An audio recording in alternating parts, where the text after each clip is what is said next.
Of all the deities that human beings have ever imagined, worshipped, argued over, loved, Shiva may be the hardest to hold in the mind all at once.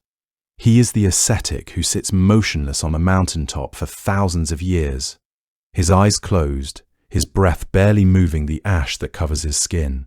He is also the dancer whose movements shake the cosmos to its foundations. He is the tender husband who carries his beloved wife in his arms through the length and breadth of the universe. He is the one whose grief, when it finally comes, threatens to unmake everything. He is the destroyer and the one who makes destruction meaningful.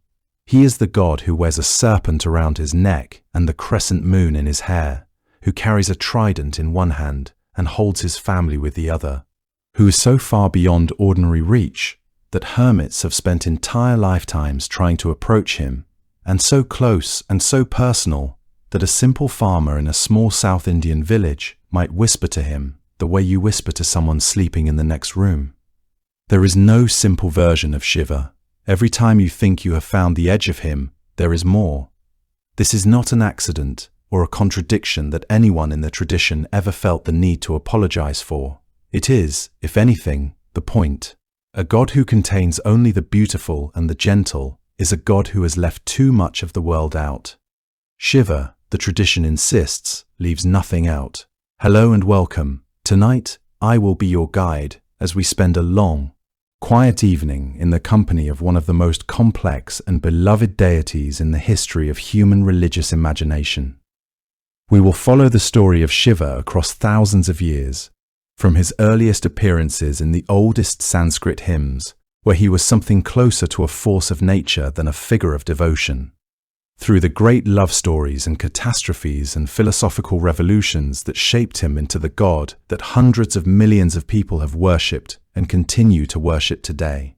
We will sit with him on the cold slopes of Mount Kailash, where the snow never entirely melts and the silence is so complete you can almost hear it. We will watch him dance. We will watch him grieve. We will listen to the names that devoted poets gave him across the centuries, names so various and so beautiful that simply reading through them feels like traveling across an entire civilization. Ancient India is the world we are entering tonight, a world that was developing some of the most sophisticated philosophical ideas in human history at roughly the same time that other great civilizations were just beginning to write things down. The people who shaped Shiva's story were asking questions that still do not have easy answers, questions about what the universe is made of, about whether consciousness is the foundation of everything, or just an accident of matter, about what happens when a cycle ends, and what, if anything, comes after. They answered those questions not with arguments alone, but with stories, with images, and with this one extraordinary figure who could somehow hold all of the answers at once, without any of them cancelling each other out. Close your eyes if you like. Let your body find its rest. Know that there is nothing required of you tonight, except to listen. The story we are about to tell has been told in temples and courtyards, and around fires for at least 3,000 years. It is still not finished, and so the only honest way to begin is at the beginning, not at his beginning. This was because in some traditions, Shiva has no beginning, but at the beginning of the story, people have been telling about him for thousands of years, long before anyone called him Shiva. The deity who would become the lord of all yogis appeared in the oldest Sanskrit hymns as something closer to a threat than a comfort. His name was Rudra. The word itself carries something uneasy inside it. Most scholars trace it to a root meaning, the howler or the roarer, and a few have suggested it might mean the red one, bright and dangerous as a fever. Either way, the name does not invite you closer. It holds you at a distance, which was precisely where the early Vedic people preferred to keep him. The Rig Veda, composed somewhere between 1500 and 1200 BCE, according to most scholarly estimates, is the oldest surviving collection of Sanskrit hymns. Rudra appears in it only a handful of times. That relative scarcity is itself telling. The gods who received the warmest and most frequent attention in the Rig Veda were the ones people wanted nearby. Agni, the fire god who lived inside the sacred hearth. Indra, the storm king who brought rain and victory in battle. Soma, the deity of the sacred ritual drink. Rudra received prayers of a rather different kind. They were careful prayers, the kind you offer to someone whose goodwill you cannot take for granted, someone whose attention you want, but whose anger you very much do not. He was associated, in those early hymns, with storms, but not the clean, welcome storms that brought water to dry fields. Rudra's storms were the unpredictable kind, the ones that arrived without invitation and left damage behind them. He was connected to winds that carried disease across the land. The Vedic people held him responsible for illnesses that struck cattle and, sometimes, the people who depended on them. He was the deity of the wilderness beyond the settled village, of the thick forests where hunters moved and where the rules of the domestic world did not apply. He was armed with a bow, and the arrows he carried were not always understood as metaphorical. When sickness moved through a herd, Rudra's arrows had found their mark. And yet, even in those early hymns, the picture is not quite so simple. The hymns addressed to Rudra in the Rig Veda spend as much time asking for his gentleness as they do acknowledging his ferocity. One verse asks that his arrow fly past the worshipper without striking. Another requests that he keep his terrible form turned away, that his auspicious form, the calm, benevolent face, be the one that turns toward the community. The composers of these hymns were clearly aware that they were dealing with a god who had more than one face. They were trying, with careful words, to coax the better one forward. This quality deepened and became more elaborate in a later Vedic text, the Yajurveda. That contains a long litany addressed to Rudra, known as the Shatarudriya, sometimes translated as the 100 Names of Rudra or the 100-fold Salutation. It is one of the most remarkable documents in the history of religious literature. This was because it does something very unusual. Rather than celebrating Rudra's power in the way that hymns to Indra or Agni celebrated theirs, the Shatarudriya moves through an enormous list of Rudra's dwelling places and forms, saluting him in each one, acknowledging his presence everywhere that is wild, liminal, or beyond ordinary human control. He is greeted in crossroads and in forests, in army encampments, and in the places where roads end. He is the deity of craftsmen and hunters, of thieves moving in the night, of the soldiers who arrive ahead of armies, and the ones who linger after battles are over. What this litany accomplishes, perhaps without entirely meaning to, is a portrait of a god who is present in every aspect of life that polite religious ceremony would rather not look at directly. And then, woven through the same text, are lines of extraordinary tenderness, asking Rudra to be the great healer, the remover of sorrow, the one whose hands carry both the disease and the remedy. Both things are held in the Shatarudriya simultaneously, without apology or explanation, as if the people who composed it understood that a deity powerful enough to harm was also, for that same reason, the only one powerful enough to truly help. Scholars have spent considerable effort debating where Rudra actually came from, whether he was a deity native to the Vedic tradition, or whether he arrived from somewhere older and stranger. Some researchers have pointed to the famous Proto-Shiva seal found at Mohenjo-Daro, a site of the ancient Indus Valley civilization. That predates the Vedic texts by at least 1,000 years. The seal shows a horned figure seated in what appears to be a cross-legged meditative posture surrounded by animals. Whether this figure represents an early form of Shiva, a deity who would later develop into Shiva, or simply an important figure in a belief system we can no longer fully read, is a matter of genuine scholarly disagreement. The honest answer is that we do not know for certain. The Indus Valley script has not been deciphered. The connection remains suggestive rather than proven. What is less disputed is that as the Vedic tradition moved and evolved across the Indian subcontinent, Rudra absorbed qualities and characteristics from the religious traditions he encountered along the way. The deity who emerges from the later Vedic literature is already richer, more contradictory, harder to categorize than the one who appears in the Rig Veda's few careful hymns. He is a healer and a destroyer, a wanderer at the edge of the world and a presence at the center of it.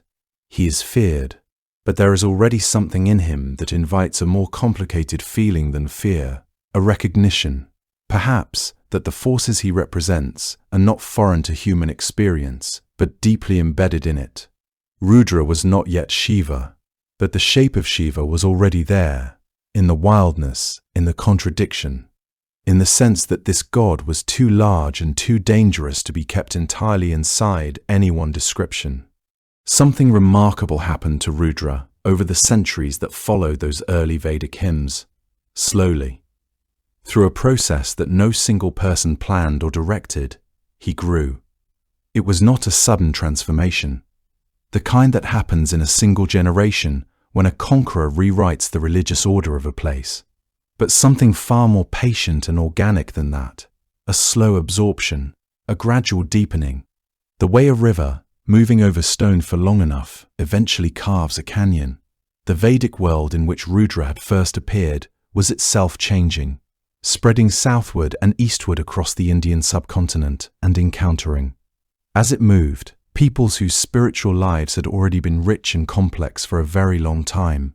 What exactly those indigenous traditions looked like before they came into contact with the Vedic world is a question that scholars have been working over carefully for generations. The honest answer is that we cannot be entirely certain. This was because much of what was practiced and believed in those older communities was never written down in forms that have survived. But there are hints. Among the most tantalizing is a small carved seal discovered in the ruins of Mohenjo-Daro, one of the great cities of the Indus Valley civilization, that flourished roughly between 2600 and 1900 BCE, long before the Vedas were composed. The seal shows a figure seated cross-legged in what appears to be a meditative posture, surrounded by animals wearing what may be a headdress with horns. Some scholars, looking at this image, have suggested that it depicts an early precursor of Shiva, a proto-Shivite deity combining the qualities of a yogi and a lord of animals, the very qualities that would define Shiva in his later forms. They have called this figure the proto-Shiva. The seal itself has become one of the most discussed artifacts in the study of South Asian religion. Other scholars are considerably more cautious, pointing out that reading the iconography of a pre-literate civilization through the lens of a religion that developed centuries later is a hazardous business. That the figure on the seal may represent something else entirely, that the resemblances, however striking, may be coincidental or the result of patterns common to many ancient cultures. The debate has not been resolved. It is unlikely to be resolved definitively given the current state of the evidence. But even the possibility that something very much like Shiva, a seated, still, animal-associated, transcendent figure, was being venerated in the cities of the Indus Valley as long ago as 4,000 years, tells you something important about how old and how deep the imaginative ground is from which Shiva eventually emerged. When the Vedic and Dravidian worlds began to interact, to negotiate, to intertwine with each other across generations of shared life, what happened to their religious traditions was not the simple replacement of one set of beliefs by another, but something more interesting, a long mutual transformation in which each side contributed something irreplaceable. The Vedic tradition brought its hymns, its ritual structure, its cosmology. The older indigenous traditions brought their images, their practices, their deep familiarity with the idea of a transcendent figure who contained all opposites. Rudra, already standing at the edge of the Vedic world and pointing towards something beyond its boundaries, became the natural meeting point for these two streams of imagination. Through that meeting, he grew larger than either tradition could have made him alone. This gradual synthesis was not uniform across all regions. Different areas of the Indian subcontinent experienced varying rates of cultural and religious integration, creating a patchwork of distinct local developments. In some places, the fusion of Vedic and indigenous traditions happened relatively quickly. In others, centuries would pass before significant blending occurred. Merchants traveling between distant cities carried not only goods, but also ideas and spiritual practices. Sacred specialists from different communities increasingly encountered one another, sharing knowledge and challenging assumptions about the divine.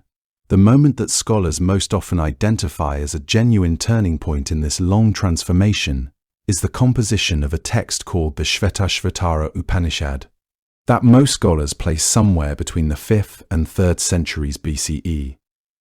Though the dating of ancient Indian texts is always a matter of approximation and ongoing discussion, what makes this particular Upanishad so significant is that it is the first major philosophical text in the Sanskrit tradition to use the name Shiva, which means, simply and beautifully, the auspicious one, and to present the deity not as a fierce and somewhat marginal force to be appeased at a safe distance, but as the supreme being, the ground of all existence, the one from whom the entire cosmos proceeds and into whom it will eventually return. The Shvetashvatara Upanishad speaks of this deity with a warmth and a directness that is genuinely different from the careful, somewhat anxious tone of the earlier Rudra hymns. It calls him the inner controller of all things, the one who is both within every creature and infinitely beyond the reach of any creature, the Lord who, when truly known, releases the one who knows him from all suffering. This is not the Rudra who sent disease to cattle and whose arrows were feared, or not only that Rudra. This is something else, a God capacious enough to hold the entire universe inside himself, gentle enough in his deepest nature to be called the auspicious one without irony. The philosophical school that eventually grew up around this vision of Shiva, which we now call Shaivism, developed over many more centuries into one of the great devotional and intellectual traditions of the world. It was never a single school with a single view. Different communities in different parts of the Indian subcontinent understood Shiva differently, emphasized different aspects of his nature, developed different ritual practices and different theological frameworks, sometimes disagreed quite sharply with one another about what exactly the god they all worshipped actually meant. What they shared was the conviction that in Shiva they had found something that nothing else quite described, a presence that was simultaneously the source of all that was wild and terrible in existence and the deepest available stillness at the center of consciousness. The Shaivite temples that began rising across South India, the devotional hymns composed in Tamil by poet-saints who wept with longing for a god they could not stop thinking about, the philosophical schools of Kashmir working out in exquisite technical detail exactly what it meant to say that all of reality was Shiva's consciousness. All of these were expressions of the same long transformation that had begun, quietly and without anyone quite noticing, in the centuries after those first Vedic hymns placed a fierce and ambiguous deity at the edge of the knowable world. By the time the great Puranas were being composed and Shaivite temples were rising across the Indian subcontinent, no one could have mistaken this deity for the marginal storm god of the Rig Veda. Tradition holds that Shiva has 108 names. Some traditions give him 1,000. The remarkable thing is that this is not considered an embarrassment of riches, but a theological necessity. In most religious traditions, a god is named once, or perhaps given a handful of titles that describe his primary function. That name becomes the fixed point around which worship organizes itself. Shiva resists this entirely. To give him only one name would be, in the logic of the tradition, to mistake a part for the whole, to see only one face of a mountain and believe you have understood the mountain. The multiplicity of his names is itself a statement about his nature, that he is not a god of one thing, one mood, one power, or one aspect of existence, but of everything that existence contains, including the parts that seem to contradict each other. Each name emerged from somewhere, from a community of devotees in a particular region, from a particular crisis or longing or philosophical insight, from a moment when worshippers encountered something in Shiva that needed a new word to hold it, and so the names accumulated across centuries, not as confusion, but as testimony. The name most commonly given to him in the broadest, most general contexts is Mahadeva, the great god. It is a name that makes a simple, enormous claim. Not a god, not a great god among others, but the great god in some essential and unrepeatable sense. Devotees who call him Mahadeva are working within a framework in which all other divine beings are real and worthy of reverence. But Shiva stands in a different category, not beside the others, but encompassing them. The way a sky encompasses everything that moves within it. Closely related is Maheshvara, the great lord. That carries a similar scope, but adds the idea of sovereignty, not just greatness in some abstract sense, but the active authority of a being who governs the cosmos at its deepest level.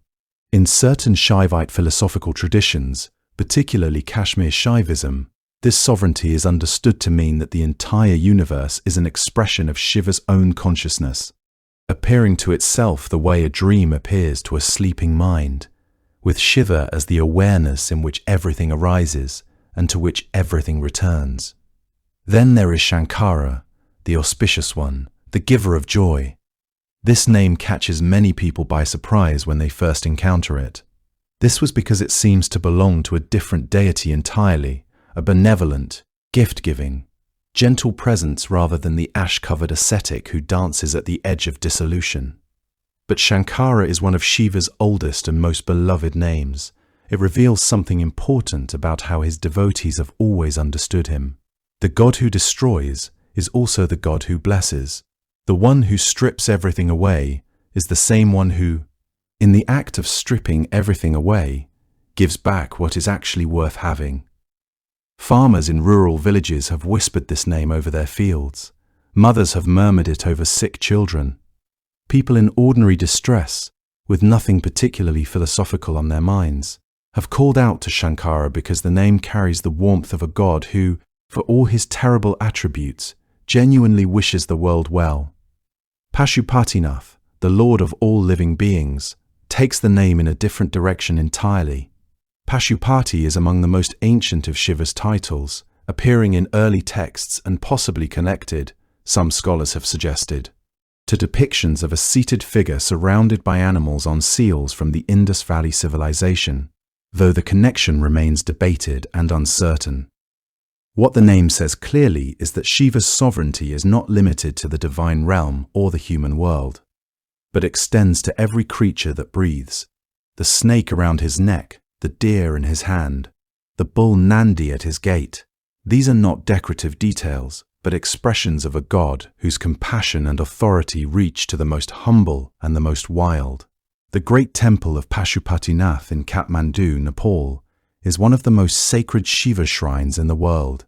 Pilgrims who have walked its grounds speak of a quality of presence there that feels older and quieter than ordinary worship, as if the god being honored there has been watching over living things for longer than any tradition can quite remember. Bhairava, the terrible, stands at the other extreme of the name spectrum. It is a name that the tradition does not soften or apologize for. Bhairava is Shiva when divine wrath is not merely expressed but becomes, for a time, his entire being. The name is given to a specific fierce form, depicted dark and wild-eyed and carrying a skull, associated with the burning grounds and the edge of what the ordinary mind can bear to witness. To worship Bhairava is to approach Shiva not in his gentle aspect, but in his most fearsome one. This is understood as its own kind of courage and its own kind of grace. The Bhairava temples of Varanasi are not places where people go to feel comfortable. They are places where people go when they need something broken, an obstacle, a fear, a pattern of suffering that gentler prayers have not been able to shift. The tradition holds that the most impenetrable difficulties yield to Bhairava when they yield to nothing else. Nataraja and Adiyogi represent what might be called the most philosophically elaborate of Shiva's identities, names that require considerable reflection to fully receive. Nataraja, the Lord of Dance, is not simply a title but an entire theological vision compressed into 2 Sanskrit syllables, pointing toward the cosmic dance through which the universe moves through its cycles of creation and dissolution. Adiyogi, the first yogi, places Shiva at the origin point of an entire spiritual science. The idea that before anyone else understood the nature of consciousness and the possibility of its liberation, Shiva understood it, lived it, eventually transmitted it to the first human teachers. These names do not describe things Shiva does occasionally or in particular moods. They describe what he fundamentally is at a level that runs beneath all his other attributes. The way a river's nature as water runs beneath whatever shape the banks give it. What becomes clear, sitting with these names long enough, is that they are not competing portraits of different deities who happen to share an identity. They are more like the accounts of many travelers who have arrived at the same place from different directions, each describing honestly what they encountered on the way, each emphasizing what was most true from where they were standing. A devotee in a South Indian village calling upon Shankara for the blessing of a good harvest, and a philosopher in medieval Kashmir using Maheshvara as a technical term in a sophisticated argument about the nature of consciousness, are not worshipping different gods. They are touching the same reality at the points where their own lives and questions have made contact with it. Each name was a door into a different room of the same vast house. Devoted seekers across centuries chose the room that matched the deepest need of their hearts. When a sculptor in ancient India sat down to carve Shiva into stone, they were not simply making an image of a god. They were writing a complete philosophical text in the language of the human body. Every element had been considered and agreed upon across centuries of tradition, debated by theologians and refined by artists until each detail carried a weight of meaning that a casual glance could not quite capture. To look at Shiva's image and see only a figure with matted hair and a blue throat is a little like reading a letter and only noticing the handwriting. The real content is somewhere beneath the surface, and once you begin to learn the language, the image opens up in a way that is quietly astonishing. Begin at the top of his head, where his hair rises in long matted coils called jata. This is not a stylistic choice or a portrait of how Shiva happened to look on a particular morning. Matted hair, in the Indian ascetic tradition, is the mark of someone who has renounced the ordinary comforts and conventions of social life.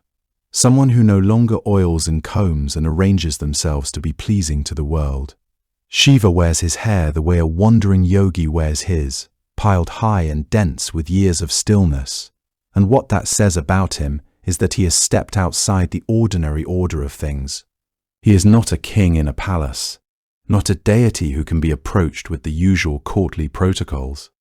He is something wilder than that, and his hair announces it before anything else does. Resting within those matted locks, and easy to miss at first, is a small crescent moon. In Sanskrit texts, and in the living tradition of Shaivite commentary, the crescent moon is connected to both time and the mind. The moon measures time by its waxing and waning, governing the rhythm of months and tides, and the slow cycle of increase and decrease that governs almost everything in the natural world. To wear the crescent moon is, in one sense, to carry time itself without being ruled by it. Shiva is Mahakala, the great lord of time, and the moon in his hair is a quiet reminder that time, which seems from the inside like an unstoppable force, rests lightly in his hands like an ornament he has simply chosen to wear today. Flowing from those same matted locks, in almost every classical representation, is the river Ganges herself. In the Puranas, there is a story about how she came to rest there.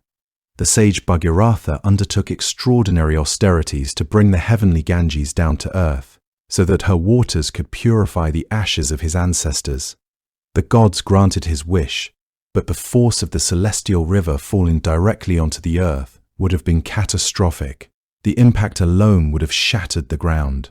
Shiva agreed to catch her in his hair, and the river descended into those coiled locks and was held there, flowing out in gentle streams rather than as a single overwhelming torrent. The Ganges, in this telling, is not merely a river that happens to be associated with Shiva. She is a force so powerful that only Shiva can receive her, and she rests in his hair as a symbol of both his immense strength and his capacity to absorb and gentle what might otherwise be destructive. Then there is the third eye, set vertically in the center of his forehead. In much of the philosophical literature surrounding Shaivism, this eye sees what the ordinary two eyes cannot, the nature of things as they actually are, beneath the surface appearance of the world. The two eyes that face outward see the ordinary world of form and change and multiplicity. The third eye sees through all of that, perceiving the underlying unity that the Shaivite tradition calls consciousness itself. It is the eye that, when it opens in the story of karma, reduces the god of desire to ash in a single moment, because the thing that desire depends on is the illusion of separation, and the third eye, by seeing through that illusion, dissolves desire's entire foundation. Sculptors sometimes show this eye closed, as Shiva sits in meditation, and there is a sense in those images of an enormous power held very quietly in reserve. Below the third eye, his throat is a deep blue, the color of a sky just before a storm. This is the mark of Nilakantha, the blue-throated one, and it comes from one of the most dramatic episodes in all of Puranic literature, the churning of the cosmic ocean. When the terrible poison Halahala rose from the depths of that churning and threatened to consume every living thing, Shiva drank it. Parvati, seeing what he was doing, pressed her hand to his throat and stopped the poison from descending any further. It settled there in his throat and turned it permanently the color of a deep bruise. The blue throat is, in this sense, a scar of compassion, the visible mark of a moment when someone consumed destruction so that creation could continue. Covering much of his body is a fine layer of ash called vibhuti. This, like the matted hair, marks him as someone outside the ordinary social world. Ash is what is left after things burn, and the specific ash that many Shaivite ascetics use, in an echo of Shiva's own practice, comes from the cremation ground. To smear oneself with ash is to sit very comfortably with the fact of mortality, to refuse to look away from it. Shiva is Mahakala, and the ash on his skin is a constant reminder of what time eventually does to all things, and of the fact that he is not troubled by this. The ash, in the texts, is also understood as the purified residue of everything that has been burned away: ego, attachment, the accumulated debris of identity. It is the purity that remains after everything unnecessary is gone. Draped around his shoulders and neck is a living serpent, most commonly identified as Vasuki, the great king of serpents who also served as the churning rope in the story of the cosmic ocean. Serpents in many ancient traditions carry associations with transformation. They shed their skin and emerge renewed, which is its own kind of small death and rebirth. They are associated in the Indian tradition with primal energy, with the depths of the earth, and with the dangerous and the unpredictable. That Shiva wears one as an ornament, comfortably coiled around him, tells you something important. What other beings would flee from, Shiva makes his decoration. The things that frighten the ordinary world are, to him, simply aspects of the same reality he inhabits without fear. He sits, in many of the most beloved images, upon a tiger skin. The tiger, in the iconographic tradition, represents the ego in its most aggressive and predatory form. To sit on a tiger skin is to have made the ego into a seat, to have tamed and transcended it without destroying it entirely, to use it as a foundation rather than being consumed by it. The skin is there beneath him, carrying him, but it no longer moves according to its own nature. It has been stilled, and then, against all of this, the ash and the snake and the crescent moon and the royal blue throat, his clothing is almost nothing. A simple loincloth, the garment of an ascetic with nothing to his name. No elaborate robes or jeweled garments, nothing to signal wealth or court status, or the kind of power that requires external display. He may wear a garland of Rudraksha beads, which are sacred to his worship, and certain images adorn him with ornaments that reflect his nature as a great deity, but at his core, the image returns again and again to a figure who looks as though he has set everything down, not because he is impoverished, but because he has found that none of it was necessary. This is, perhaps, the central symbolic logic binding all of these elements together. Shiva is described in the texts as the one who contains everything. All of time, all of creation, all of destruction, every force that the universe can generate. And yet his image is the image of someone who has given everything away. Sitting on the ground, dressed in ash and a loincloth, wearing a serpent for jewelry, and carrying death on his skin as if it were simply another aspect of being alive. Taken together, these symbols said something that 1,000 pages of scripture could not quite manage. That the one who holds the universe together looks, from the outside, like someone who has given everything away. In the far northwest of Tibet, rising to over 22,000 feet and perpetually covered in snow, stands a mountain that 4 separate religious traditions have independently decided is the most sacred place on earth. It has never been climbed, and not because no one has tried. Those who have attempted it describe something difficult to name, a feeling not quite of danger but of wrongness, as though the mountain itself had communicated in some language older than words that this particular summit was not meant to be stood upon by ordinary feet. Kailash rises from a high plateau in a part of the world that was, for most of human history, almost unreachable. Yet people have been walking enormous distances to circle its base for thousands of years. The Hindus call it Kailash. The Tibetan Buddhists call it Kangri Rinpoche, the precious snow mountain. The Jains know it as Astapada. In the ancient Bon tradition, that predates Buddhism in Tibet, it is the seat of all spiritual power in the world. 4 traditions, 4 names, 1 mountain. A consensus that something essential to the cosmos resides there. Or is the mountain itself?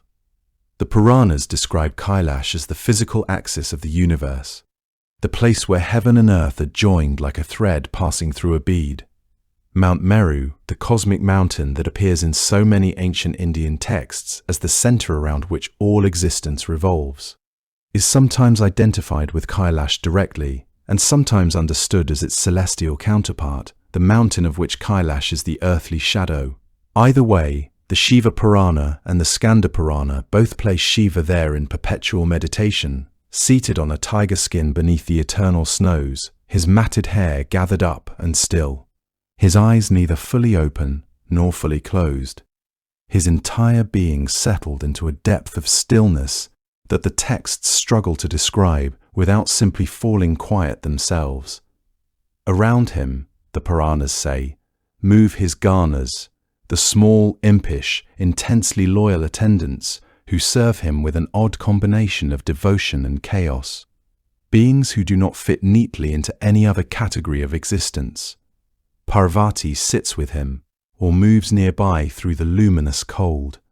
The bull Nandi waits at a respectful distance with his great dark eyes and his patience that seems to have no bottom to it. The whole scene, as the texts imagine it, has the quality of something that has always been this way and will always be this way, a stillness so deep it becomes its own kind of sound. What makes Kailash remarkable, beyond its height and its isolation, is its shape.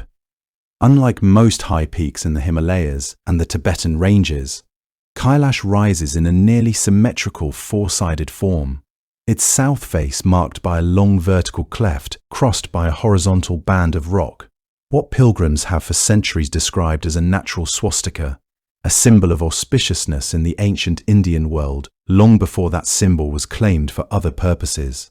The 4 faces of the mountain are said to be made of crystal, ruby, gold, lapis lazuli, though what the eye actually sees is stone and snow and light.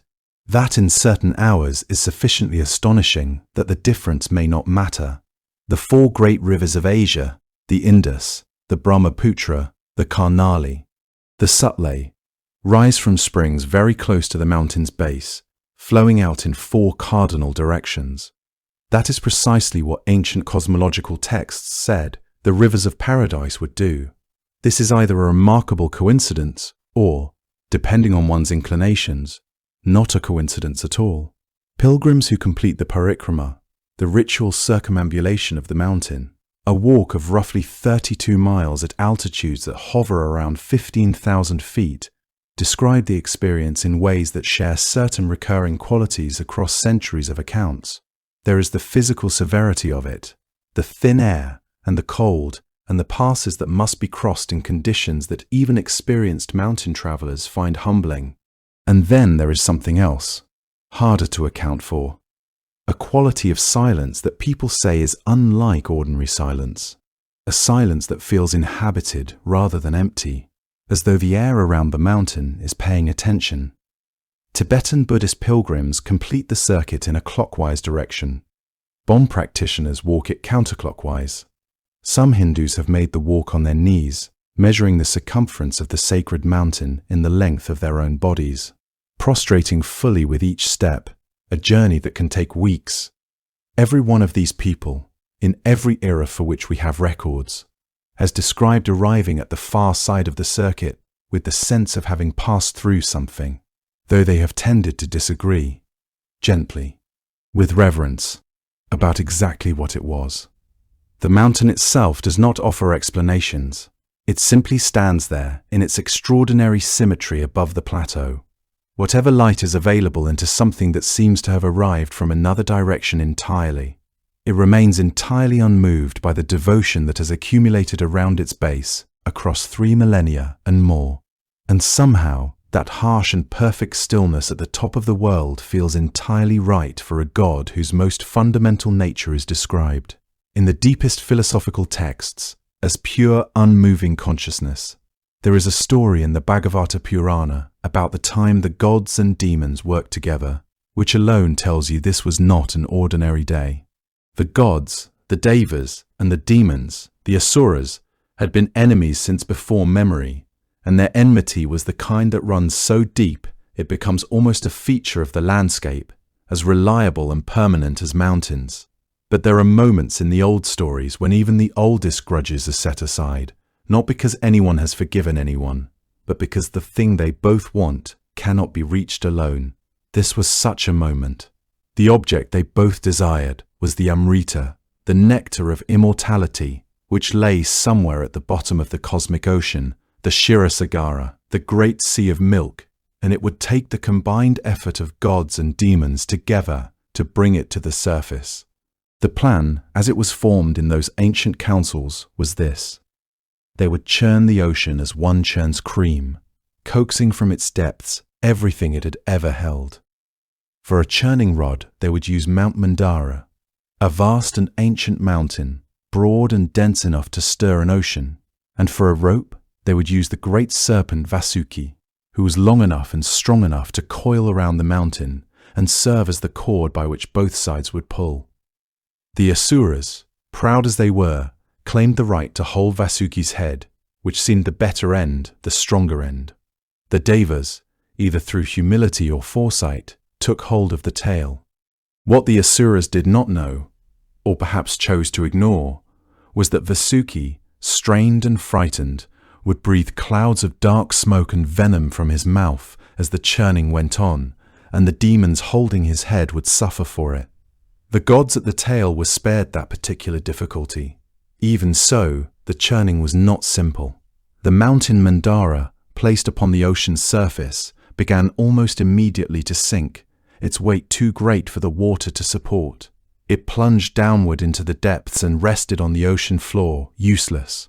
According to the Bhagavata Purana, it was Vishnu who intervened here, taking the form of a great tortoise, Kurma, and allowing the mountain to rest upon his back, lifting it and steadying it so the work could continue. With the mountain supported and the serpent pulled taut, the churning began in earnest.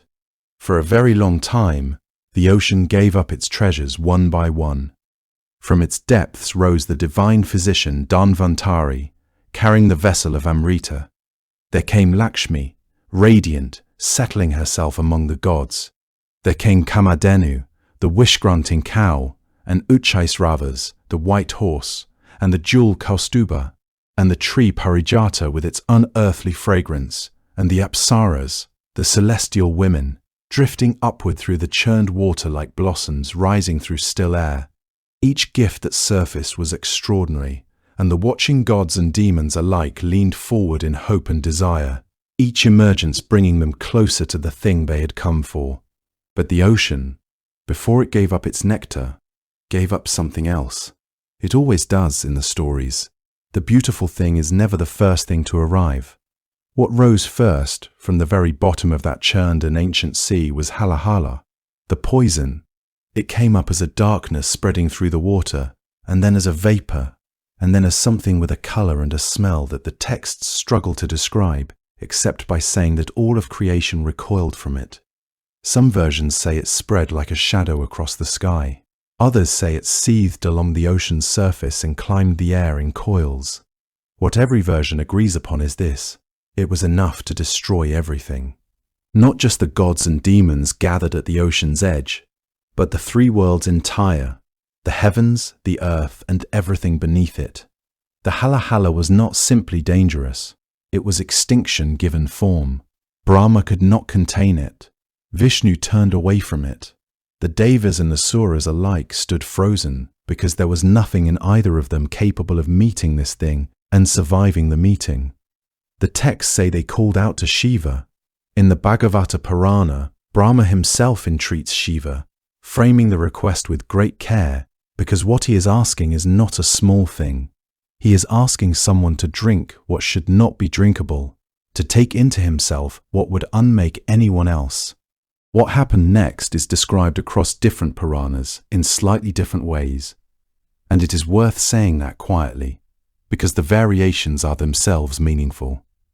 In some accounts, Shiva acts entirely of his own will, stepping forward without hesitation because this is, fundamentally, his nature, the one who stands at the boundary, the one who absorbs what the others cannot.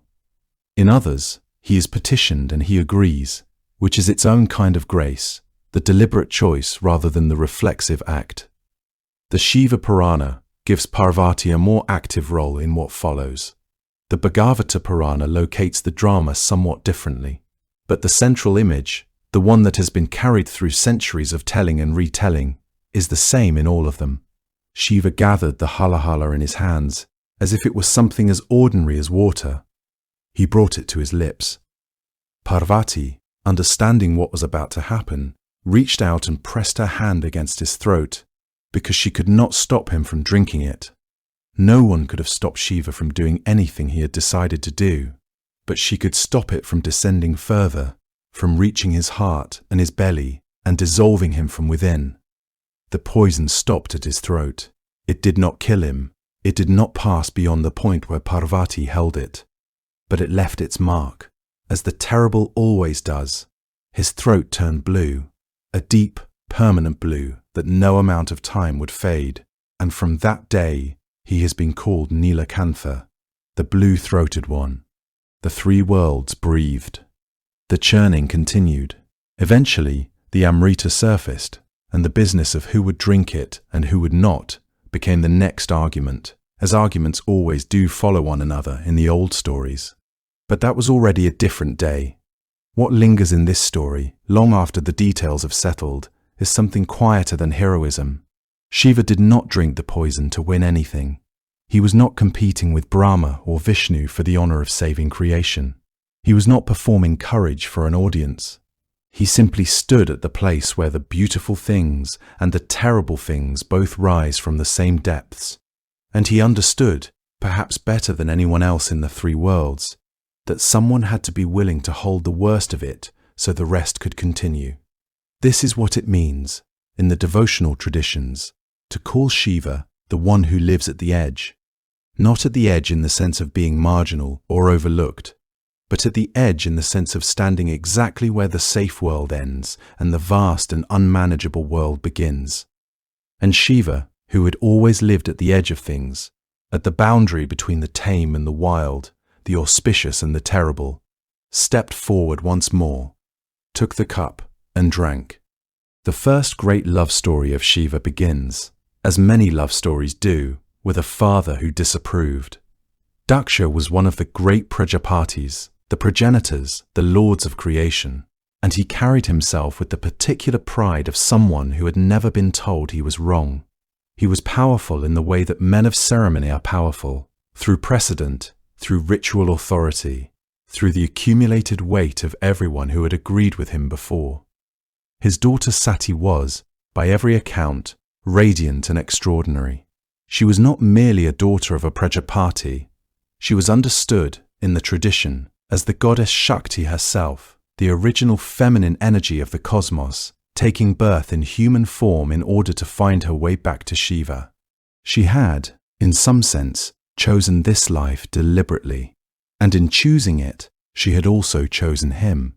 From very early in her life, Sati's heart moved toward Shiva. The other gods, polished, courtly, arrayed in silk and ornament, held no particular interest for her. It was the ash-smeared ascetic on Kailash who occupied her thoughts, the one who sat in stillness so profound that it seemed less like a posture than a nature. She had heard the stories about him. She knew he was not easy to understand, and she loved him anyway, in the uncomplicated way that some people love the thing they recognize as their own deepest truth. Daksha did not see it that way. When Sati made her intentions clear, he was appalled. Shiva wandered in cremation grounds. He kept company with ghosts and outcasts, and strange wandering ascetics who had given up all the things that respectable beings were supposed to want. He wore no crown. He observed no court. He smeared himself with the ash of the dead and wore a serpent at his throat and had matted, unruly hair that had never known a comb. To Daksha, who understood the universe primarily in terms of hierarchy and propriety and the correct conduct of sacred rites, Shiva was an embarrassment. He told Sati so. He told her repeatedly and with increasing heat that she was making a catastrophic mistake. Sati married Shiva anyway. The Shiva Purana describes their life together on Kailash as genuinely happy. She understood him in ways that no one else quite could. The stillness beneath the wildness, the tenderness inside the terrifying. He, for his part, loved her with an attention and completeness that surprised even the gods who had known him longest. They were not a conventional couple by any standard, divine or otherwise, but there was something between them that read, even across the distance of thousands of years of storytelling, as entirely real. For a time, the estrangement between Shiva and Daksha simply sat there, like a stone in still water. They had little occasion to meet. The world continued its business. Then Daksha decided to hold a great yajna, a sacrificial ceremony of immense scale and importance, to which every god and every dignitary of consequence was invited. Every one of them, that is, except Shiva and Sati. The omission was not accidental. Daksha made sure of that. He wanted everyone present to understand, by the shape of the guest list, exactly what he thought of his son-in-law. When Sati learned of the ceremony and realized that her parents' home would be full of everyone she had ever known, celebrating together while she had been deliberately shut out, something sharp moved through her. She wanted to go. Shiva, who understood Daksha far better than Sati wanted to believe, asked her not to. He was calm about it, which was itself a kind of warning. He told her that no good would come from attending a ceremony at which they were not wanted. He told her that her father's contempt, if she walked into the middle of it, would find its expression one way or another. He said all of this quietly and meant every word of it. Sati went anyway. What happened when she arrived at Daksha's yajna is described with a restraint in the old texts that makes it somehow more painful to read than a dramatic scene would be. Daksha saw her and did not welcome her. He looked at her and began to speak about Shiva, about his unfitness, his strangeness, his association with death and disorder, and all the things a civilized universe was supposed to have moved past. He spoke at length, and the assembled gods sat and listened, and no one stopped him. Sati stood in her father's house and listened to the man who had raised her explain, in public and in detail, why the person she loved most was beneath contempt. She had come hoping that something might soften, that the sight of her, his daughter, might reach whatever was underneath his pride. It did not.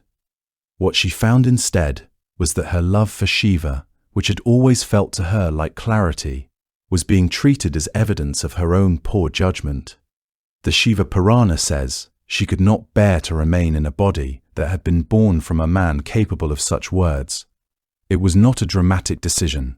It was more like something settling into its only possible form. She walked to the sacrificial fire, and she stepped into it, and she was gone. What followed is one of the most extraordinary passages in all of Hindu mythology. When Shiva received word of what had happened, the god who had drunk cosmic poison without flinching, who had sat in meditation while the universe reorganized itself around him, that god came undone. He arrived at Daksha's yagna, and his grief expressed itself the way Shiva's grief could only express itself, as destruction. Daksha's ceremony was reduced to ruin. Some versions of the story describe Shiva beheading Daksha himself in his rage, though the traditions vary on the precise details of what violence was done and later undone. But the deeper story, the one that has stayed in the tradition for so long, is not about the destruction of the yagna. It is about what Shiva did afterward.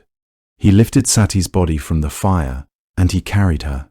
He walked through the cosmos holding her, unable to release her, unable to stop moving, because stopping would have meant accepting what had happened.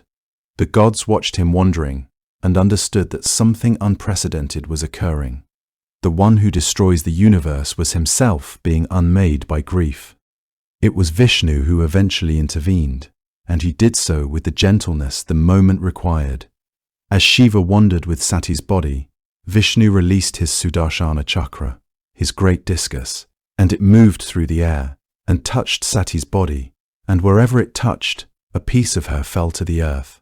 The tradition counts 51 such places, though different texts give different numbers. Some say 42, some say 108.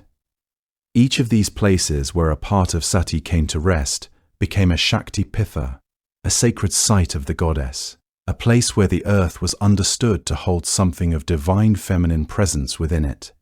The specific body parts assigned to specific places vary by tradition and by text.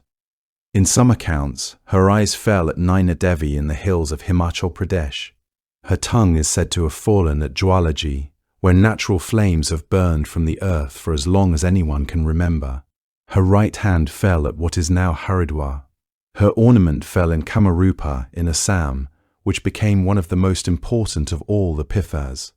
Across the length and breadth of what is now the Indian subcontinent, into Nepal, into Sri Lanka, according to some traditions, these places were consecrated by falling. Slowly, as the last pieces fell and there was nothing left to carry, the wandering stopped. Shiva stood, and what remained was a grief so enormous that it had no further expression, and he took himself to Kailash, and the world grew quiet around him. The Shakti Pithas that Sati created by falling are still pilgrimage sites today. People travel to them across India, walking roads that have been walked for longer than most religious traditions have existed, to stand in places where, the story says, the goddess herself touched the earth. Temples have been built at these sites, and rebuilt and built again. Lamps are kept burning. Prayers are said in languages that have changed enormously since the story was first told. But the act of coming, of standing in a particular place because of what is said to live in the ground there, has not changed at all. And in every one of those places, the earth remembered something that the sky and the mountains had witnessed. That even gods grieve, and that grief, when it is that absolute, can consecrate the world. After Sati died, Shiva did what very few gods in any tradition have done. He simply stopped. He did not rage across the heavens or call for vengeance against Daksha. Not yet. Not in the way the stories of other grieving gods might lead you to expect. Instead, he turned inward so completely and with such finality that the world outside him seemed to lose its footing. He found a place high on the slopes of Kailash, settled into the stillness, closed his eyes, and what followed was not so much a withdrawal as a disappearance, a god present in body, but entirely, unreachably gone. The texts that describe this period speak of it in a way that is almost hushed, as if the writers themselves felt the weight of what they were recording. Grief, in the theology that surrounds Shiva, is not simply an emotion that passes through a being and leaves it unchanged. It is a force with consequences. When an ordinary person grieves, the world continues on around them, indifferent and relentless. But Shiva was not an ordinary person, and the world was not indifferent to what moved through him. His energy, the wild, generative, transformative current that had always pulsed through the cosmos alongside him, had grown quiet, and the cosmos felt it the way a room feels the departure of its only lamp. The rivers, according to some accounts, ran more slowly. The seasons grew uncertain in their rhythms, as if they had been waiting for a cue that never came. Animals moved with a kind of listlessness that had not been there before. The earth, which had always seemed to breathe with something like intention, now simply persisted. Flowers still opened and closed, but there was something missing from the gesture. Creation had not stopped. The machinery of existence kept turning, but it was turning without its animating principle. Everything it produced felt somehow thinner than before, like copies made from copies rather than things born fresh from the original.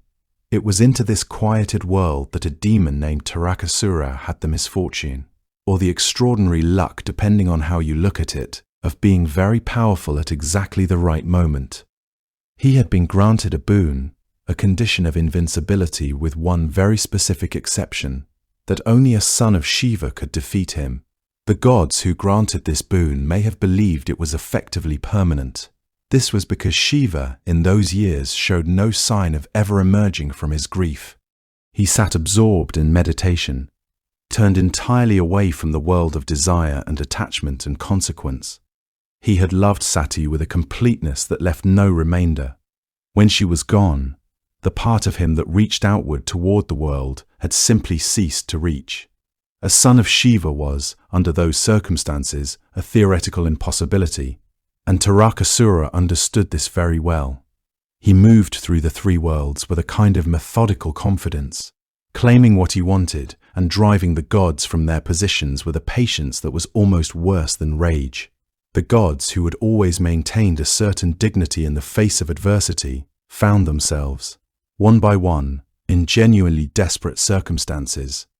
They appealed to Brahma, they went to Vishnu, they assembled in councils and debated the situation with increasing urgency. This was because urgency was what the situation called for, and also because there was very little else they could do. Shiva was unreachable, not hostile, not indifferent exactly, simply elsewhere, in some interior country so remote that even divine messengers returned from its borders without having found an entrance. What strikes the reader of these stories, sitting quietly with them, is the theological honesty of the predicament. The tradition is not presenting a universe that can manage perfectly well without one of its essential aspects. It is saying, quite directly, that the cosmos requires all of its principles to be present and engaged, that when one of them withdraws, even for the most understandable of reasons, even in the depths of a grief that the heart can only call justified, something real and important begins to fail. Shiva's stillness was not neutral. His absence had a shape. That shape was felt across every realm that had ever depended, whether consciously or not, on the energy he carried. There is something almost unbearably human about it. That may be why this part of the story has always resonated so quietly and so deeply.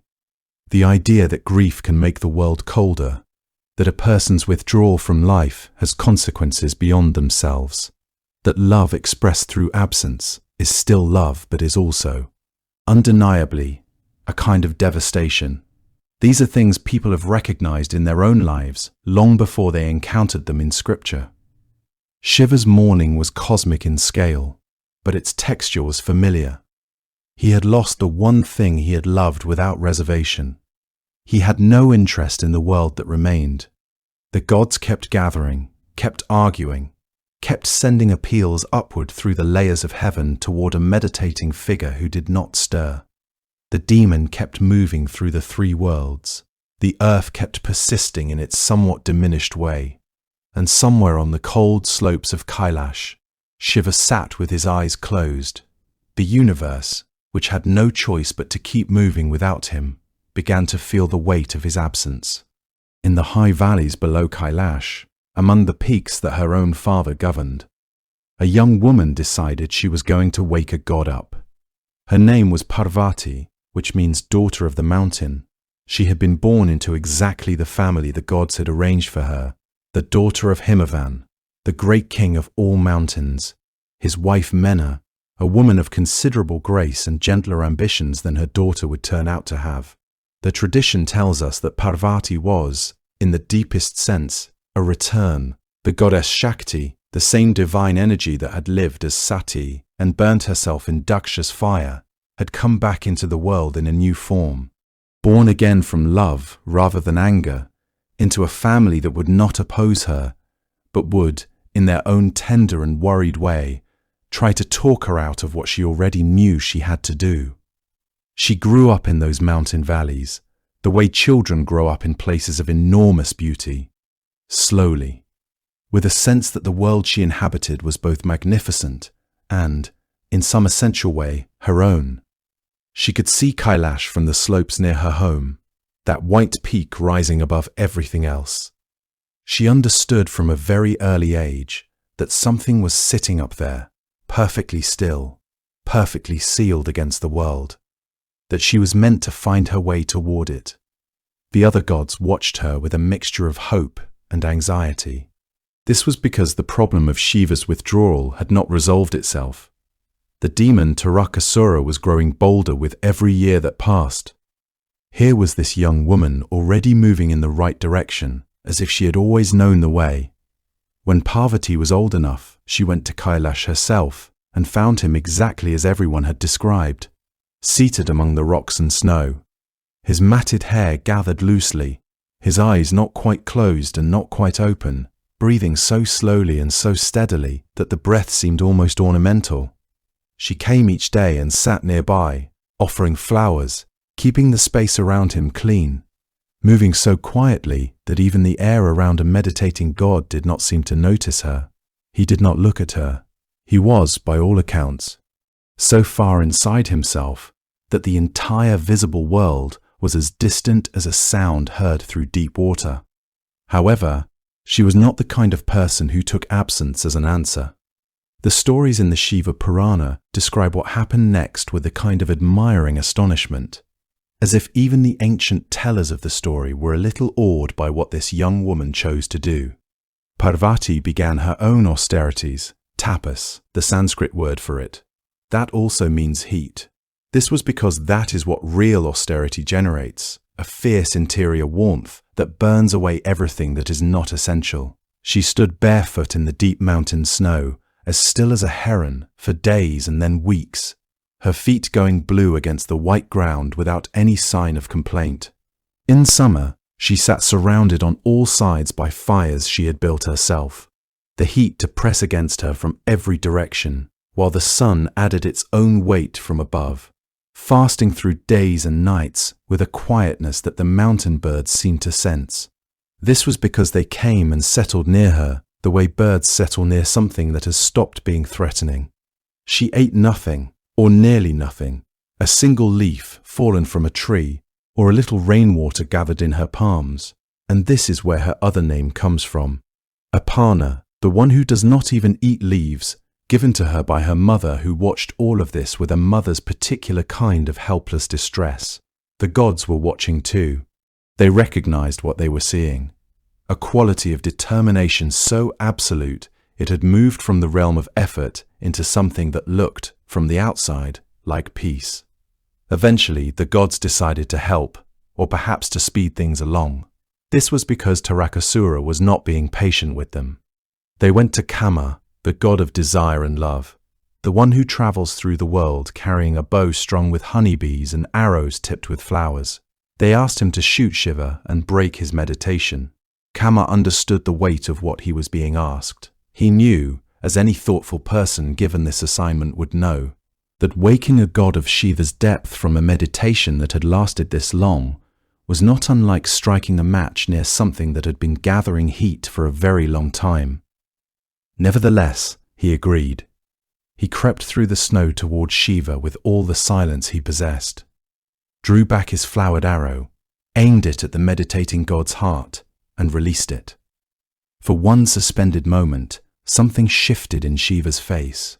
Then the third eye, the one in the center of his forehead, opened, not slowly, not gradually, but all at once, the way lightning appears, and from it came a fire so complete that Karma was reduced to ash before the moment had finished happening.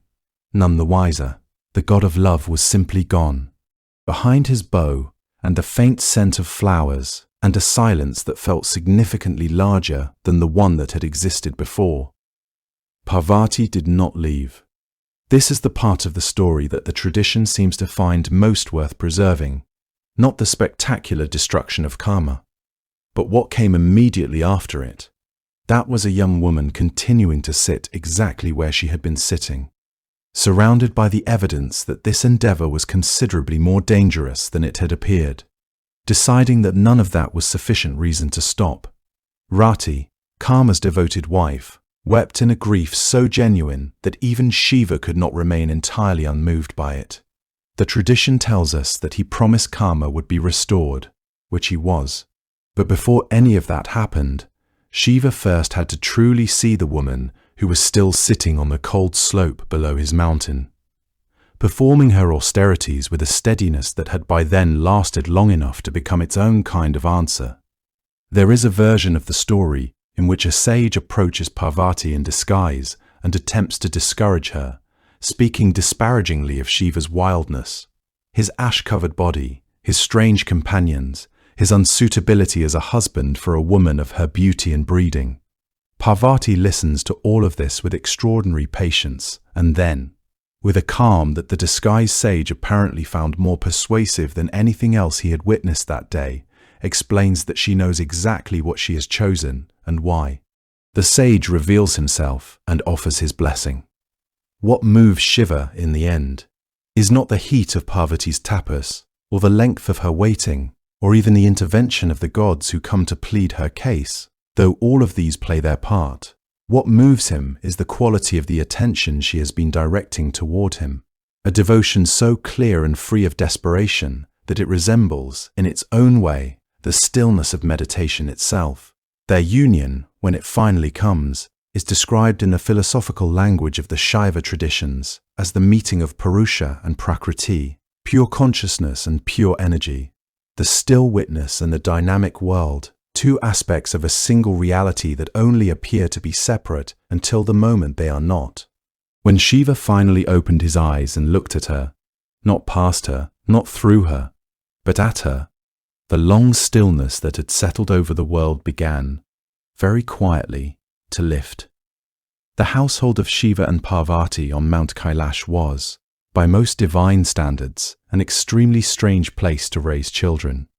There was no golden palace, no assembled court of ministers, no throne draped in silk, no attendants bearing trays of fruit and flowers through marble corridors. What there was, according to the old stories, was a mountain peak so high that clouds rested beneath it like a soft floor, a cave open to the wind on most sides, the perpetual sound of the Ganges somewhere far below, a gathering of creatures and spirits that no other god in any tradition would have invited quite so warmly to their home. Parvati made the best of it, as she made the best of most things. She had, after all, spent years in the snow waiting for Shiva to notice her. She was not a woman easily discouraged by difficult conditions. The stories that survive in the Puranas describe her arranging their life on Kailash with a kind of graceful practicality, tending the domestic rhythms of a household that happened to exist at the roof of the world. Surrounded by her husband's peculiar companions and by the particular sacred wildness of the mountain itself. And slowly, their family grew. The elder of their two famous children was Ganesha. His origin is told in the Shiva Purana with a directness that the storytellers seem to have found entirely appropriate. Parvati, the accounts say, wished to bathe in privacy, a reasonable enough desire in a household that was never entirely quiet. She fashioned a boy from the turmeric paste she used to anoint her own body, breathed life into him, set him at the entrance of her chamber with instructions to let no one pass. the boy stood his post faithfully. When Shiva returned and attempted to enter, the child did not recognize him and refused to step aside. Shiva, who had been absent long enough that he did not recognize the child either, became angry. A confrontation followed, and in the version the Shiva Purana preserves most fully, Shiva severed the boy's head. It was only when Parvati emerged, and her grief made the situation clear, that the full weight of what had happened settled over everything. Shiva, moved and ashamed, sent his gunners, the attendant spirits who accompanied him everywhere, out into the world with a single instruction: bring back the head of the first living creature you find sleeping with its head pointing north. They returned with an elephant's head. Shiva placed it on the boy's shoulders, breathed new life into him, accepted him as his own son. Other versions of the story exist. Some say the boy was Shiva's own creation to begin with. Others that the god Saturn's glance scorched away the original head. But the version most widely told is also, in some ways, the most honest about the strange, stumbling nature of even divine families. It contains an error, a grief, a restoration, which is more truthful than most accounts of family life, divine or otherwise. Ganesha grew into the most beloved of all Shiva's children, elephant-headed and round-bellied, carrying in one hand a broken tusk that he had once used as a writing implement, riding a small mouse that somehow bore his considerable weight without complaint. He became in time the remover of obstacles and the lord of new beginnings, invoked at the start of every journey, every ceremony, every text. That such a god came into being through a moment of violence and anguish, that his father corrected the terrible mistake with an act of tenderness rather than power. This is perhaps part of why he is so widely trusted. He is a god who arrived into the world through error and was restored through love. People who have experienced something similar tend to find him easy to approach. The younger of the two brothers, though in some regional traditions the birth order is reversed, was Kartikeya, known in the Tamil-speaking south as Morrigan, known also by the name Skanda. His birth was the answer to the long crisis that had gathered while Shiva sat in mourning after Sati's death. The demon Tarakasura had obtained a boon that only a son of Shiva could defeat him, had proceeded to make himself as comfortable as possible, while that seemed unlikely. Kartikeya was born of Shiva's energy, though the manner of his birth varies between traditions. In some versions he emerges from Shiva's third eye. In others, his spark is carried by the river Ganges herself. However he arrived, he grew quickly. He became the commander of the divine armies, a general of extraordinary grace. Rode into battle on a peacock, Tarakasura fell. In the great Shiva temple complexes of South India, particularly in Tamil Nadu, Morrigan is worshipped with a fervour that at times rivals even the devotion shown to his father. The landscape of the Tamil hills is understood to be his territory in a way that is deeply intimate and geographically precise. Beyond the two sons, the household of Kailash was filled with Shiva's ganas, small, usually misshapen, sometimes grotesque attendant spirits who formed his personal retinue. They were not beautiful by any conventional measure. They were described in various texts as dwarf-like, oddly proportioned, with animal features mixed into human ones, given to noise and mischief, and an enthusiastic lack of ceremony. Ganesha was eventually named their lord, which may be why he understood them so well.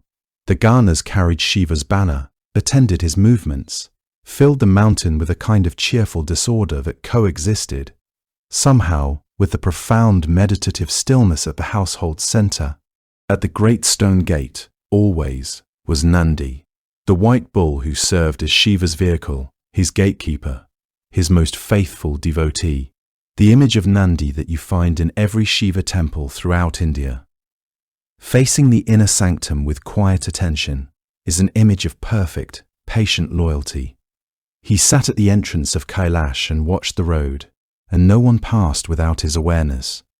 There is something enormously calming about Nandi, about a creature so large and so still, simply waiting with complete attention for however long is required. The household that these figures composed, the meditating god and his capable, warm-hearted wife, The elephant-headed sun and the peacock-riding general, the rowdy ganners spilling through the courtyards, the quiet bull at the gate, was a portrait of life in its full range, rather than life as we might prefer it to be. It contained grief and restoration, and laughter and silence, the sacred and the absurd living in very close quarters with one another, and the tradition seems to have found this not embarrassing, but essential. This is what Shiva's nature required, a domestic life as comprehensive as his cosmic one, a household that could contain everything. There is something quietly radical in a religion that places its most powerful deity not in a court or a throne room, but at a mountain hearth, surrounded by a family that includes an elephant-headed boy and a peacock-riding general and a courtyard full of mischievous dwarves. Sometime in the 9th or 10th century, in the workshops of the Chola kingdom in what is now Tamil Nadu, bronzesmiths achieved something that art historians still struggle to fully describe. They made the concept of time visible. The image they produced, Shiva as Nataraja, the Lord of Dance, was not new in its basic idea. Shiva had been associated with dance for a very long time before any Chola craftsman lifted a hammer. But something about the way those particular artists worked in lost wax bronze, something about the southern light and the theological traditions of the Chidambaram temple, brought the image to a completeness that earlier renderings had not quite reached.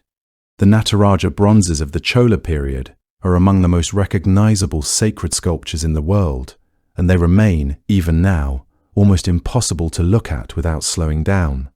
The pose itself has a name, Ananda Tandava, which translates roughly as the dance of bliss. This is worth pausing on, because the dance Shiva performs in these sculptures is the dance at the end of a cosmic cycle, the dance through which the universe dissolves back into its source, and the tradition chose to call it bliss. Not destruction, not catastrophe, not even completion. Bliss. The idea embedded in that name is that the dissolution of all things is not experienced by Shiva as a loss or a labor, but as something closer to joy, the way a musician might experience the resolution of a long and complex passage. The figure stands on one foot, the other leg lifted and crossing the body. 4 arms extend outward, each hand carrying or shaping something specific, and everything, every finger, every angle of the wrist, means something. This is not a sculpture you can glance at. It asks to be read. The upper right hand holds the damaru, a small hourglass-shaped drum. In many Indian traditions, sound is not just a byproduct of creation. It is the mechanism of creation, the first movement in a universe that begins in silence. The damaru's beat is understood as that first sound, the primordial vibration from which all of material existence crystallizes. When Shiva shakes the drum, according to this understanding, the universe begins. Language begins. The syllable Om, which certain schools describe as the sound of consciousness itself, begins. The drum in that upper right hand is, in the theological reading of the image, the origin of everything. The upper left hand holds fire. Where the right hand creates, the left destroys, and this pairing, drum and flame, beginning and ending, held simultaneously in the same figure, is the central philosophical statement of the Nataraja. Creation and dissolution are not sequential. They do not take turns. They happen together, continuously, the way breathing in and breathing out happen within the same body without contradiction. Shiva holds both because both are always happening. The lower right hand is open, palm outward, in the gesture called Abhaya Mudra, the gesture of fearlessness, or more precisely, the gesture of protection from fear. In temple iconography, this hand says something directly to the person standing before the sculpture. Do not be afraid. The dance is real, the fire is real, the dissolution is real, and you do not need to be afraid of any of it. This is, when you consider the full meaning of what the sculpture is depicting, a remarkable reassurance to offer. The God who is literally dancing the universe to its end holds one hand up and says, "Be at peace." The lower left hand points down toward the raised foot, and this gesture is understood in the Chidambaram temple tradition as pointing toward liberation. toward the place where the devotee's burden is laid down, where the ordinary weight of accumulated karma and confused thinking falls away. The raised foot is grace made visible. It is the door. Beneath the planted foot, the one that still touches the ground, a small figure lies crushed. A dwarf, his face upturned, his expression somewhere between confusion and shock. This is Apasmara, whose name means forgetfulness or heedlessness, and who represents the condition of living in ignorance of one's own true nature. Apasmara is not simply a demon in the conventional sense. He is the personification of a very ordinary human experience. The forgetting that happens when you are so absorbed in the texture of daily life that you lose sight of the larger reality in which that life takes place. Shiva's foot on Apasmara is the tradition's way of saying that consciousness, when it is fully awake, stands on top of ignorance rather than inside it. The dwarf is not killed. Notably, Apasmara must be kept alive, because if ignorance were destroyed entirely, there would be no cosmos left to maintain, no beings left to seek liberation. He is only held down. Around the entire figure burns a ring of flames, the Prabha Mandala, the circle of light. This circle carries several layers of meaning at once, and the tradition seems to have been quite deliberate about holding all of them together. The flames represent time, which devours everything. They represent the boundary of the cosmos itself, the outermost edge of the manifest universe, the point past which there is only the unmanifest. They represent consciousness, which in certain Shaivite philosophical schools is described as both the fire and the space in which the fire burns. The ring is always circular, and this too is intentional. Time in this tradition is not a line moving from a fixed point toward a fixed destination, but a wheel, turning and returning, with no moment that is not in some sense a repetition of a moment that has come before and will come again. The great Chidambaram temple in Tamil Nadu, where a form of Shiva as Nataraja has been worshipped for at least 1,000 years, preserves a specific theological elaboration of the image known as the Pancha Sabai tradition, the teaching that Shiva performs 5 dances in 5 cosmic halls. The Ananda Tandava at Chidambaram is understood as taking place in the hall of consciousness itself, which is to say that the dance is not located anywhere in ordinary space. The entire sculpture in this reading is not a representation of something that happened once, but a description of something that is always happening, right now, at the level of reality that underlies ordinary perception. The sound of the Damaru is always sounding. The fire is always burning. Shiva's foot is always raised above the sleeping Apasmara. There is a theological text associated with the Chidambaram tradition called the Unmake Vilakam, which offers a systematic reading of the Nataraja's 5 gestures as the 5 divine acts of Shiva: creation, preservation, dissolution, concealment, and grace. The drum creates, the fire destroys, the raised foot reveals. The planted foot, standing upon ignorance, conceals, because the cosmos itself, in this understanding, is the act by which consciousness hides itself from itself in order to have the experience of awakening. And the Abhaya Mudra, the open hand of protection, is grace, the turning of consciousness back toward its own source. Every Nataraja in this reading is a complete theological statement. It has no missing pieces. The bronzesmiths of the Chola period understood this, and they worked accordingly. The proportions of the figure were not arbitrary, but governed by a system called talamana, a precise canon of measurement in which the dimensions of the divine body were understood to carry spiritual significance. The flying locks of Shiva's hair, his jata, spread outward in the movement of the dance, and woven among them are small figures: the crescent moon, the skull, the tiny form of the river goddess Ganga. Even in the frenzy of cosmic dissolution, the hair holds the histories. A 20th century physicist named Fritjof Capra once stood before a Nataraja at a European museum and thought he was looking at the dance of subatomic particles, which is not exactly what the ancient Tamil bronzesmiths intended, but may not be entirely wrong.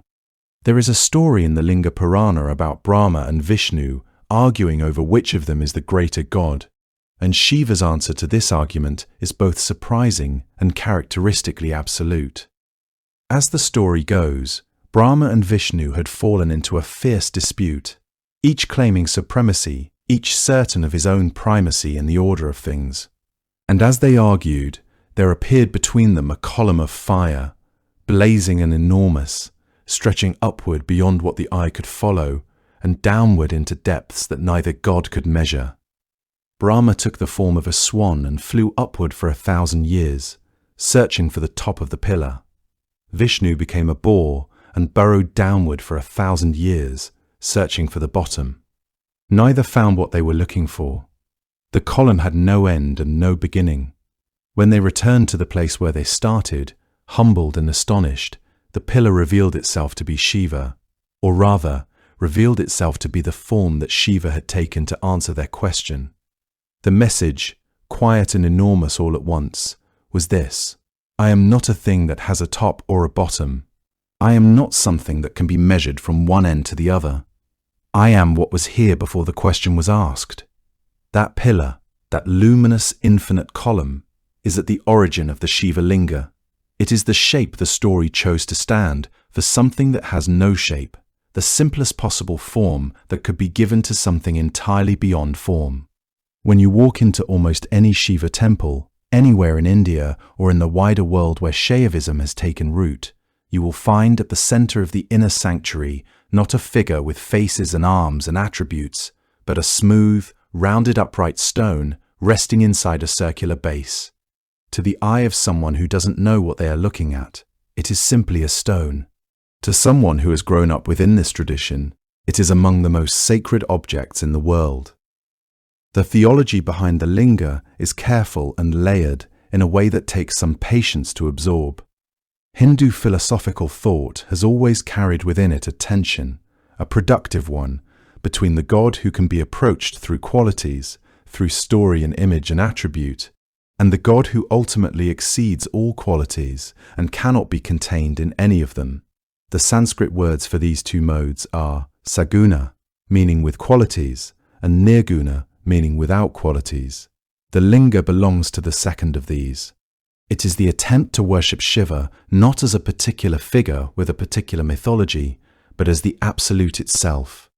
As Brahman, the ground of all existence, taking the most elemental shape that stone and devotion can agree upon. It is, in this understanding, the universe distilled to its simplest imaginable form.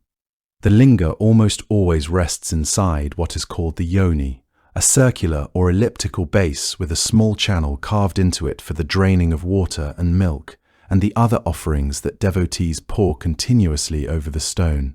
In Sanskrit, yoni refers to the source, the origin, the womb from which things emerge. In this form, the linga resting within the yoni, the image carries a meaning that the tradition has been quite explicit about for many centuries. It is the union of Shiva and Shakti, of pure consciousness and the dynamic energy through which that consciousness becomes the world. Neither one alone is sufficient. Shiva without Shakti, in the philosophical language of this tradition, is inert, pure awareness with nothing moving through it. Shakti without Shiva is motion without direction, energy without the witness that gives it meaning. Together, they are the totality of what exists. Western observers arriving in India during the colonial period read this image through an entirely different lens, and the reading they produced caused a great deal of confusion that has persisted in some quarters ever since. They saw a phallic object, drew what seemed to them an obvious conclusion, and wrote about it in those terms. It is worth pausing here, as the tradition itself would ask us to do, and noting how completely that reading misses what Hindu theology actually says. The scholars and priests and poets who have written about the linga across 15 centuries have consistently and explicitly described it as the symbol of the formless absolute, the axis connecting heaven and earth, the pillar of infinite light from the Linga Purana story. The theological literature is not coy or ambiguous about this. Some scholars have noted, more gently, that while procreative symbolism is not entirely absent from the broader tradition of linga worship in its earlier strata, The dominant and living theological meaning is overwhelmingly cosmological and philosophical rather than narrowly sexual. The colonial misreading, arriving from outside the tradition and looking for what it expected to find, managed to both oversimplify and misrepresent something far more philosophically sophisticated than it was willing to credit. Across India, there are 12 lingas that the tradition regards as especially sacred. Not lingas installed by human hands, but lingas that appeared of their own accord, or in which Shiva is said to have manifested spontaneously as Jyotir, as light.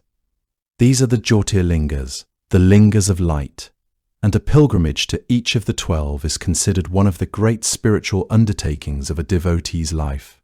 They are scattered across the subcontinent, from the coast of Gujarat to the plains of Uttar Pradesh to the forested hills of Andhra Pradesh, as if distributed by intention across the entire breadth of the land.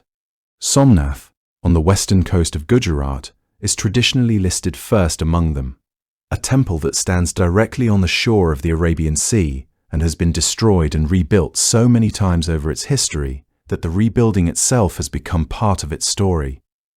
Kashi Vishwanath stands in Varanasi, the city Shiva is said never to leave, on the bank of the Ganges. Mahakaleshwar rises in Ujjain, a city considered so sacred that time itself is said to be measured from it, and it is the only Jyotirlinga said to face south, toward the realm of death, which is consistent with Shiva's role as the Lord who presides over dissolution. Rameswaram, at the very southern tip of India, where the land narrows and reaches towards Sri Lanka, holds the Ramanatha Swami Jyotirlinga, and the tradition holds that Rama himself installed it after returning from his war across the sea. Kedarnath, high in the Garhwal Himalayas, is accessible for only part of the year before the snow makes the passes impassable, and pilgrims climb toward it regardless, as if the difficulty of reaching it is precisely the point. Each of these shrines holds a different story about how Shiva came to be present there, and each has its own local tradition of worship and sacred geography surrounding it. But the thread running through all 12, according to the tradition, is the same one that runs through the Linga Purana story about Brahma and Vishnu and the column of fire that had no end. In each of these 12 places, the story says, Shiva manifested not as a human form or a divine figure with arms and attributes, but simply as light, infinite, column-like, and entirely without beginning or end. The oldest traditions of yoga do not begin with a school or a text or a set of postures. They begin with a man sitting alone by a high mountain lake, so still that the wind passed around him the way it passes around a boulder. The lake is called Kantisarovar. It sits high in the Himalayas at an elevation that makes the air feel thin and clean and almost too bright. The kind of place where sound carries differently and silence has a particular weight to it. According to the tradition, as it is told in the yogic and Shaivite literature, Shiva had arrived at this state of stillness that was unlike anything the cosmos had ever witnessed. Not the stillness of sleep or the stillness of death, but a wakefulness so complete and so deep that the ordinary boundaries between inside and outside, between self and sky, had simply ceased to matter to him. He was not performing austerities. He was not reciting hymns or making offerings. He was simply sitting, fully and absolutely present to what he was. What radiated from him was so unusual and so luminous that it drew attention even from beings who had never sought him out before. 7 sages, who in the Sanskrit tradition are called the Saptarishis, found their way to the shore of that cold mountain lake and stood watching him for a very long time. They understood, without being told, that whatever Shiva knew was worth knowing, that whatever had settled into him was not simply personal peace, but something more like a complete understanding of the nature of consciousness itself, a map of the inner territory that no one had ever drawn before. And so they asked him to share it.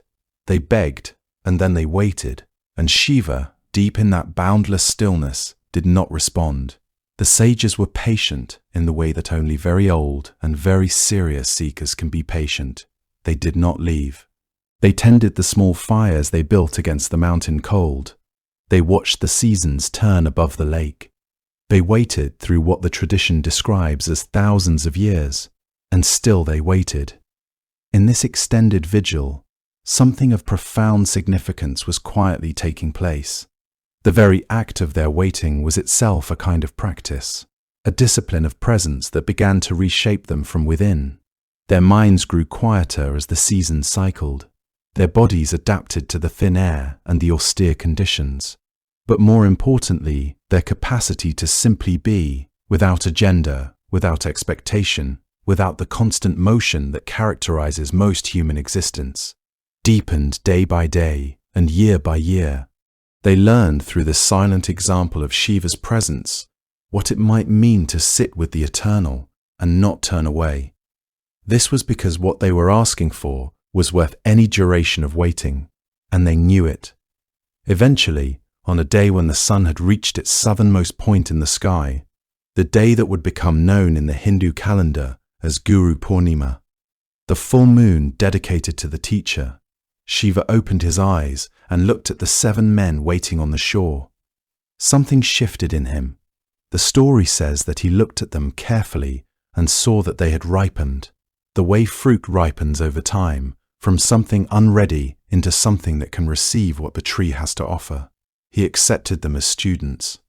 What followed, according to the tradition, was a transmission that lasted for thousands of years, during which Shiva conveyed to the Saptarishis the full science of yoga. And here it is worth pausing over what the tradition means by that word. This was because it does not mean what many people today might first imagine. Yoga, in this original sense, was not a series of physical postures designed to stretch the body or calm the nervous system, though those things would eventually grow from it, the way branches grow from a root. What Shiva transmitted was something far more fundamental, a complete understanding of the nature of human consciousness, the mechanisms by which the mind generates suffering and entanglement, the precise inner movements by which a person could move from that entanglement into something the tradition calls liberation, or mukti. He is called Yogeshvara, the Lord of Yoga, in recognition of this. Also Adiyogi, the first yogi, meaning not merely the first teacher, but the first being who had ever achieved this mastery of consciousness and returned from it with the capacity to communicate what he had found. The 7 sages eventually went in 7 different directions, carrying what they had received to 7 different parts of the world. The traditions of yoga and inner science that emerged across many different cultures are understood, within Shaivism, as the distant descendants of that original teaching given beside a cold Himalayan lake by a god who had at first seemed not to notice anyone was there. It is a story that has a particular kind of truth to it, regardless of how one understands its literal details.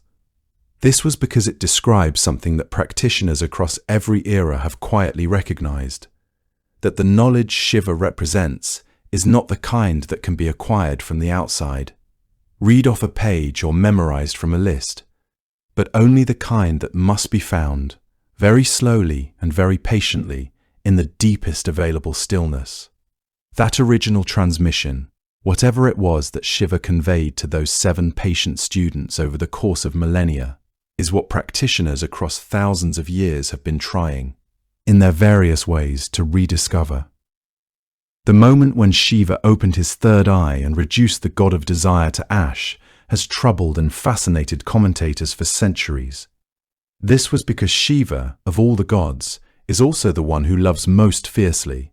He is the husband who carried Sati's body through the cosmos rather than let her go. He is the god whom Parvati won through the sheer sincerity of her devotion, who, once he turned his gaze toward her, gave her his complete and undivided attention for the rest of time. So when Kama, the beautiful flower-arrowed god of longing and desire, came flying toward Shiva on his parrot, drew back his sugarcane bow, strung with a garland of honeybees, let his arrow fly directly at the meditating god's chest, what happened next seems, on the surface, like a tremendous contradiction. The third eye opened. A beam of fire came from it. Kama was reduced to a scattering of ash before the arrow ever found its mark. And the gods who had sent him there, hoping that Shiva, struck by desire, would fall in love with Parvati and father the son who could defeat the demon Tarakasura, stood in stunned and horrified silence. Rati, Kama's wife, cried out in grief. The world grew suddenly aware of what it meant to lose the god who had been quietly threading all of living experience together. It is a dramatic moment, and the theology behind it is, when you sit with it long enough, one of the most carefully reasoned things in the entire Shaivite tradition. Shiva's three eyes, in the philosophical reading that has accumulated around this episode over many centuries, are not simply a physical oddity, but a map of consciousness and time. The right eye corresponds to the sun and to the ordinary experience of daylight reality, the present, the visible, the world as it appears. The left eye corresponds to the moon and to the inner life, the reflective, the emotional, the dreaming mind. But the third eye, situated between and above them on Shiva's forehead, corresponds to fire and to something that has no clean translation, the awareness that is prior to time altogether, the witnessing consciousness that sees past, present, future as a single field rather than a sequence. When that eye opens, it is not simply that Shiva becomes angry, though his anger is real enough. It is that he brings to bear on karma a quality of perception that sees through the entire apparatus of desire, sees what desire is made of at its root, sees the compulsion underneath the beauty, the restlessness underneath the longing, and what desire is when seen all the way through to its source. From that angle, is something that cannot survive the seeing. The fire is, in this reading, less a punishment than a natural consequence. Karma does not survive the full light of pure consciousness any more than darkness survives when a lamp is brought into a room.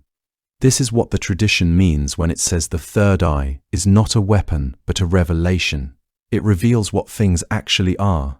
What compulsive craving actually is, when stripped of the beautiful clothing desire always wears, is a kind of bondage, a tether that keeps consciousness orbiting the same objects again and again, mistaking the orbit for satisfaction. Hindu philosophy is quite precise about this. The word kama encompasses desire in its broadest sense, the wanting of things, the craving that drives beings toward objects and away from the stillness of their own nature. The Kama Sutra is named for it.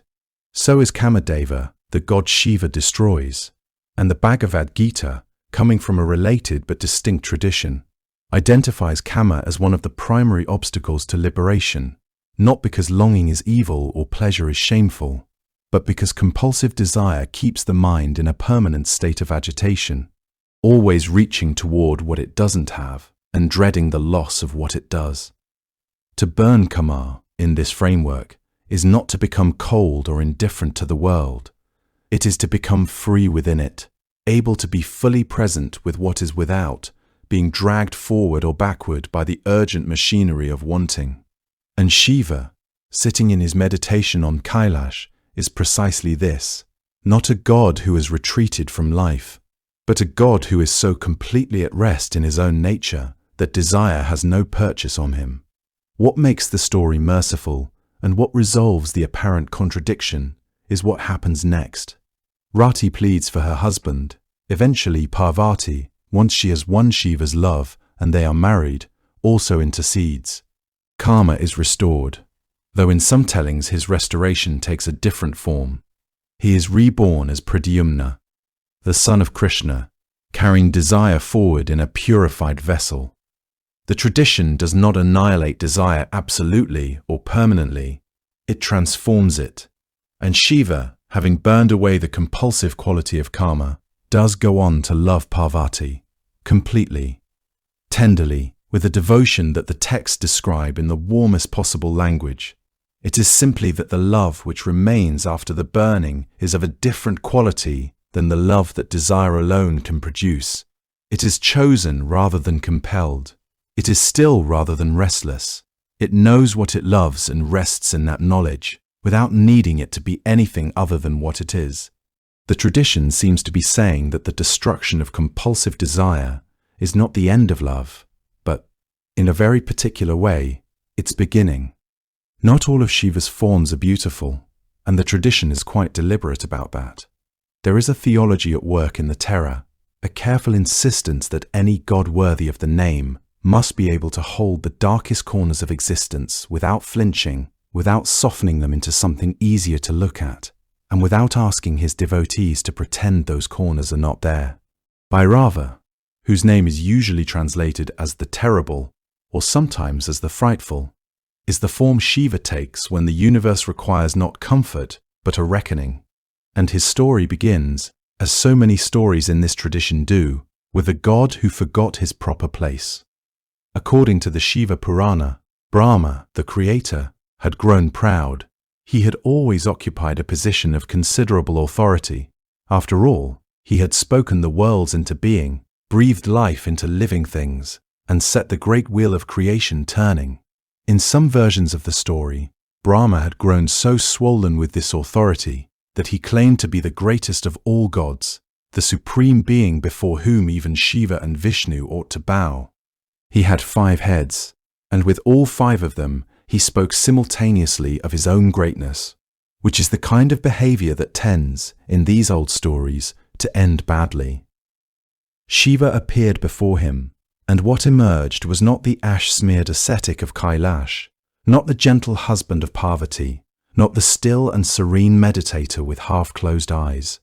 What emerged was Bhairava, dark as a storm cloud at midnight, naked and burning with a fury that the older translations struggle to fully convey, his eyes wide and blazing, fangs curling over his lip, his hair wild and unbound. In an instant, Bhairava reached out and severed one of Brahma's 5 heads. It came away in his hand, and there was a silence in the cosmos that no one who witnessed it forgot. The sin that followed this act was called Brahmahatya, the killing of a Brahmin.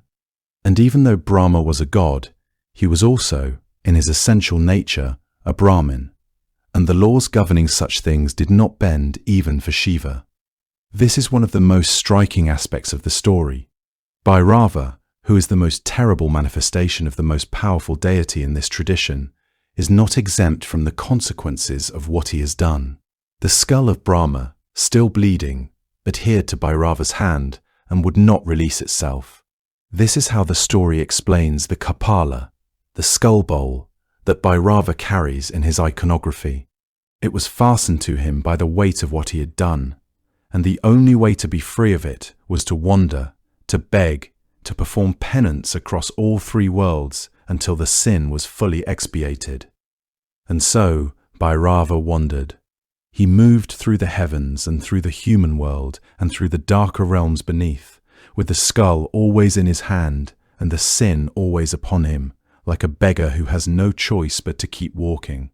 Wherever he went, he asked for alms, accepting whatever people placed into the bowl of that severed head, and the image is one that Hindu art has never shied away from. This enormous, terrifying figure reduced to the posture of absolute humility, begging at doorways with the skull of creation's god as his only vessel. He wandered for what the texts describe as a very long time, through forests and across rivers, and through cities where people recognized him and were afraid. The wandering ended, according to the tradition, at Varanasi, the ancient city on the Ganges that Shiva has always, in some sense, called his own. When Bhairava crossed into the boundaries of that city, the skull fell from his hand. The sin of Brahmahatya dissolved, as if the holiness of the place itself could absorb what nothing else in the 3 worlds had been able to lift. The spot where the skull is said to have fallen is still marked within the city, and Bhairava did not leave. He stayed, and Varanasi became, among its many identities, Bhairava's city, the place where he presides as its Kotwal, its guardian, its lord of the boundaries, watching the gates and keeping a kind of divine order that is far too ancient and far too fierce to be described as ordinary law enforcement. The Bhairava temples of Varanasi are not the grand carved complexes that draw pilgrims to places like Madurai or Chidambaram. They tend to be smaller, darker, tucked into the labyrinthine lanes of the city's older neighborhoods, marked by offerings that include things rarely seen at other shrines, liquor poured before the image, meat left at the threshold, the acknowledgement that this particular form of the divine does not require the world to be sanitized before approaching him. The image of Bhairava in these temples is something that stays with people. He is black or deep blue, garlanded with skulls, his face alive with an expression that is not quite anger, and not quite joy, and not quite anything a human face has ever managed, which is, one suspects, entirely the point. What Bhairava's existence within the tradition insists on is that an ultimate reality, which could only be encountered through beauty, through auspiciousness, through the forms that make us comfortable, would not in fact be ultimate at all. It would be a god shaped to our preferences, rather than one who contains the full breadth of what existence actually is. There is terror in the world, the tradition says, not as an aberration or a failure of the divine plan, but as something woven into the fabric of things. And a god who is truly Lord of everything must be able to hold that terror too, must be able to look at it directly, must in some sense be it. Bhairava is the form that Shiva takes when the universe requires its god to be honest about that.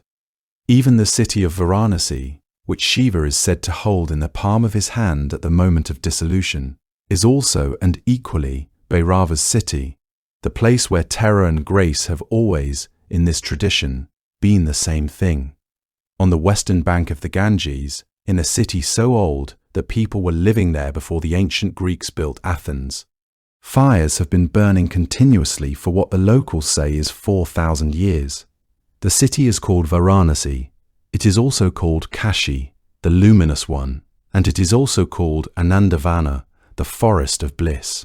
It has collected names the way a river collects tributaries, each one arriving from a different direction and adding something to the whole.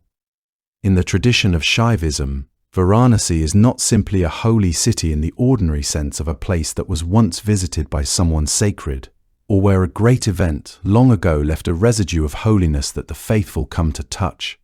It is something more particular than that.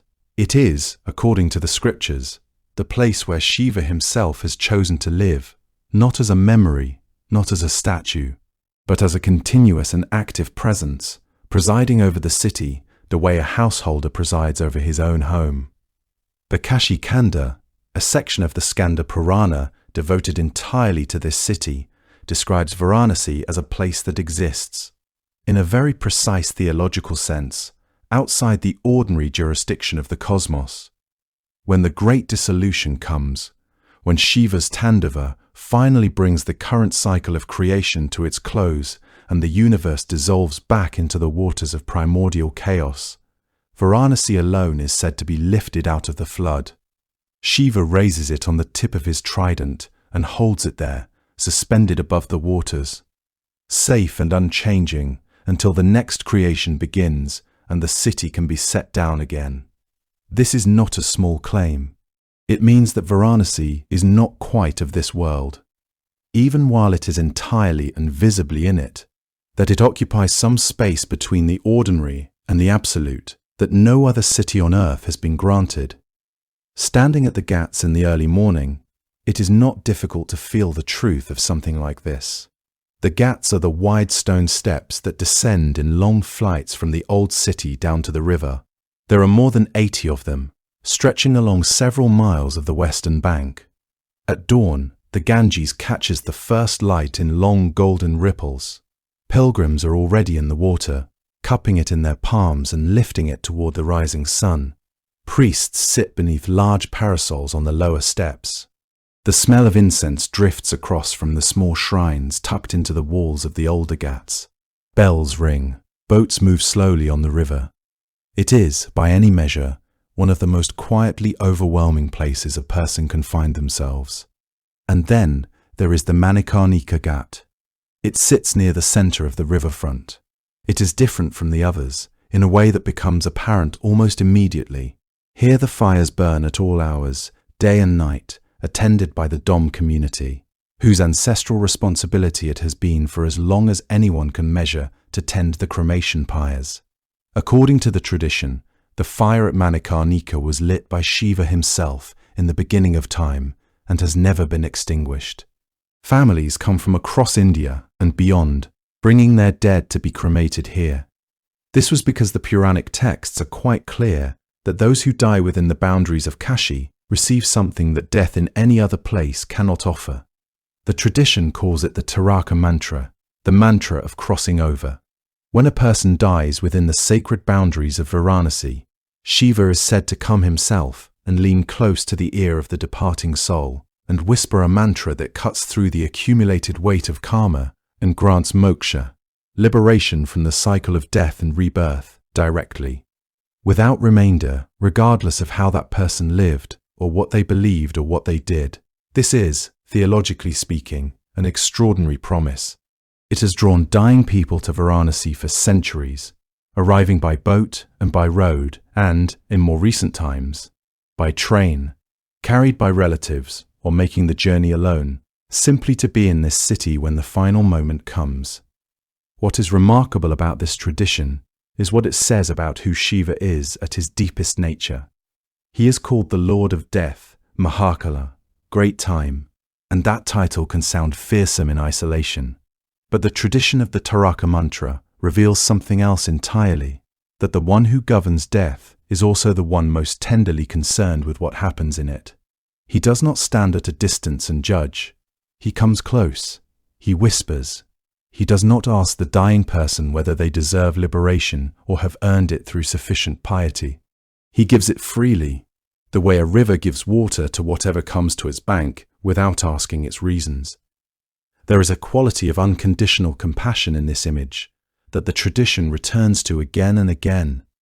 The terrible and the tender unified in the same act, in the same figure, at the same moment. The Ganges itself moves past the Ghats with the slow, unhurried patience of something that has been doing exactly this for longer than the city has stood above it. The fires at Manikarnika reflect in the water at night in long broken columns of orange.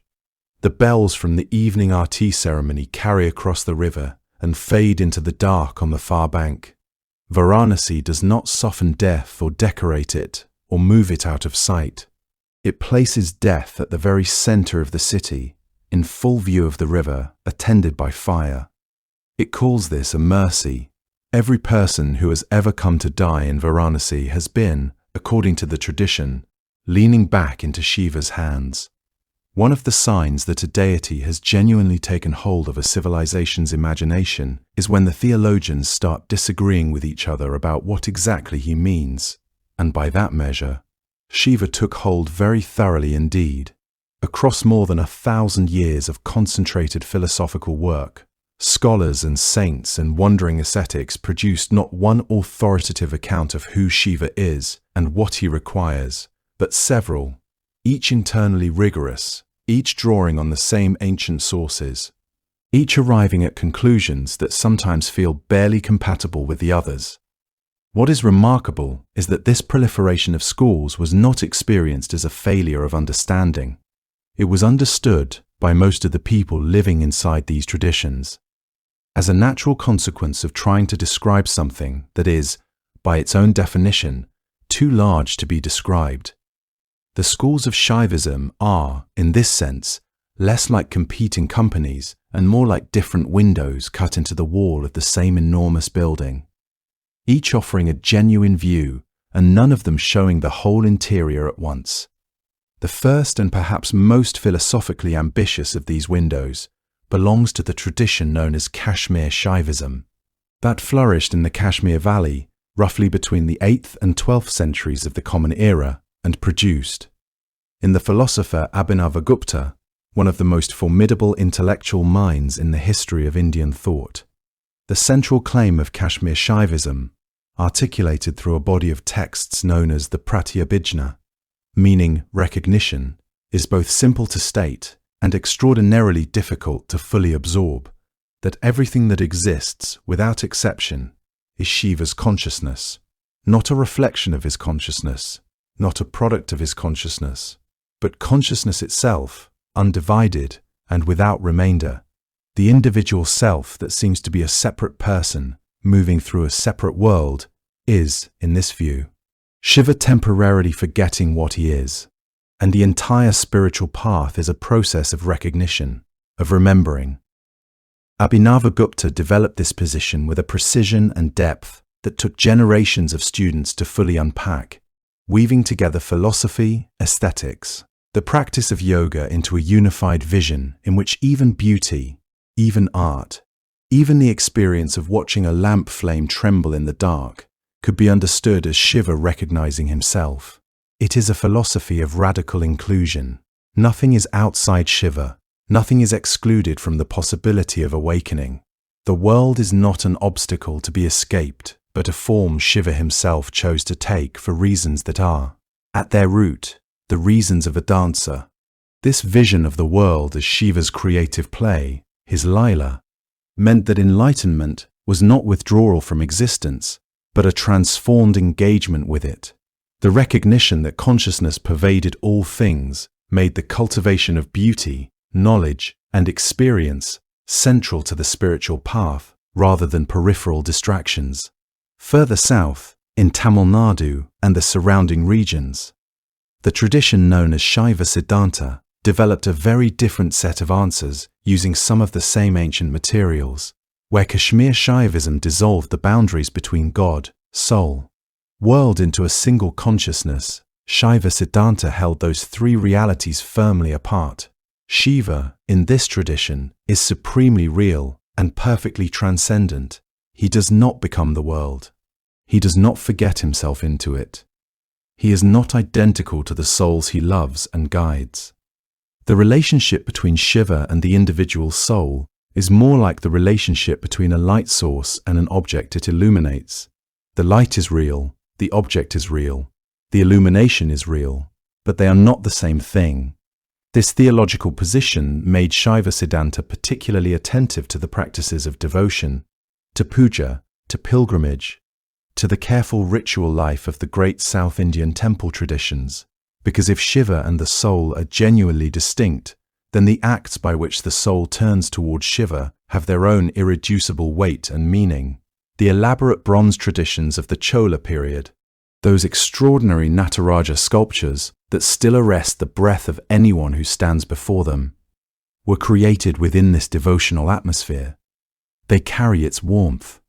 Shaiva Siddhanta's theological precision about divine transcendence and human distinctness thus had practical consequences.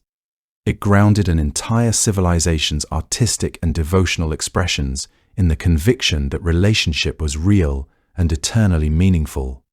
The soul's genuine otherness made its encounter with Shiva not an illusion to transcend, but a fundamental truth about existence. Moving westward and forward in time, the 12th century, in what is now Karnataka, produced a religious and social movement that brought Shaivism into a terrain that neither Kashmir Shaivism nor Shaiva Siddhanta had fully entered, the terrain of equality.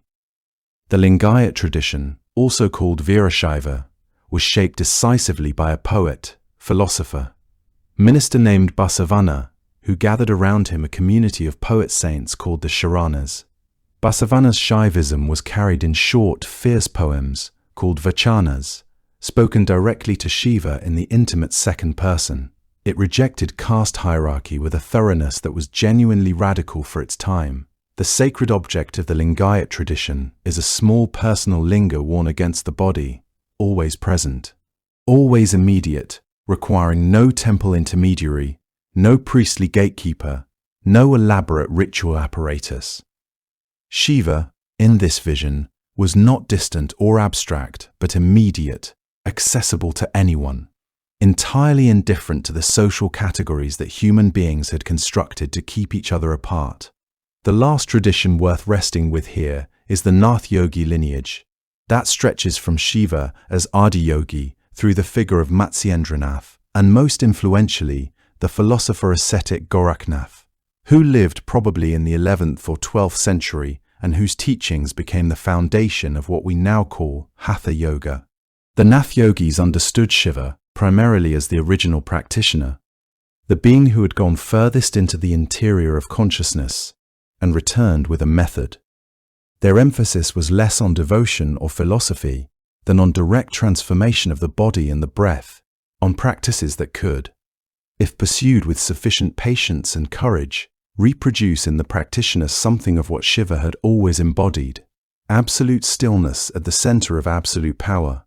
Each of these schools was, in its own way, trying to do what the Nataraja bronze does, to hold an impossibly large thing still for long enough that a human mind could begin to understand what it was looking at.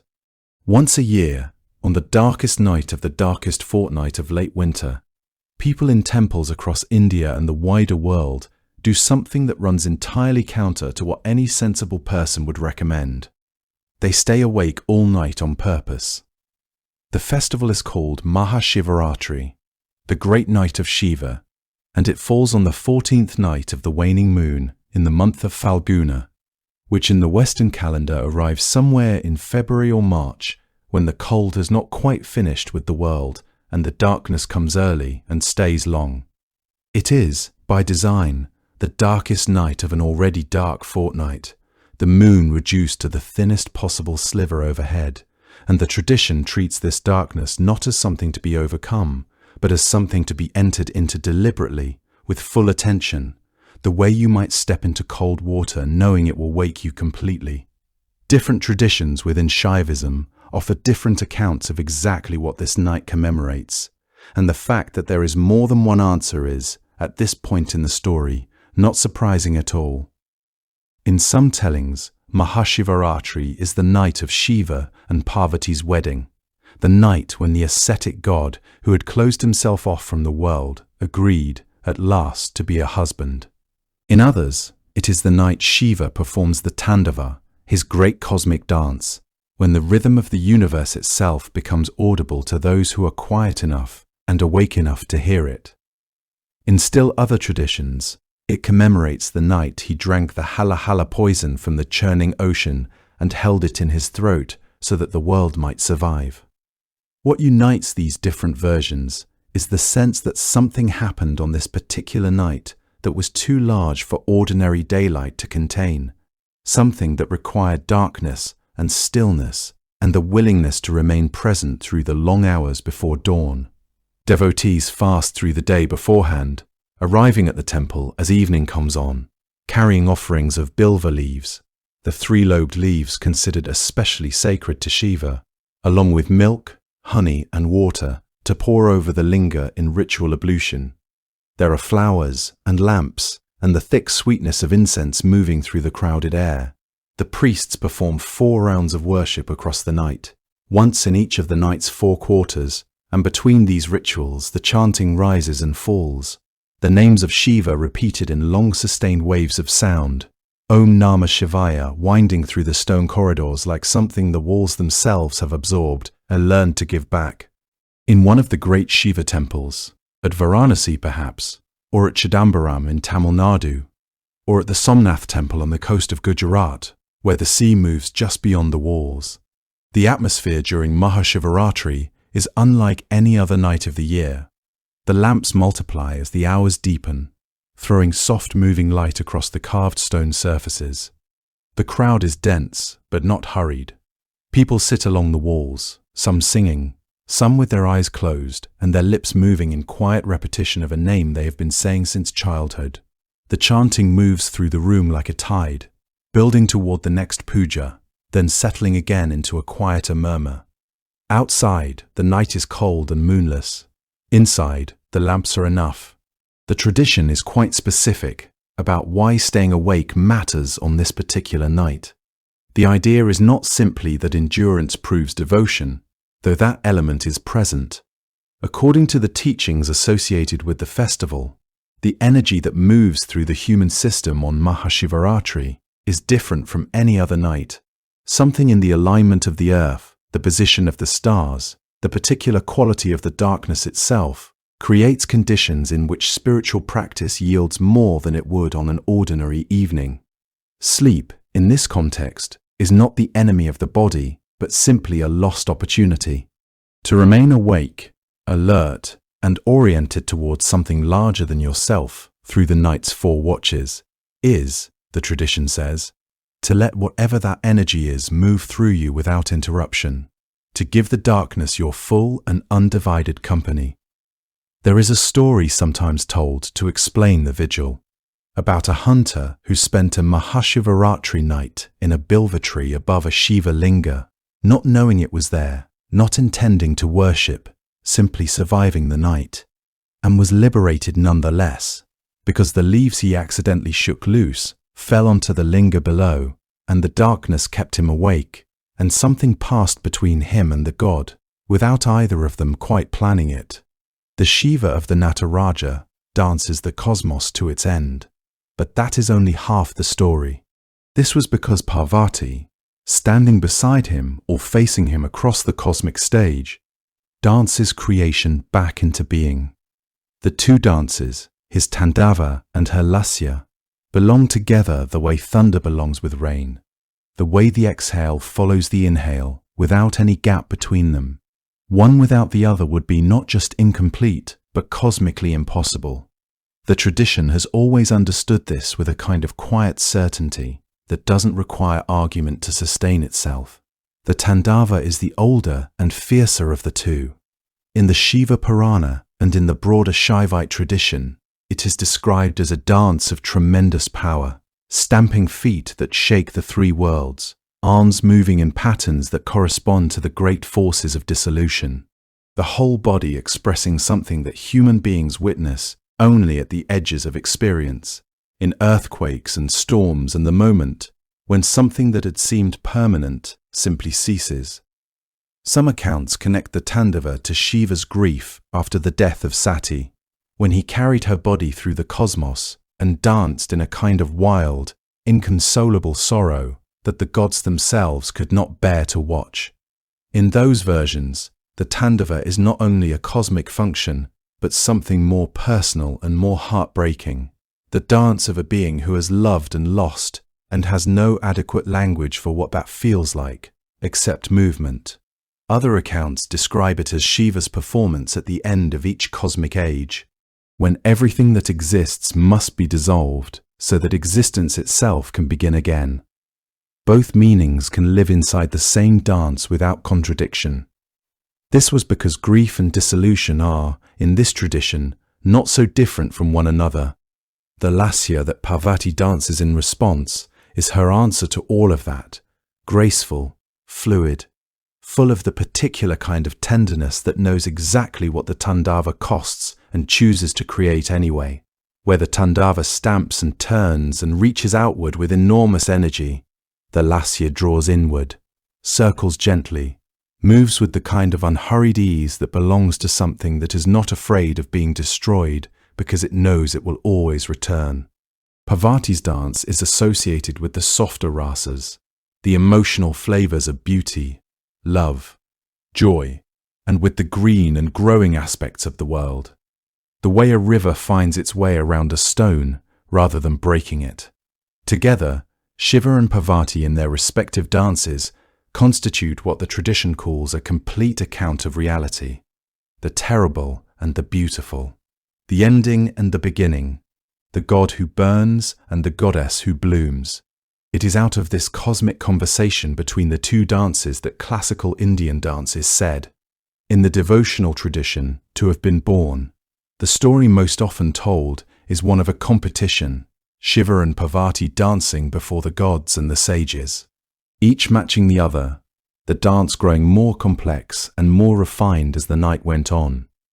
At some point, according to one account, Shiva performed a step that Parvati, modest by her own choosing rather than by any limitation, declined to mirror.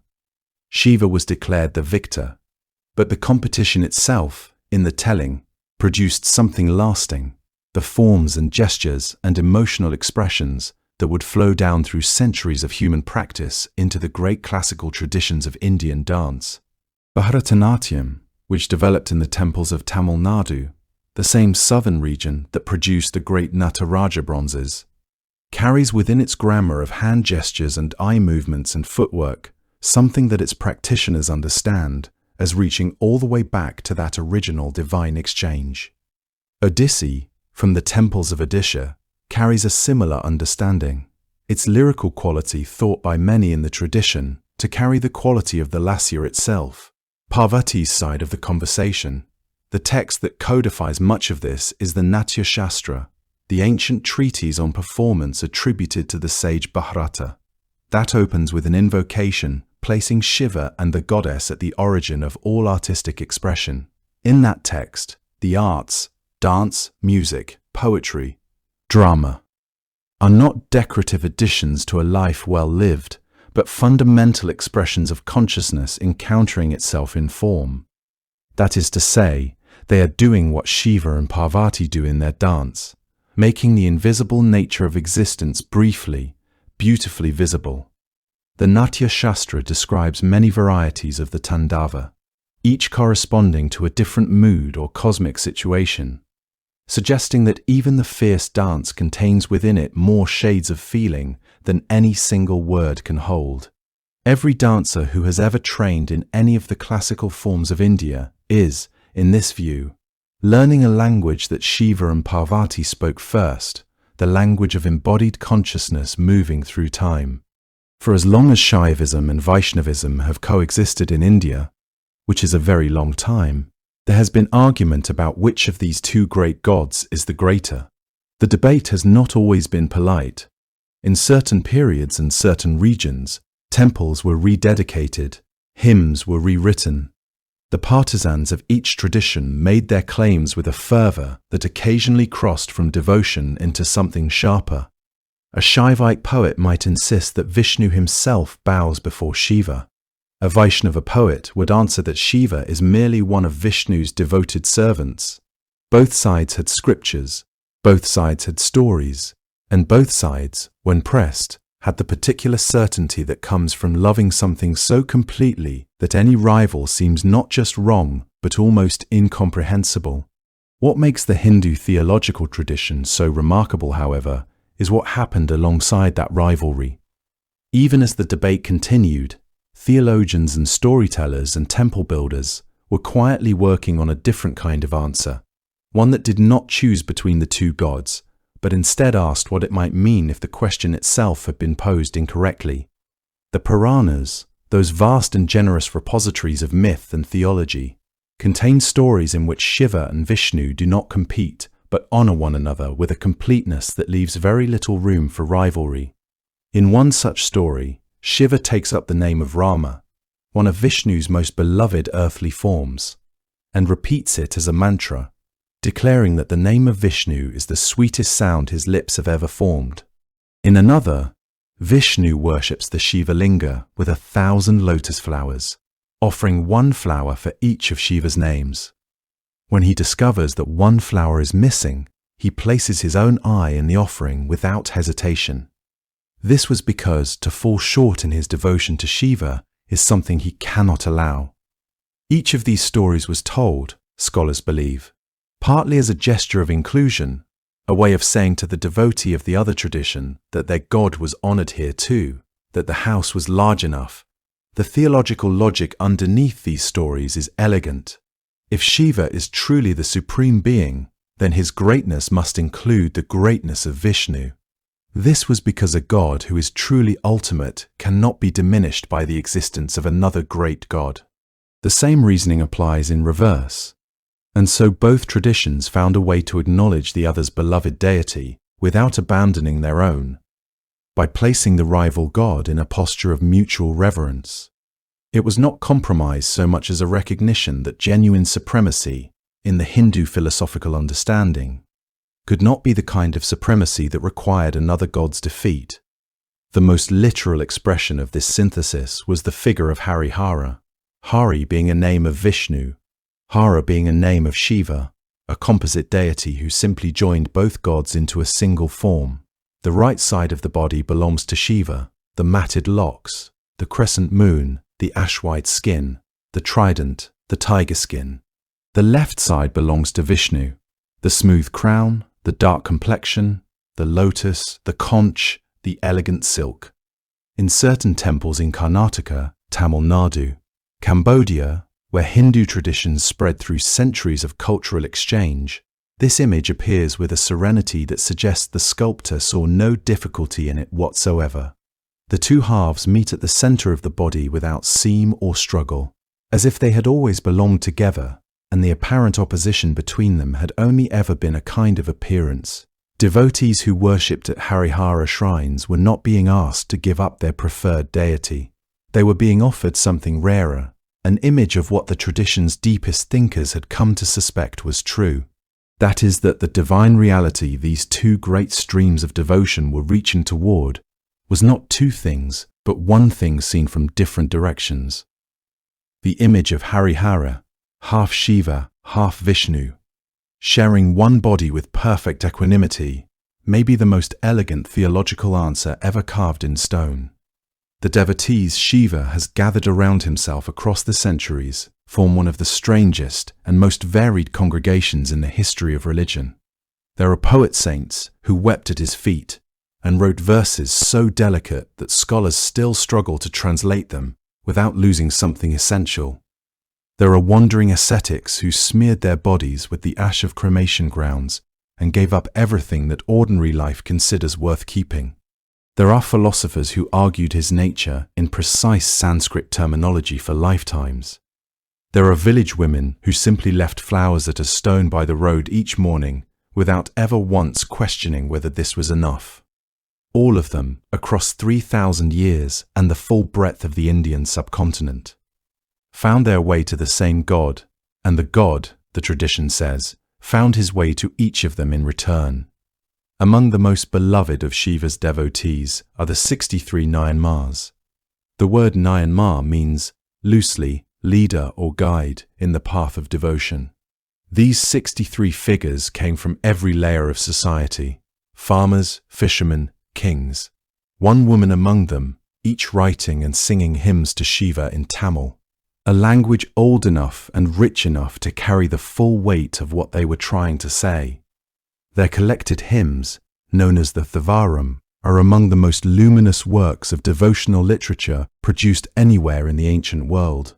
The verses haven't lost their warmth across 15 centuries. Appara was one of the most beloved among them. He had, before his conversion back to Shaivism, spent time among the Jains. When he returned to Shiva, it was with the particular intensity of someone who had been away and found that nothing else had satisfied. He was reportedly tortured for his faith by a Pallava king who had him thrown into a lime kiln and cast into the sea in a sack weighted with stone. The tradition says that Shiva's grace carried him through both. What is certain is that Appara's hymns carry no trace of resentment. They are full of a tenderness so personal that they read less like theology and more like letters. He called Shiva his father, his mother his friend, the one who had taken up residence inside his own chest and refused to leave. Sundara, who came a little later, was known for a particularly intimate and sometimes almost irreverent tone in his devotion. He addressed Shiva as a dear friend rather than a distant sovereign. His hymns are filled with a playful, affectionate boldness that was understood not as disrespect, but as the highest form of closeness, the confidence of someone so certain of love that he no longer needs to be formal about it. Manikavajakar, whose name means he whose utterances are as rubies, wrote the Tiruvajakam, a collection of hymns so emotionally raw and philosophically profound that generations of scholars have called it untranslatable. Not because the words resist translation, but because the feeling in them does. He described being seized by Shiva suddenly, the way a hunter seizes a bird, never quite recovering and being grateful beyond measure that he hadn't. In the 12th century, in the Kannada-speaking region of Karnataka, a minister named Basavana looked at the caste hierarchies governing religious practice and found them deeply, personally wrong. He organized a movement of devotees called the Veerashaivas, or Lingayats, built around the idea that every person, regardless of birth, gender, or social rank, carries Shiva's presence within them and can worship him directly, without intermediary, without temple hierarchy, without the ritual distinctions that had long separated the priestly from the ordinary. Each Lingayat devotee wore a small linga close to the body as a constant sign of this direct relationship. Basavana's own verses, called vachanas, spoken sayings, are compact and luminous. They have a quality of radical plainness that cuts through ornament the way a sharp thing cuts through cloth. He asked, in one of the most famous of them, "What is the use of a great lamp if the house inside is dark?" Meaning that external devotion without inner transformation is simply a performance. Then there are those who came to Shiva by a stranger and more severe road. The Pashupatas, among the earliest of Shaivite ascetic orders, practiced rituals deliberately designed to invite social humiliation, behaving in absurd or undignified ways in public so that the shame would loosen the grip of pride and social identity, both of which the tradition identified as obstacles to genuine awakening. The Shaiva Nagas, warrior ascetics who appear in their thousands at the Kumbh Mela, renounce clothing and worldly goods as a continuous practice of standing outside ordinary categories. The Agoras, who take up residence in cremation grounds and deliberately engage with what society calls polluted or terrifying, understand themselves as following Shiva's own example, the god who wears skulls, who dances where the dead are burned, who treats all of creation as equally sacred because he himself contains all of it without flinching. These last figures have been sensationalized and misunderstood in equal measure, both within India and outside it. But the tradition itself places them within the same broad family as Manikavajakar weeping before the temple gate, only further along an edge that most people are not willing to approach. What connects them to the Tamil poet saints and to Basavana is the same thing, a willingness to reorganize the entire architecture of their lives around a single devotion at whatever cost. All of them were saying, each in their own register, from the exquisite Tamil verse to the ash-smeared austerities, that they had found in Shiva something that could not be found anywhere else. What the 3,000-year conversation about Shiva keeps returning to, from the earliest Vedic hymns to the stone towers of Chidambaram to the Tamil saints weeping at his feet, is a single extraordinary claim that behind the noise and the movement and the constant generation and dissolution of everything that exists, there is something that does not move. It is a claim that the Rigveda approached sideways, in the form of a fierce and unpredictable storm god who seemed too wild and too contradictory to be held in any single description. It is a claim that the Shvetashvatara Upanishad made plainly and boldly, declaring that this consciousness, this still point, was not one god among many, but the ground from which all gods arose. And it is a claim that sculptors, poets, mathematicians, pilgrims, wandering ascetics have been testing against their own experience ever since, with a stubbornness and a tenderness that is itself a kind of answer. This recognition appears in different forms across the centuries. In the oldest texts, in temple carvings, in the whispered prayers of contemporary seekers. Yet beneath these varied expressions, something essential remains unchanged. The claim itself endures, that stillness and motion arise from a single source, that division is ultimately illusory. Shiva drank the poison that would have destroyed the world and let it turn his throat blue. He carried the body of Sati through the cosmos until his grief had consecrated the land beneath his feet. He burned the god of desire to ash and then, moved by Parvati's extraordinary devotion, opened his eyes and loved her with the whole of himself. He dances the cosmos to its dissolution and sits in perfect stillness at the same time. The tradition insists that these are not contradictions, that the dance and the stillness are the same thing seen from different distances. The Nayanmars understood this and sang about it in Tamil, so beautiful that people still recite those hymns before sleep. The Kashmir Shaivites understood it and built philosophical systems of startling elegance to explain how a single consciousness could appear to itself as a universe full of separate things.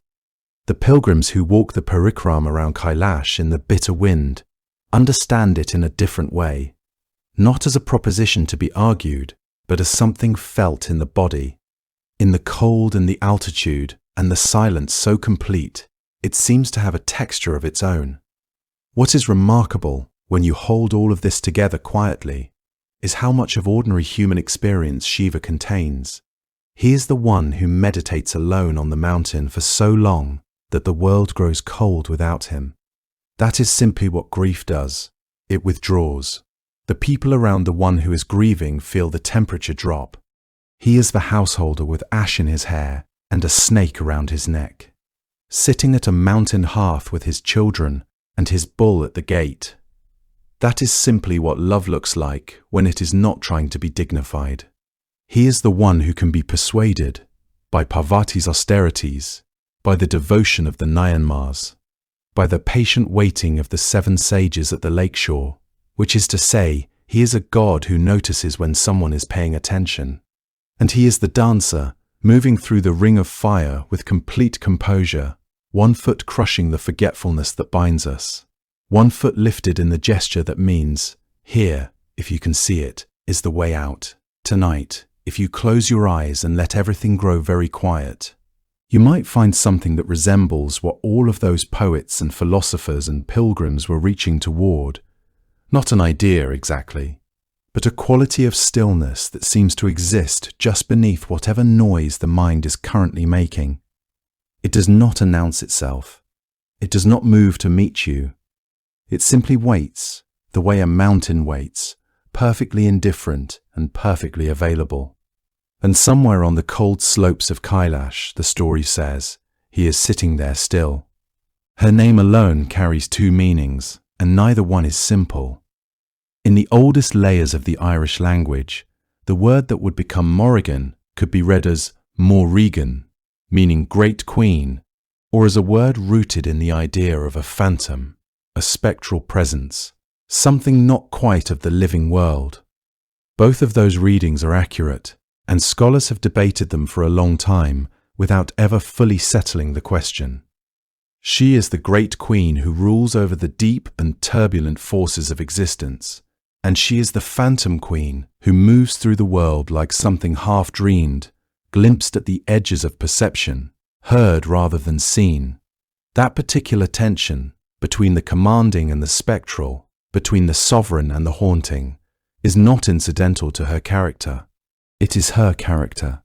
She carries both meanings in her name, the way she carries everything else, simultaneously, without resolution, without apology. It would be easy and somewhat tempting to place her neatly into a single category. War goddess, you might say, and leave it at that. But the Irish tradition was never quite that tidy about her, and the people who preserved her stories understood something that is easy to miss when we encounter her for the first time. She is connected to war, yes, deeply and unmistakably so.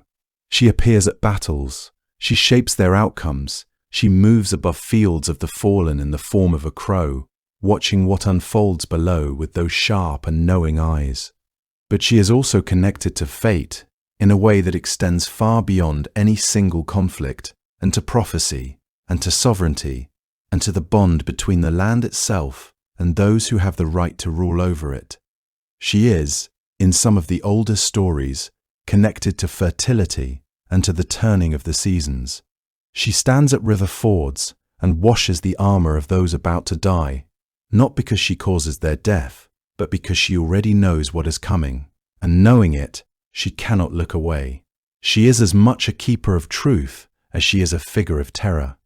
To understand her only as a goddess of violence is to see only one wing of the crow. The stories that have come down to us about her were not always written. For a very long time, they were spoken. The pre-Christian Irish tradition was an oral one, maintained by poets and storytellers whose craft was considered a form of power in itself, whose words were understood to carry genuine force in the world.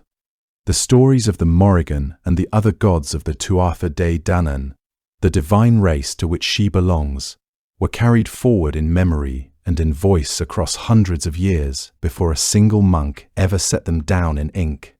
It was not until around the 5th century, and in the centuries that followed, that Christian scribes in Irish monasteries began committing these narratives to parchment. This is a detail worth sitting with, because it shapes everything. The people who preserved the written record of the Morrigan stories were working from a tradition that was already old and already complex. And they were doing so within a worldview that was, in many ways, at odds with what they were transcribing.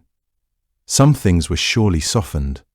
Some things may have been omitted because they fit too uncomfortably with the values of the new faith. Some things were likely altered in small ways that we can no longer trace with any certainty. The monks who did this work were not acting in bad faith. They were, in many cases, genuinely trying to preserve what they recognized as the cultural inheritance of their people. But the filter of that preservation is real, and a careful reading of the Morrigan requires holding it gently in mind. What survived is remarkable.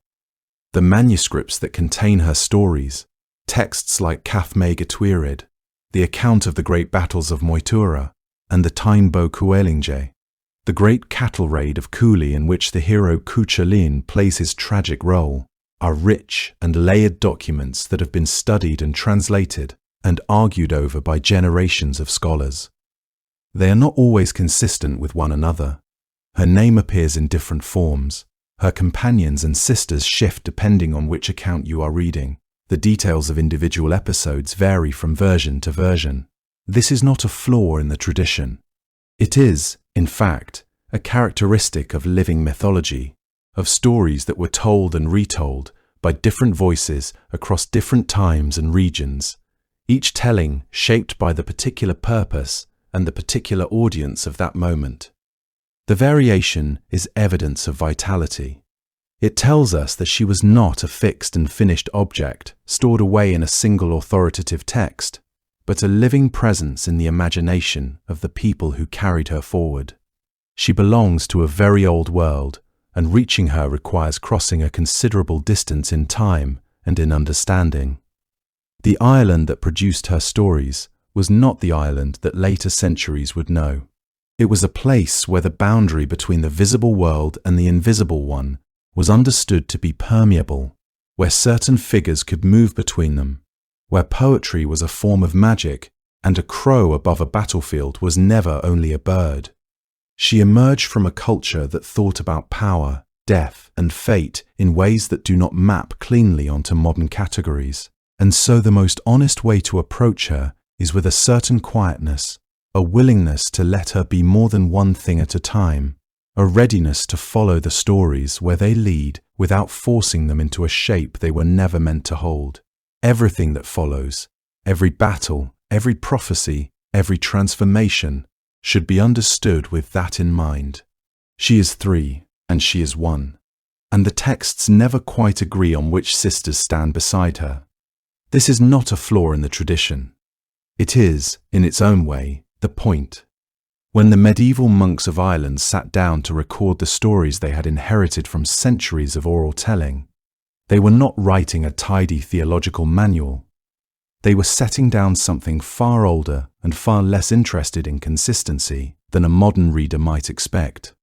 What they preserved were layers, stories that had grown and shifted across generations, told in different provinces by different voices, each adding something and occasionally changing something else. And nowhere is this more apparent than in the question of who the Morrigan truly is, and who stands beside her when she is understood as a triad.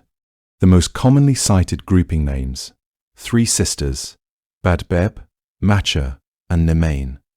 But open a different manuscript and the triad shifts, replacing Nemain with a figure called Anand. Other texts suggest yet another arrangement, or name the Morrigan herself as one of the sisters, rather than the overarching name for all three together. The daughters of Unmus being the Irish mother goddess from whom this lineage descends, were understood to be a family, a cluster of related divine powers, and the exact configuration of that family seems to have mattered less to the storytellers than the shape of the whole. What was preserved, consistently and across nearly every surviving text, was the idea that this force was plural, that it could not be contained in a single figure, that whatever the Morrigan was, she was too large for one name to hold without assistance. The survival of multiple manuscript versions tells us something important about how these stories were valued and transmitted. Medieval scribes did not standardize the triad into a single definitive form, even when they had the authority and resources to do so. Instead, they copied what they found before them, preserving variant readings with what seems like deliberate care. When one version named Nemain and another named Anand, the monks did not choose between them or declare one correct. Both versions lived on in the tradition, available to later readers and storytellers. This speaks to a profound respect for the multiplicity of oral sources, an understanding that the old stories had come through many mouths, many regions, many centuries, and that each version held validity. The scribes were acting as custodians of a living tradition, rather than architects of a fixed text. They recognized that the power of the Morrigan lay not in achieving perfect consistency, but in maintaining the depth that came from variation. The triad could shift its membership because the principle of triplication itself was what mattered most. 3 was a number laden with significance in Irish tradition. It spoke to completeness, to a power that could not be reduced further without losing something essential. The Morrigan's threefold nature was a way of saying, this is a force too complex for singular understanding. Unwind herself is a figure who appears in the mythological texts with relatively little ceremony, which is often the way with the mothers of great powers in early Irish tradition. She is listed among the Tuatha Dé Danann, the supernatural race to whom these goddesses belong, and she is given credit for producing not only the sisters who form the Morrigan triad, but several other significant female figures as well. Her name has been interpreted by some scholars as connected to a word meaning slaughter or death, which would make her a kind of root from which the daughters draw their darkest qualities. Whether or not that etymology is correct, she functions in the mythology as a point of origin, a source, rather than a character with her own extended story. The daughters are what we are meant to follow, and the daughters arrive in the texts already formed, already powerful, already tending to things that most divine figures never touch. They are not goddesses of the hearth, or of love, or of growing things in the ordinary sense. They gather at the edges of life, at the places where certainty ends and something else begins. This is what the 3 of them share, regardless of which 3 names a given text chooses to use. The individual names within the triad each carried their own resonance and their own particular domains within the tradition. Badber's name meant crow, and with it came associations of prophecy and carrion, of the sight that sees beyond the moment into consequence and aftermath. Macha was understood as related to the word for plain, suggesting territorial authority and a grounded kind of power, the kind that holds dominion over a place and everything that occurs there. Nemain meant frenzy or panic, capturing the chaos of battle at its apex, the moment when order breaks and fear takes hold. Anand, when she appeared in place of Nemain, carried associations with wealth and abundance, suggesting that death itself was a kind of giving over, a transition rather than a pure ending. These distinctions mattered to the people who told these stories. They were not interchangeable labels, but nuanced expressions of different facets of a larger force. A warrior might invoke one name seeking victory, another seeking knowledge of what was to come, yet another seeking the courage to face what could not be avoided. Yet beneath these distinctions lay the deeper truth. All of these aspects flowed from a single source, the same fundamental power of transformation and boundary crossing that defined the Morrigan. It would be a mistake, though, to read the triad as a kind of clean division of labor, with one sister assigned to this duty and another to that. The texts do not quite work that way, and the ancient Irish understanding of divine power was not quite that orderly. Badber, Macha, and Nemain each carry their own character, their own associations, their own weight in the tradition, and those qualities do sometimes feel distinct from one another. But they also bleed together in the manuscripts, overlap in ways that resist any tidy summary. A figure named Badber appears in one story, doing something that Nemain does in another. The Morrigan herself acts in ways that seem to belong to any or all of the sisters at once. When they appear together in battle, as they do in the great mythological conflicts that define the Irish divine age, they act in concert, their powers merging into something that could not have come from any one of them alone. They cast magic jointly. They shriek across the same sky. The crow that circles the battlefield might be any one of them. or might be understood as all three in a single form. This is not confusion on the part of the storytellers. It is a genuine and coherent worldview, one in which certain kinds of power are not individual properties but shared ones, forces that arise from relationship rather than from a single source. There is something worth sitting with in this, if you let yourself. Ancient Irish thought was not troubled by the idea that a divine figure could be simultaneously one and many, could be named differently in different places and still be recognizably the same presence. Call her Bad Bay, and you capture one truth about her. Call her Nemain, and you have another. Speak of Macha, and you arrive at something else again, something grounded, territorial, charged with a particular kind of authority that the other names do not quite carry. And yet all of these are the same essential power, approached from a different angle, the way a mountain looks different depending on which valley you stand in. The fluidity was intentional. It told you something about the nature of what was being described. Fate does not come to you wearing a single face. War does not arrive from one direction. The endings of things, and the terror that precedes them, take many forms, and so does the goddess who watches over all of it. The texts were not failing to give her a fixed identity. They were accurately reflecting the nature of a power that was never going to hold still long enough to be pinned down. What mattered was not the exact roster of names, but the principle behind the triad, that her power was too vast to be held in a single form. Of the three sisters, Badby is the one you would most recognize, if you knew where to look. She is there on the edges of every great battle in Irish tradition, present in the way that death is always present, not announced, not explained, simply there when you finally think to look up. Her name, in Old Irish, carries meanings that cluster around the idea of a crow or a scold crow, the particular dark bird that has always found its way to places where the dying has begun. And that association is not incidental to who Badby is. It is the whole of her, expressed in feathers and flight, and the particular patience of a bird that knows how to wait. She is most often described alongside her sisters as one of the daughters of Unwind, the Irish mother goddess, and her role within the triad is the one most directly tied to the visible chaos of battle itself, where Macha is bound up with sovereignty and the claiming of land, and Nemain embodies the psychological unraveling of warriors in the heat of fighting. Badby is the presence on the field when the killing has already started, circling overhead, watching, settling briefly on the bodies of the fallen, and occasionally crying out in a voice that ancient accounts describe as something between a shriek and a prophecy. She stirs the chaos rather than simply witnessing it. She is the crow that tips the balance, the dark wings overhead that tell one side their courage is warranted and the other that something essential has already left them. Her symbols, when the old texts bother to name them, include the sickle, the cauldron, and the crow itself.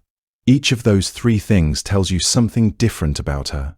The sickle is a harvesting tool, which is perhaps the most honest way anyone has ever described what war does to human lives.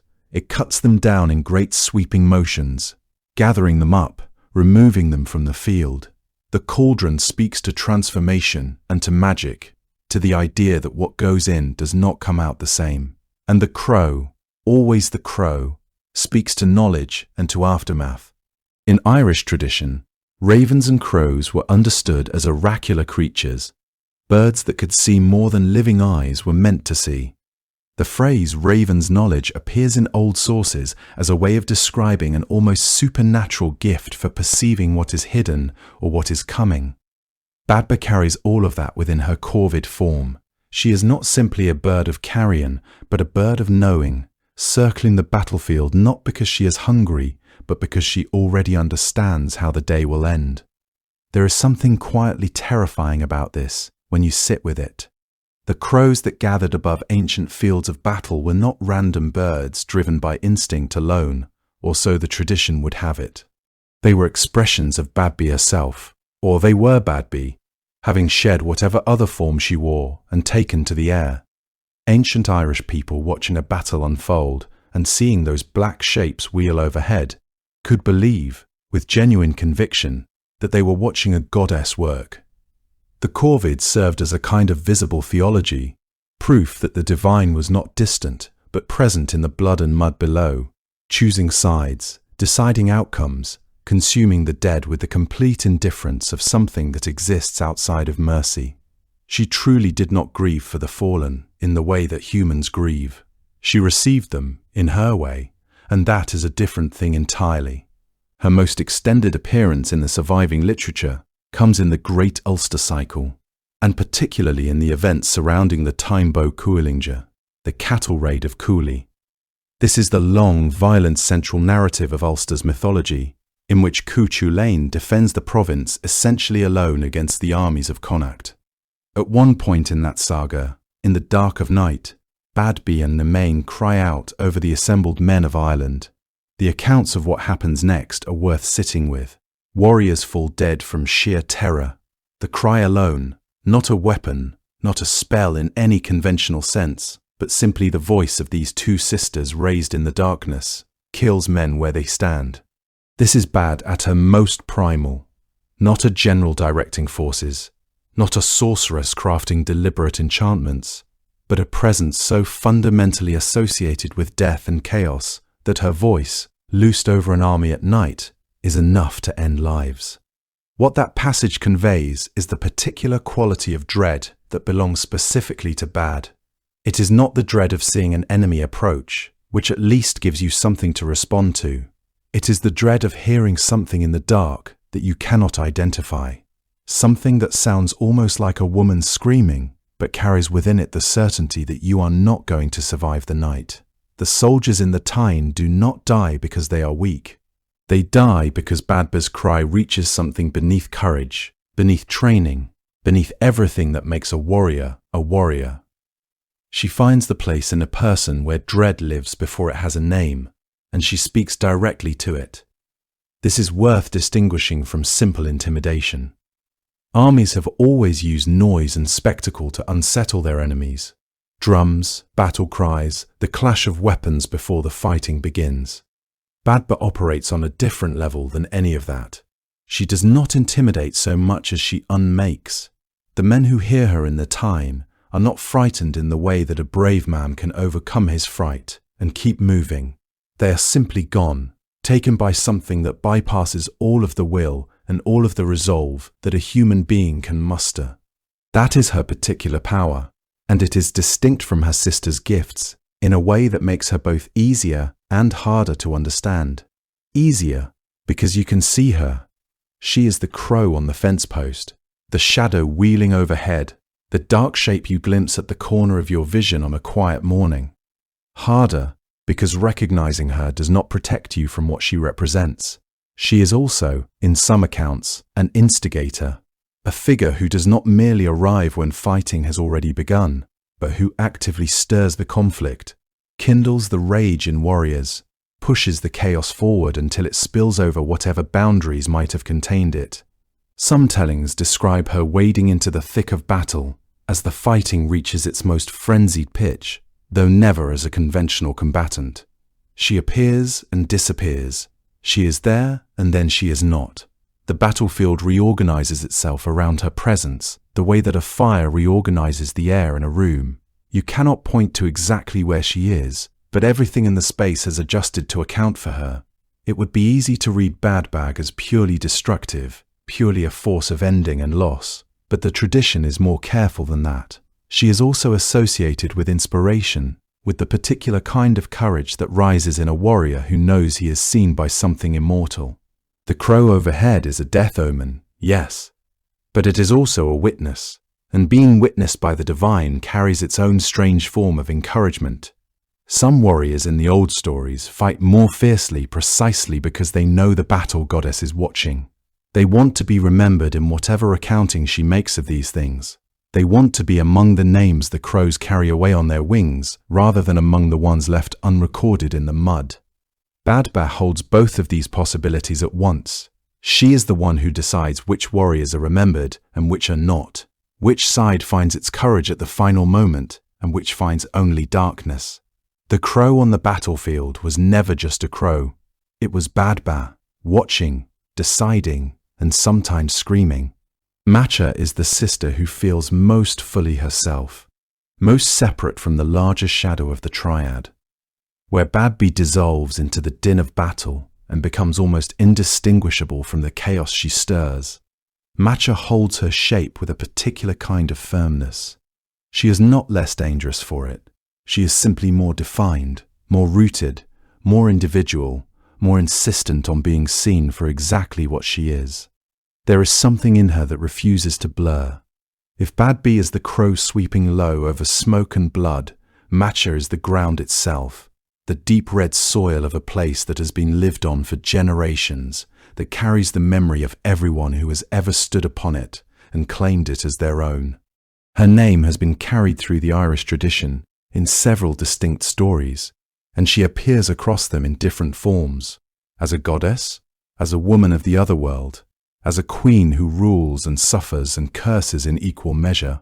Scholars have noted that at least 3 separate figures bear her name across the old texts, which tells you something important, that Macha was not a simple figure, but a layered one, accumulated over centuries of storytelling, each version adding something to the whole without quite erasing what came before. She is the sister who gathered the most lives unto herself. She is associated most deeply with Ulster, the northern province of Ireland, and that association is not a neutral one. Ulster and Connacht stand in ancient opposition throughout the mythological tradition. The great cattle raid of Cooley, the Taimbo Cuenge, sets them against one another in one of the most celebrated stories in all of early Irish literature, and the tension between those two provinces runs like a cold current beneath much of the Ulster cycle. Macha's sovereignty over Ulster gives her allegiances a particular charge, because to stand with Ulster is already to stand in a place that has enemies, to hold a piece of land that others have long desired. She is not simply the goddess of a peaceful kingdom. She is the sovereignty of a place under pressure. And sovereignty, in early Irish thought, was not merely a political arrangement. It was something far more intimate, far more demanding. The king did not simply rule the land.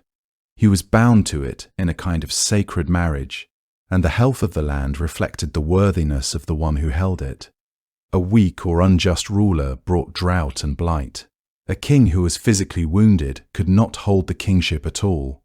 This understanding of power as something that flowed between the ruler and the earth, as something that could be granted or withdrawn by forces older and deeper than any human ambition, that is the world Macha inhabits.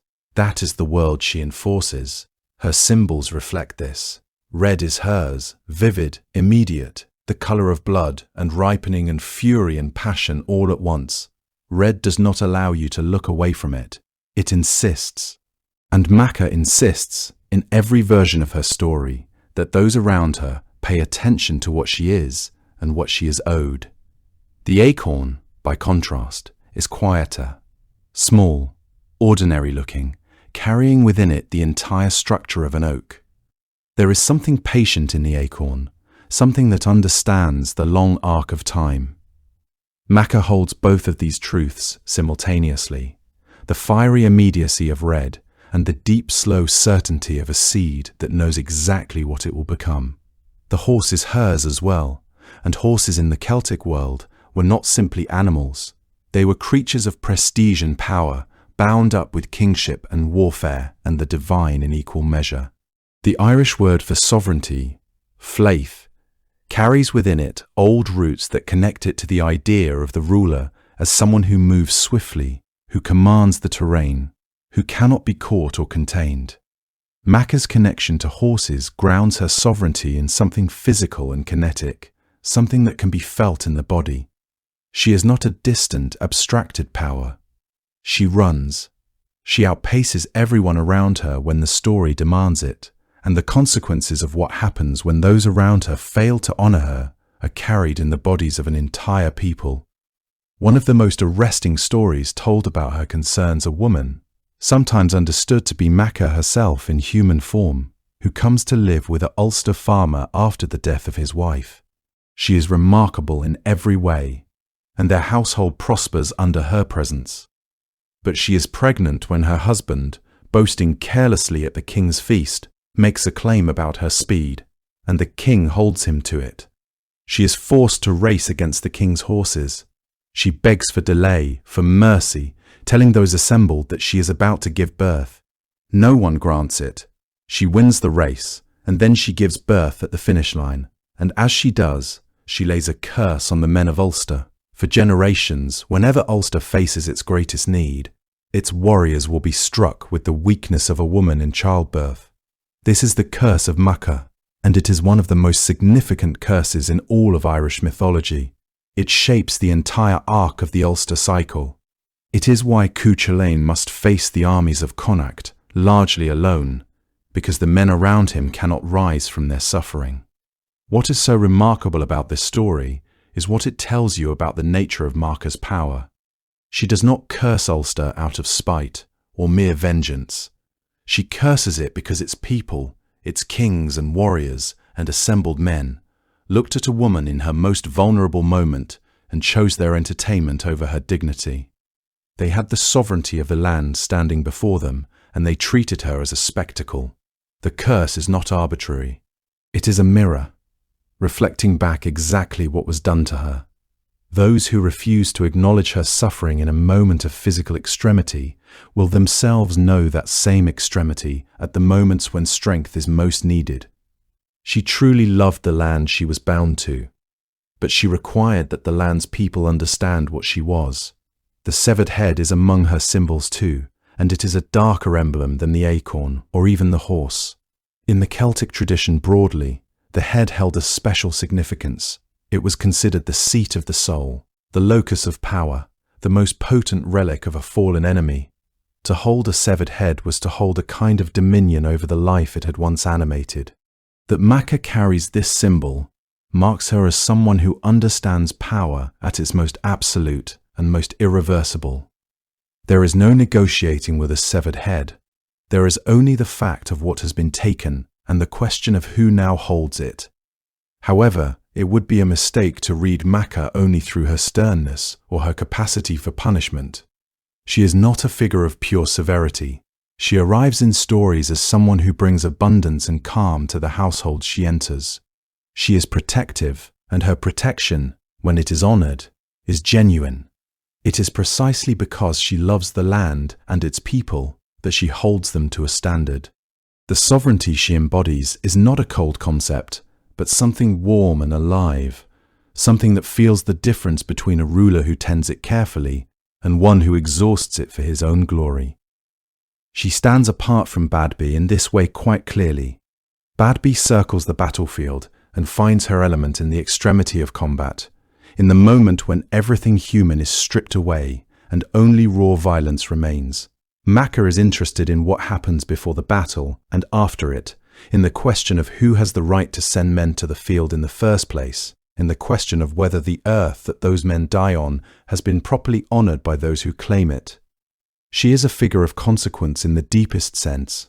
She ensures that actions have their proper weight, and so she stands within the triad as its most grounded member, the one most tethered to a specific place and a specific people, the one whose stories carry the clearest sense of what sovereignty actually costs. She is not a symbol of war, so much as a symbol of what war is ultimately about. Who holds the land? Who has the right to hold it? And what happens to those who forget that the land itself has something to say about the matter? She is the land claiming itself, the earth asserting that those who wish to rule it must first reckon with her. Nemain does not need a sword. She never has. Where Badba circles overhead on dark wings, and Macha carries the weight of sovereignty in her very bones, Nemain arrives differently, not as a presence you can see and name and brace yourself against, but as something that gets inside the chest and hollows it out before you have even had time to understand what is happening to you. She is the sister who works from the inside out. Her name, in Old Irish, translates most simply as frenzy, though panic is equally fitting, and perhaps neither word quite captures the full quality of what she brings. Frenzy suggests a wildness that can be channeled, a heat that burns bright and then fades. What Nemain represents is something more total than that. a dissolution of the very thing that holds a warrior together in the middle of battle, which is not strength or skill or even weapons, but the quiet, steady certainty that he can survive what is coming. She takes that certainty and she unmakes it, not with violence, not with magic in any conventional sense, but with sound, with presence, with the particular terror of something that should not exist standing directly in front of you and opening its mouth. When Nemain screams, the air itself seems to turn against you. The texts are careful to describe what her voice does to men. One tradition holds that her battle cry was capable of killing 100 warriors outright, not wounding them, not sending them running, but killing them, as if the sound itself were a blade drawn across the throat of every man within hearing. That is a remarkable claim, and it is worth sitting with for a moment, because it suggests something deeply specific about how the ancient Irish understood the relationship between terror and death. A warrior cut down by a sword dies in a particular way. His wound has a location, a source, a story that can be told afterward. But a warrior undone by Nemain's shriek dies of something invisible, something that leaves no mark except the expression frozen on his face. The cause of death, in that case, was not the enemy in front of him. It was something that moved through him from the inside, something that found the place where his courage lived and destroyed it so completely that his body simply could not go on. This is what separates Nemain from every other figure of war in the tradition. She is not a combatant in any ordinary sense. She does not pick up a weapon, does not wade into the fighting, does not choose sides in the way a general chooses sides. Her influence on the battlefield is entirely psychological, and that is precisely what makes her so devastating. An army can train against swords. It can train against chariots and spears and arrows. It cannot train against the sudden and total collapse of its own nerve. When warriors hear something they cannot explain and feel their courage drain away in an instant, they are already defeated. Their hands may still be holding their weapons, but they have already lost. In the Tainbo Coelinga, one of the great Ulster cycle texts, Nemain and Badba appear together in the night, screeching over the assembled men of Ireland. The scene takes place under cover of darkness, which is itself significant. Night has always been the time when the mind is most vulnerable, when the things you can control in daylight become less certain, when sounds carry meaning they would not carry in full sun. The two sisters shriek over the camp, and the effect is immediate and terrible. Men who were sleeping wake in confusion. Men who were awake are driven toward a kind of frenzied madness they cannot name or resist. The darkness makes it worse, because there is nothing to look at, nothing to engage with, no face to put to the thing that is happening to them. There is only the sound, and then there is the fear, and the fear is everything. What is worth noticing about that scene is the pairing itself. Badba and Nemain together represent two distinct faces of the same truth about warfare, that the physical and the psychological are not separate theatres, but the same theatre, playing out simultaneously on every battlefield. Badba brings the chaos of crows, the visible omen, the crow that a man can see and know what it means. Nemain brings the scream in the dark, the thing no one sees. Together, they leave an army with nowhere to turn, no angle from which they can approach their own fear and manage it. The external and the internal are both collapsing at once, and that is simply more than most men can hold. There is something worth understanding here about what the ancient Irish believed warfare truly was.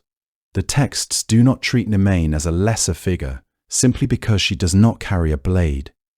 She is not a supporting character to the more physically imposing sisters. She is, in some ways, the most honest of the three, because she names plainly what war actually does to people, which is not merely wound them or kill them, but break something inside them that was not broken before. Every army that has ever fought has known soldiers who survived every physical danger and came home carrying something invisible that could not be put down. Nemain is the goddess of that thing. She is the divine personification of what remains in a person after the courage is gone, the hollow space where certainty used to be. She is what happens to men when courage leaves them all at once. She does not stay still long enough to be fully seen. That is perhaps the most essential thing to understand about the Morrigan. Not her power over battle, not her gift for prophecy, but this. She refuses any single form. She moves between shapes the way water moves between the stones of a riverbed, always finding the next opening, always continuing forward. The texts that survive in Old and Middle Irish describe her assuming the bodies of a crow, a raven, a wolf, an eel, a heifer, a beautiful young woman in the full brightness of her youth, and an old woman bent over a river ford, washing cloth that is already stained with blood. Each of these forms carries its own meaning. None of them is a disguise in the ordinary sense. She is not hiding when she changes. She is, in each shape, entirely herself, simply showing a different face of what she has always been. To understand why she moves between these forms so freely, it helps to think of her not as a figure who performs transformation, but as a figure who exists at every threshold, the edge between one world and another, one season and the next, one life and its ending. Shape-shifting, for the Morrigan, is not a skill she learned. It is the natural expression of what she is. Her most recognizable form is the crow or the raven, and in Irish tradition, these two birds were never quite ordinary creatures. Ancient Irish culture held a practice called bird augury, in which the behavior and flight patterns of ravens and crows were studied as a way of reading what the world intended to do next. Druids in particular observed these birds carefully, believing that their movements could reveal hidden truths about coming events. There is an old Irish phrase, raven's knowledge, which refers to an oracular kind of sight, the ability to see and know things before they become visible to anyone else, to sense what is approaching before it arrives. The Morrigan's corvid form carries all of that. When she rises above a battlefield as a crow or raven, she is not simply watching from a convenient height. She is doing what the crow has always done in the Irish imagination. She is reading the outcome before it happens. She is already inside the knowledge of who will fall and who will walk away. The birds that circled real battlefields in the ancient world were drawn there by the presence of the dead and the dying, and the people who watched those birds understood, in the way that myth understands things, that the goddess herself was among them. When a raven descended to the body of a warrior, it was not only a bird feeding, it was the Morrigan taking the fallen into her care, guiding something essential about that person toward whatever came next. The image is not a comfortable one, but it was never meant to be. It was meant to be true. The corvid form also connected the Morrigan to the broader Celtic understanding of birds as messengers between worlds. Ravens and crows, in particular, were thought to move easily between the realm of the living and the realm of the dead, their dark wings marking them as creatures not entirely bound by ordinary nature. They could arrive from nowhere and disappear into an unmapped sky. They fed on what remained after violence was finished, and in doing so they seemed to carry away something essential, not just flesh, but the memory of the person, the weight of what they had been. This is partly why the figure of the Morrigan as a crow became so central to Irish imagining of battle and death. She was not separate from the natural world's cruelty. She was its embodiment and its witness both. To see a raven after a battle was to see her approval, her acknowledgement that what had happened aligned with her knowledge and intention. The raven's presence was never accidental. It was a kind of communication, a sign that the boundaries between the seen and unseen worlds had grown thin. Her other animal forms carry a different kind of weight. The wolf is a creature of the wild places, beyond the boundaries of the settled world, something that moved through the dark at the edges of firelight. When the Morrigan takes this form, she becomes the danger that exists outside the known, the force that cannot be negotiated with or appealed to, only reckoned with. The eel is something older and stranger still, a creature of the riverbed, slipping through cold water with no legs and no wings, touching a world beneath the surface that most living things never reach. There is something deeply unsettling about the eel as a form of the divine. It is too fluid, too difficult to hold, too perfectly at home in the depths. The heifer, the young cow, carries the opposite register entirely.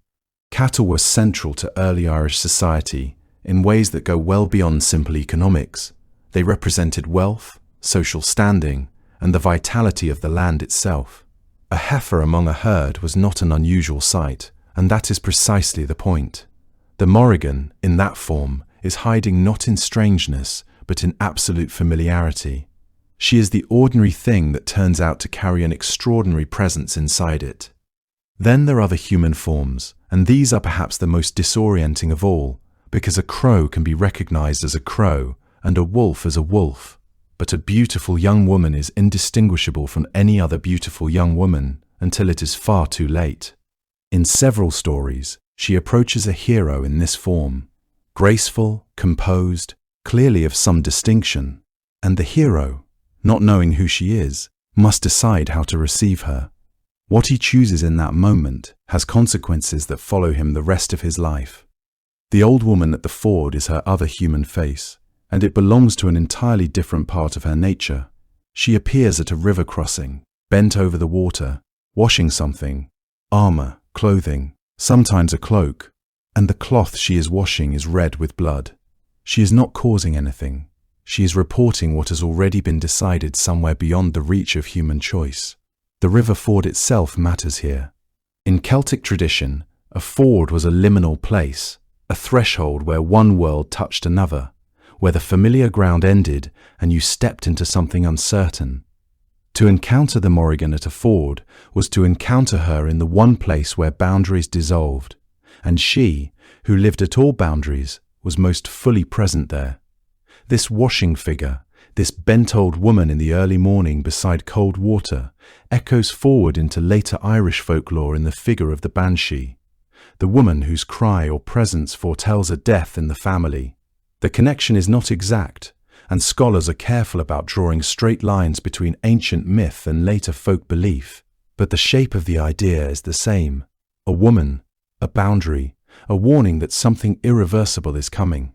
The young woman form and the old woman form together reveal something essential about how the Morrigan relates to time itself. In the young woman, she appears at the height of potential and beauty, the moment when a life still contains infinite possibility.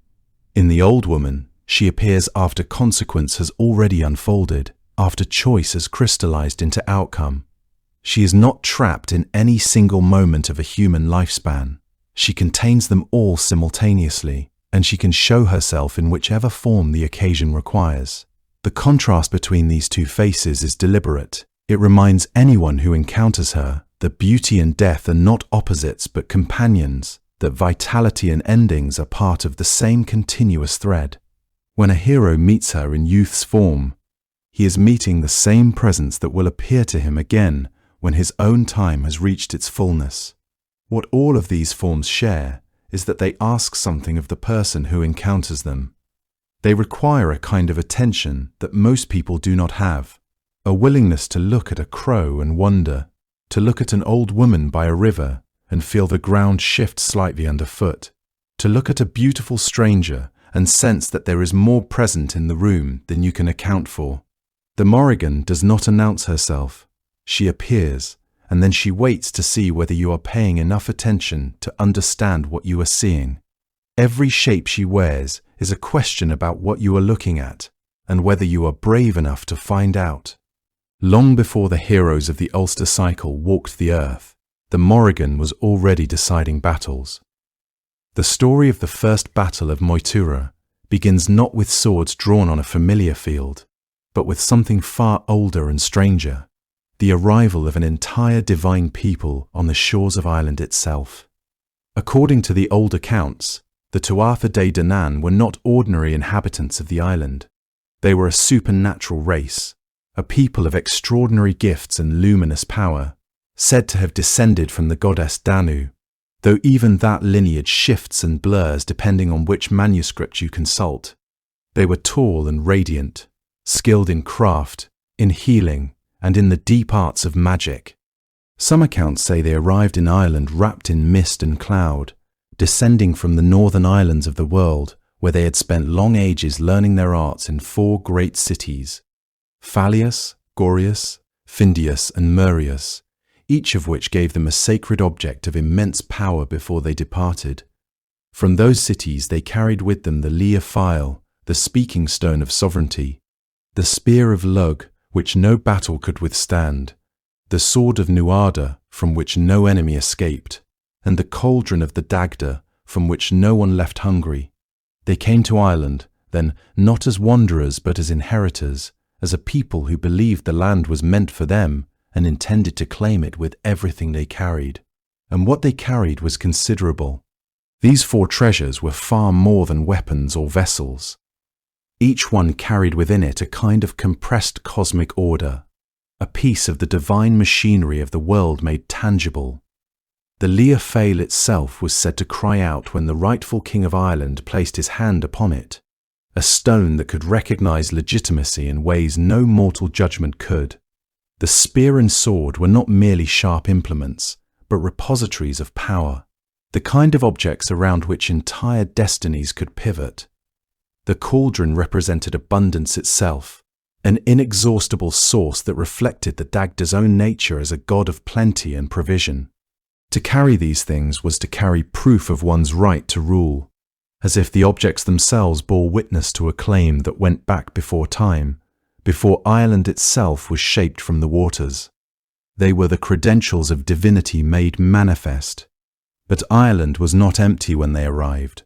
The Fir Bolgs had been there before them, an older people, established on the land with their own claim to it. The word of the Tuatha De Danann came to the Fir Bolg king before any blade was raised, and by some accounts an offer was made, a division of the island, half to each people, a peace arranged before the first wound was opened. The Fir Bolgs refused. What followed from that refusal would become one of the foundational conflicts in Irish mythological tradition, a battle that established not only who would rule Ireland, but what forces shaped those outcomes from above and behind the visible world. The Fir Bolgs themselves deserve more than a footnote in this story. They were not presented in the old accounts as savages or primitives. They had their own kings and druids, their own organized society and martial tradition. They had held Ireland in the time before the Tuatha De arrived, and they had done so with competence and purpose. Their refusal of the offer of division was not the act of a people cowering before superior power, but rather a people exercising their own will, asserting that they would not yield what they had already claimed. In that refusal lay a kind of dignity, even if the consequence of it was catastrophic. The battle that followed, then, was not a foregone conclusion, not a simple matter of superior magic overwhelming inferior force. It was a genuine struggle between 2 peoples, each with legitimate claim and legitimate grievance, and the outcome would be decided not only by mortal strength, but by forces that reached far beyond the battlefield itself. The first battle of Moitura was fought on a plain in what is now Connacht, and it was long and punishing by any account of it. The Tuatha De Danann were gifted, yes, but the Fir Bolgs were experienced fighters on familiar ground, and the battle swayed back and forth across those fields for days. It was not a clean or swift victory. The Tuatha De Danann suffered real losses, among them the arm of their king, Nuada, cut away during the fighting, a wound that would carry significant consequences since a king with a physical blemish could no longer rule under the laws of the time. The cost of the battle was felt on both sides, and it was into this costly, tipping struggle that the Morrigan and her sisters entered, not as bystanders watching from a ridge, but as active forces pouring their will directly into the conflict. The texts describe what Badba, Macha and the Morrigan did together during that battle, in terms that do not read like ordinary military assistance. According to the account preserved in the mythological material, the 3 sisters sent forth magic showers of sorcery, compact clouds of mist, and a furious rain of fire, pouring all of it down upon the Fir Bolgs. The language carries a particular quality. It is not the language of battle tactics or strategic maneuver. It is the language of weather turned hostile, of the sky itself becoming an instrument of war. The Morrigan and her sisters did not simply encourage the Tuatha De Danann or prophesy their victory. They reached into the substance of the air and transformed it into something terrible, raining blood and burning clouds on an enemy that had no answer for what was descending on them. A soldier can lift a shield against a sword. There is no shield against a sky that has turned against you. There is something worth pausing on in this image. 3 goddess figures standing together, hands extended toward a battlefield, conjuring mists and fire out of the living air. The Morrigan's later appearances often show her working alone, watching from above in the shape of a bird, meeting a hero at a river ford, whispering prophecy into the ear of a warrior. But here, in this earliest major mythological episode, she acts as part of a collective force, in concert with Badby and Matcha, and the effect is overwhelming. She had not yet separated into her individual narrative. She was still fully part of the triad, and the triad was doing something on a scale that an individual figure rarely does in the mythology, directly, physically altering the conditions of a conflict through supernatural means. This was not augury or prophecy, or the slow working of fate. This was intervention, immediate and catastrophic for those on the receiving end of it. The 3 sisters moved as a single will, expressed through 3 forms, a unified divine intention that could not be opposed or deflected by any power the Firbolgs possessed. The dark sorcery the sisters unleashed served several purposes at once, as far as the texts suggest. The mists confused the Firbolgs, disorienting their formations and making coordination difficult. The showers of blood and fire demoralized them in ways that went beyond ordinary fear. This was not the fear of a formidable opponent, but the deeper, colder fear that the world itself had declared against you. When the sky weeps blood and fire, it is difficult to believe you are on the right side of destiny. And that loss of belief, that fracturing of collective will, is precisely the kind of thing the Morrigan had always understood best.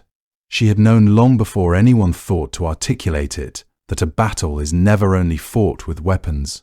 It is fought with the conviction of the people holding them, and conviction can be broken from above just as surely as a shield wall can be broken from the front.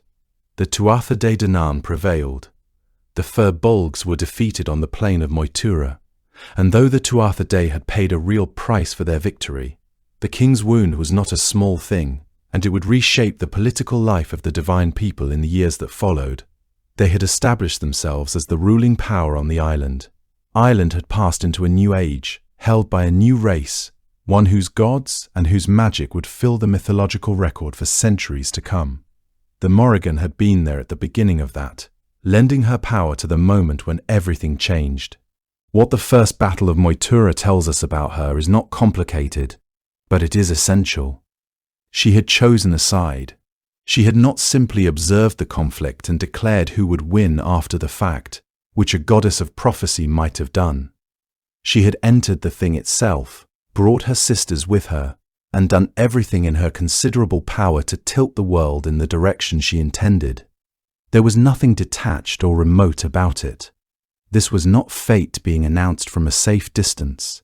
This was fate being made, actively, by a divine hand willing to get the work done.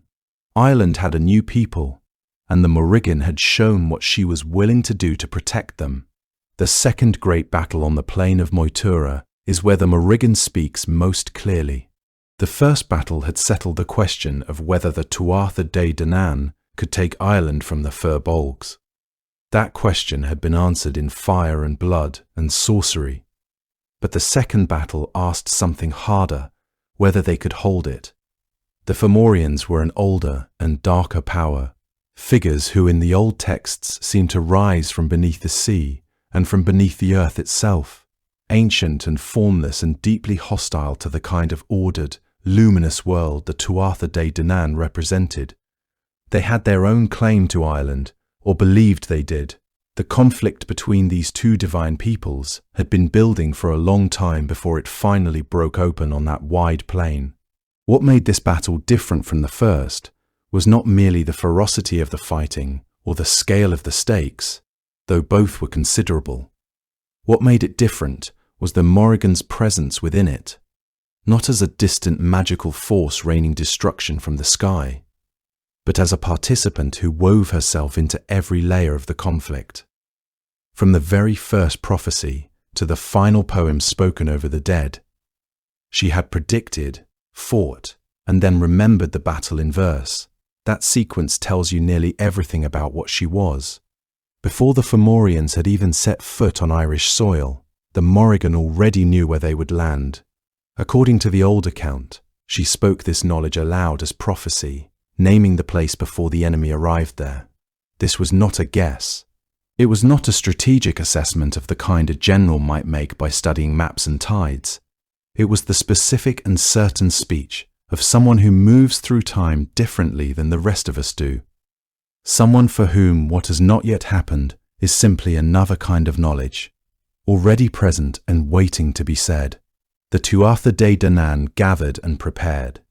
Somewhere in that preparation, the Morrigan was already moving toward the battle, not as a spectator waiting to see how things unfolded, but as a force with a role already assigned and already accepted. When she arrived at the battlefield itself, she had not come empty-handed. The old sources describe her reaching the Fomorians before the main fighting began and taking something vital from them, their valor, drawn from them as if it were a physical substance she could carry away in her hands, then hollow in the place where courage ought to have lived. This detail is one of the most striking in her entire mythology. It is worth sitting with for a moment. There is a particular quality of dread in the idea that before a blade has been drawn, a goddess has already visited your camp in the night and taken the thing you needed most to fight well. The Fomorians did not know this had happened.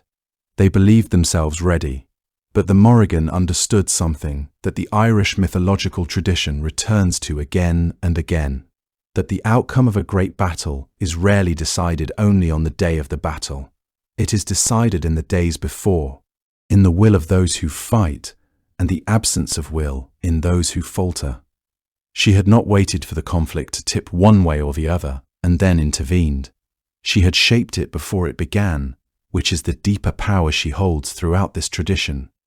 During the battle itself, she fought alongside the Tuatha De Danann with her full force. She brought her magic and her presence to bear against the Fomorians in a way that was not merely symbolic. Her contribution was real, direct, and bloody. The sources do not soften it. She had promised her help, and she delivered it in the most literal possible sense, arriving with the evidence of her work already on her hands. The Tuatha De Danann prevailed. The Fomorians were driven back. Ireland remained with the people who had fought so long and so hard and at such cost to keep it. But the Morrigan was not finished.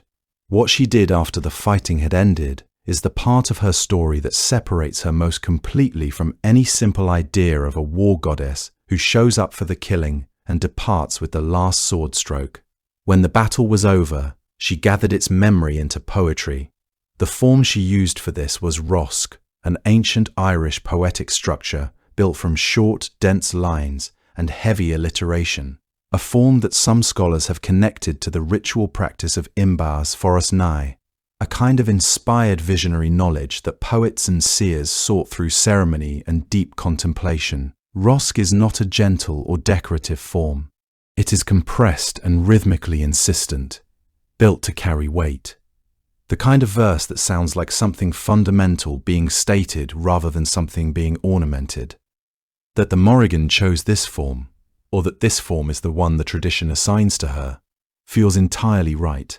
Her poetry after Moytura did not celebrate victory in the way a triumphal song might celebrate it. It named the dead. It catalogued the fallen on both sides. This was because the dead are the dead, and their names belong to the record regardless of which side of the field they fell on. And it looked forward, declaring the shape of the world that this victory had made possible, the health of the land, the seasons in their order, the things that grow and the things that endure. She had, in that poetry, performed something that goes beyond what most gods in any tradition are asked to do. She had witnessed the battle. She had helped to decide it. And then she had become its keeper, the one who held its meaning in language and passed it forward. The rosk she spoke over that plain was not ornamentation after the fact. It was the act that completed the battle, that turned raw event into something that could be carried through time.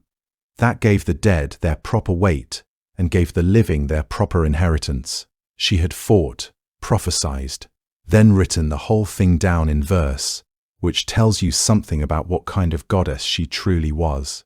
Once a year, at the time when the world grew thin between what was living and what was not, the Dagda went looking for the Morrigan. He knew where to find her. He always did.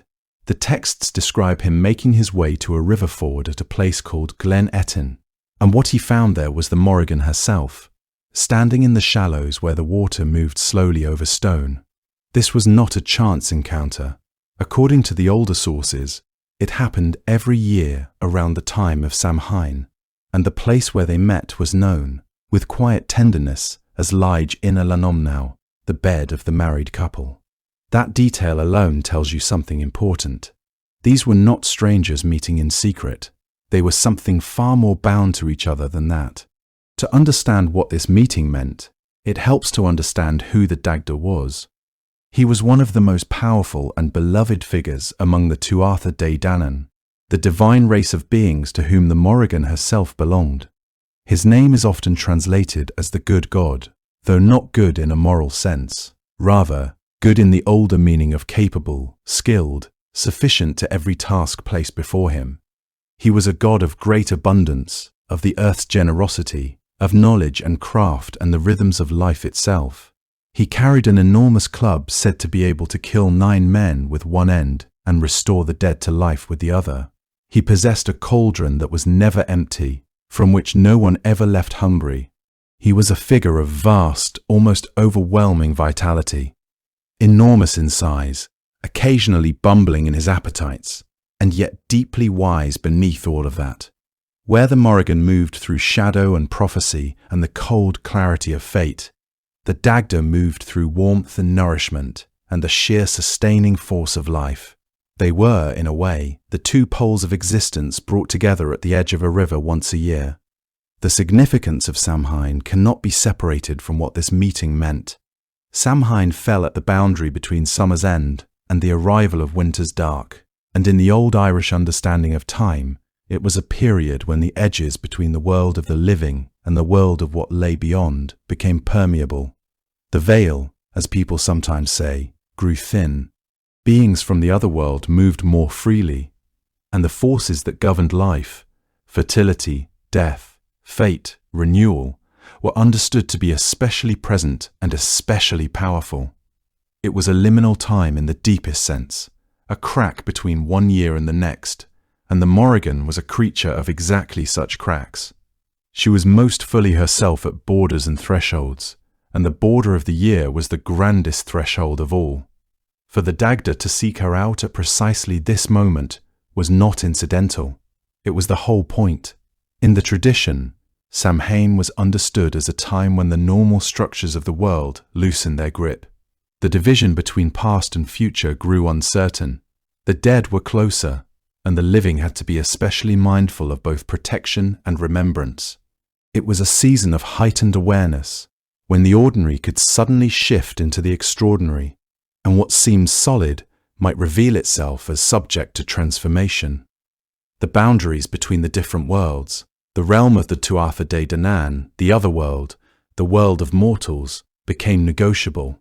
In such a time, meetings that could not happen at any other point in the year became possible, and promises made at Samhain carried a weight that promises made at other times did not.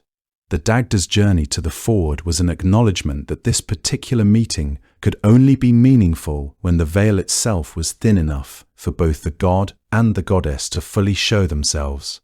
What passed between them at the ford was understood in the tradition as a sacred marriage.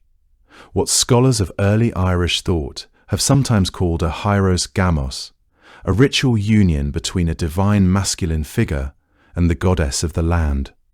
In early Irish belief, sovereignty over Ireland was not merely a political arrangement, it was a living bond between a ruler and the earth itself, and that bond had to be renewed. A king who truly ruled did so because the land recognized him, because the goddess of the sovereignty of the land had granted him her favor. When the Dagda joined with the Morrigan at Samhain, he was not only her husband in some domestic sense, he was, in that moment, the representative of all those who held power over the land, and she was the land making its terms known. In exchange for that union, she gave him something essential. According to the text of the Second Battle of Moytura, Cath Maig Tuired, after their meeting at the ford, the Morrigan promised to aid the Tuatha De Danann against the Fomorians. She told the Dagda where the Fomorian king would be found. She pledged to bring 2 fistfuls of the Fomorian king's blood and to drain his valor from him before the battle was joined. This was a gift that only she could give, and she gave it at Samhain, at the ford, after their meeting. The sacred marriage and the strategic promise were one and the same event. Love and warfare and the protection of Ireland were not separate concerns for her. They were aspects of the same deep responsibility. This is where her identity as a sovereignty goddess becomes most visible. She was not merely a figure of war in the sense of violence for its own sake. She was a guardian of the land's integrity, and that guardianship required both the tenderness of a union entered into willingly and the cold decisiveness of a goddess who could strip a king of his courage before his army had taken a single step. She loved Ireland in a way that encompassed everything, including its battlefields and its dead. She truly loved the land in a way few divine figures are portrayed as doing, with an intimacy that was almost physical. She moved through its fords, rested in its meadows, circled above its plains. Her annual meeting with the Dagda was the yearly renewal of that love-made ritual, made sacred, made structurally necessary to the world continuing as it should. Some versions of the tradition frame their relationship in starker terms, describing him encountering her at the ford where she was washing or simply standing in the water, and their conversation being one of negotiation as much as reunion. But across the variations, the core of the story remains the same. This was not a casual arrangement. The Irish texts refer to them in several places as a married couple without qualification. The ford itself was named for their lying down together. That level of specificity in a tradition that was passed through generations of oral transmission before it was ever written down suggests that this detail mattered, that people held on to it deliberately because it captured something true about who she was and what her union with the Dagda represented for the world they lived in. There is something quietly remarkable about the image that the tradition preserves. The most powerful of the Tuatha De Danann, the god whose cauldron fed everyone, whose club could end a life or restore one, came to her. He sought her out. He came to the place where water moved over stone at the edge of the year, because the protection and prosperity of Ireland required that he do so. That tells you where power actually resided in this tradition. The Dagda was immense and beloved and capable of almost anything. And still, once a year, he made his way to the river ford and looked for the woman standing in the water, because without her the year ahead could not be made safe. Without her blessing, none of his abundance meant anything. She was, in this sense, older than the battles. She was older than the particular conflicts that the great cycles of Irish mythology describe. Her connection to the land and to the turning of the year felt, in the tradition, like something that predated the wars of gods and heroes, something more fundamental, rooted in the earth itself and in the rhythm of seasons that no battle could interrupt for long. When Samhain came and the Dagda made his way to Glen Etin, it was not a story about war. It was a story about the world being held together, about the compact between the living and the forces that governed life being renewed for another year. The Morrigan's role transcended any single conflict or victory. She was the witness to all of time, the guardian of all endings, and therefore the guardian of all beginnings that followed. Her partnership with the Dagda was a kind of cosmic contract, renewed faithfully at the turn of every year, ensuring that the wheel of seasons would continue to turn. The ford, too, carries its own weight in this story. Fords were liminal places in Celtic tradition, neither fully one bank nor the other, neither entirely dry land nor entirely water. They were crossing points, thresholds, places where the ordinary rules of the world softened slightly. The Morrigan was drawn to such places throughout the mythology, and her choice to be found at a ford, year after year, at the liminal edge of the liminal season, reflects something essential about her nature. She was always at the crossing point. She was always in the threshold between one state and another.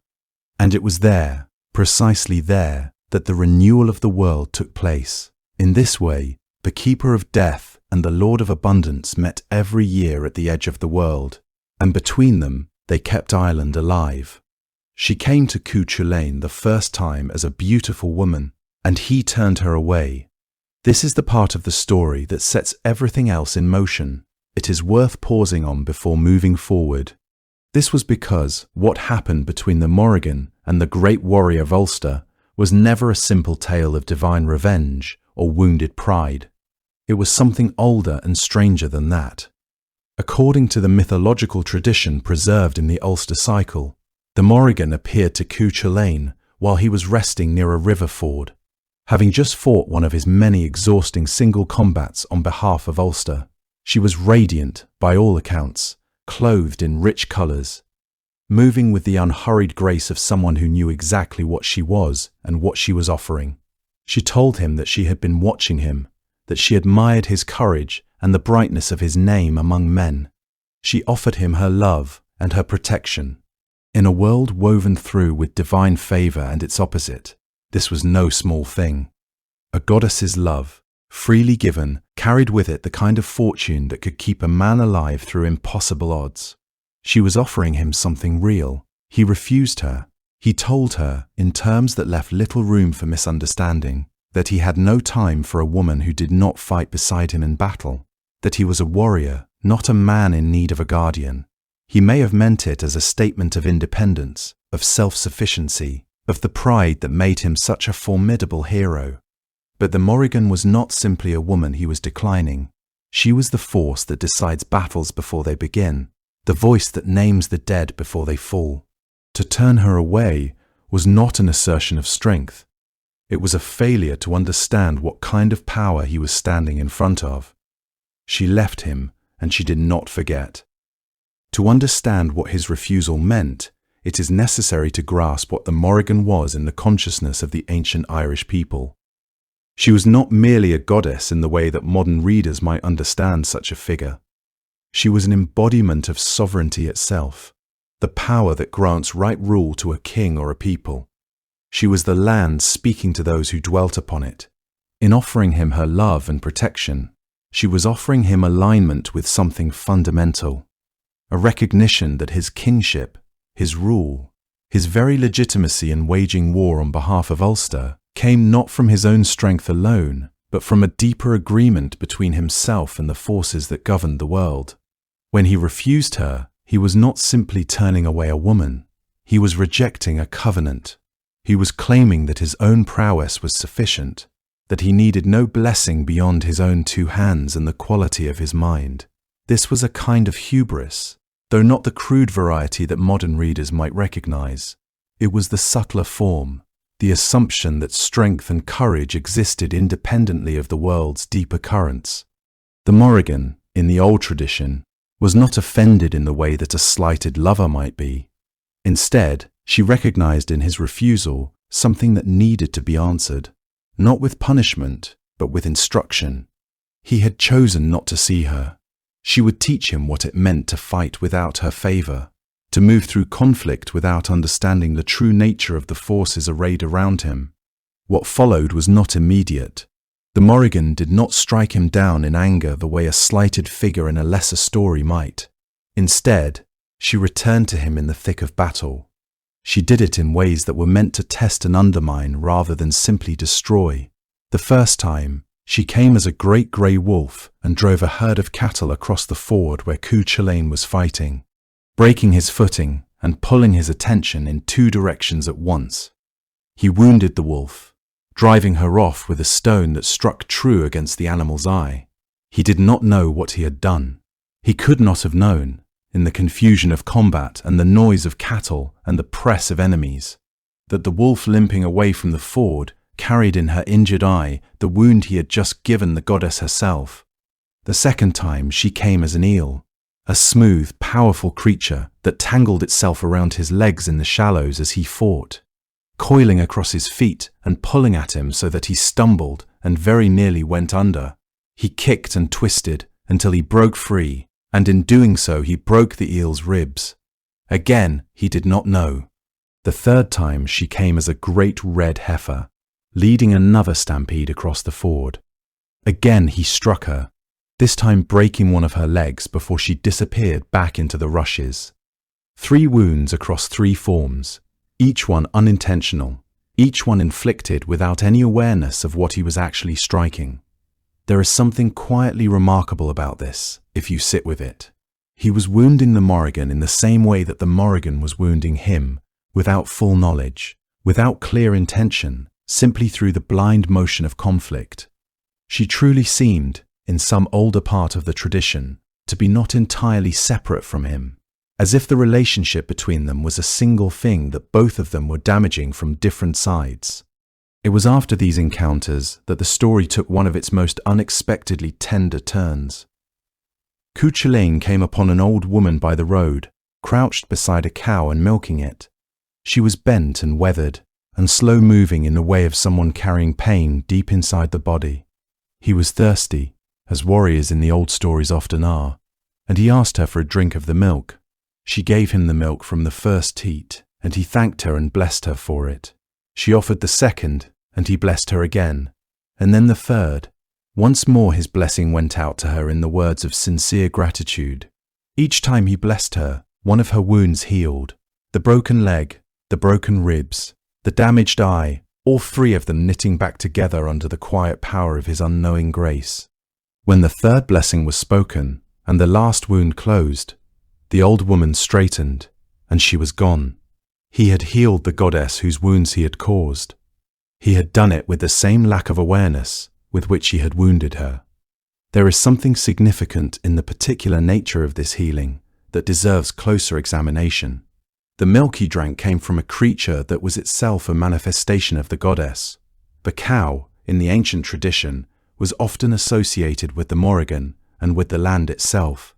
In drinking the milk and offering his blessing, Cuchulainn was unknowingly accepting nourishment from the very force he had rejected. He was receiving from her what she had offered freely in the first instance, her gift, her care, her sustenance. But this time, he accepted it. Not because he recognized what it was or where it came from, but simply because it was offered by someone who appeared to need his blessing. There is a teaching in this that the old tradition seems to understand with considerable subtlety. The same refusal that had led to conflict had, paradoxically, created the condition for reconciliation. By refusing the Morrigan in her radiant form, by wounding her, by forcing her to come to him in disguise, Cuchulainn had made it possible for something true to happen between them. It was as if the tradition itself understood that some kinds of wisdom can only be learned through stumbling toward them in darkness. Some kinds of grace can only be received when we are not looking directly at it. This is the moment in the story that lingers the longest, if you let yourself dwell in it. The Morrigan had come to him 3 times in shapes he could not recognize. He had hurt her each time. And then she came to him in the humblest shape of all. Without knowing who she was, he gave her exactly what she needed. There is something in this that feels like the tradition is trying to say something about Cuchulainn himself, that his generosity and his pride lived in him at the same time, that the same man who had dismissed a goddess without a second thought was also the man who would give his blessing freely to a bent old woman at the side of a road, asking nothing in return. He could not recognize the Morrigan as a force worthy of his attention when she came to him in beauty and power, but he treated her kindly when she came to him in weakness and disguise. The old stories carry their meanings quietly, and this is one of the quieter ones. The ending of Cuchulainn's life, as the tradition tells it, was long in coming and arrived with a terrible inevitability. He was brought down not simply by strength of arms, he was brought down by fate, by exhaustion, by the slow accumulation of all the things he had refused to see about himself and the world around him. And when he was mortally wounded, when he knew that his strength was finally leaving him, he tied himself to a standing stone so that he might die on his feet. There are versions of this moment in the tradition that describe the battle as far gone by then, the men of Ulster spent, the world narrowing around their great champion as he stood bound to the stone in the fading light. The Morrigan was there. She had been there all along, in the way that she always was, not simply watching from a distance, but present in the particular quality of that day's air, in the colour of the battlefield, in the strange hush that sometimes falls over a place where something irreversible is about to happen. And then she settled on his shoulder, a crow, black and still. The people around him saw it, anyone who understood what the crow meant in that tradition. Anyone who had grown up hearing what it meant when the Morrigan took that form and chose that place would have understood immediately. This was not a bird. This was the goddess, confirming what was already written, naming it with her presence the way she had always named things. Not as a cause, but as a witness. Not as a curse, but as a truth. He had turned her away when she came to him in radiance and offered him her protection. He had wounded her 3 times without knowing it. He had healed her 3 times without knowing it. And now, at the very end of everything, she sat on his shoulder and did not leave. Whatever else she was, sovereign, shapeshifter, keeper of fates, voice of the battlefield, she was also this, the one who stayed. The crow sat on his shoulder and did not move. Everyone who saw it understood exactly what it meant. There was always a woman at the ford. She appeared before the great battles, before the deaths of heroes, before the kind of loss that could not be undone. She stood at the edge of the water in the early hours, before the light had fully settled over the land, and she washed. What she washed was always the same, armor or clothing, or sometimes a length of cloth, and it was always stained with blood that had not yet been shed. The warriors who came upon her at the river's edge understood, at some level, what they were seeing, even when they told themselves they did not. In Irish tradition, this figure appears again and again across the mythological and heroic cycles, quiet and deliberate, working at the water with her hands while the world moved on, unaware around her. She is one of the most haunting images the Morrigan ever wore. To understand why the ford mattered so much as a setting, it helps to understand what a river crossing meant to the people who told these stories. A ford was not simply a shallow place in the water where you could pass from one bank to the other. In Celtic tradition, the river itself was a boundary between territories, between the living world and what lay beyond it, between what a person was and what they were about to become. Water in motion was understood as a threshold, a place where the ordinary rules of the world grew unreliable. The ford, where the water ran shallow enough to cross but still moved with purpose beneath your feet, occupied a particular kind of in-between space. It was neither fully one bank nor the other. Warriors who crossed a ford entered a moment of transition. Transition was exactly where the Morrigan was most at home. She did not choose these locations casually. The ford gave her access to the liminal, that quality of threshold time and threshold space where what is fated becomes visible. Elsewhere in the world, fate might be hidden beneath the surface of ordinary days, moving forward in ways no one could see. At the ford, with the cold water running over stones and the light still thin in the early morning, what was coming could be glimpsed. The Morrigan worked her washing in that light, in that space. This was because that was precisely where the truth of what was coming could be made plain to those with the courage or the misfortune to witness it. Though scholars have noted versions of the motif distributed across several narratives in the tradition.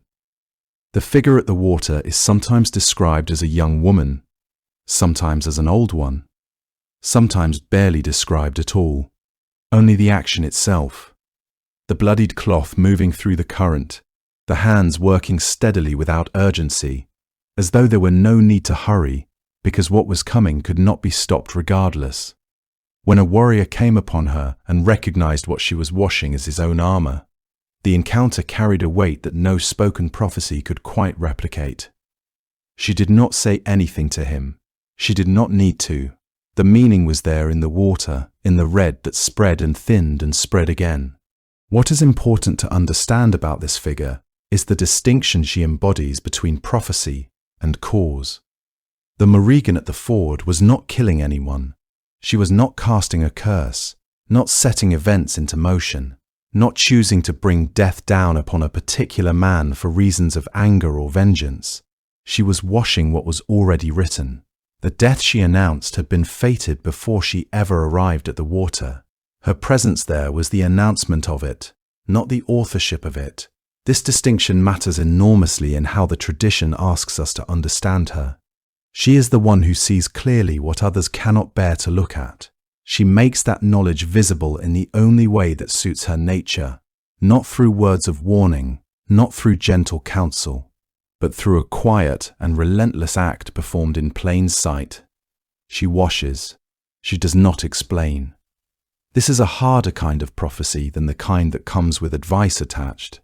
A prophecy that tells you what is coming and suggests a way to avoid it, leaves room for the exercise of will, for the possibility that the future is still open. The washing figure offers no such comfort. By the time the warrior sees his armor in her hands, the question of avoidance has already closed.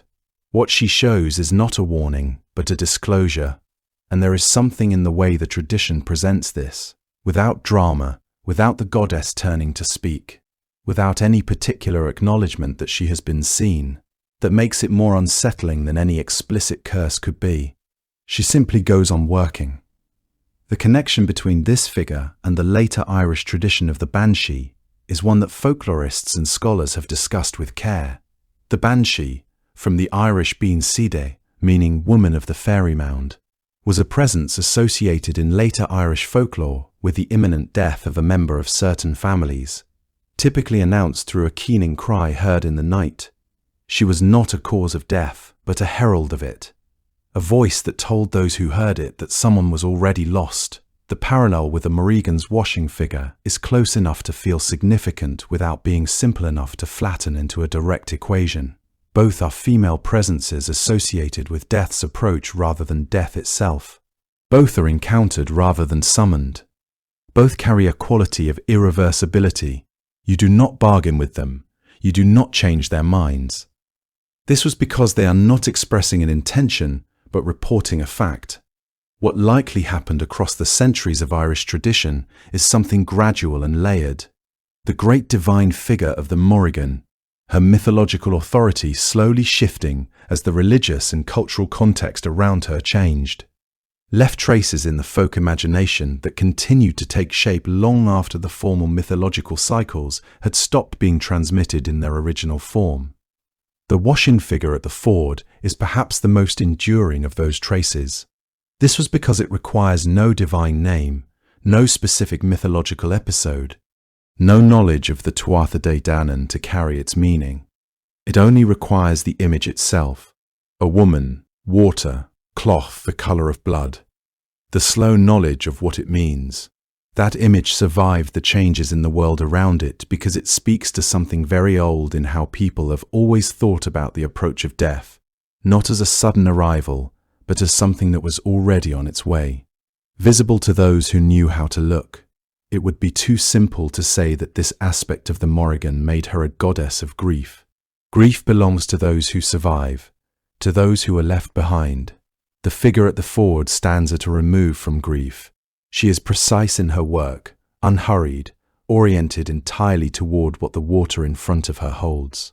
There is something almost tender in the persistence of that image, a care for the truth of what is coming, a refusal to look away from it, even when every living creature within reach is doing exactly that. The Morrigan did not flinch from knowing. That, too, is a kind of power. She appears in the earliest written versions of these stories, already ancient in her aspect, already carrying the weight of something that predates the manuscripts. That had been spoken around fires and passed from one person to another for generations before any monks set it down on vellum. The ford was always there in the telling. The cloth was always in the water. The woman was always working with her back to the road. Sometimes, if a warrior had the misfortune of recognizing what she held. He understood before the battle had even begun how the day was going to end. Whether or not the warrior understood what he was seeing, the washing had already told the truth. The easiest way to misread the Morrigan is to think of her as a goddess who loved war for its own sake. She appears on battlefields, yes, and she circles overhead in the dark shapes of crows, and her sisters shriek across the night sky above armies trembling in their camps. But if you watch her closely across all of the stories, across the battles and the river fords and the long, strange encounters with heroes who do not yet understand what they are facing, what you begin to see is something far more specific than a simple love of bloodshed. What you begin to see is a guardian. In early Irish thought, sovereignty was not merely a matter of who held the throne or commanded the most warriors. It was understood as something living, something bound up in the land itself, the health of the soil, the turning of the seasons, the fertility of the cattle, the vitality flowing through every river and hillside. The king was not just a ruler in the political sense. He was a husband to the land, in a very real and very sacred way. And if that bond was broken, if he proved unworthy, cowardly or dishonest, the land itself would suffer for it. Crops would fail, rivers would run thin, the people would feel the wrongness of it in their bones before they could name what had gone awry. The Morrigan stands precisely at the center of that bond, and she has always stood there. She is not watching the battles out of cruelty or appetite. She is watching to see who deserves to win them, and more specifically, she is watching to see who deserves to rule what comes after. This is why she tests people the way she does, and why those tests take the strange, oblique forms they take. She does not arrive with a questionnaire or a formal challenge. She arrives as a beautiful woman at the edge of a ford, or as an old woman milking a cow by the side of a road, or as an offer of love and protection that a hero is not wise enough to accept. The testing is embedded in the encounter itself. When she approached Cuchulainn and offered him her favor, she was not simply attempting a seduction. She was presenting him with something ancient and weighty, a chance to acknowledge the sovereignty that stands behind all heroic power, the divine force that makes victory possible in the first place. His rejection of her was not just a personal slight, it was a failure of understanding, a refusal to recognize what she actually was. And in Irish tradition, that kind of blindness carries its own consequences. It is worth noting that the heroes who do recognize her, who offer their blessing even unknowingly, who accept what she gives, who respond to her with something like grace, are the ones who carry her sanction through the rest of their lives. And her sanction, in this tradition, is no small thing. It is the difference between a warrior who wins and a warrior who endures, between a king whose reign holds the land together and one whose reign slowly unravels it. She truly loved Ireland in a way that demanded something from the people who claimed to love it also, and she had no patience for those who wanted power without the weight that comes with it. Her union with the Dagda brings this dimension of her character into the clearest light. The Dagda was one of the great father figures of the Tuatha Dé Danann, immensely powerful, associated with abundance, with the turning of the seasons, with a cauldron that was said to leave no one hungry. He was exactly the kind of figure you would expect sovereignty to choose. Their annual meeting at the river ford at Samhain, which the texts refer to with the quiet gravity of established ritual, was not incidental to the protection of Ireland. According to the tradition, it was essential to it.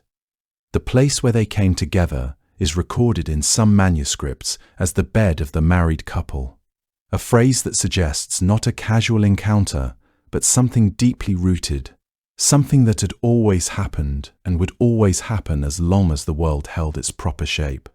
When the Morrigan met the Dagda at that ford and they joined together at the threshold of the year, they were performing what can only be described as a sacred renewal, the goddess of the land recognizing the one worthy of her, and in doing so, guaranteeing that the earth would open itself to another year of life. She is the land in this telling, fully and literally, and when she consents to the union, she is the land consenting to be inhabited, tended, and sustained.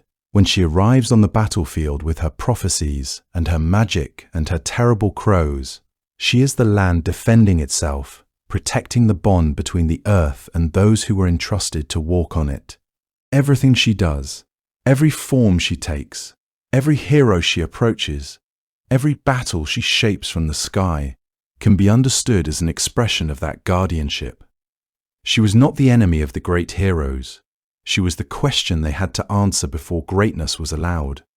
She was most herself at the edges of things, at the edge of the season, at the edge of the river, at the edge of a life about to end. There is something deliberate in that, something that the old stories seem to understand even when they do not say it plainly. The Morrigan was not a goddess who resided comfortably at the center of anything, not at the hearth, not at the feast table, not in the ordinary hours of an ordinary afternoon. She belonged to the in-between, to the moments and the places where one world pressed up against another, and the boundary between them went soft and uncertain. Of all the times of year in the old Irish calendar, none understood her better than Samhain, the festival that fell at the very end of October and the beginning of November, the hinge point between the warm, bright half of the year and the cold and dark half that followed. The ancient Irish did not think of this as merely a change of season, the way we might think of summer giving way to autumn. They understood Samhain as a kind of seam in time itself, a moment when the ordinary rules of the world loosened, when the other world, that vast and luminous realm that existed just alongside the living one, drew close enough to touch. The fires that burned on those nights were not merely for warmth. They were a way of holding the darkness steady, of marking the threshold that everyone could feel, but no one could quite see. And it was precisely at that threshold that the Morrigan was most at home, moving through the dimming world with a freedom and a fullness that the bright, ordered days of summer never gave her. Her meeting with the Dagda at the river ford happened at Samhain, as if to say that the most sacred and consequential things, the renewal of the land, the sealing of Ireland's fate for another year, could only happen when the world was in that particular state of between. The ford itself was its own kind of threshold, neither one bank nor the other, neither dry land nor deep water, a crossing place where the solid and the fluid existed together for just a moment before separating again. The Morrigan was drawn to fords the way other beings were drawn to shelter. She appeared at them to wash the garments of the dying, to meet the living who did not yet know what was coming for them, to make her prophecies known in the only way prophecy ever truly works, not as a warning that changes anything, but as a recognition of what has already been decided somewhere beyond the reach of human will.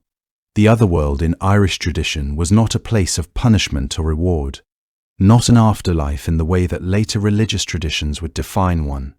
It was a realm that existed in parallel with the mortal world, just as real, just as full of life and light and feeling, but governed by different rules, running on a different kind of time. It was called by many names: Tirna Nog, the land of the young; Mag Mel, the plain of delight; the Saide, the hollow hills where supernatural beings were said to dwell after the Tuatha De Danann withdrew from the surface of Ireland and made their home beneath it. The Morrigan moved through this world, and the mortal one without the kind of effort that a crossing usually requires. Her shape-shifting was not merely a magical talent or a battlefield strategy. It was a reflection of her fundamental nature as a being who did not belong exclusively to either realm. When she became a crow, she moved through air that other creatures could only look up at. When she became an eel, she slipped through water that ran between one world and the next. When she appeared at the ford as an old woman, bent over cloth that ran red in the current, she was standing in the precise location where the living and the dead most nearly overlapped. The thinning of the world at Samhain did not create her power. It simply made it more visible, more present, more impossible to ignore.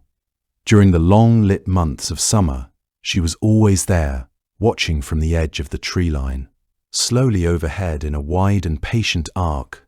But when the year began to close and the nights stretched longer and the air took on that particular cold clarity that belongs only to the deep end of autumn, something in the world seemed to recognize her more readily.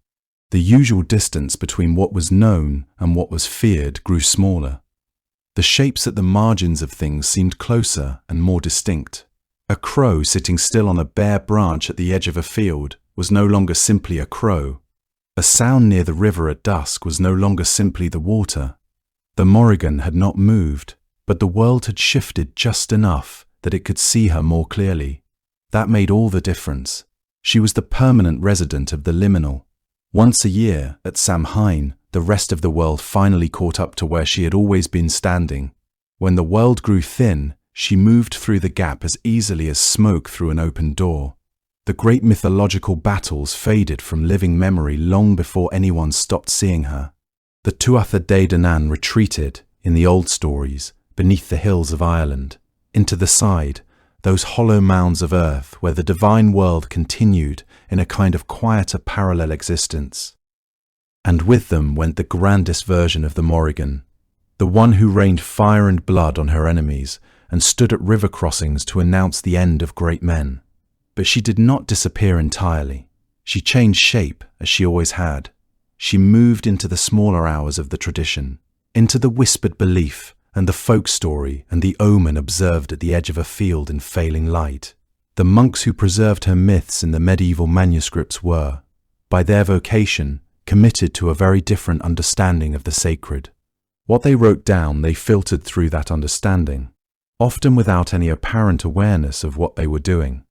Some of her qualities were softened, rendered more literary than theological, as if she were a figure in a poem rather than a presence in the world. Others were quietly set aside, and still others were shaded towards something darker than the original tradition had quite intended, aligned, whether consciously or not, with the demonic, with malevolence for its own sake, with the enemies of the new faith.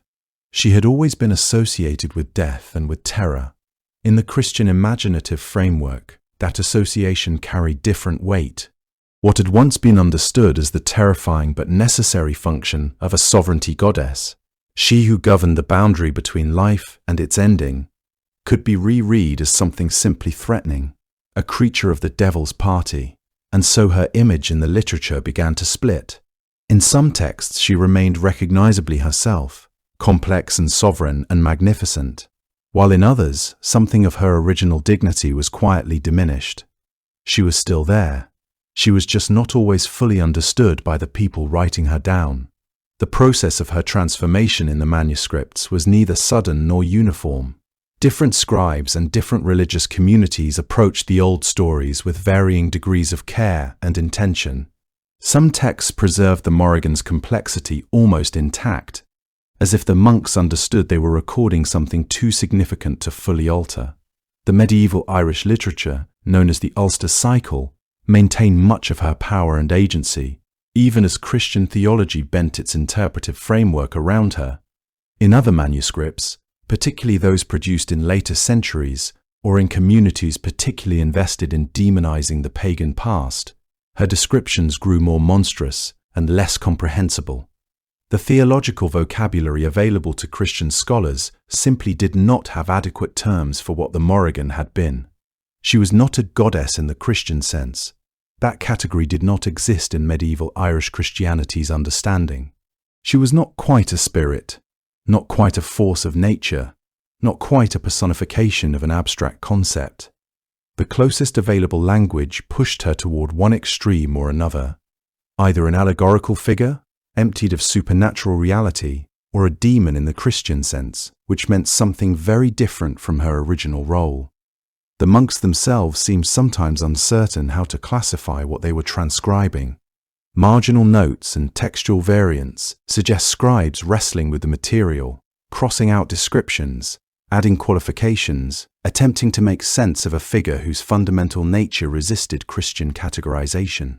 This interpretive struggle left marks on the texts themselves, places where the effort of translation created unexpected gaps, or where the force of the original tradition pushed back against the imposed framework. The Morrigan's presence in these manuscripts is often most vivid precisely where the monks' attempts at domestication were least successful. outside the manuscripts, in the living current of folk belief that moved alongside the literary tradition without being contained by it. She persisted in forms that owed everything to what she had always been. The banshee, that figure of Irish folklore whose keening announced imminent death to certain families, carries within her something that resembles the Morrigan's washing figure at the ford quite clearly. The woman heard crying in the dark, or glimpsed at a distance near water, mourning a death that has not yet happened but has already been decided. That is an image the tradition of the Morrigan had already been turning over for centuries before the word banshee came into common use.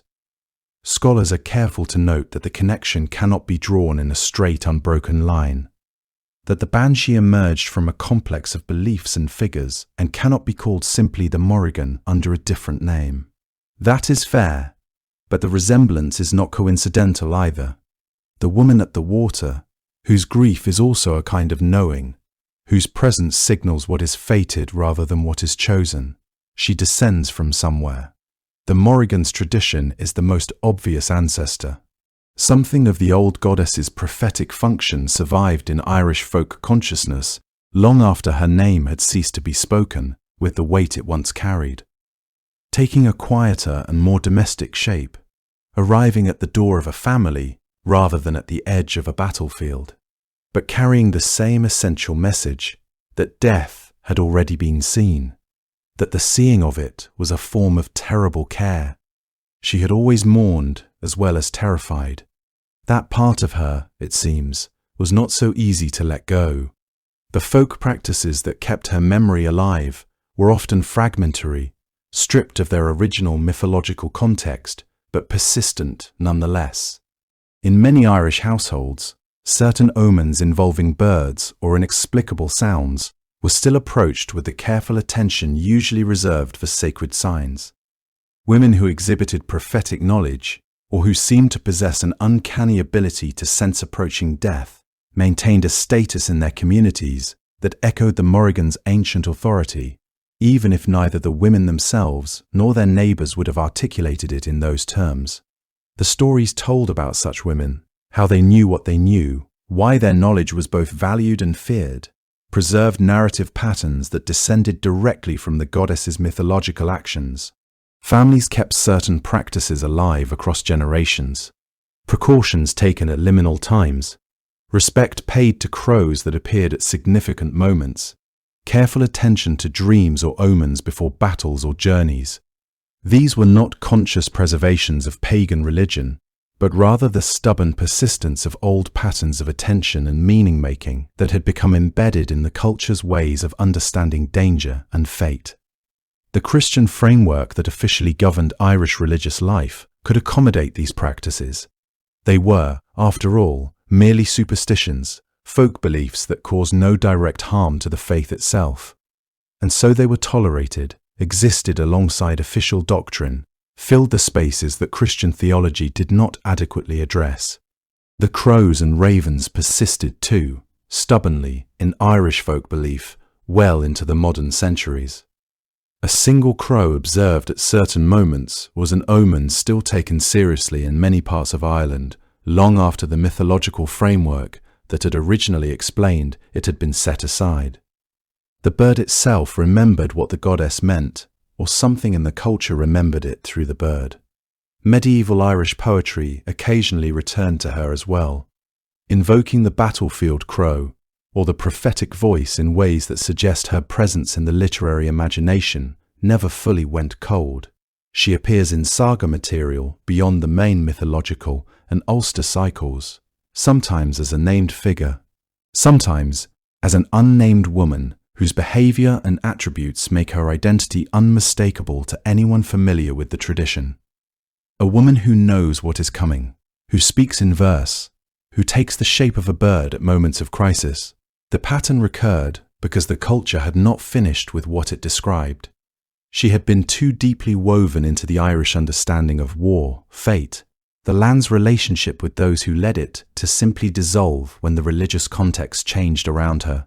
The new world had saints and devils, where the old world had gods and forces of nature, but the emotional and psychological territory she had always occupied, the dread before battle, the mysterious foreknowledge of death, the sense that the land itself was watching and judging those who claimed authority over it.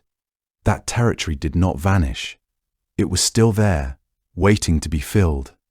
And so she filled it, differently, in pieces, under borrowed names and altered shapes, but recognizably herself at the core. She found her way into the cracks in the new world and stayed there. That is exactly what you would expect of her. What keeps the Morrigan alive in the imagination, long after the world that made her is gone, is that she never meant only one thing. Most war deities from ancient traditions are relatively uncomplicated in what they offer: strength, victory, the favor of the sword arm. They stand on one side of a battle and cheer. The Morrigan was never that simple, and that is precisely why the old stories about her have proven so difficult to set aside. She occupied a space in the Irish mythological imagination that no other figure could fill, because she was not merely a goddess of warfare, but a goddess of what warfare truly is. Not the glory of it, not the clean heroism that later ages liked to borrow and polish, but the full weight of it, the terror that precedes the first blow, the fate already written before the armies have even found each other on the plain. She spoke before the killing started. She knew the names of the dead before they fell. And there is something about that, about a figure who stands at the beginning of catastrophe and looks at it clearly, without flinching, that human beings have found genuinely irreplaceable, generation after generation. Other gods promised victory. The Morrigan promised truth, and truth was the harder gift to hold. This is why the old texts describe her appearing to warriors in the midst of battle, not to inspire them, but to witness them, to mark them as her own. Her presence was neither blessing nor curse in the way that simpler deities delivered such things. Instead, she was a recognition, a confirmation that what was happening was real, that it mattered, that it would be remembered. The stories tell us that she could speak prophecy, that turned the tide of wars, not through magic alone, but through the sheer force of her knowing, her ability to see what was actually written into the sinews of fate. She demanded that those who would claim power understand what power truly cost. The warrior who could meet her gaze without turning away was the one who could truly lead, because he had accepted the full measure of what his leadership would require. She was not there to tell warriors that they were righteous or that their cause was just. She was there to tell them that these things were irrelevant to the machinery of death itself, and that they had best understand the difference between wanting to win and being willing to bear what winning would exact from them and from the land they fought over. She did not tell warriors what they wanted to hear, and the ones who rejected that honesty, as Cuchulainn rejected her, discovered that her disfavor was as real and as consequential as her protection would have been. She asked something of the people who stood before her. She required acknowledgement of mortality, of fate, of the fact that the land underneath the feet of any ruler had its own claims to make, its own voice to raise. That demand is what set her apart from deities who simply rewarded the strong. She was the test that determined whether the strong were actually worthy of what they thought they possessed. There is also something worth sitting with in the particular complexity of her two faces, the destroyer and the protector, held together in a single figure without resolution. She is the terrifying shape circling above the carnage, black wings against a grey sky, and she is also the woman kneeling at a river ford in the early morning quiet, her hands moving through cold water, washing cloth in the pale light before anyone else is awake. Those two images belong to the same being, and the old tradition never felt any need to explain away the tension between them. She could arrive at a battlefield and use sorcery to rain fire down on an enemy, filling the air with chaos and dread, driving men toward a madness they had no defense against.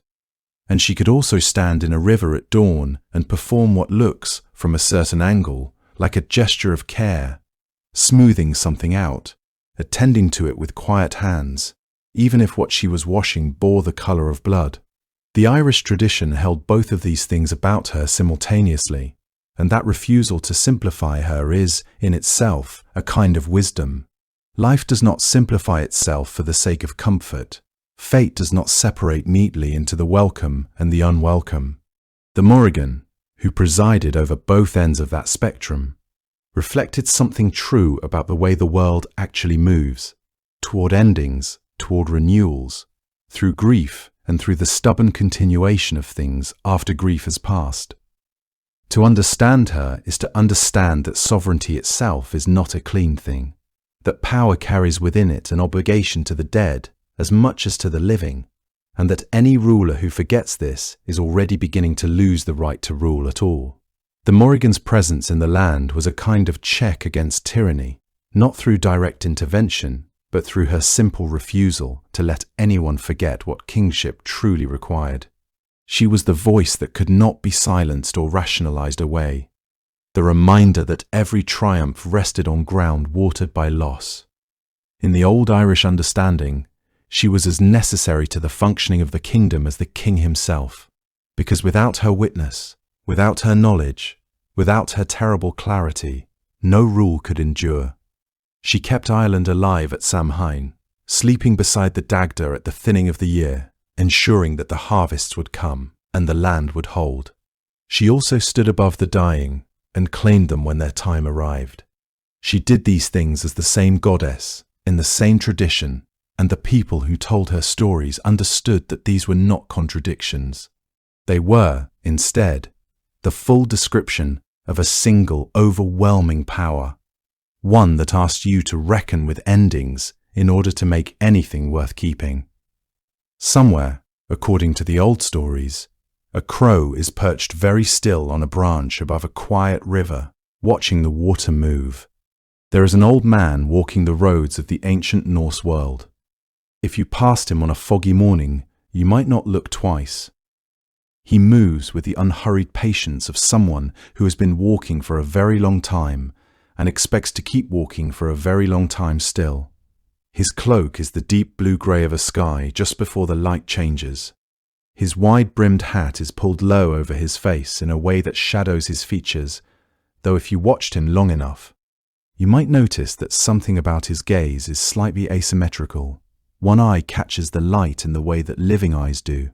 Where the other should be, there is only shadow. He carries a staff, worn smooth from use. On his shoulders, if the morning mist were to thin for just a moment, you might see two ravens sitting so still they could almost be part of the man himself.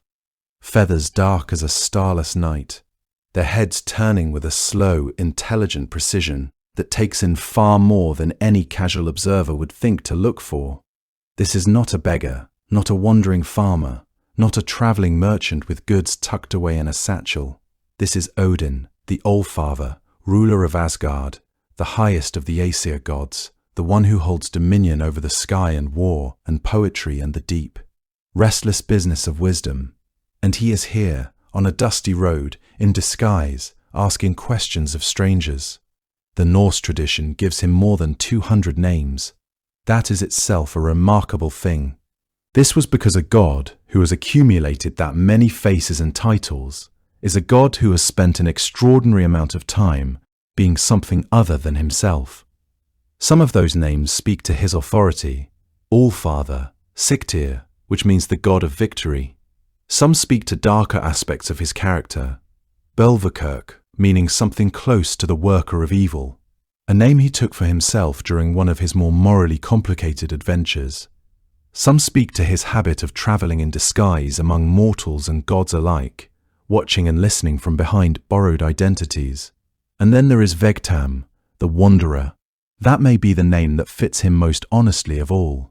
He is, at his very core, a figure in motion, and not motion born of restlessness for its own sake, but motion born of hunger, a hunger for understanding so deep and so persistent that it shapes every choice he makes and every sacrifice he offers up, including some that cost him dearly in ways most beings would find unthinkable.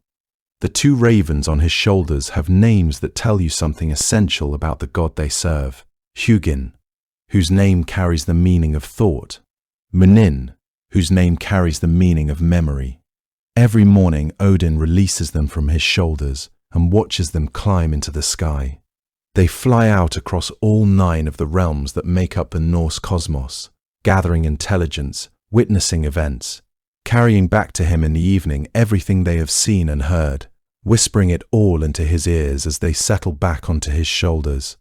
It is a system of knowing that reflects something true about Odin's character. He is never satisfied with what is directly in front of him, never content to know only what falls within his own line of sight. He wants to know what is happening in Midgard, the middle world where human beings live their brief and effortful lives. In Jotunheim, the vast cold realm of the giants. In every other corner of a cosmos that is, according to the Norse understanding. Breathtakingly large and complicated and full of things that have not yet been understood. Alongside the ravens, Odin keeps 2 wolves, Geri and Freki, names that both carry the flavor of greediness or ravenous hunger. At the great feasts of his hall, he gives them all the meat from his plate because he himself does not eat. He drinks.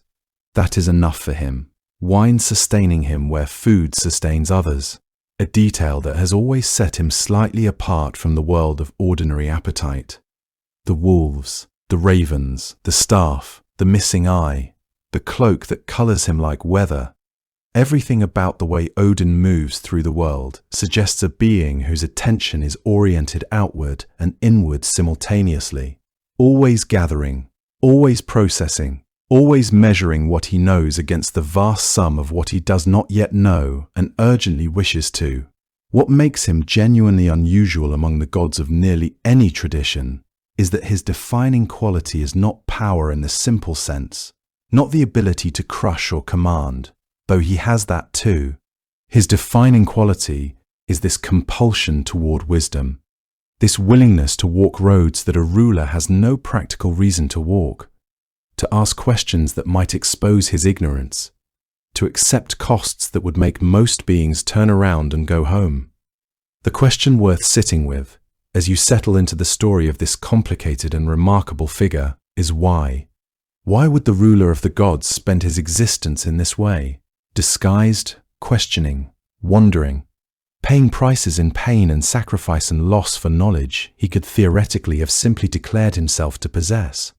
The answer, unfolding across the whole of his mythology, is that Odin understands something that takes most beings a lifetime to even begin to grasp. That wisdom is not a thing you can inherit or be handed or claim by virtue of your position. That it lives instead in the pursuing of it, in the willingness to keep moving toward it, even when the road is uncomfortable and the cost is higher than you anticipated, and the knowledge, when it finally arrives, comes wrapped in grief as often as it comes wrapped in light. He has walked every kind of road the Norse cosmos contains. He will keep walking them. The ravens will keep returning to his shoulders each evening with whatever the day has offered up. The single eye beneath the brim of that wide hat will keep watching everything. And that restlessness, that refusal to simply sit on a throne and accept what he already knew, is where his story truly begins. The world Odin moved through was not a simple place with one earth and one sky above it. According to the Norse tradition, as it survives in the Poetic Edda and the Prose Edda, the entire cosmos was organized around a single immense ash tree called Yggdrasil. Everything that existed, every realm, every creature, every river and root and shadow, was part of it, or near it, or sustained by it in some way. The tree was so vast that its uppermost branches held the realm of the gods above the clouds, while its 3 great roots reached down into places that were colder, darker, and older than anything above. One root extended toward Niflheim, the primordial realm of ice and mist, and the slow movement of frozen rivers, the place where the dead who did not go to Valhalla or to Hell's quieter halls eventually came to rest. Another route stretched toward the realm of the frost giants, Jotunheim, a world of high stone ridges and iron cold, and beings who were ancient in a way that even the gods were not. And the third route dipped toward the world of the gods themselves, Asgard. Just beneath it, resting in the cool dark near the base of that route, was the Well of Erd, the Well of Fate, where the three Norns sat each day, weaving the threads of destiny for gods and mortals alike. The Norns were named Earth, Verdandi, Skuld, representing what had been, what was becoming, and what would come to pass. Every morning they drew water from the well and mixed it with the pale clay of the earth and poured it over the bark of Yggdrasil to keep the tree from rotting. The tree itself was always in a kind of slow, enduring struggle. This was because even as the Norns tended to it from one side, 4 stags grazed on its foliage from above.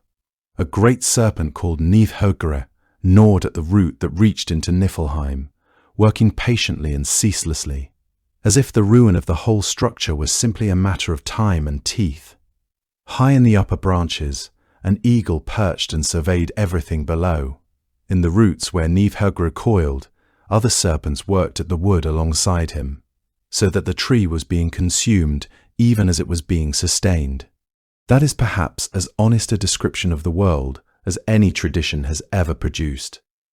Between the eagle above and the serpent below, a small red squirrel named Ratatoskra ran back and forth along the trunk all day, carrying messages between them, insults mostly, each side provoking the other, and in doing so it kept the tension of the cosmos alive and moving, a creature whose entire purpose was to carry words from one extreme to the other. The structure of Yggdrasil was not static or simple, despite appearing as a single tree. The branches and roots did not follow the paths that human geography might suggest. They curved and twisted through dimensions that existed alongside the visible world, folding through themselves in ways that made distance unreliable and direction something that changed depending on who was traveling and what they carried with them. A journey from one realm to another might take hours or years, or might happen instantaneously if the traveler knew the right words or the right way to think about the boundaries between places. The tree was older than the gods themselves, older perhaps than time in any way that could be meaningfully measured. It had always been there and would always be there, standing at the center of everything, growing and sustaining and suffering all at once. Some traditions suggested that Yggdrasil itself was conscious in ways that were difficult to articulate, not thinking in words or following logic as the gods did, but aware in a slow, deep manner that encompassed the whole of existence. The tree did not move toward any destination or goal. It simply endured, holding the 9 realms together through its own immense being, asking nothing and giving everything. The 9 realms arranged themselves within and around this structure, each distinct in character and atmosphere, each connected to the others through the tree's roots and branches in ways that the surviving texts do not always map cleanly. This was because the Norse tradition was not primarily interested in geography, but in relationships. Who lived near whom? Who owed what to whom? What could be reached and at what cost? Asgard sat at the highest point, where the gods lived and held council, and where the great hall of Valhalla waited at the end of every worthy warrior's life. Midgard, the middle realm, was the world of human beings, encircled by the vast ocean in which the world serpent Jormungandr lay coiled around the entire earth, biting its own tail, holding the shape of the known world together through its own enormous body.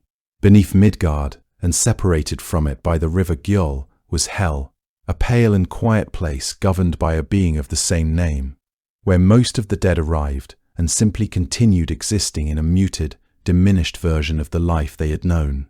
There was also Alfheim, the realm of the light elves, Svartalfheim or Nidavellir below it, the realm of the dwarves who worked in stone and metal and produced some of the finest objects in all the 9 worlds, including the spear Gungnir, which Odin carried, the ring Draupnir, which multiplied itself every 9 nights. Muspelheim burned in the south, a realm of fire and heat where the giant Surtur sat waiting with a flaming sword for the day when everything would end. Niflheim froze in the opposite direction, its rivers of ice moving so slowly through the dark that they seemed almost still. Through all of this, through every cold hollow, and every canopied hall, and every river running between realms, Odin moved. He travelled not because travelling itself was pleasant, The roads between worlds were not comfortable. The borders between them were guarded by beings who did not always welcome an old man in a wide-brimmed hat, but because the tree and everything it contained was, for him, a subject he could not stop studying. Each realm held a piece of something he was looking for. Each creature, each well, each root curling into the dark had absorbed some fragment of the knowledge he needed. The squirrel running its messages, the eagle reading the world from above, the serpent remembering in its slow way what the roots tasted like. All of it was information. All of it mattered to a god who was constitutionally unable to believe he already knew enough. Yggdrasil was not scenery to Odin. It was the question he was trying to answer. And somewhere beneath those roots, in the cold and the dark, was the thing Odin wanted more than his own comfort, more than his own safety, more than anything a throne could offer him. Beneath one of the three great roots of Yggdrasil, in the cold borderland between Asgard and Jotunheim, there was a well that did not look like much from the outside. It sat in a hollow of dark stone, ringed by frost-edged earth, fed by waters so still they seemed less like water and more like a surface between two worlds. No warmth reached it from above. The great root of the world tree arched over it like a cathedral ceiling, and moss grew along the root in slow, dense patches, and nothing about this place announced itself. It did not shimmer or glow the way sacred things are sometimes imagined to do. It was simply there, very quiet, very old, and almost impossible to look away from once you had found it. The keeper of the well was a being named Mimir, and even among the Norse gods, who were not given to ordinary arrangements, Mimir was singular. Both the poetic Edda and the prose Edda acknowledge him, though neither dwells long on what exactly he was, or where he came from, and that reticence itself seems fitting. Some traditions describe him as a giant, others as something older and harder to categorize, a being who had existed in proximity to the roots of Yggdrasil for so long that he had become inseparable from them. He drank from the well each day, using a great drinking horn, and each day the water filled him further with something that no other creature in the 9 realms possessed in quite the same measure. His name, in the old language, carries the sense of memory, of remembrance, of the thing that is preserved when all else fades. He was, in the oldest and most literal sense of the idea, a keeper of what had been, and what had been, in a cosmos as vast and ancient as the Norse one, was an almost unimaginable quantity. Odin had known about Mimir's well for a long time before he went there.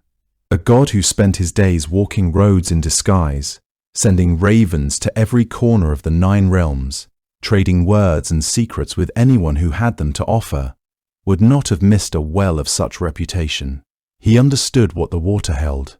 He understood, too, that understanding something and being able to use it are very different conditions, and that the water in that well represented a form of knowledge that could not be reached through cleverness alone, or through wandering, or through the gathering of information from ravens and travellers and seeresses. It required something more direct. It required him to go there himself. The journey he made to the well was not described in the surviving sources with great elaboration. He arrived, that much is clear. He arrived in the cold place beneath the root, where the air held the smell of deep stone and old water, and he stood at the edge of the well and looked into it, and then he spoke to Mimir. He asked for a drink. What Mimir said in return was simple enough. The price was 1 eye, not a promise, not a pledge, not a period of service, or the completion of some task. 1 eye, offered freely, dropped into the well. That was what the knowledge cost. There is something worth holding still with for a moment here. Odin was, at this point in the tradition, already the ruler of Asgard, already a god of considerable power and considerable wisdom by any ordinary measure. He was not a young seeker arriving desperate and empty-handed. He had already accumulated more knowledge than most beings in the 9 realms could dream of. And yet, when Mimir named his price, Odin did not argue. He did not ask whether a smaller sacrifice might purchase a lesser portion of the water. He did not stand at the edge of the well and deliberate for a long time, weighing what he was about to lose against what he might gain. According to the tradition as it comes down to us through the Prose Edda, particularly in the Gylfaginning, the exchange was made without negotiation of any kind. Odin accepted the terms and carried them out himself. He did not ask Mimir to remove the eye. He took it himself and he dropped it into the water below. What the eye saw as it fell and settled into the darkness of the well is something the sources do not describe directly, and that silence seems deliberate.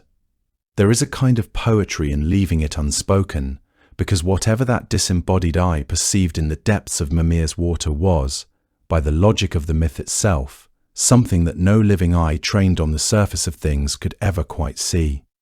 What we know is what Odin carried away.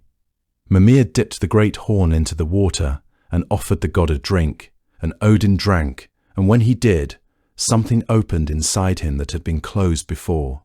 Not merely more information, not simply a wider view of facts already in the world, but something closer to what the Norse tradition seems to mean when it speaks of wisdom in its fullest sense, the ability to perceive the shape of things across time, to see into the past that stretches behind the present moment like a root reaching into deep earth, and to see forward toward the shape of what is coming. The Völuspá, the great prophetic poem that opens the poetic Edda, speaks of Mimir's well in connection with Odin's eye in a way that ties his sacrifice directly to his foreknowledge of Ragnarok. The implication across the tradition is not subtle. By drinking from the well, Odin gained a form of sight that his remaining living eye could never replicate, a perception that operated not through the physical light of the world, but through something closer to the accumulated memory of all that had ever happened within the 9 realms and all that was yet to unfold. He had, in the most precise possible sense, traded one kind of seeing for another. What he gave up was ordinary. What he received was not. It is worth pausing here over the symbolism, because it sits at the heart of everything the Norse tradition wants to say about Odin and about wisdom more broadly. A single eye sees in a single direction at a single moment. It registers what is directly in front of it, in the light available, at the time of looking. This is a useful thing. It is what allows a being to move through the world, to avoid obstacles, to read the faces of those nearby, to notice danger when it is close. But it is a limited instrument, and its limitation is precisely its directness. The eye sees what is there. It cannot see what was there before this moment, or what will be thereafter, or what lies in the space between the visible and the invisible, between the living and the dead, between the known and the merely unspoken. The water in Mimir's well was not bound by those limitations. It held everything, and the price Mimir set was not arbitrary cruelty or mere transactional demand. It had its own coherent logic. To drink from the well, to receive the kind of perception the water carried, a being had to surrender the most intimate instrument of ordinary seeing they possessed. One cannot hold on to the limited version and receive the unlimited one at the same time. That is not how the exchange works. The act of letting go was not incidental to the wisdom. It was the necessary condition for it. Odin's eye sank to the bottom of Mimir's well and came to rest there in the cold and the dark. And from that position, according to the logic the myth establishes, it continued to see. Not in the way a living eye sees, trained on the surfaces of things and moving from one object to the next, but in the way that something outside of ordinary time can see, steadily, completely, without the distortion that comes from being situated inside a single moving moment.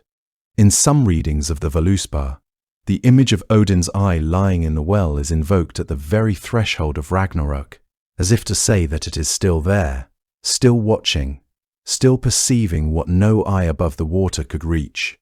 Odin walked away from the well with one eye remaining, and with something inside him that had not been there before.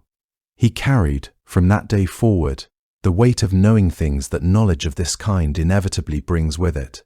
He could see more clearly into how the great events of the cosmos were arranged, could trace the movement of fate the way a person can trace a river from its high source down to the place where it finally broadens and becomes still. He could see toward Ragnarok, toward the end of everything he had built and ruled and gathered. That was not a comfortable gift. It was not the kind of wisdom that brings peace, exactly. It was the kind that brings clarity, and clarity and peace are not the same thing at all. But he had asked for it. He had gone to the cold place beneath the root, stood at the edge of the still water, heard the price, and paid it without hesitation. And Mimir had kept his end of the arrangement with the same matter-of-fact precision with which it had been offered. The knowledge passed from the water into Odin, and the eye passed from Odin into the water, and that was the whole of it. His eye stayed in the water, and it is said that it stayed there all the way to the end of time, seeing in the depths what no living eye above the surface ever could. Mimir appears more than once in the Norse tradition, and the second time is stranger than the first. His name itself carries a meaning that runs beneath both of his appearances, like a current beneath still water, derived from old roots connected to memory, to remembrance, to the act of holding what has passed and refusing to release it into forgetting. That meaning is not incidental. It shapes who Mimir is in every version of the tradition that mentions him. Whether he is the ageless guardian sitting beside a well beneath the roots of Yggdrasil, patient and unhurried, or whether he is something altogether more unsettling, a severed head, preserved by Odin's own hands, whispering counsel from a shelf in Asgard, long after the body it once belonged to had been laid to rest. The well and the head are not the same story. They come from different parts of the Norse mythological tradition, recorded in different texts, and they should not be collapsed into a single neat account. The Prose Edda, which Snorri Sturluson assembled in Iceland in the 13th century, drawing on older oral and poetic traditions, is the primary source for both episodes, though the Ynglinga saga also touches on the second. The two versions of Mimir sit alongside each other in the tradition the way two portraits of the same person might, painted at different times, in different moods, capturing different truths about the same subject. What connects them is the name, and what the name means, and the fact that Odin, of all the gods, was the one who kept returning to him. The story of the beheading belongs to the period of the Aesir-Vanir War, one of the oldest conflicts preserved in Norse cosmology. A war that was eventually resolved, not through a clear victory for either side, but through a kind of negotiated peace sealed by the exchange of hostages. The Aesir sent certain of their number to live among the Vanir, and the Vanir did the same. Mimir was among those sent from Asgard to the Vanir. The Vanir, according to Snorri's account in the Prose Edda, grew dissatisfied with the arrangement. They felt they had received the worse end of the exchange, that the hostages sent to them were not equal in value to those they had given up.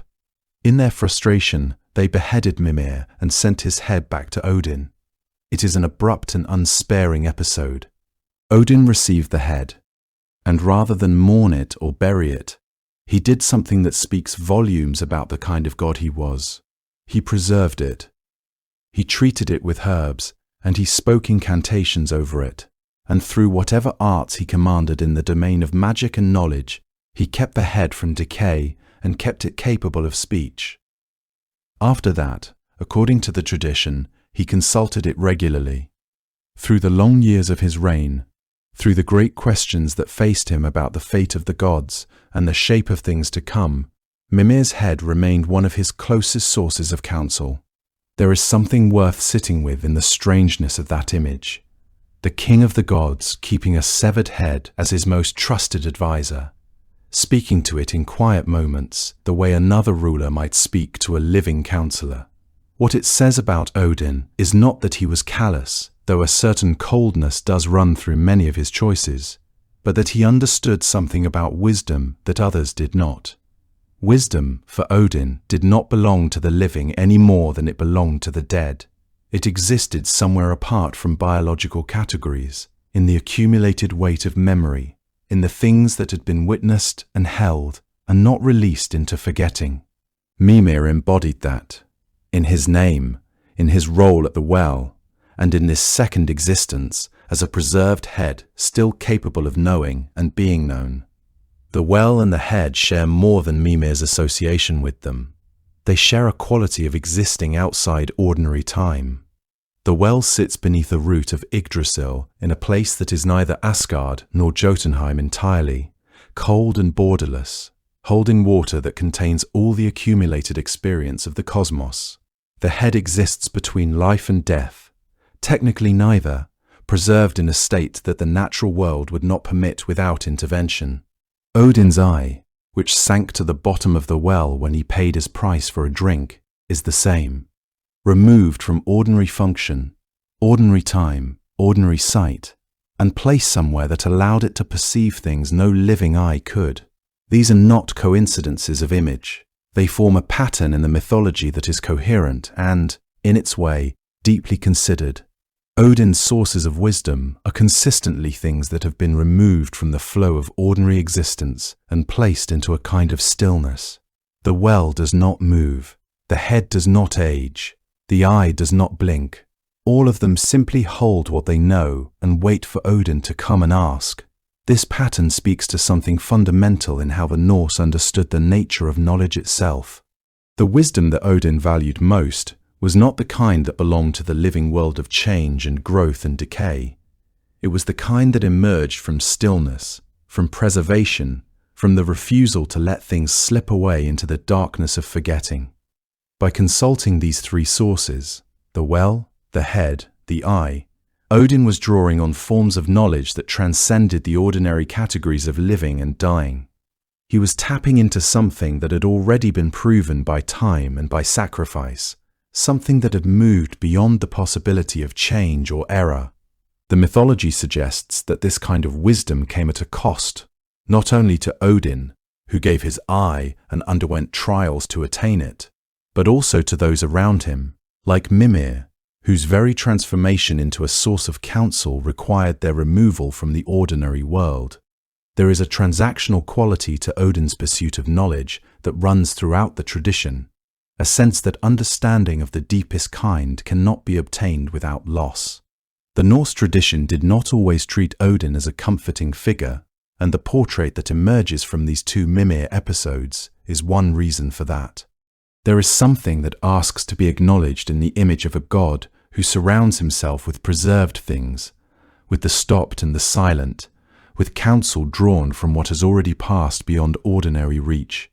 It speaks to the depth of his hunger for knowledge, and also to a kind of loneliness that the mythology never quite names directly, but allows you to feel around the edges of.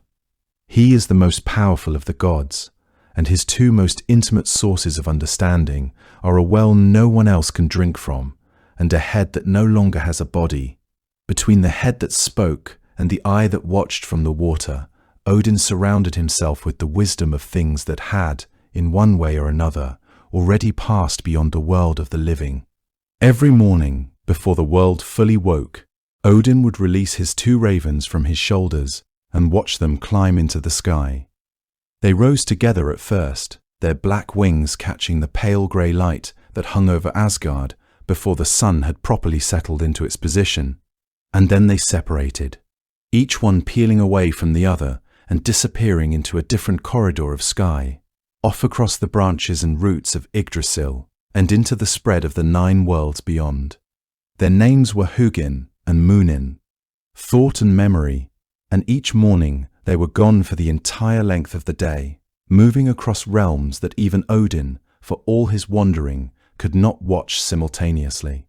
They flew over Midgard and its human settlements, over the cold and shadowed depths of Niflheim, over the rocky territories where the giants moved through their enormous days, over forests and coastlines and battlefields still settling after the night. Nothing that stirred in the 9 worlds entirely escaped them. They were, in their way, an extension of the god himself, his curiosity made feathered and sent outward in all directions at once, the way a hand reaching into dark water feels for what the eye cannot see. The passage in the Grimnismal, one of the poems of the Poetic Edda, captures them with particular clarity. Hugin and Muninin fly every day over all the world, and Odin worries that Hugin might not return, but he fears even more greatly for Munin. That final detail, that he fears memory's absence more than thoughts, is one of the most quietly revealing things the Norse tradition ever says about him. It is not the active work of thinking that frightens him most. It is the possibility of forgetting. When they came back to him each evening, settling one to each shoulder, their talons gripping with a familiar steadiness, they would lean close to either side of his face and speak in low sounds that only he could interpret, telling him what the day had carried across the worlds. The sound of their return, the sudden dark weight of them landing, the rustle and fold of those great wings coming to rest, must have been, for Odin, something close to relief. While they were gone, there was no way of knowing, only waiting. What makes his anxiety about Munin so telling is everything that came before it. He had already paid for wisdom with his eye, already sat before Mimir's well and dropped something irreplaceable into its dark water. He had preserved the severed head of the wisest being he had ever known and kept it near him so that its counsel would not be permanently lost. He sent these two ravens out every single day precisely because a single vantage point, even his own, was not enough, because the 9 worlds were too large and too full of shifting events for any one perspective to contain. All of this points toward the same underlying fear, that knowledge, once gained, is not safely held forever, that it can leave. That memory in particular is a fragile vessel for something as enormous as the understanding of all things. Hugin, thought, moving and active and endlessly generating, seemed in some way more resilient to Odin's imagination, more likely to find its way home simply because thought is always in motion and has momentum of its own. But Munin was different. Memory does not generate itself forward the way thought does. It holds, and holding is a more precarious condition than moving. A thing in motion continues. A thing held still can be dropped, can be taken, can simply fail to return one morning for reasons that no amount of foresight fully protects against. The ravens were coal-black and large, the way ravens in the Norse world were understood to be. Birds already associated with battlefields, and with the god long before any single story attached them to his shoulders.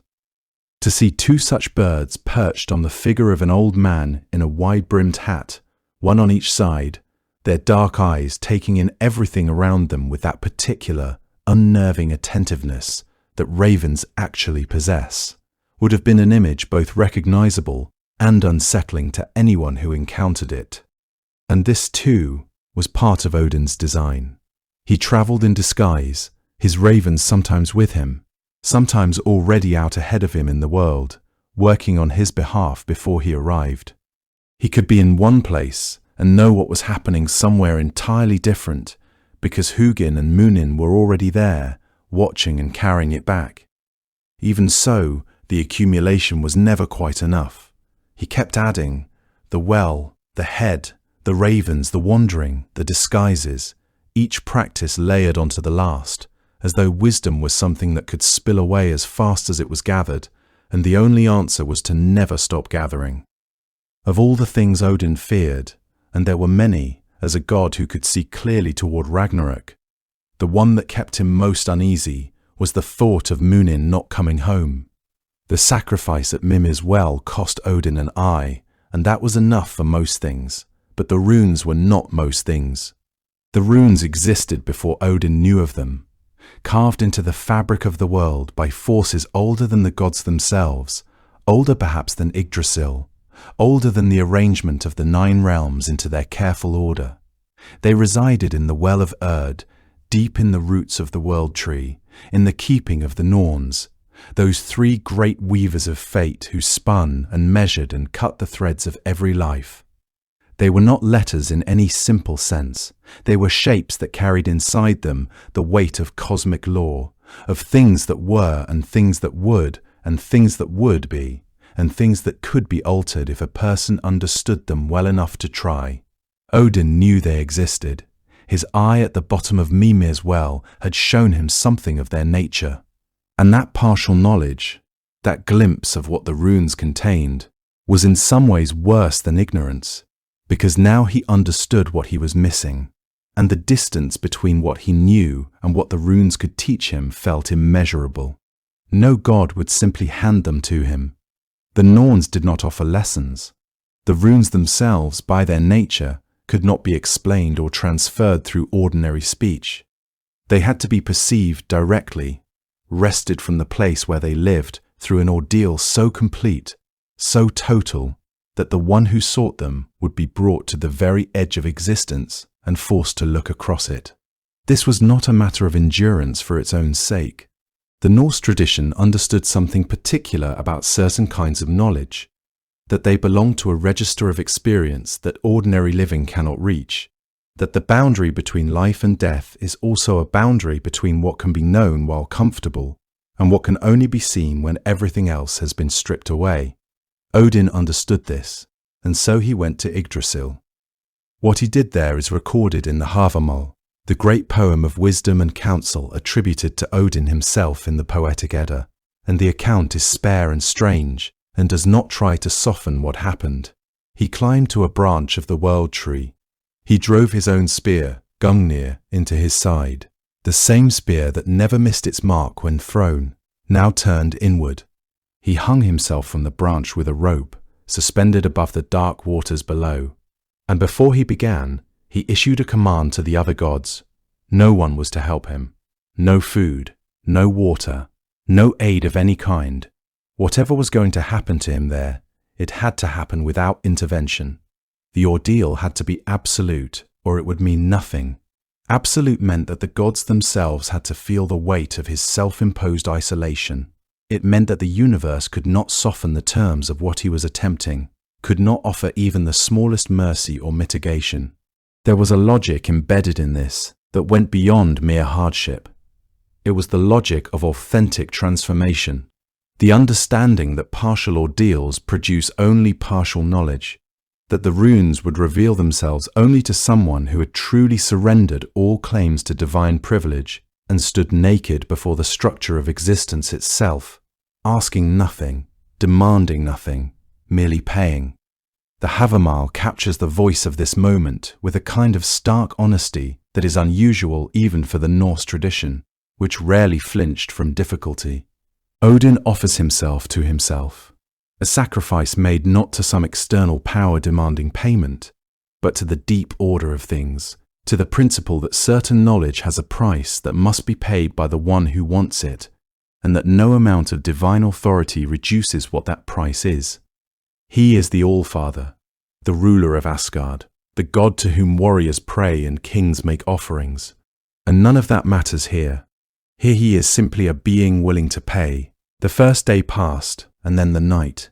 He hung there above the dark water, the wound in his side open, the tree vast and indifferent all around him. Yggdrasil does not comfort or condemn those who hang in its branches.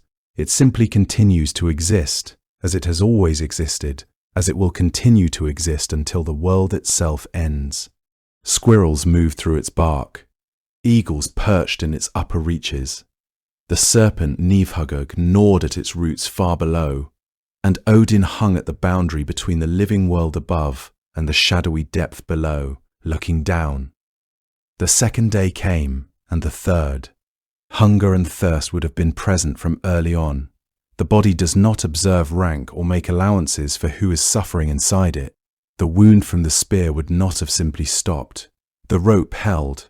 Odin kept looking down into the water, where the shapes of the runes dwelled in that vast and cold darkness. Shapes he could almost see, but not quite. Patterns he could sense were there, but that had not yet resolved into anything he could read. Each day brought a new layer of diminishment, a further dissolution of the ordinary sensations that anchor a being to normal existence. The pain became something almost separate from him, a presence rather than a property. His vision began to shift at the edges, carrying the quality of dream, even as he remained suspended in the waking world, caught between states. The days continued accumulating, 4, 5, 6, and something that might be called dying was gathering around him. He was not dead, but he was not fully within life in the ordinary sense either. He had placed himself deliberately in that space between. the threshold that shamans and seers in many traditions have sought and feared in equal measure, a place where the ordinary barriers between what is known and what is hidden grow thin. The Norse world understood this kind of threshold intimately. It is why the dead were consulted for wisdom, why the vulva could see what ordinary eyes could not, why certain knowledge was simply unavailable to those who had not been, in some meaningful sense, to the edge and back. 7 days. 8. The 9th day arrived slowly, and the 9th night gathered in after it. By then, whatever Odin was, it was something different from what he had been when he climbed that branch. He had endured 8 full days without food or water, with a spear wound suspended from a tree, in a state that was somewhere between a god's life and a god's death. The great poem does not dramatize this, it states it plainly. What happens on the 9th night is stated with the same quietness as everything else, and that restraint is part of what makes it so powerful. He looked down into the water below him, and the runes were there, not gradually, not partially, they were there, suddenly legible, their shapes resolved, and their meanings present and whole in a way that had not been possible before. He had crossed something in those 9 days, some threshold of understanding that the runes required, and on the other side of it they were simply visible in a way they had not been before. He cried out. The Havamal records this, a shout that comes after 9 days of silence and suffering, a sound that rises from the tree into the Norse world. And then he dropped. He fell from the branch. The rope would have released him, or the ordeal was simply complete, and the tree let him go. He had what he came for. It is worth staying with the strangeness of what occurred at Yggdrasil, because it resists easy interpretation. This is not a story about a god testing his courage or demonstrating his strength to others. There is no audience. The other gods were explicitly forbidden from being present in any helpful capacity.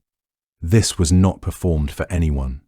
It was a private transaction between Odin and the deepest structure of the world, a transaction whose terms were set not by Odin, but by the nature of the runes themselves.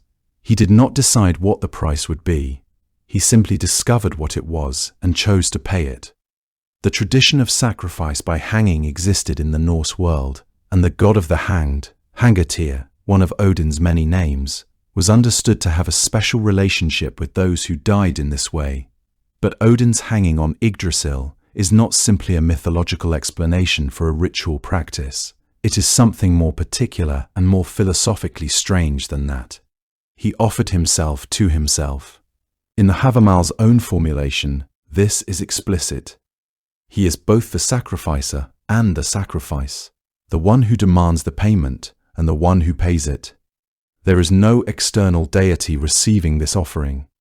The offering goes into the structure of things, into the principle that the runes cannot be handed across but must be earned through an experience that genuine death would have prevented, that only the long threshold between the two could provide.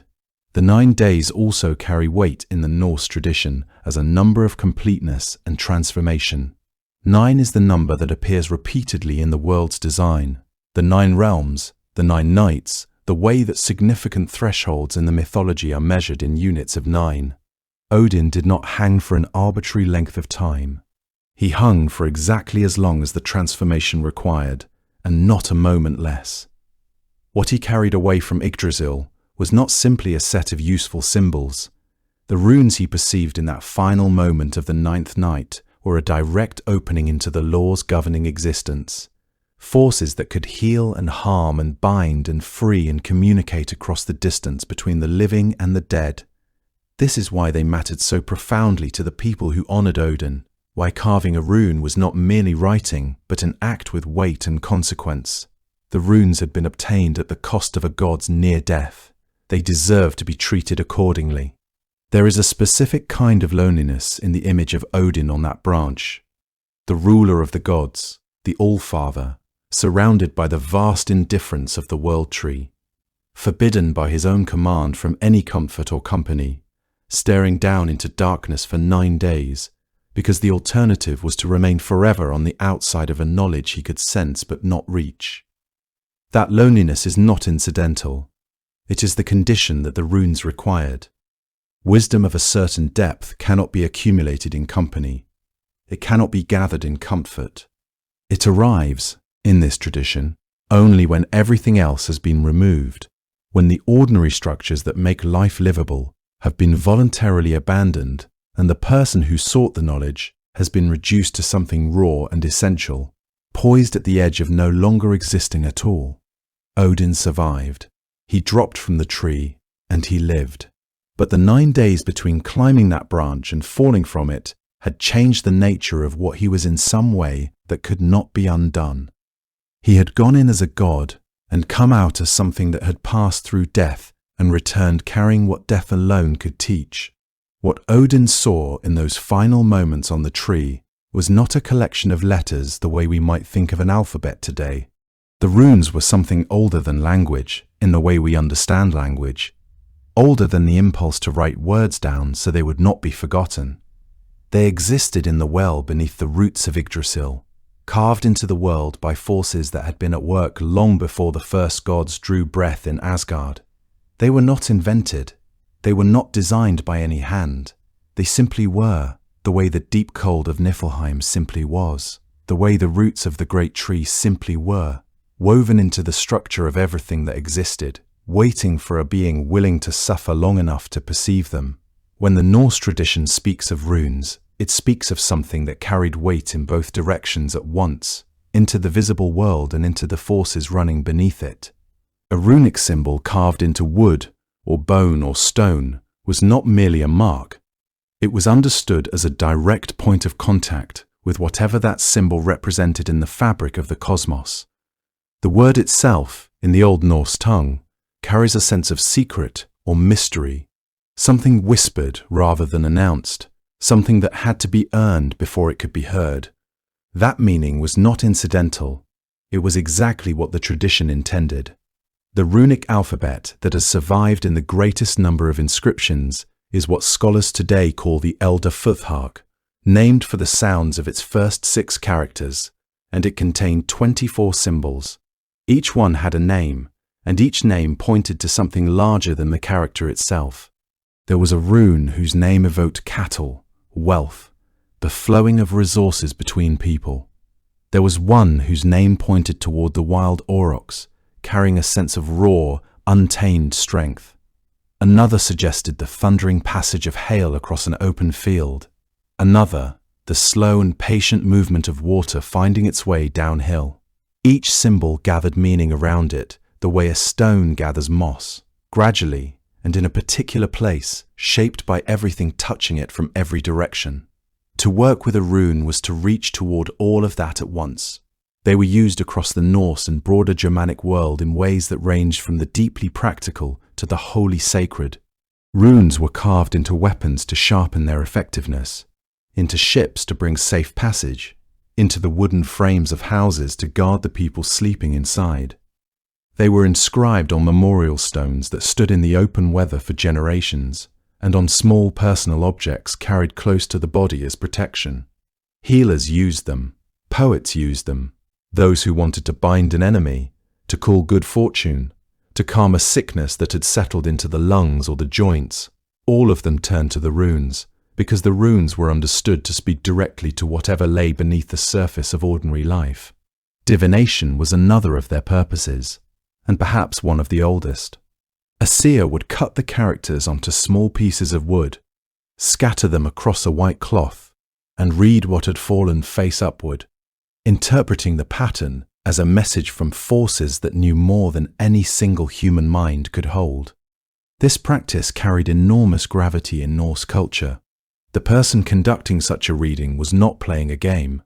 They were attempting to open a line of communication with something vast and only partially comprehensible. And the fact that the runes came from Odin, who had pressed himself to the very edge of death to receive them, made them feel like a conduit to a place most people would never willingly go. In the Havamal, the great poem attributed to Odin in the Poetic Edda, there is a section known as the Ljóðatal, a catalogue of songs or spells that Odin learned through the ordeal on the tree. He describes 18 of them, and the range of what they could accomplish is striking. One allowed him to heal a wound as readily as if he had simply untied a knot that someone had carelessly pulled too tight. Another could hold an enemy still mid-flight, stopping them as completely as a branch frozen in winter ice. One spell gave him the ability to turn away hatred directed at him, sending it back to settle on whoever had first sent it. Another could calm the sea when a storm was pressing hard against a ship's hull, and the sailors aboard were losing their grip on hope. There was a spell for waking the dead, or at least for compelling a hanged man to walk and answer questions, which the tradition presents without particular alarm, as if this was simply one more tool among many that a sufficiently knowledgeable person might need. Another gave Odin the ability to understand the speech of birds, which mattered considerably when 2 ravens were flying across 9 realms each morning and returning to whisper what they had witnessed. What the Lothar reveals is not a list of party tricks or casual enchantments.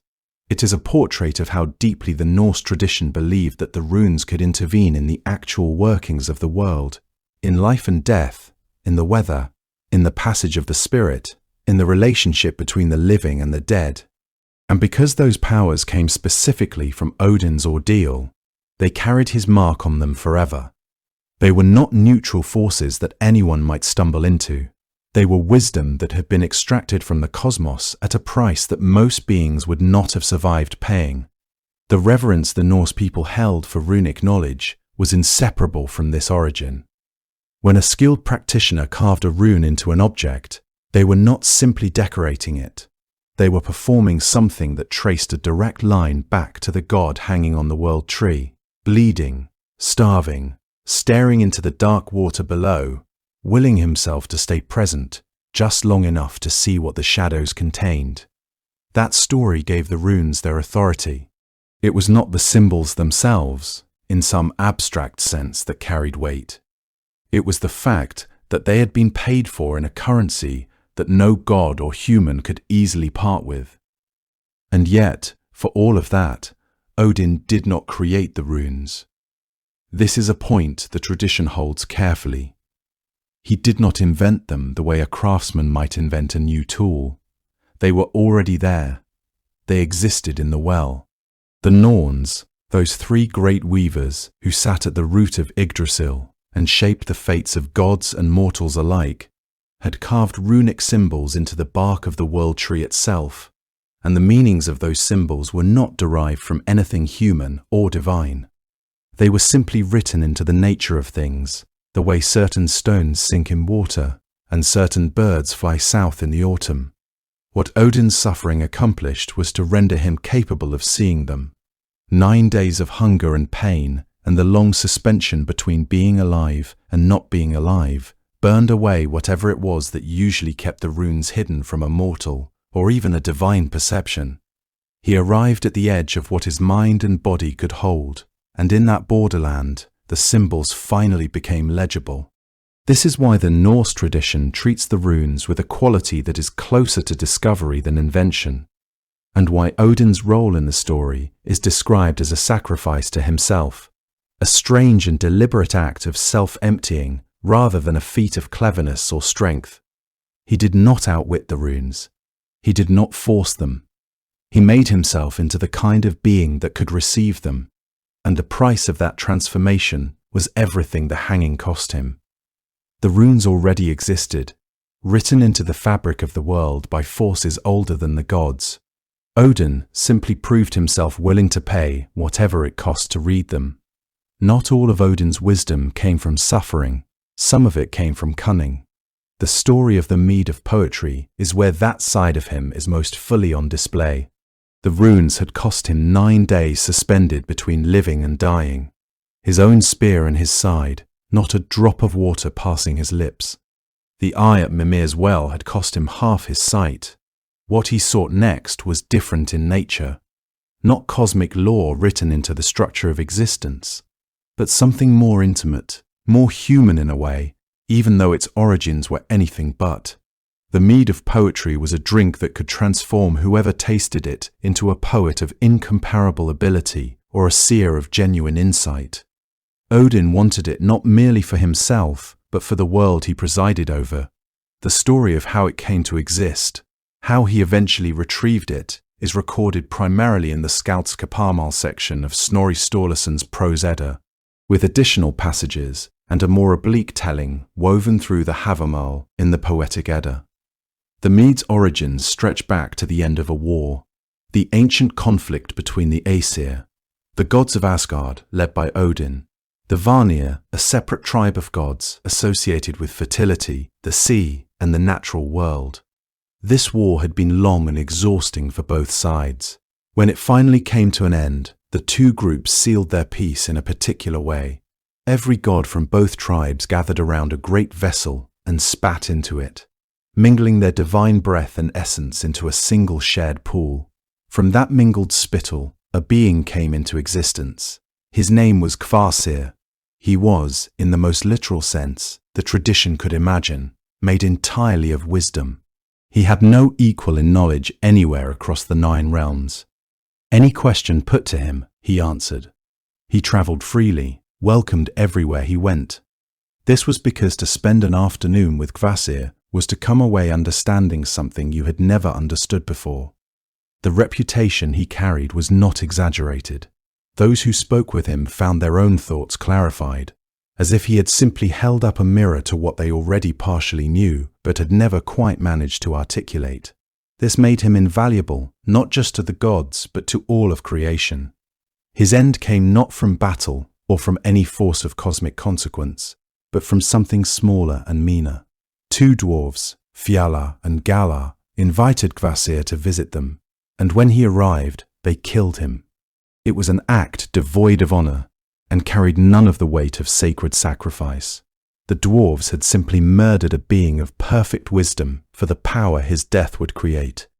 There was no struggle between opposing forces here, no cosmological principle at work, only malice and the calculation of creatures who saw an opportunity. They collected his blood into 2 vats called Son and Bodden, and a kettle called Odrerir. They mixed that blood with honey, letting it ferment into a mead of extraordinary power. Anyone who drank from it would find the words of poetry and prophecy rising in them as naturally as breath. The dwarves told the other gods that Kvasir had choked on his own wisdom. That was the kind of lie that works best when no one particularly wants to investigate it.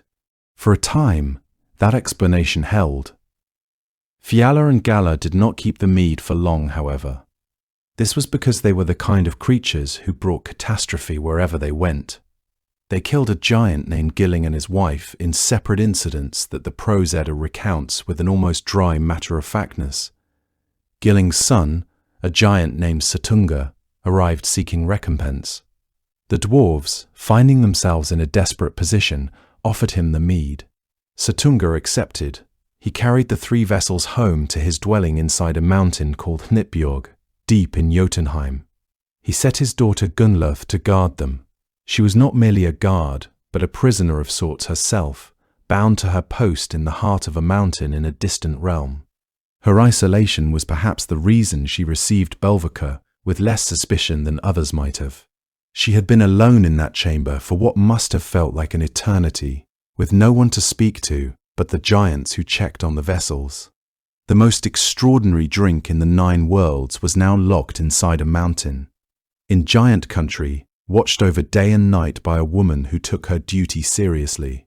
This is where Odin enters the story, not as the All-Father in his full authority, not as the one-eyed wanderer in his grey cloak, but as a labourer. He took the name Belvaka, that the Prose Edda translates roughly as meaning something like worker of evil or evildoer, a name that carries its own quiet acknowledgement of what this journey would require of him. He arrived in the fields near Sutunga's lands during the harvest season and came across a group of men cutting hay. They were working for a man named Baugi, who happened to be Sutunga's brother. Odin, still going by Bolvakar, produced a whetstone from his cloak and sharpened the workers' scythes with it. The scythes cut so beautifully afterward that the men all wanted the stone for themselves. He tossed it into the air among them, and in their scrambling for it, they somehow managed to kill one another with their own blades. All 9 of them. Baugi arrived to find his entire harvest crew dead and his fields unfinished. Bolvakar was there, helpful and calm. offering to do the work of all 9 men in exchange for one thing: a single drink from his brother Sutunga's mead at the end of the season. Baugi explained that the mead wasn't his to give, that it belonged to his brother entirely. Belvaker said only that Baugi could try, that he could accompany him to Sutunga at the end of summer and make the request. Baugi agreed. He needed those fields cut. Belvaker, whoever he truly was, apparently worked with the strength and tirelessness of something far beyond an ordinary man. When the harvest ended and the 2 of them went to Sutunga together, the giant refused immediately. He had no interest in sharing the mead with anyone, certainly not with some travelling labourer whose origins he had no way of verifying. Belvaker received this refusal without visible anger. He produced a drill called rati, a tool for boring through stone, and he told Baugi that they would make their own way in. Baugi had agreed to help him obtain the mead, and Belvaker intended to hold him to that. He directed Baugi to use the drill on the mountain's rock face. Baugi bored into Hinnitbjorg for what must have been a very long time. When he said he had broken through, Belvaker blew into the hole and found that the debris came back toward him rather than falling inward. Baugi had not finished the job, whether from exhaustion or from some temptation to abandon their arrangement. When Baugi drilled again and Belvaker blew a second time, the debris disappeared inward. The passage was open. He transformed himself then. The prose editor says he took the shape of a serpent and slipped through the narrow opening in the rock, moving through the darkness inside the mountain until he found the chamber where Gunnlauth waited with the 3 vessels. He spent 3 nights with her. In return, she agreed to let him take 3 drinks of the mead, 1 drink for each night. The moral weight of this arrangement is something the tradition itself does not entirely smooth over. Gunnlauth was doing her duty. She was deceived by someone who came to her with a false name and a purpose he never honestly disclosed. The tradition does not offer easy answers about what transpired between them, only that it happened, and that Odin understood, even in the moment, that he was taking advantage of someone in a vulnerable position. The Havamal contains a passage in which Odin reflects on this encounter in a way that is not quite an apology, and not quite pride either.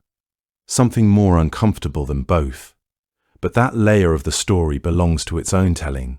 For now, the 3 nights passed, and on each of them Belvaker drank from one of the vessels.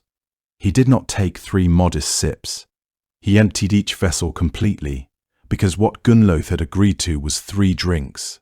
He had made each drink the entirety of what remained. Odrerir, Bothan, and Son, all 3, were empty by the 3rd morning. Then he transformed again, this time into an eagle.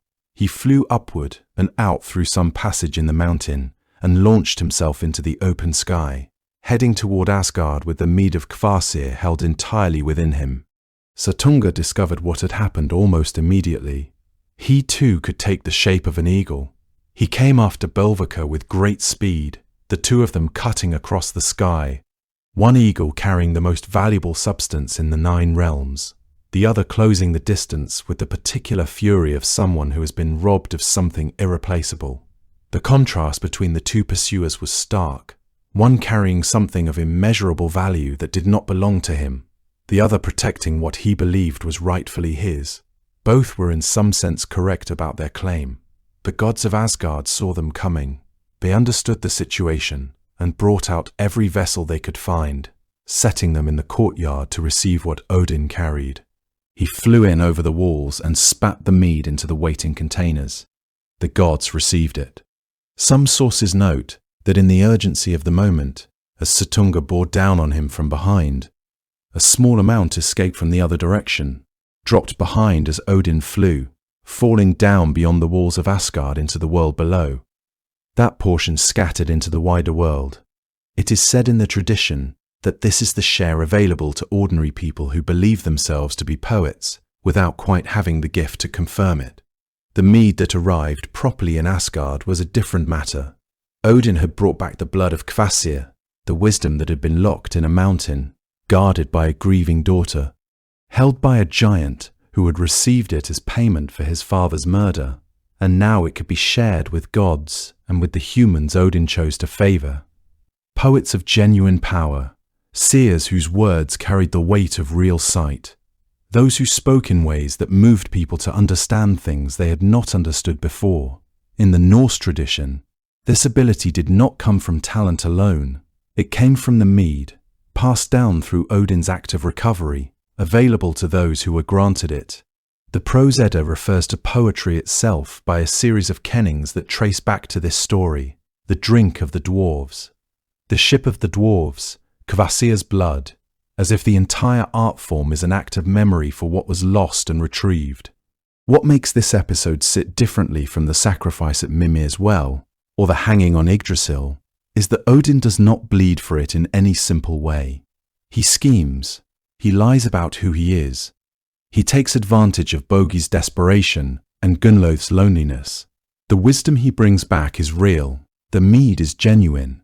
Its power is not in question, but the path to it was not clean.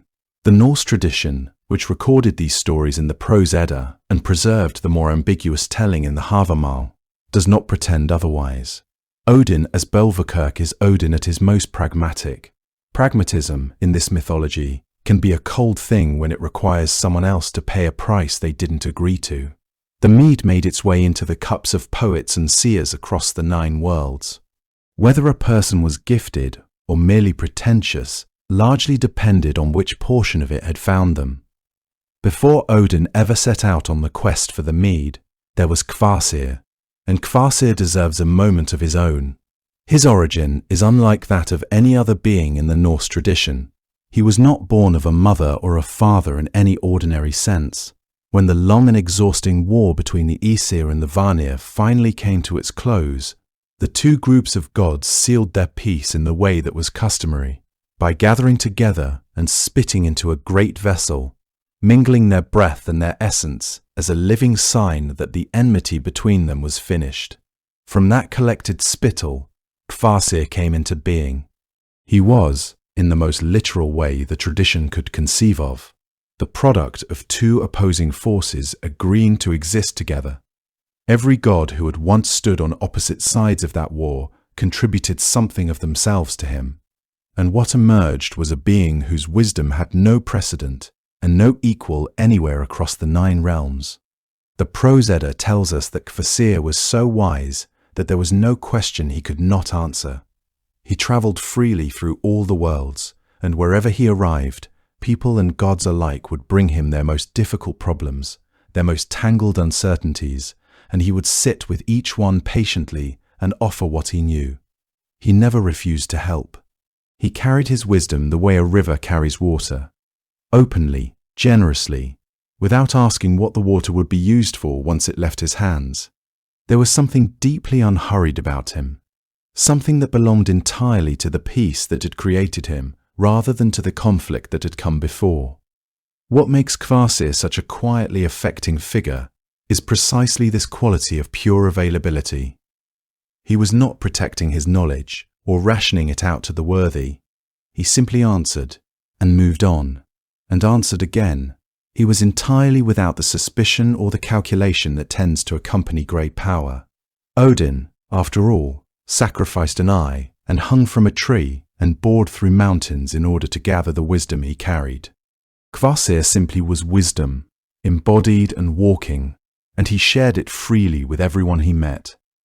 There is something both beautiful and very sad about that, because it left him entirely unguarded against the worst kind of people, the ones who did not want to learn from wisdom, but to consume it.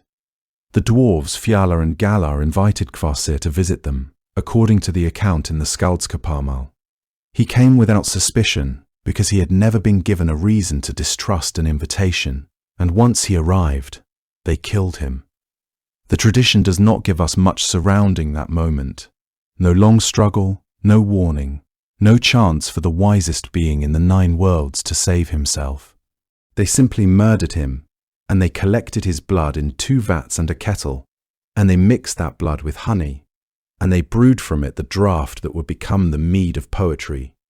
When the other gods came looking for Kvasir, the dwarves told them he had suffocated under the weight of his own knowledge, that there was simply no one wise enough to ask him the questions that would have kept him alive. It was a contemptible lie, delivered without remorse. There is a particular darkness to this episode that the Norse tradition does not try to soften. Kvasir was not brought low by a worthy opponent or lost in a heroic contest. He was killed out of smallness, out of the dwarf's desire to possess something extraordinary without having any intention of honoring it. They did not want to learn from him. They wanted to distill him into something they could store in a vessel and trade away to giants. His death has none of the weight of sacrifice that surrounds Odin's ordeals. It is only the flat, quiet wrongness of waste. And yet, without that wrongness, the mead would never have existed. The tradition holds this tension without resolving it. The greatest instrument of poetic inspiration in all the Norse cosmos was born from an act of greed and murder, and it required someone like Odin, restless, morally complicated, willing to be Bolverkr, the worker of difficult things, to go and retrieve it. Kvasir's pure and open generosity could not protect itself. Only something far less pure, far more calculating, could recover what had been taken from him and put it back into the world where it belonged. There is a gentleness to Kvasir that feels worth sitting with, even briefly, even here in the middle of Odin's larger story. He was not a warrior. He was not a schemer. He came into existence as an act of reconciliation and spent his entire life as an act of giving, and the tradition mourns him in the quiet way it mourns things that are irreplaceable, not with great ceremony, but with the simple observation that once he was gone, nothing could quite fill the shape he had left behind.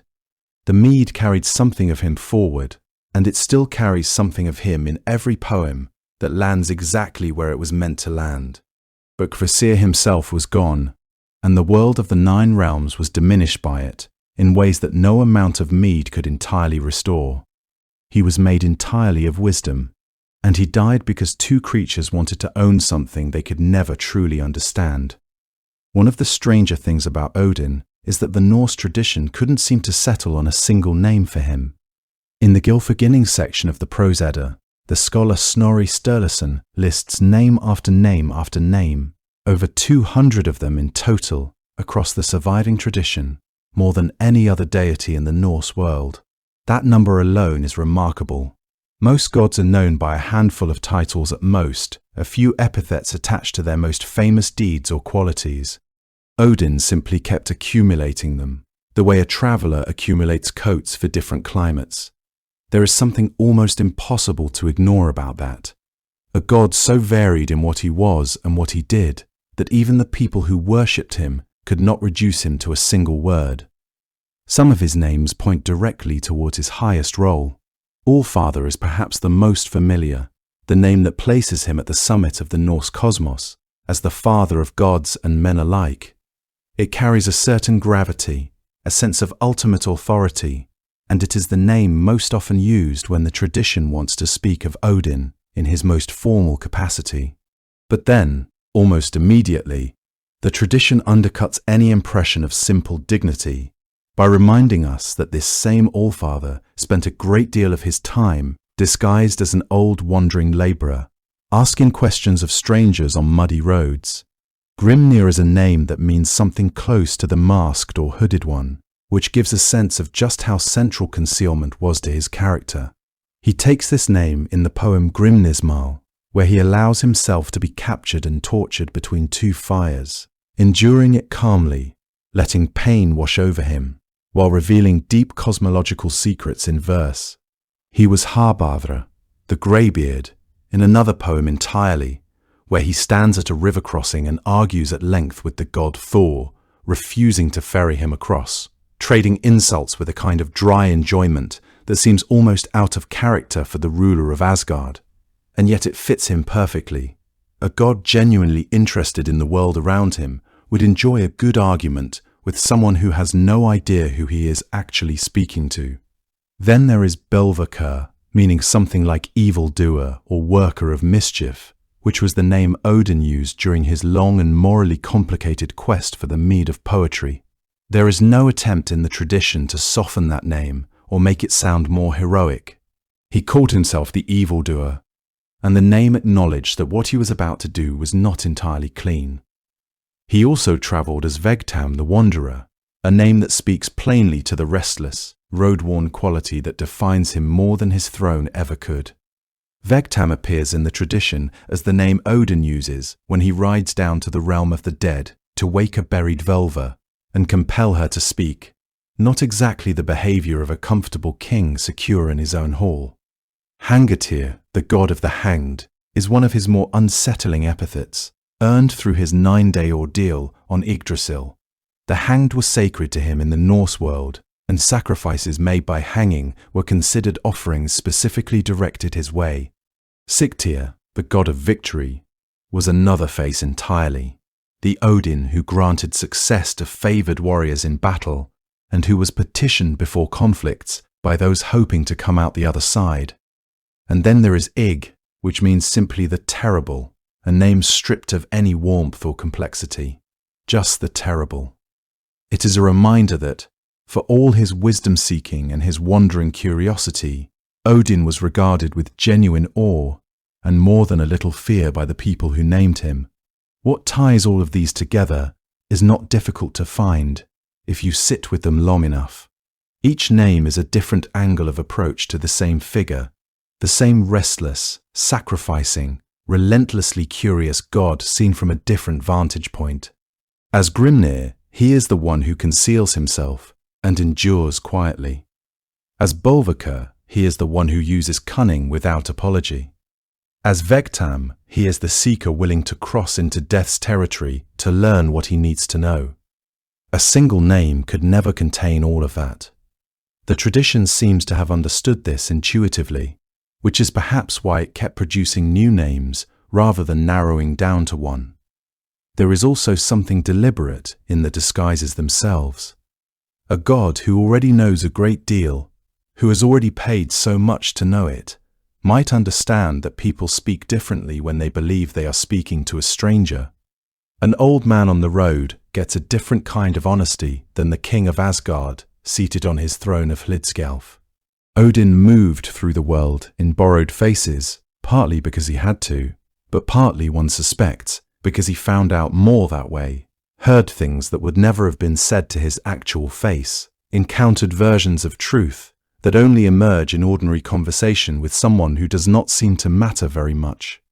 The Gylfaginning preserves this multiplicity without apparent embarrassment, listing the names matter-of-factly as though it were perfectly natural for one being to contain so many different selves, and perhaps, for a god who had stared into Mimir's well and hung dying on the world tree and travelled every realm in one guise or another, it was.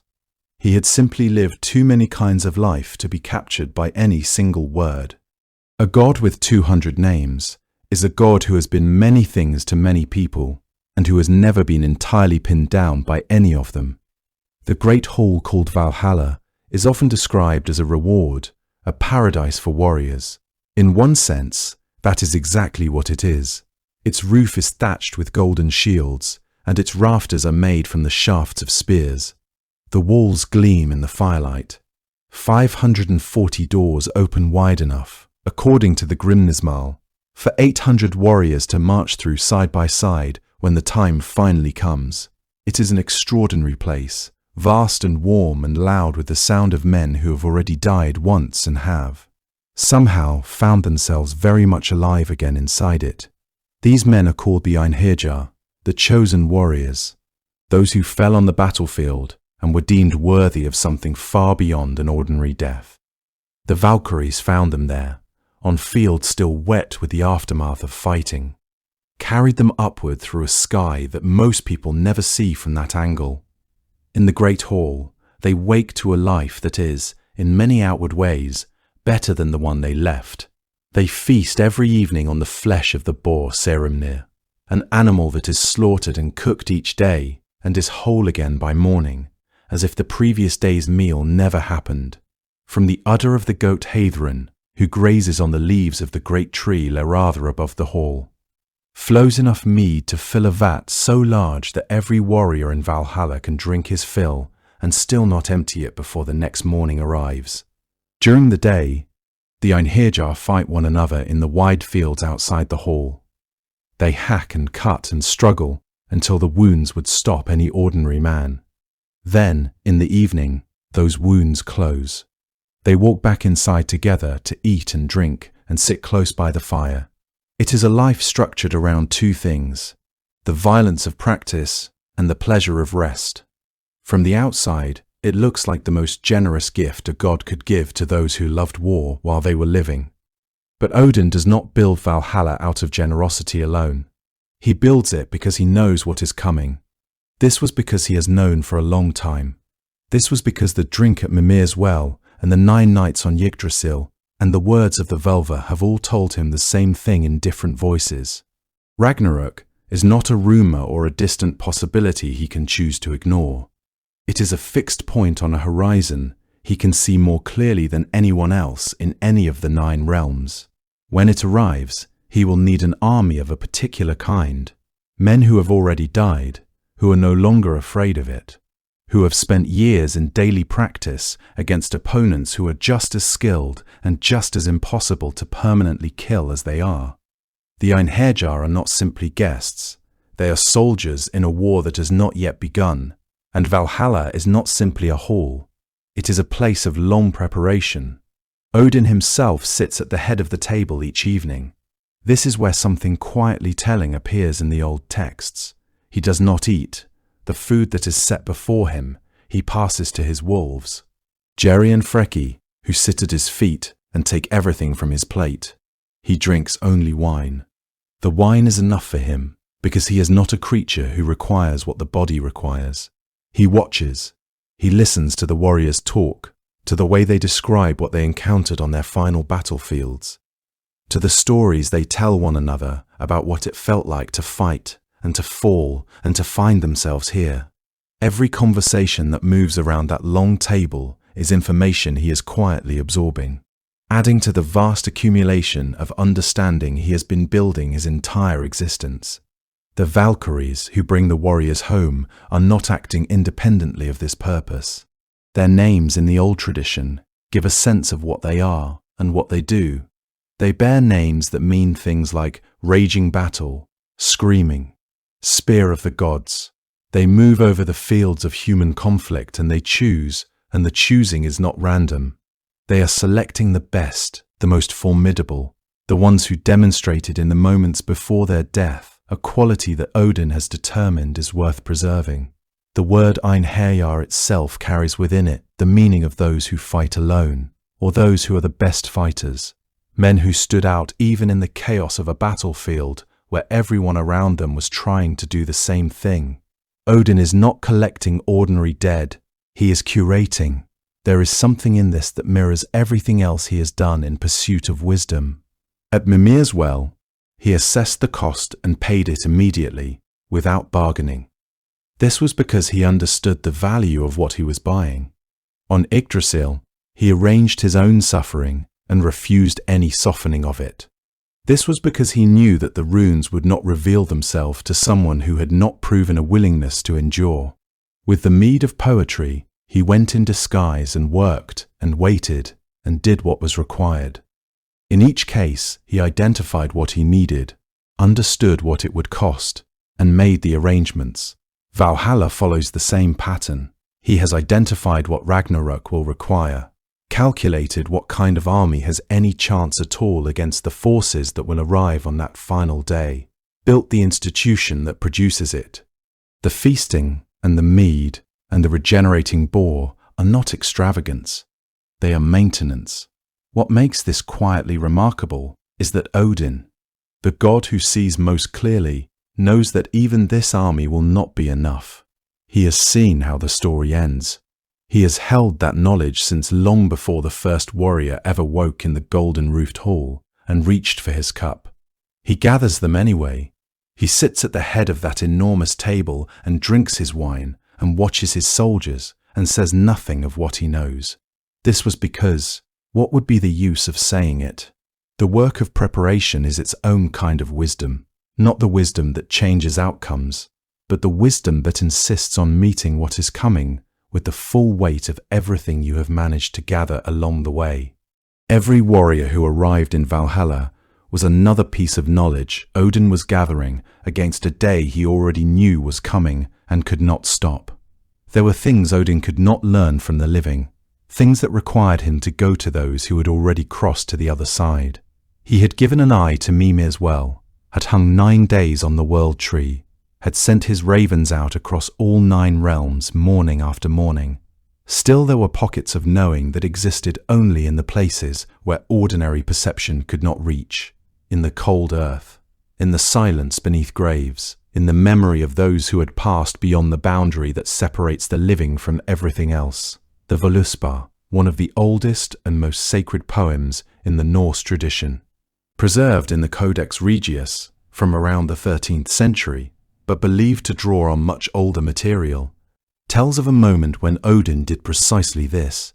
He called upon a Volva, a seeress, a woman of enormous prophetic power, who had already died. He compelled her to rise and speak to him. A Volva in the Norse world was not simply someone who told fortunes. She was a practitioner of Seithr, the deep magic of fate-weaving and far-seeing. A woman who moved along the edges of what was fixed and what was still unfolding. In death, that knowledge did not disappear, it deepened. This was because the dead are no longer bound by time in the way the living are. Odin knew this, and so he came to her grave with his questions. The Völuspá opens with the seeress herself speaking. Addressing a listening presence she identifies as Odin, asking those who wish to hear her to pay attention. She begins at the very beginning, before the world existed, before the first gods shaped anything from the void, and she moves forward through creation, through the arrival of the Aesir, through the carving of time and the naming of the first human beings, through the Aesir-Vanir War and the many great events that shaped the world as it came to be known.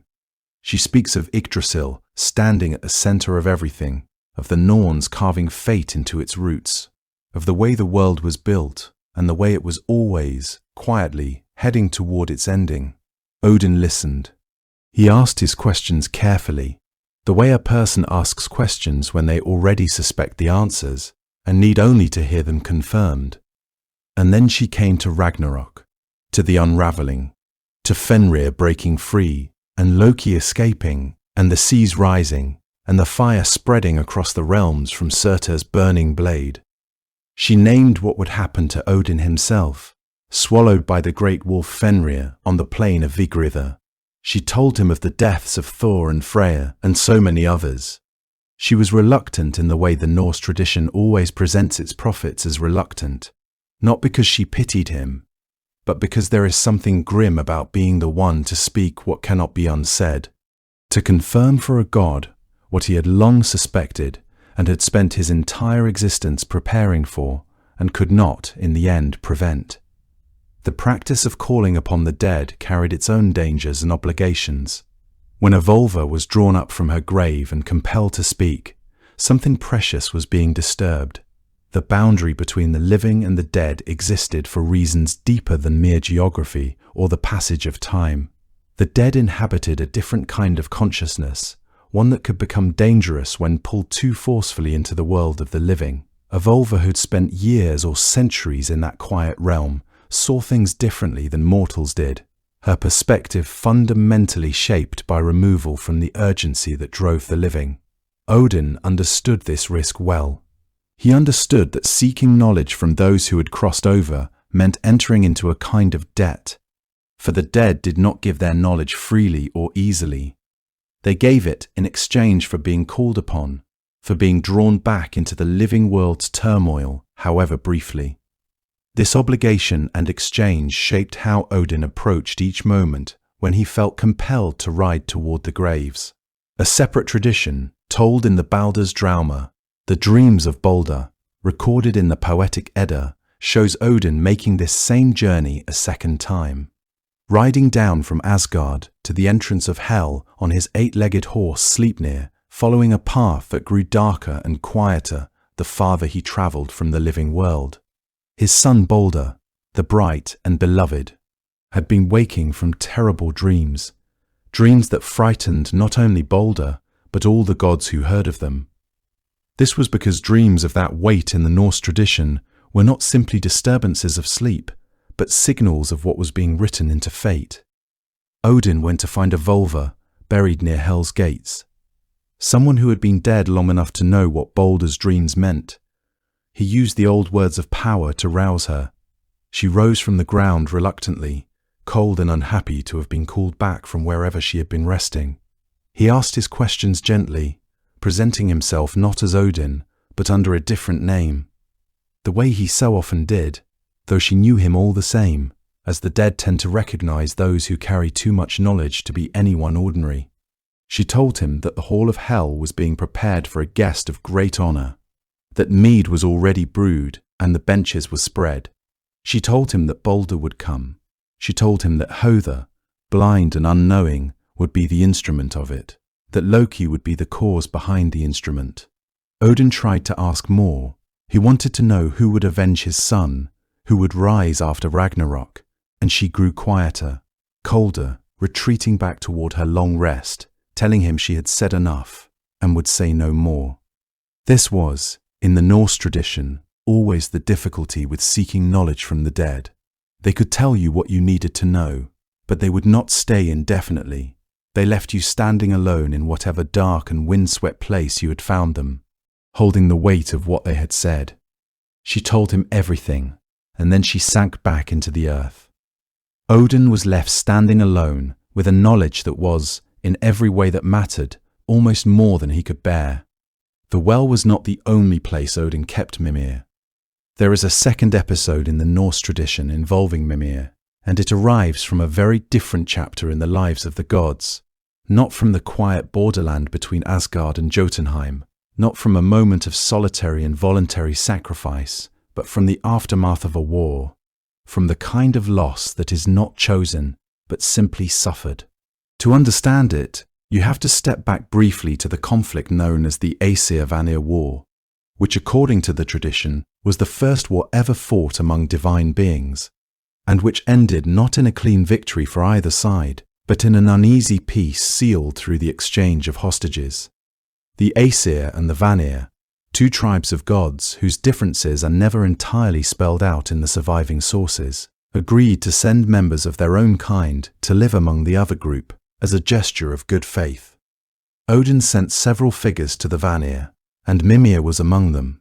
Mimir, the keeper of the well, the being of ancient and incomprehensible understanding, the one whose counsel Odin had already paid so dearly to receive.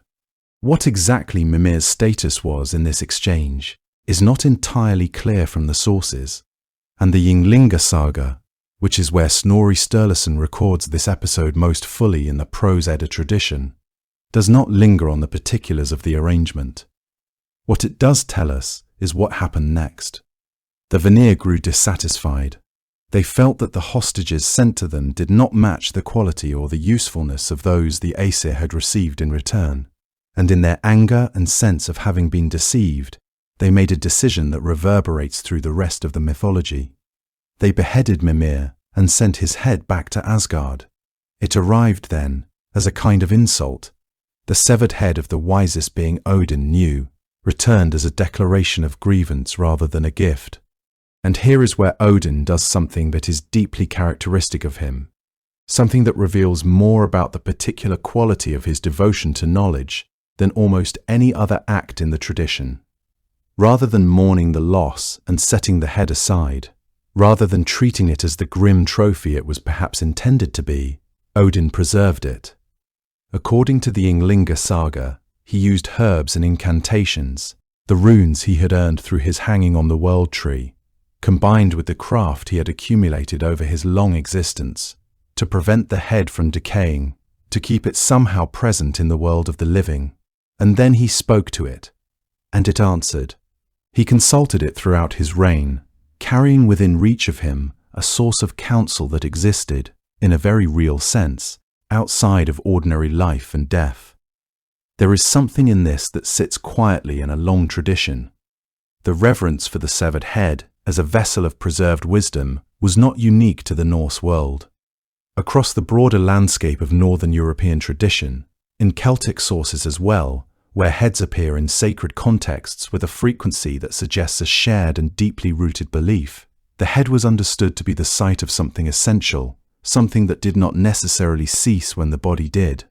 Scholars who study these traditions have noted that the head held a special significance in pre-Christian Northern European thought, as the place where identity, memory, and understanding resided. In that context, Odin's choice to preserve Mimir's head is not as strange as it might first appear. It is, instead, a logical extension of a belief system in which the boundary between the living and the dead was permeable, in which wisdom did not simply evaporate when its carrier stopped breathing. What makes Odin's relationship with the head so striking is not the practice itself, but the intimacy of it. This is his closest advisor, not a council of gods, not a throne room full of the powerful and the accomplished, but a single preserved head, kept close, spoken to privately, whispering back the deep counsel of a mind that had moved beyond ordinary existence. Mimir's name, as has been noted in the tradition of Norse scholarship, carries associations with memory and remembrance, and that meaning deepens when you consider what it means to consult a head that is itself a kind of memorial, a physical remnant of something that once lived fully and was then cut short. Odin was not consulting a ghost or an echo. He was consulting the accumulated understanding of a being who had drunk from the same well Odin himself had once paid an eye to access, a being who carried within it the kind of knowing that Odin spent his entire existence chasing. Together, the well and the head form a pair that tells you something essential about how Odin moved through the world. Both are associated with memory. Both exist at the edge of the living realm, the eye in the water, still watching from the depths. The head in Odin's keeping, still speaking through the silence. He gathered wisdom wherever it could be found, and held onto it by whatever means were available to him, even when those means were strange, even when the vessel that carried it had, by any ordinary measure, already ended.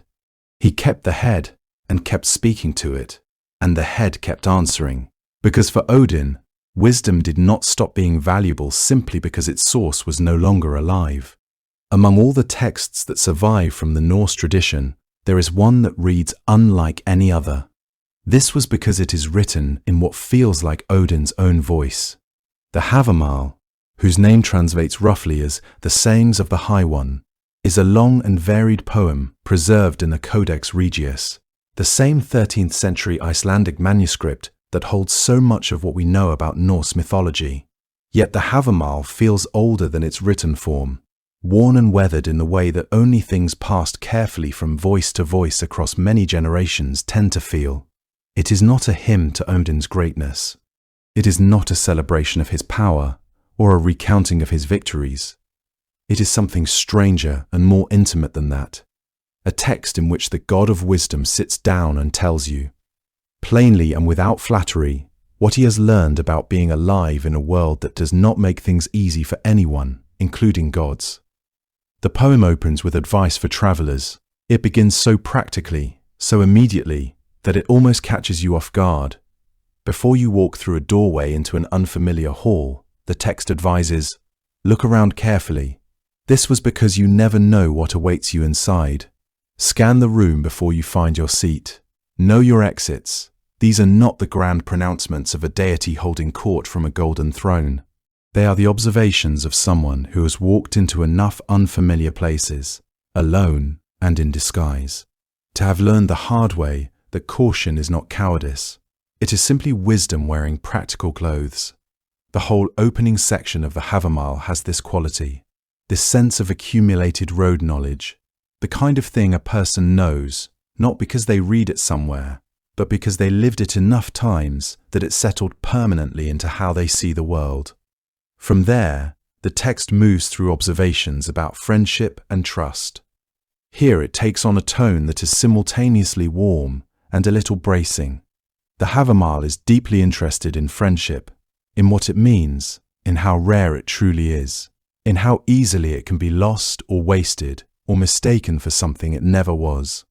It advises giving gifts, but thoughtfully, and returning what you receive so that the exchange between people stays alive and mutual, rather than tilting into debt or dependence on either side. It speaks of visiting friends often enough that the friendship doesn't grow cold and overgrown. The way a path through a field disappears if no one walks it for a season. These are not abstract philosophical statements. They read like notes from someone who has been lonely in specific ways. Who knows what it feels like to arrive somewhere as a stranger and find neither warmth nor recognition waiting? The text is also, in places, genuinely and quietly funny in a way that is easy to miss if you are reading quickly.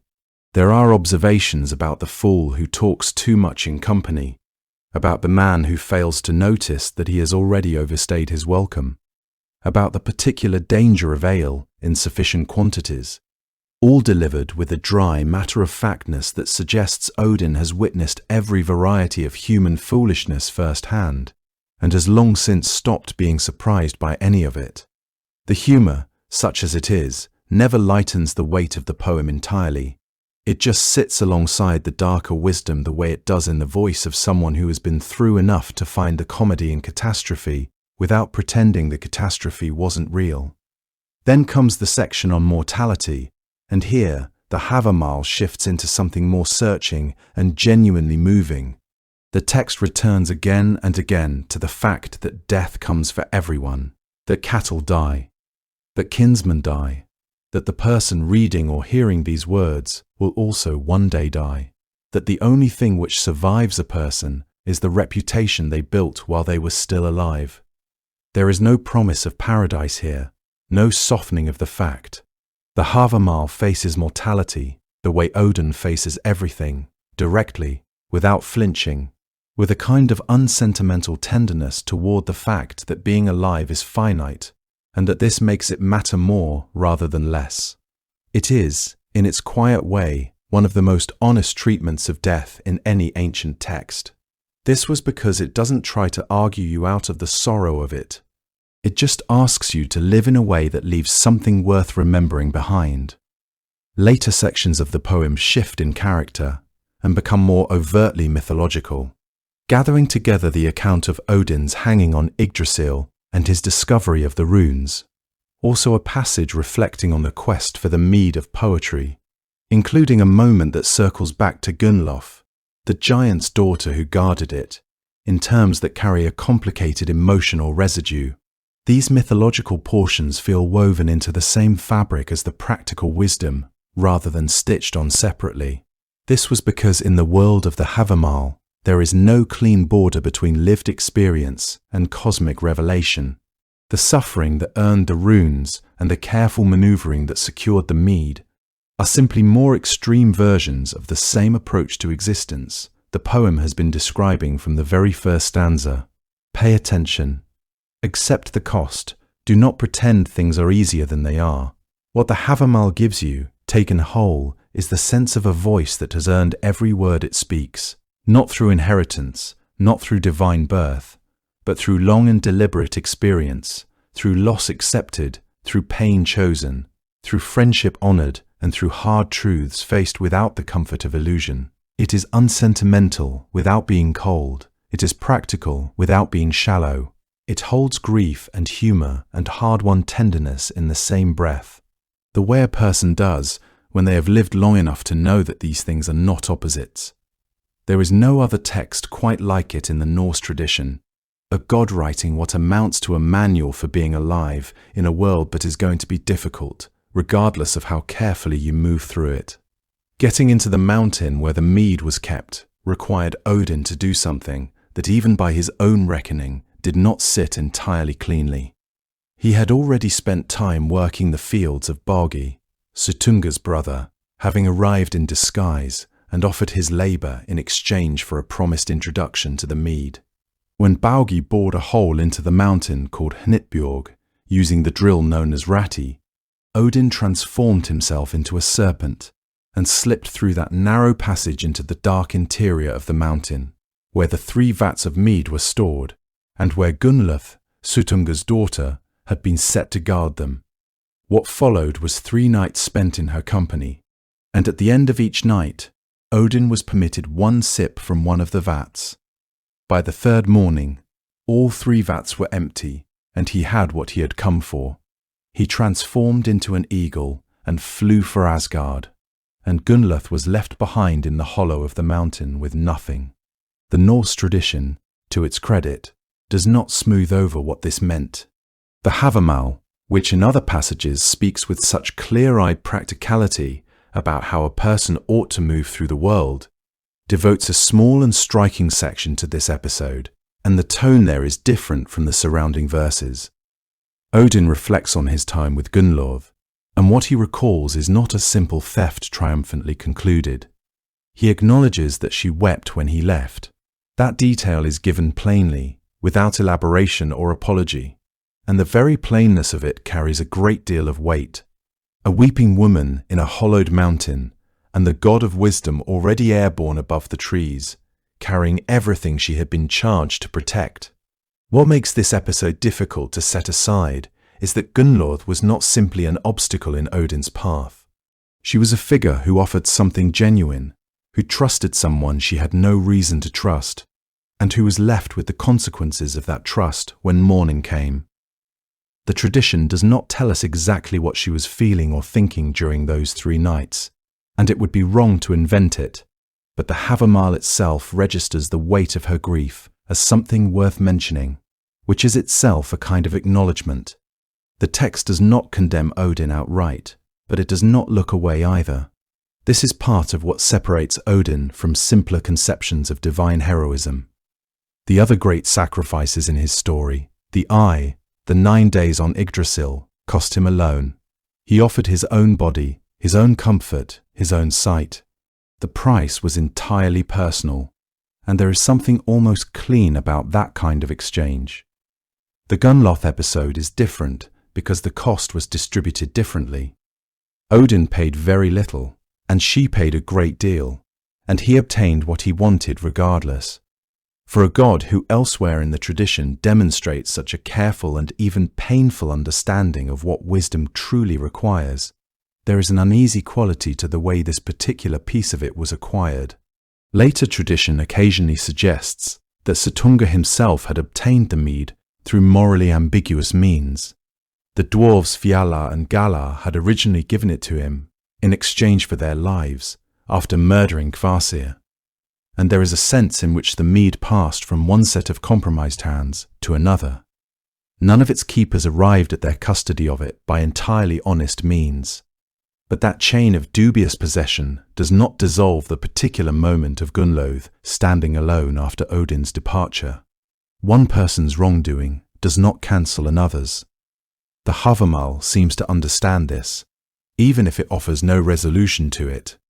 What the episode ultimately illuminates is something the Norse tradition returns to repeatedly when it comes to Odin, that his hunger for wisdom does not exempt him from the ordinary moral weight of how he pursues it. He is capable of deep sacrifice and also of genuine harm. He can sit with a dead seeress and listen to the end of the world with patience and gravity, and he can also deceive a lonely woman in a mountain and leave without looking back. Both of these are the same God, and the tradition holds them together without pretending they cancel each other out. He is vast enough to contain both, and that vastness is precisely what makes him so difficult to fully reckon with. The Havamal passage where he recalls Gunnloth is brief, and its brevity may itself be a form of honesty. He does not dwell. He does not offer a long justification. He names what happened, that she wept, that he left, that the mead came with him, and then the poem moves on, as Odin himself moved on, because for him the accumulation of wisdom was a project that had no natural resting point, no moment at which he could stop and say that enough had been gathered and no more would be needed. The mead was worth having. Odin clearly believed that, but the Havamal itself does not pretend that obtaining it left no mark on anyone but him. For all that Odin gathered, all the sacrifices, all the wandering, all the consultations with the dead and the preserved and the prophetic, he could not change what was coming. He had known about Ragnarok for a very long time. The knowledge had come in layers, each layer purchased at its own price. When he drank from Mimir's well and the water moved through him, it carried with it a vision of things that had not yet happened but would. the way a river carries the smell of rain from hills you cannot yet see. When the Velva rose from her grave at his calling and spoke the long arc of creation and destruction, in her slow, unwilling voice, she confirmed what the well had already shown him. The runes, during those 9 days and nights on Yggdrasil, had spelled it out further still, detail by detail, as though the world tree already understood its own ending and had simply been waiting for someone willing to endure enough to learn to read it. Odin had gathered all of this knowledge with open hands, and he had used it to spend centuries preparing, filling the great hall with warriors, listening to his ravens, consulting the head that never stopped speaking. He had done everything a god could reasonably do, and some things a god could not reasonably justify, all in service of what was coming. And still it was going to come. The Norse tradition describes Ragnarok not as a punishment or a failure, but simply as an event, something written into the structure of the world the way winter is written into the year. According to the accounts preserved in the Völuspá and elsewhere in the Eddas, there would be signs. A great winter called Fimbulwinter would descend on the 9 realms first, 3 winters arriving one after another without any summer between them. The cold deepening and the light failing, and the bonds that held communities together beginning to fray. The wolves that had spent ages chasing the sun and moon across the sky would finally catch them. The world would grow dark in a way that no amount of hearthfire could answer. Fenrir, the great wolf, had already been bound on an island, chained with a ribbon called Gleipnir that the dwarves had made from things that do not exist. The sound of a cat's footstep, the beard of a woman, the roots of a mountain. The binding had required one of the gods to place his hand in the wolf's mouth as a gesture of good faith, and when Fenrir found he could not break free, he bit the hand off entirely. The chain held, but the chain was always only meant to hold until Ragnarok, and at Ragnarok it would not hold any more. Fenrir would break free, his upper jaw reaching to the sky and his lower jaw dragging along the earth, and he would move through the world with his mouth open. Loki, who had been bound beneath a mountain with a serpent dripping venom on his face as punishment for his role in the death of Balder, would also break free. The earth had been shaking for years from his struggling, and at Ragnarok those tremors would finally resolve into freedom. He would go to lead the forces gathering against the gods, captaining the ship called Naglfar, which was made from the fingernails and toenails of the dead, sailing across the sea that had risen to cover everything that had been dry land. The great serpent, Jormungandr, Loki's son and Fenrir's brother, lay coiled in the ocean surrounding Midgard, grown so large over the centuries that he could hold his own tail in his mouth. At Ragnarok, he would release that tail and rise from the water, and his emergence would cause waves large enough to flood the coasts of every realm. He and Thor would meet in battle, as they had always been destined to meet, and Thor would kill him, and then walk 9 steps and fall dead himself from the serpent's venom. The hound Garm would break free from the cave called Gnipahellir, where he had been chained, and he and the god Tyr would kill each other. The fire giant Surtur would come from the south with a sword that blazed brighter than the sun, and he would burn the 9 realms after the battle was over, and the earth would sink into the sea.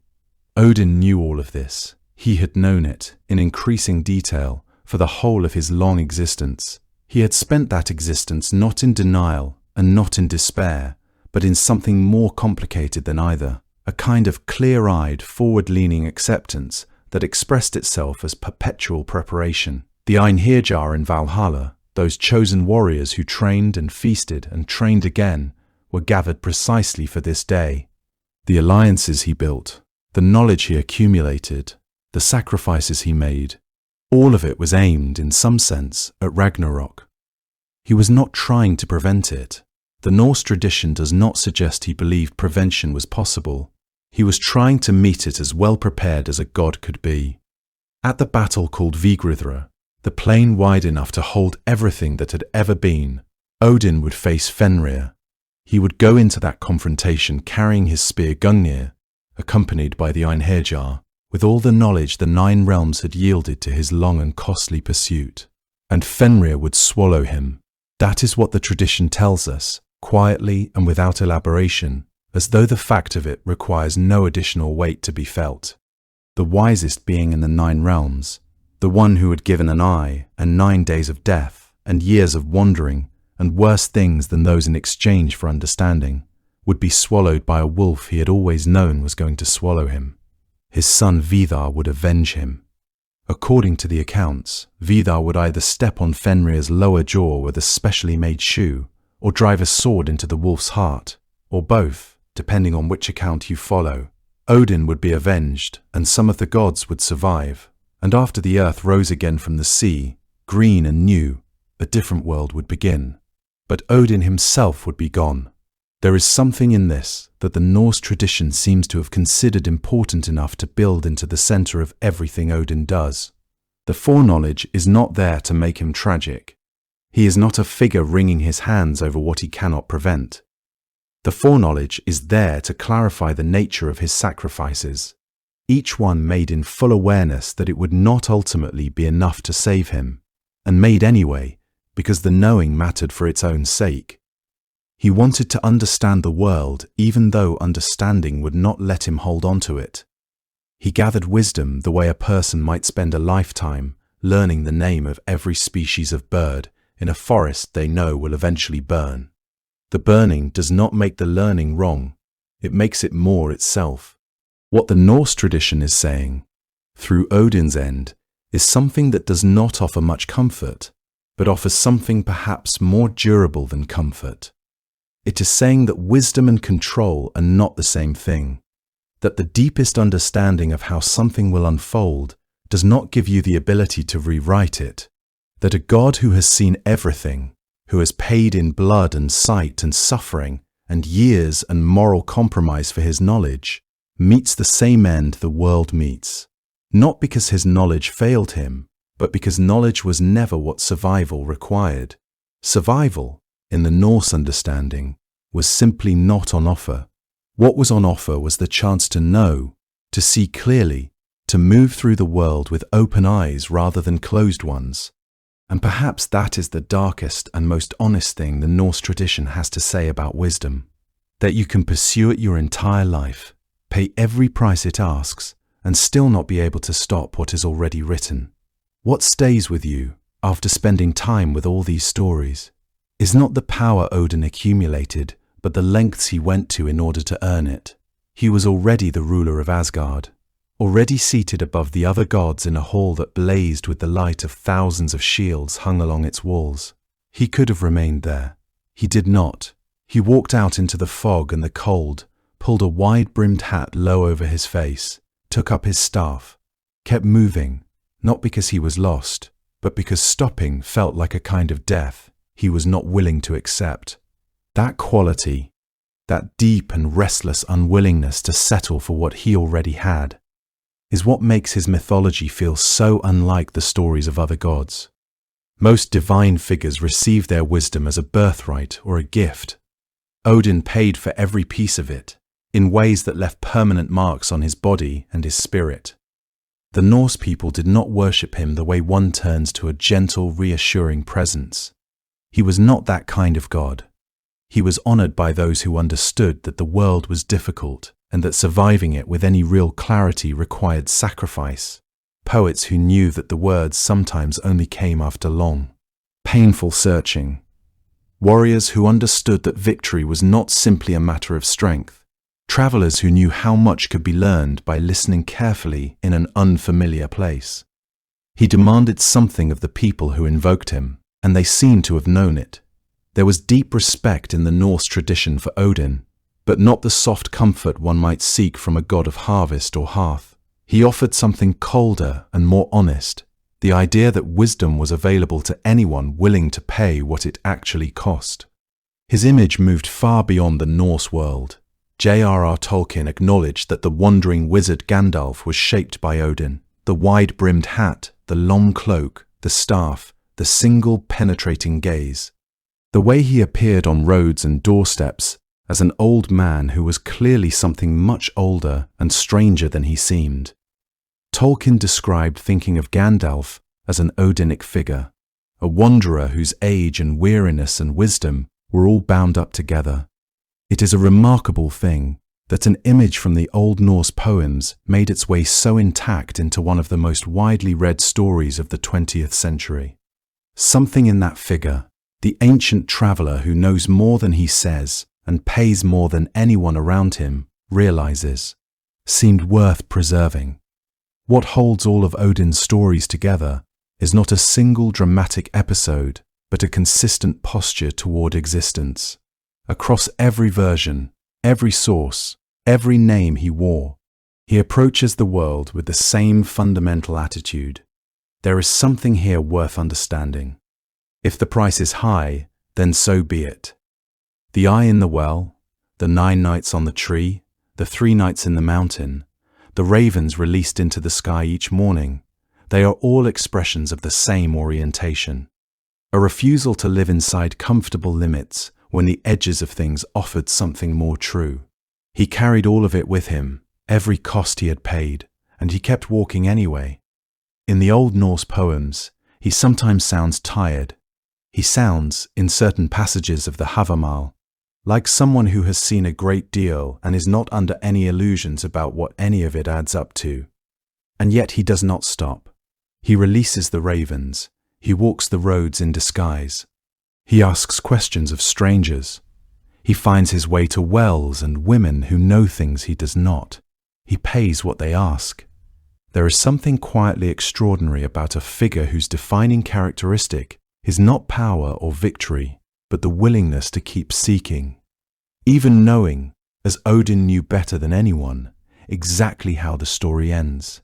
Somewhere in the old stories, the wanderer is still walking, one eye watching the road ahead, his ravens lifting from his shoulders into a sky that holds more questions than anyone, even a god, will ever fully answer.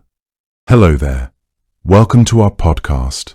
Long before Zeus was born, before the first lightning cracked open the sky, the world was something that could barely be called a world at all. Hello and welcome.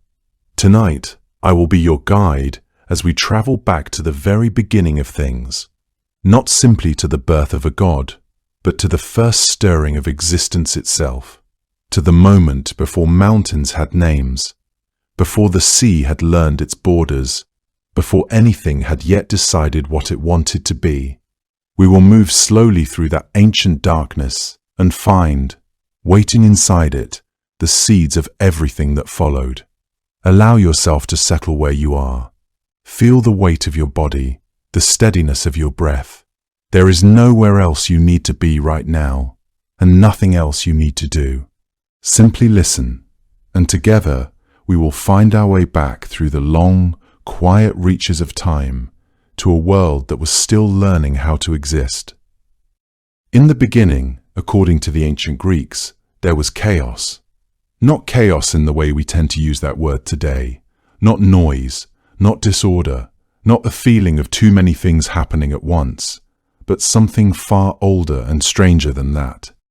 Chaos was a vast, undifferentiated emptiness, a kind of primordial gap or void from which everything that would ever exist had not yet separated itself. The Greeks imagined it as a yawning openness, neither dark nor light, neither full nor empty in any sense we could easily understand. It was the first condition of the universe, and it held inside itself the potential for every mountain, every river, every living thing, every god, in the same way that a seed holds inside itself a forest it has not yet become. From this opening in existence, according to Hesiod's telling in his Theogony, one of our oldest and most important sources on these stories, the first beings began to emerge. Gaia came first, the deep-breasted earth, solid and ancient, the ground on which all things would eventually stand. Then came Tartarus, the deep place beneath the earth, dark and immovable as bedrock. Then Eros, the force of attraction that would draw things toward one another and make the world capable of creation. And from chaos came also Erebus, the darkness of the underworld, and Nyx, the figure of night herself, two shadows that together gave the universe its capacity for depth and for rest.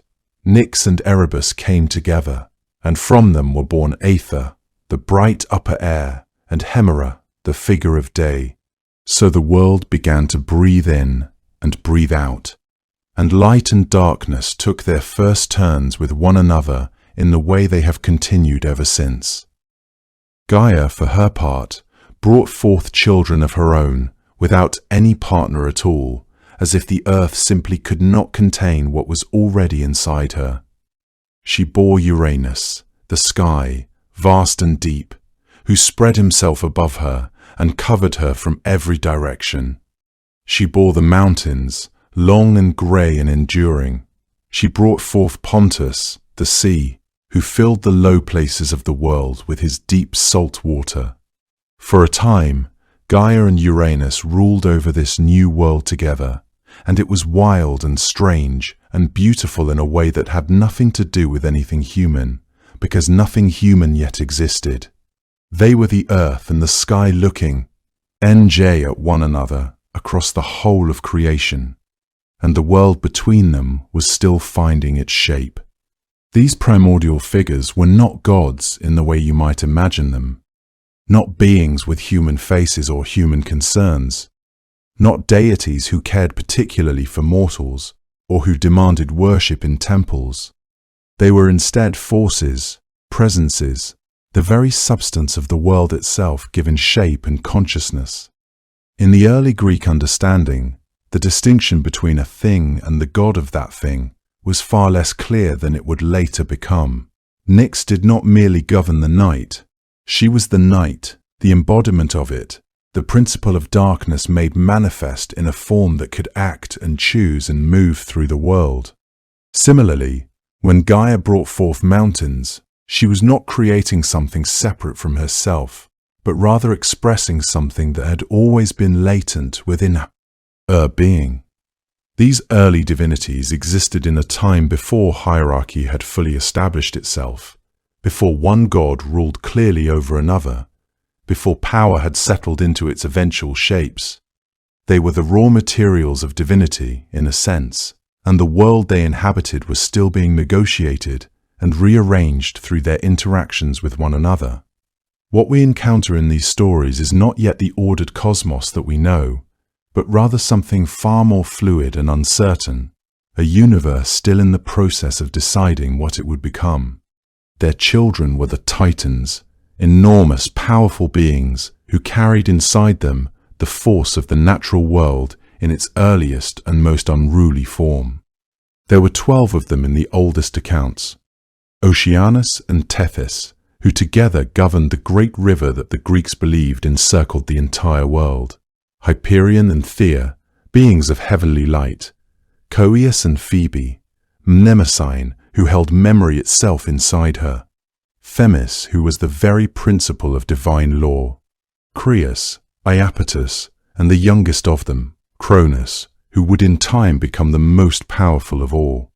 Uranus, however, was not an easy or generous father.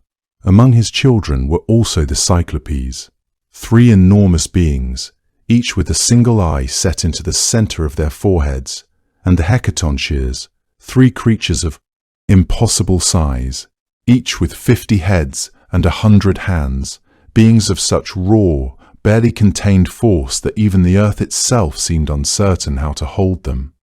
Uranus feared these children, or perhaps simply could not bear the sight of them, and he thrust them back into the body of Gaia, down into the darkness beneath the earth, which caused her tremendous suffering. It was this act, the cruelty of it, the arrogance of it, that turned Gaia against her own husband. She fashioned a great sickle from grey flint, stone grey and cold, and she went to her Titan children and asked which of them would use it against their father. All of them fell silent except Cronus, the youngest, who took the sickle in his hands without flinching. When Uranus came to lie over the earth that night, Cronus struck. With that act, the age of Uranus ended, and the age of the Titans began. Cronus released his siblings from their bondage, or so it was said. and took the throne of the world for himself, marrying his sister Rhea, who was gentle and full of warmth in the way that Cronus himself never quite was. He ruled over what the Greeks called the Golden Age, a time of abundance and ease, when the earth gave freely of itself and beings lived without suffering the weight of labor or the knowledge of death. It sounds peaceful, and perhaps in some ways it was, but Cronus had learned something from what he had done to his own father, or perhaps the knowledge came to him another way, from Gaia herself, or from the oracle of the earth. The prophecy reached him regardless of its source, and its message was simple and devastating.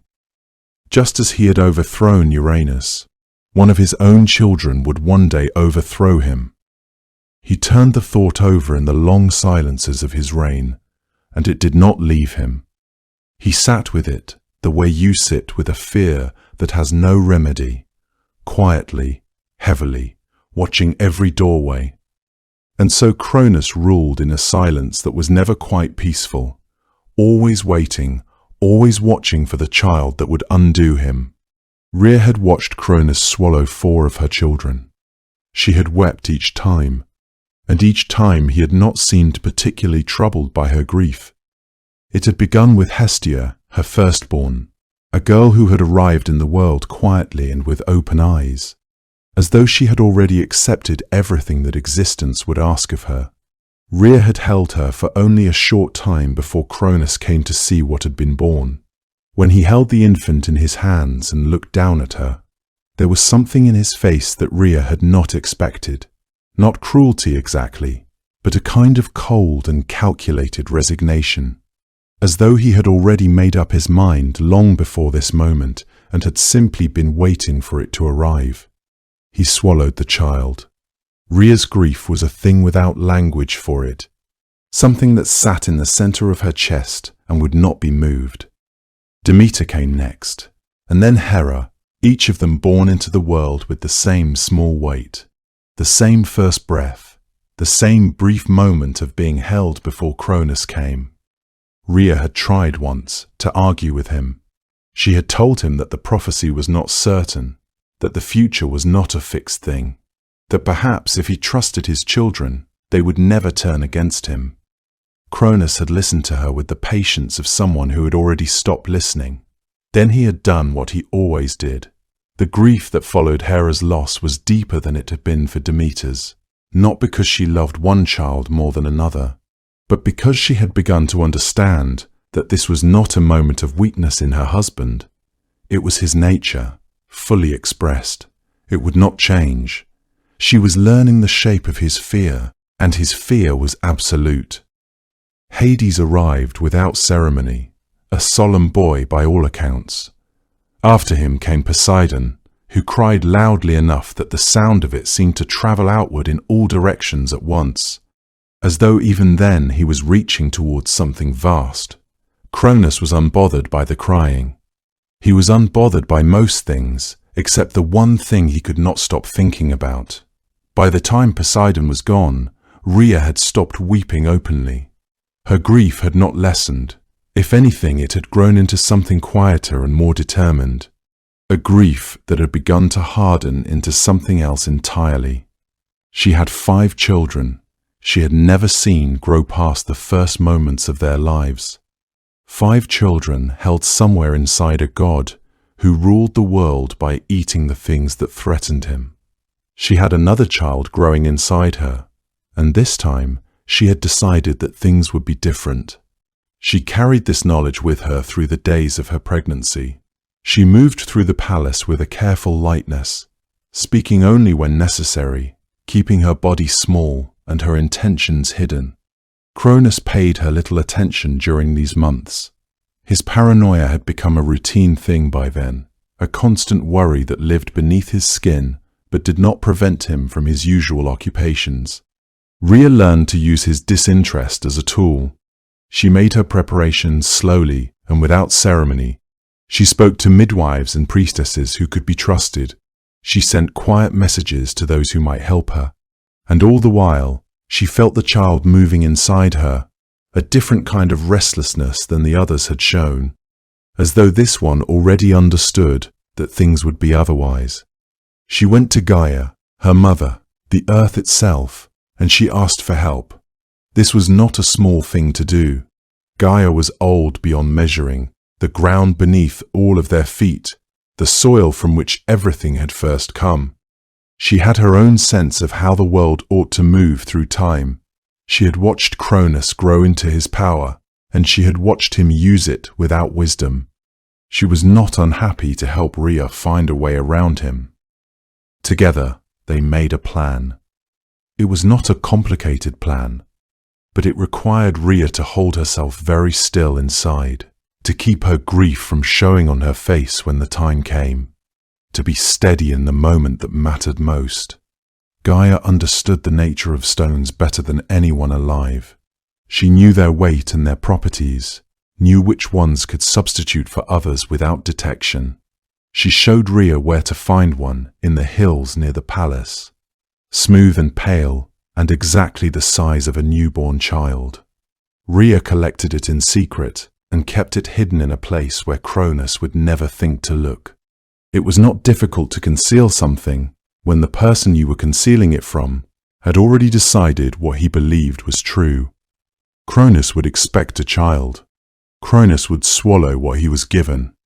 His certainty was itself a kind of blindness, and Rhea learned to move through the space that blindness created. When the child was born, Rhea wrapped him briefly in cloth and looked at his face and let herself feel, just once and quickly, everything she felt. Then she wrapped a stone instead, smooth and heavy, the right size and weight, wound in the same swaddling cloth, and she waited for Cronus to come. He came as he always did, unhurried and certain. He held out his hand. Rhea gave him the stone, and she did not allow her face to tell him anything. He looked at the bundle for only a moment before he swallowed it, the same way he had swallowed the others, satisfied and already thinking of something else. He had no reason to question what he had been handed. He had done this 5 times before, and Rhea had never tried to deceive him. He walked away, and Rhea stood in the silence afterward and breathed. And somewhere in a room she had already arranged, the infant Zeus lay wrapped and quiet and alive.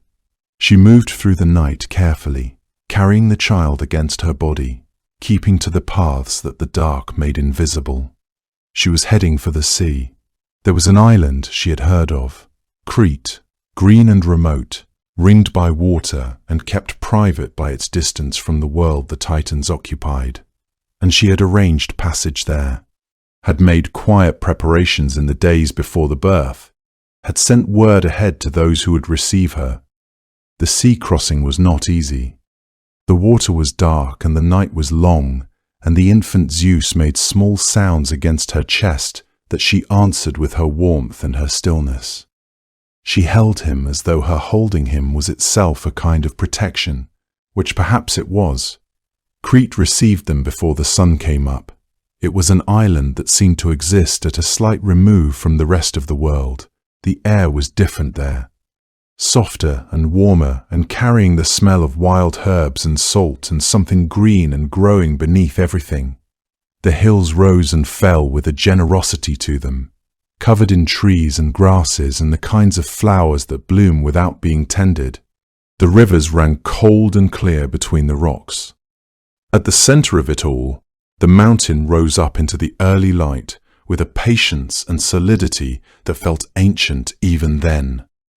Rhea brought the child to those who were waiting, the Curates, young warrior priests who had agreed to guard the secret with the kind of loyalty that does not require explanation. They understood that Cronus, for all his power, could be evaded, that even a god could be made foolish by his own certainty. They would clang their shields together and stamp their feet and make enough noise to cover the sound of a crying infant whenever Cronus happened to listen in the direction of the island. They understood what was at stake, and they understood their part in it. They were glad to play it. There was also Amalthea, a goat whose gentleness was its own kind of gift. Who would nurse the infant through the early months when he needed nourishment and warmth, and the uncomplicated steadiness of a creature that asks nothing of the world except to exist in it. The cave where they sheltered was cool and dark at its center and green at its edges, where the morning light filtered through the leaves of the trees that grew close to the entrance. It was the kind of place that the world seemed to forget, tucked into the mountain as though the mountain itself had opened a hand and offered it. Rhea stayed long enough to know that her son was safe. Then she went back to the world she had come from, back to Cronus and his court, and the life she lived beside a god who did not know what she had done. On that green and wild island, surrounded by the sound of clashing shields and the bleating of a gentle goat, Zeus grew. The cave where Zeus was hidden was deep in the mountain, cool and green at its entrance, the kind of place that the outside world seemed to forget existed. According to one of the oldest accounts, this was the cave of Dicte, carved into the eastern highlands of Crete, though some traditions placed him instead within the cave of Ida, high among the island's broad central peaks. Either way, the mountain kept its secret well. Moss gathered in the folds of the rock. Ferns grew in clusters where the light came in at angles, pale and soft and gentle, like the last light of a day that has no intention of ending in anything other than peace. The air inside was cool even in summer, carrying the faint mineral smell of deep stone mixed with the sweetness of the wild herbs that grew in tangles across the slopes outside. Rhea had chosen the place with care, or perhaps with desperation, which is sometimes the same thing. She had placed her infant son there, and prayed that Crete would do what she could not. Keep him safe, keep him hidden, keep him breathing. The nymphs of the island took the child in without hesitation.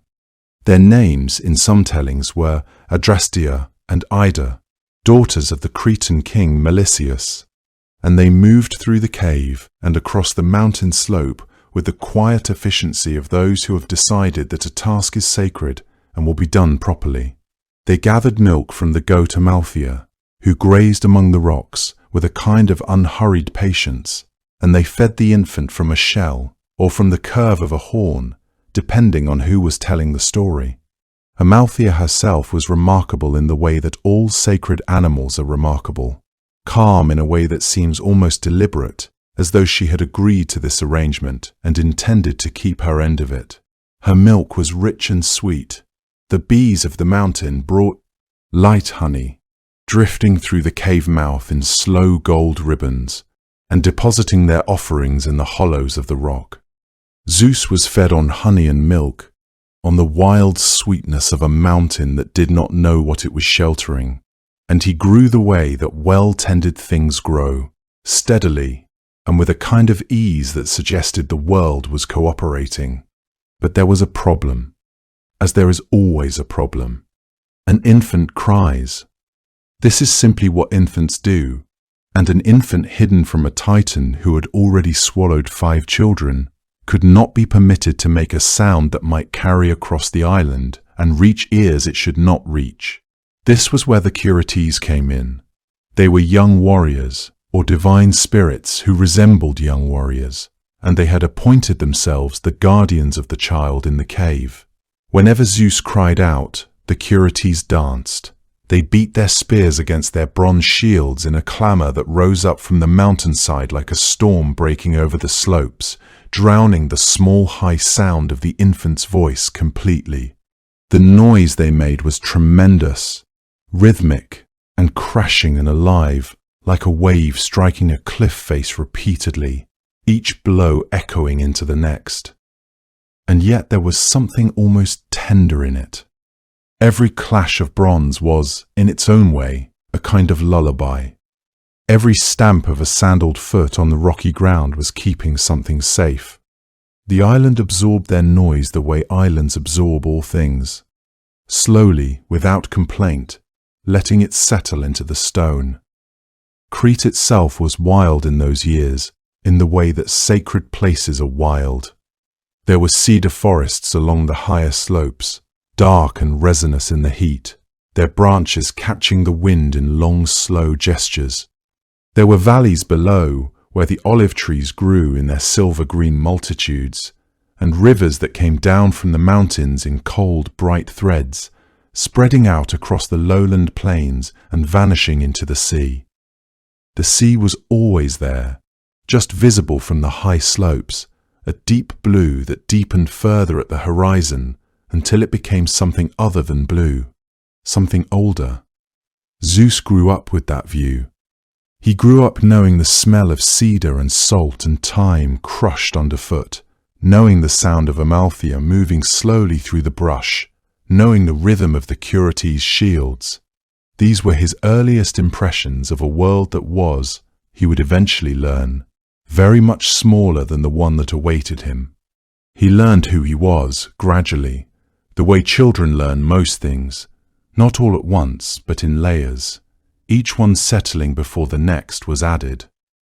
The nymphs who cared for him spoke of his mother. They told him of Rhea, and of the sacrifice she had made, and of the stone that now sat in his father's belly in his place. They told him of his brothers and sisters, Hestia and Demeter, Hera, Hades, Poseidon, who had been swallowed one by one before he was born, each of them alive, according to what could only be hope, somewhere in the dark interior of the Titan who ruled the world. He listened to all of this with the particular stillness of a young creature who is absorbing something very large and very serious. There was no anger in him yet. There was only a growing understanding, like a valley slowly filling with water, patient, quiet, inevitable. Soon, that understanding became something he carried with him everywhere he went on the mountain. He carried it when he walked the high paths above the cave, looking out across the expanse of Crete toward the sea. He carried it when he lay in the grass outside the cave mouth in the long golden evenings, listening to the bees and the distant sound of the Curetes at their rest. Eventually, it became less a thought and more a certainty, a thing that sat in his chest quietly, without pressing, but without ever quite releasing its hold. He was the youngest, but he was the one who had been spared, and he had never stopped thinking about what that meant. Zeus did not march into his father's hall with a weapon raised. He came quietly, the way water finds its way through stone, without announcing itself, without drama, patient and certain of where it was going. He had spent his years on Crete growing into the knowledge of what had been done to his brothers and sisters, and what he understood, finally, was that Cronus could not be defeated the way the Titans fought. Not with brute force alone, not with a frontal challenge. Cronus had ruled for too long, had grown too practiced in the art of holding on to power. What was needed was something more careful, something Cronus would never see coming, because it would arrive in a cup. According to one of the oldest versions of this story, it was a Titaness named Metis, whose name, fittingly, means wisdom or cunning, who came to Zeus's aid in this. She was a daughter of the great Titan Oceanus, and she possessed a kind of intelligence that was different from mere cleverness. She understood how things worked beneath the surface, how to use the nature of a thing against itself. When Zeus came to her, she did not ask him why he wanted to free his siblings. She already knew. Together, they prepared what some accounts describe as a potion, a mixture, something that would cause Cronus to bring up what he had swallowed, to undo in a single hour what he had spent years believing was safely resolved. There are other versions of this story, worth acknowledging briefly, in which it is Rhea herself who deceives her husband a second time, as she had with the stone, going to Cronus directly and persuading him to drink something disguised as a ritual offering, acting out of the same fierce love that had saved Zeus in the first place. In that telling, Rhea is the architect of everything, the mother who gave the stone and then gave the cure. But in the version most widely carried forward, it is Metis who prepares the draught, and Zeus who brings it into his father's presence, folded into something harmless, honey or wine or some sweetened drink that Cronus accepted without suspicion, Because why would he not? He was the king of all things. He had swallowed the stone and felt nothing but satisfaction.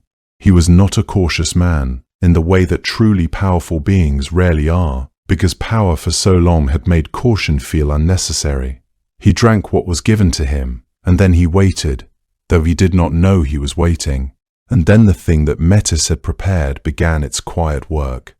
Metis herself did not stay to witness what she had set in motion.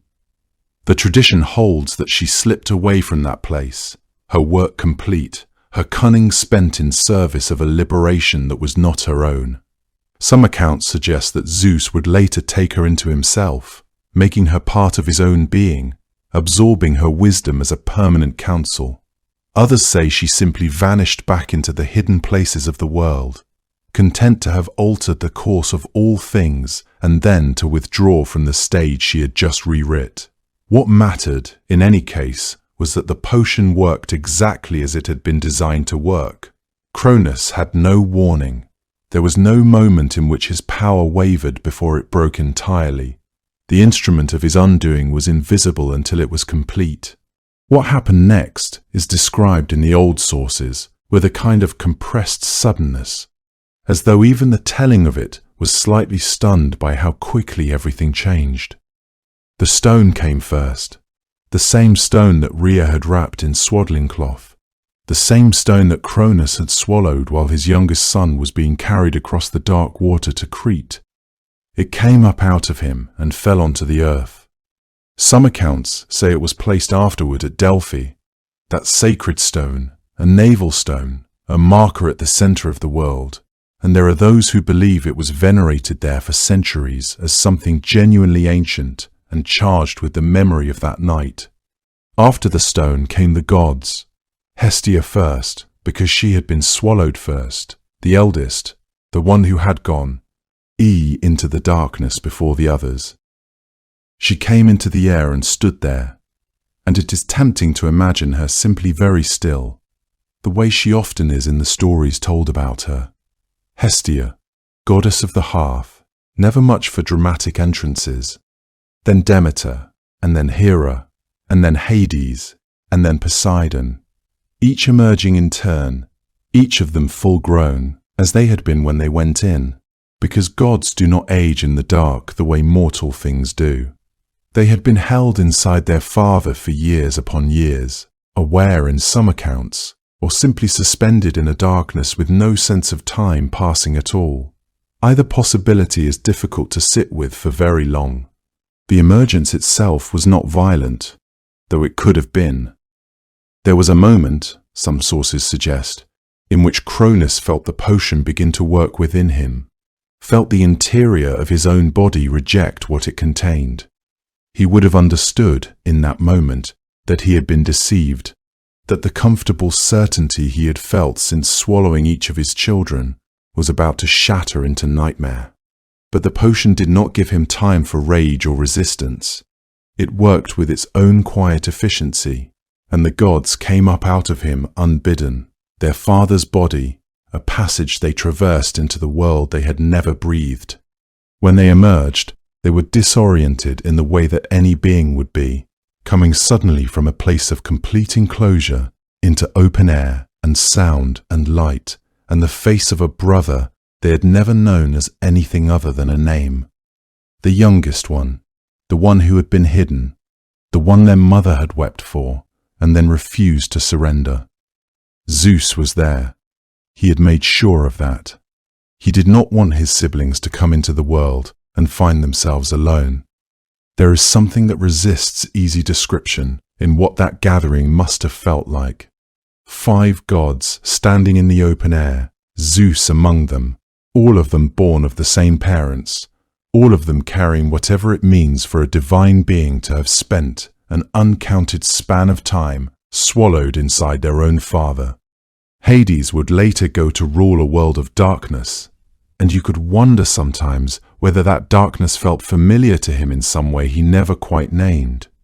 Poseidon would govern the deep and restless sea. Hera would become queen of all the Olympians, and she would be a figure of tremendous power and tremendous grief in equal measure. Hestia would tend her quiet fire. Demeter would love her daughter more than she had ever been loved herself.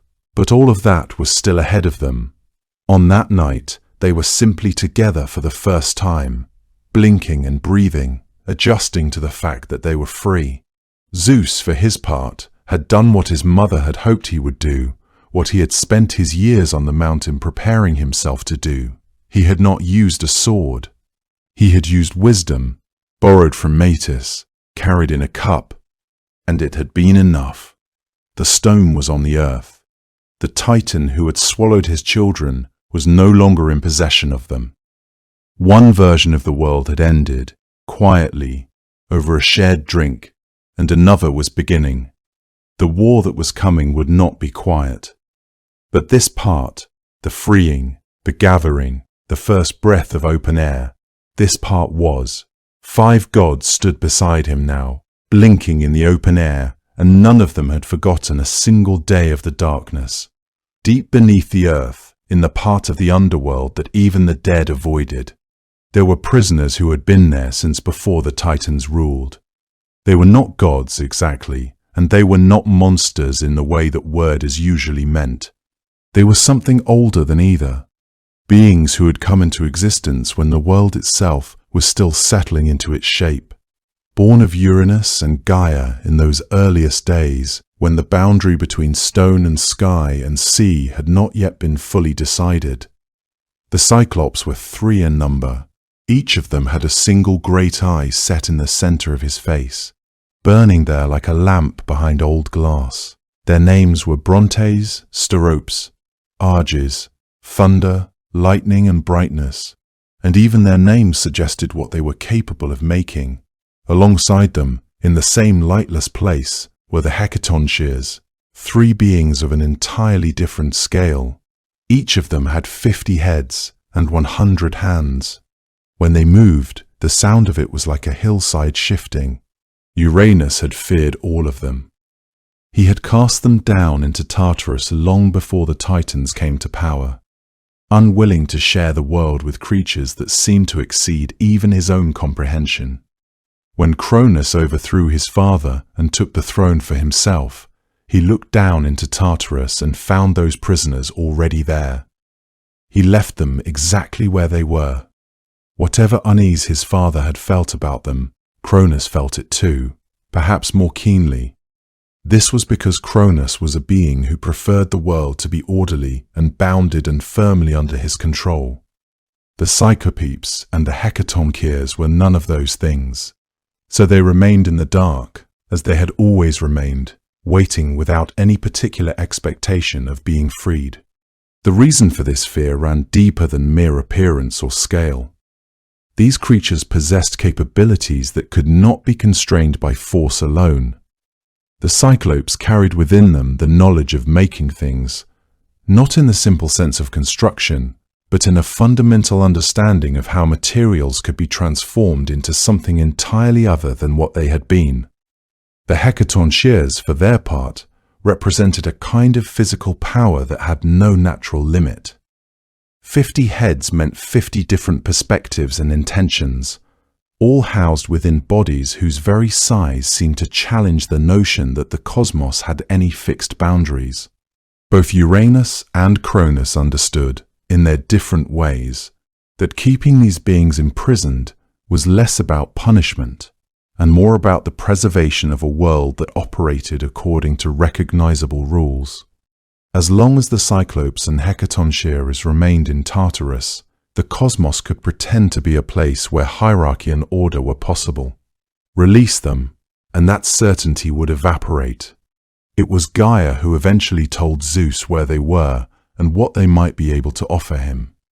Some versions of the story say that she came to him in counsel, patient and unhurried, the way the earth itself tends to move, slowly, but with enormous weight behind it.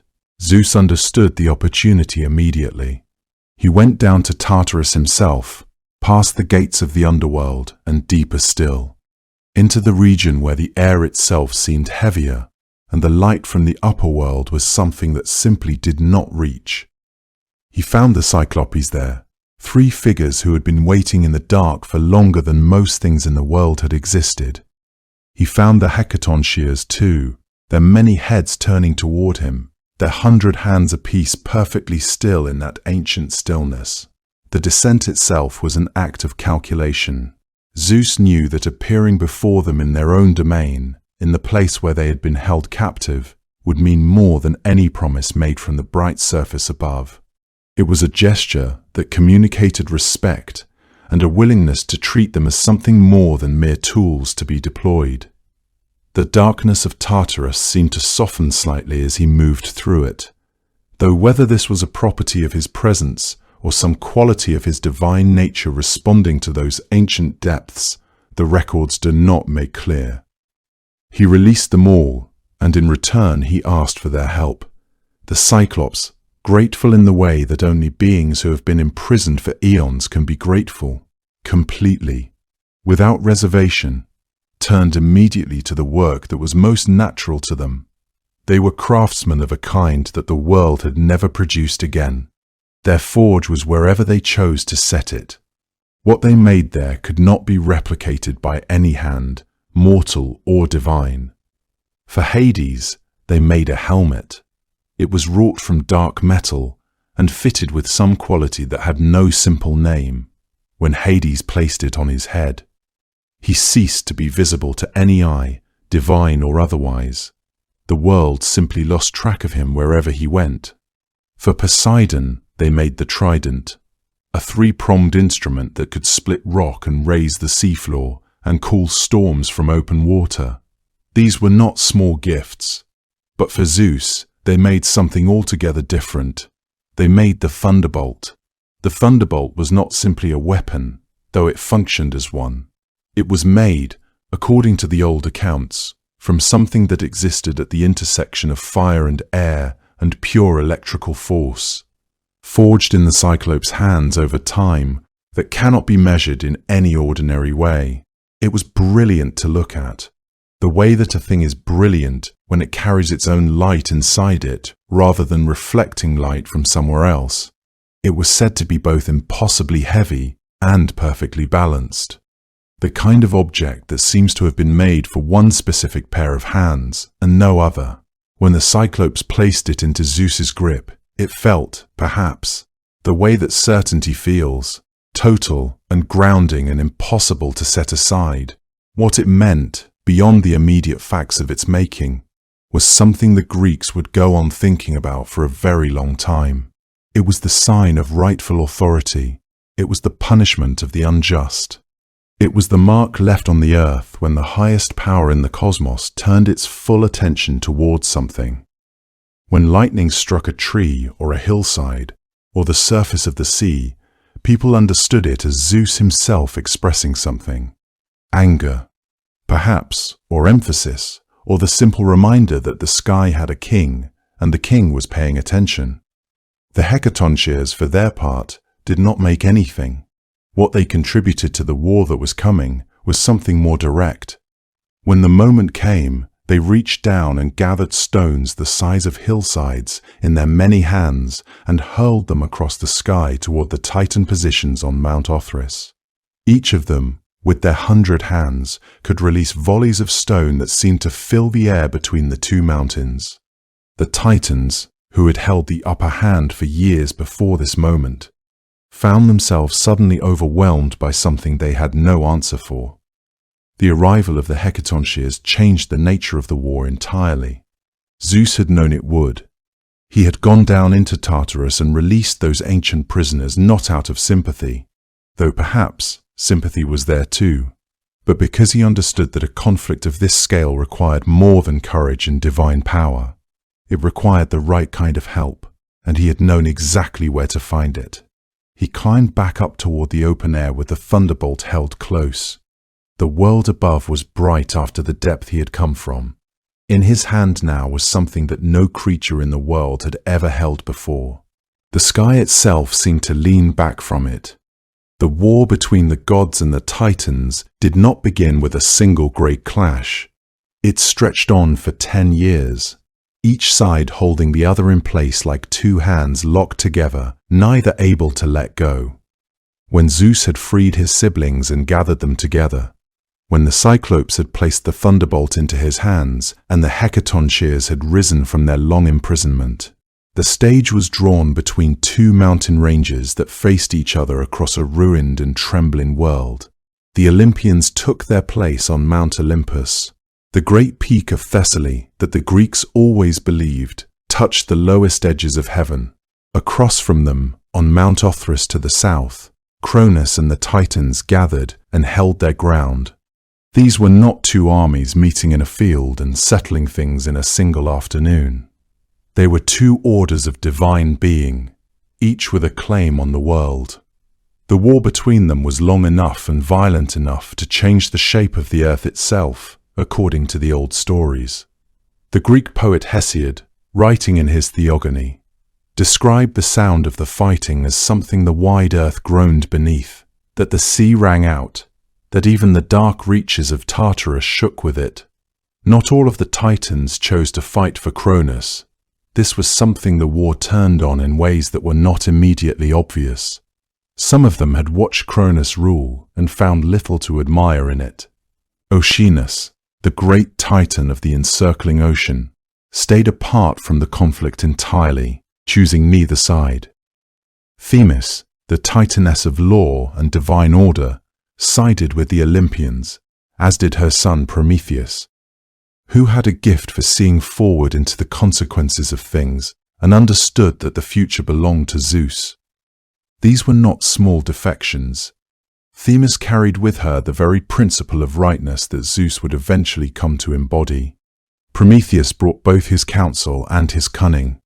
The Titans who remained loyal to Cronus were led in battle not by Cronus himself, who was their king, but by Atlas, one of the most powerful of the Titan generation. Atlas was a figure of immense strength and martial authority.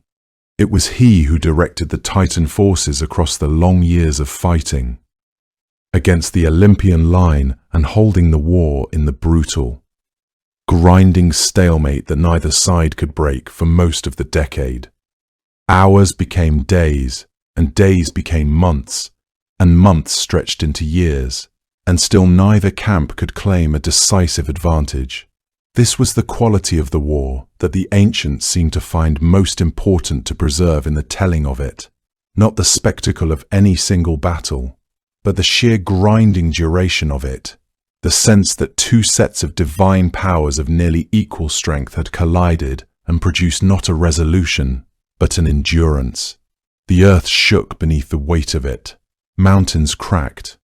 The sea sloshed against its edges, as though something enormous were pressing against it from beneath. The sky, which Zeus would one day rule in perfect authority, was during those years a place of chaos, the heavens themselves groaning under the strain of what was happening below. You can sense in the old descriptions of the war a kind of awe at the scale of it, a recognition that what was being fought over was not merely power, but the fundamental arrangement of the world. Cronus had swallowed his children to preserve an age. Now that age was defending itself with everything it had. The Titans were old and deep-rooted, the way certain things in the earth are, not fast or brilliant, but enormously difficult to move. They had been the ruling order of the cosmos for a long time before any of this began. Atlas drove them forward with that same implacable weight, season after season.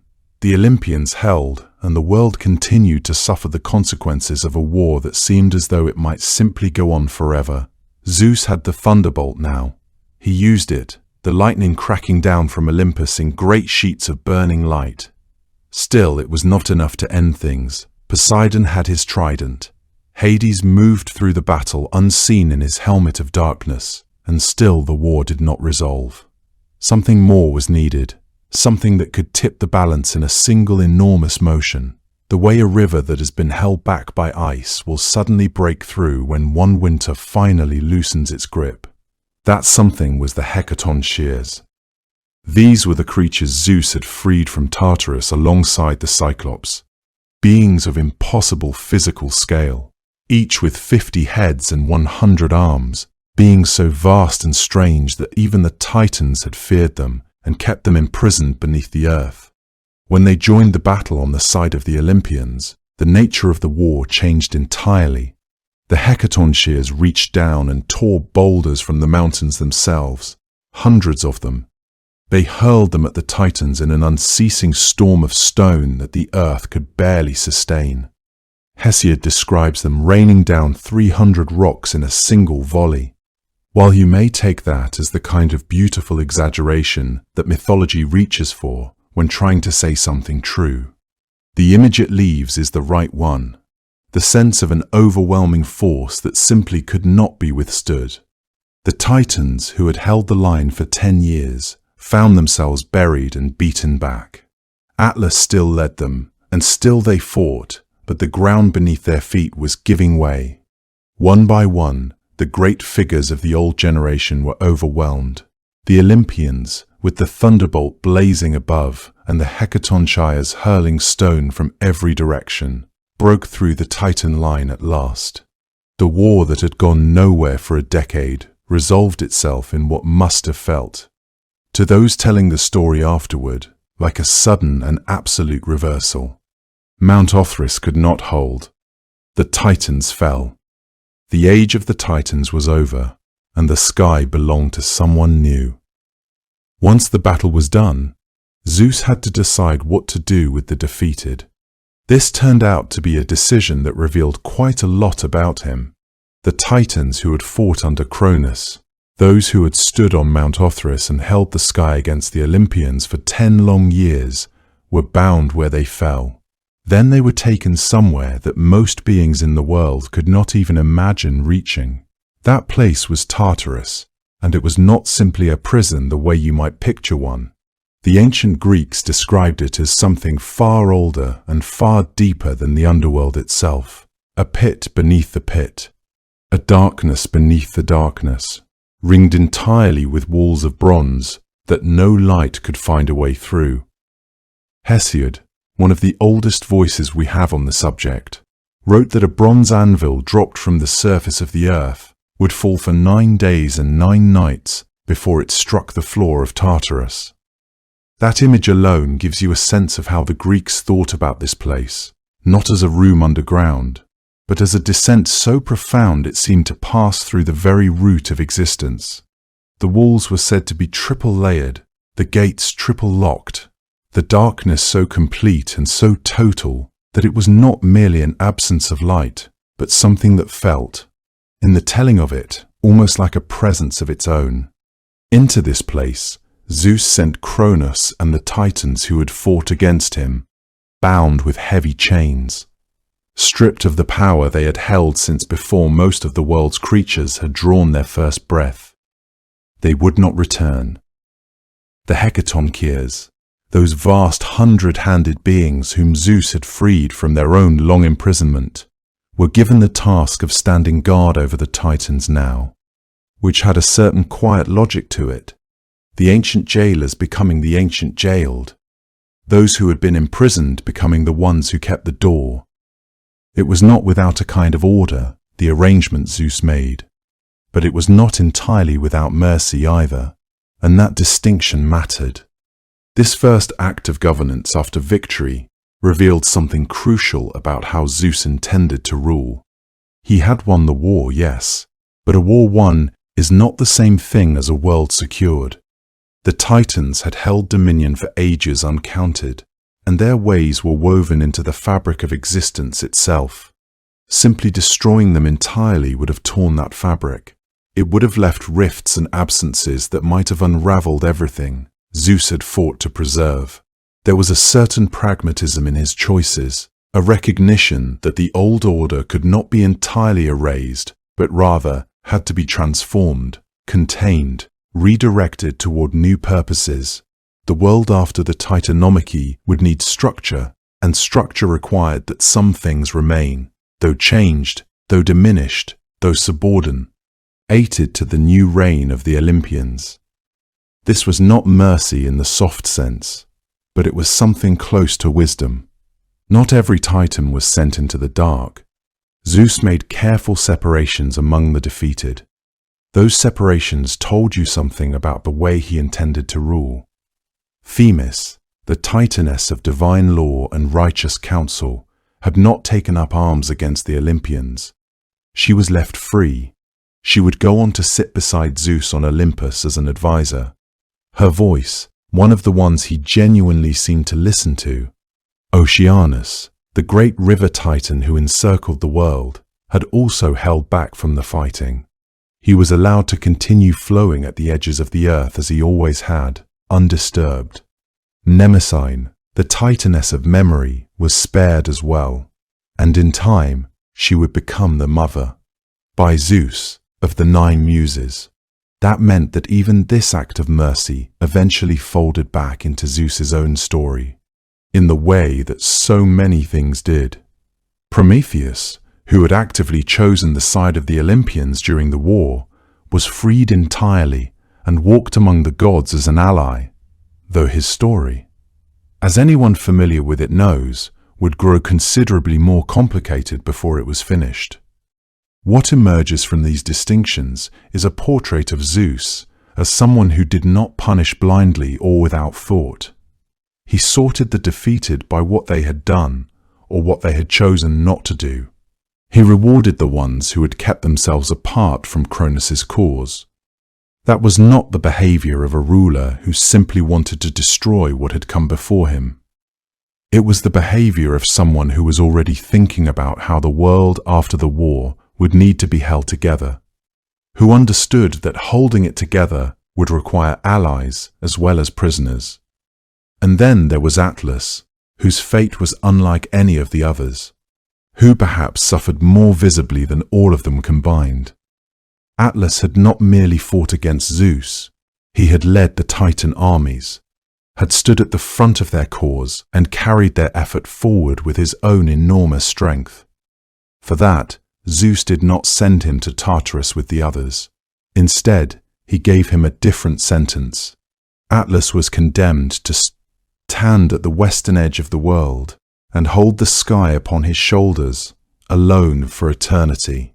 He was separated from his kin in the dark below and separated from the gods in the light above, positioned somewhere in between, bearing the weight of the heavens in a punishment that was both deeply physical and strangely symbolic.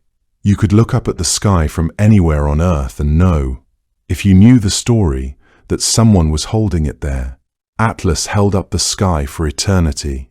That was perhaps the most fitting punishment of all, a reminder, visible from anywhere on earth, of what happened to those who stood against Zeus. No one had planned exactly how the world would be divided once the war was won.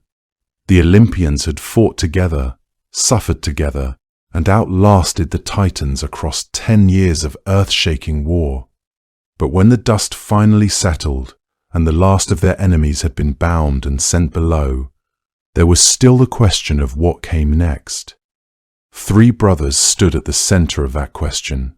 Zeus, Poseidon, and Hades had each fought, each endured, and each survived, and the world they now stood in needed to be sorted out between them.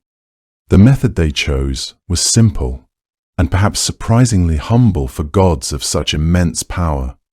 They drew lots. Each brother placed his claim into the arrangement, and whatever chance delivered, that would be his portion. There was something almost mortal about it, the idea that even the most powerful beings in existence would settle the shape of the cosmos through an act of pure fortune. And yet, in a way, this made a kind of sense. No single one of them could have won the war alone. Each had contributed, and so none could simply demand the highest place without the others resisting.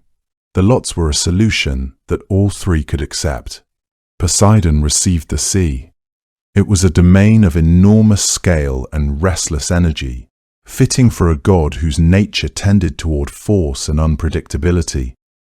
The oceans covered most of the world the Greeks knew, and whoever ruled them held something formidable, the power to calm a crossing or send a fleet to the bottom of the water in an afternoon. Poseidon would not be a quiet god. He would build his palace somewhere beneath the waves and move through the world with the same turbulent quality his waters carried. He accepted his lot and made of it something grand. Hades received the Underworld. This was the realm below everything else, beneath the earth, beneath the roots of mountains, a place defined by its distance from the light. It was not a punishment. The lots had been drawn fairly, and Hades accepted the result without apparent protest, at least in most of the surviving versions of the story. But it was a domain that carried its own kind of weight. The Underworld was where every mortal life ended, which made Hades the most universal of rulers in one sense. Every human being would eventually come to him, and yet he would be largely invisible, rarely traveling above ground, rarely appearing in the daylight world where the other gods moved freely. He was a king, and a powerful one, but his kingdom was one that living beings feared to think about too carefully.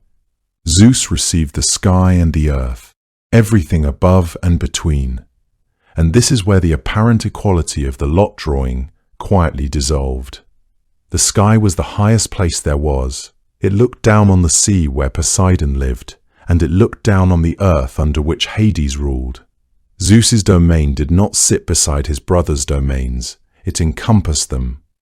When Poseidon stirred his seas, he did so beneath an open sky. When Hades received the dead into his kingdom, they had all walked first under that same sky. Zeus had drawn the portion that was, in every physical sense, above everything else. This was not entirely a matter of luck, or at least later storytellers were not entirely certain it was. Some ancient sources suggest the outcome was not so surprising to those involved, that Zeus, as the one who had led the war, freed his siblings and gathered the allies who turned the tide of battle, was in some sense already occupying the highest position before the lots were ever drawn. The drawing confirmed something that was already becoming true. He had been the leader. He would remain the leader. The sky and the earth simply gave that leadership a home. What the division also did was separate the three brothers from each other in a very meaningful way. Poseidon would be present in the world. Sailors would feel him. Fishermen would pray to him. Coastlines would bear the marks of his moods. But he would not be central in the way Zeus was. Hades would be even further removed, a figure who existed at the edge of all living experience, someone you prepared for but rarely sought out. Zeus, by contrast, would remain visible. His domain was the open air itself, the sky that everyone moved beneath every day of their lives. He could be seen in the storm, heard in the thunder, felt in the warmth of sunlight returning after rain. Of the three brothers, only Zeus would be truly present in the daily life of the world. It is worth sitting with that for a moment. The idea that three brothers stood together and reached into a set of lots, and from that single exchange came the entire architecture of the Greek cosmos.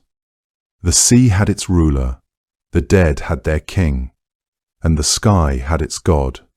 The relationships between the brothers were not always easy after that. Poseidon would chafe against Zeus's authority at times, and there were stories of friction and rivalry between them. But the basic shape of things had been set, and it held. The lots had spoken, and the world had arranged itself accordingly, and each of the three brothers went to take up the place that chance, or fate, or something very much like both, had handed him. Hades descended into the dark, Poseidon went to the sea, and Zeus remained in the sky, the highest place there was. Zeus chose the highest mountain in Greece as his home, and that was not an accident. Mount Olympus rises in the northern part of the country, in the region the ancient Greeks called Thessaly, and at nearly 10,000 feet, it is still the tallest peak in Greece today. On clear mornings, when the light is just beginning to settle across the valleys below, its summit disappears into cloud, and there is something in that disappearance that feels deliberate, as though the mountain itself prefers not to be fully seen. The ancient Greeks believed that Olympus did not merely reach toward the heavens, it touched them, that its uppermost ridges merged with a realm beyond what any mortal eye could follow. For Zeus, fresh from a decade of war and newly crowned by the drawing of lots, this was exactly the kind of place he had in mind. a mountain that belonged to two worlds at once, rooted in the earth that men and women walked, and dissolving at its peak into something divine and unreachable. He would sit at the point where those two things met. He did not go there alone. According to the old traditions, Zeus summoned the gods to him, calling them to dwell on Olympus at his side. Hera came, and Athena, and Apollo with his silver bow. Artemis came, and after her Ares, and then Aphrodite, who moved through the mountain air as though it had been arranged for her comfort. Hermes came, quick and restless as he always was, and Hephaestus followed, heavier in his step than the rest, still bearing the marks of his craft. Demeter came to Olympus, and Hestia, who had been swallowed first and disgorged last and had perhaps waited longer than any of them to have a home worth keeping. One by one they gathered, and the mountain received them all. The palace that rose at the summit was not built by mortal hands, and the Greeks understood this to mean that it was not bound by the constraints of mortal architecture. It was vast yet orderly, its halls stretching beyond what any single glance could encompass. The goddesses had chambers of their own, and the gods had quarters suited to their various natures. Corridors connected spaces that seemed impossible to connect, and rooms opened onto views that could not exist in any geography known to the world below. Within these walls, the divine family established patterns of life that were both timeless and immediate, removed from the mortal world, yet acutely aware of every detail that unfolded within it. The Greeks imagined Olympus as a place of extraordinary, impossible beauty. Above the clouds, there was no rain, no winter, no grey weight of a difficult season pressing down. The sky there was always open and luminous, a light that seemed to come from everywhere at once, rather than from any single source. The air was said to carry the scent of the earth far below, and the cold clarity of open sky at the same time, something that had no name because no mortal had ever actually breathed it.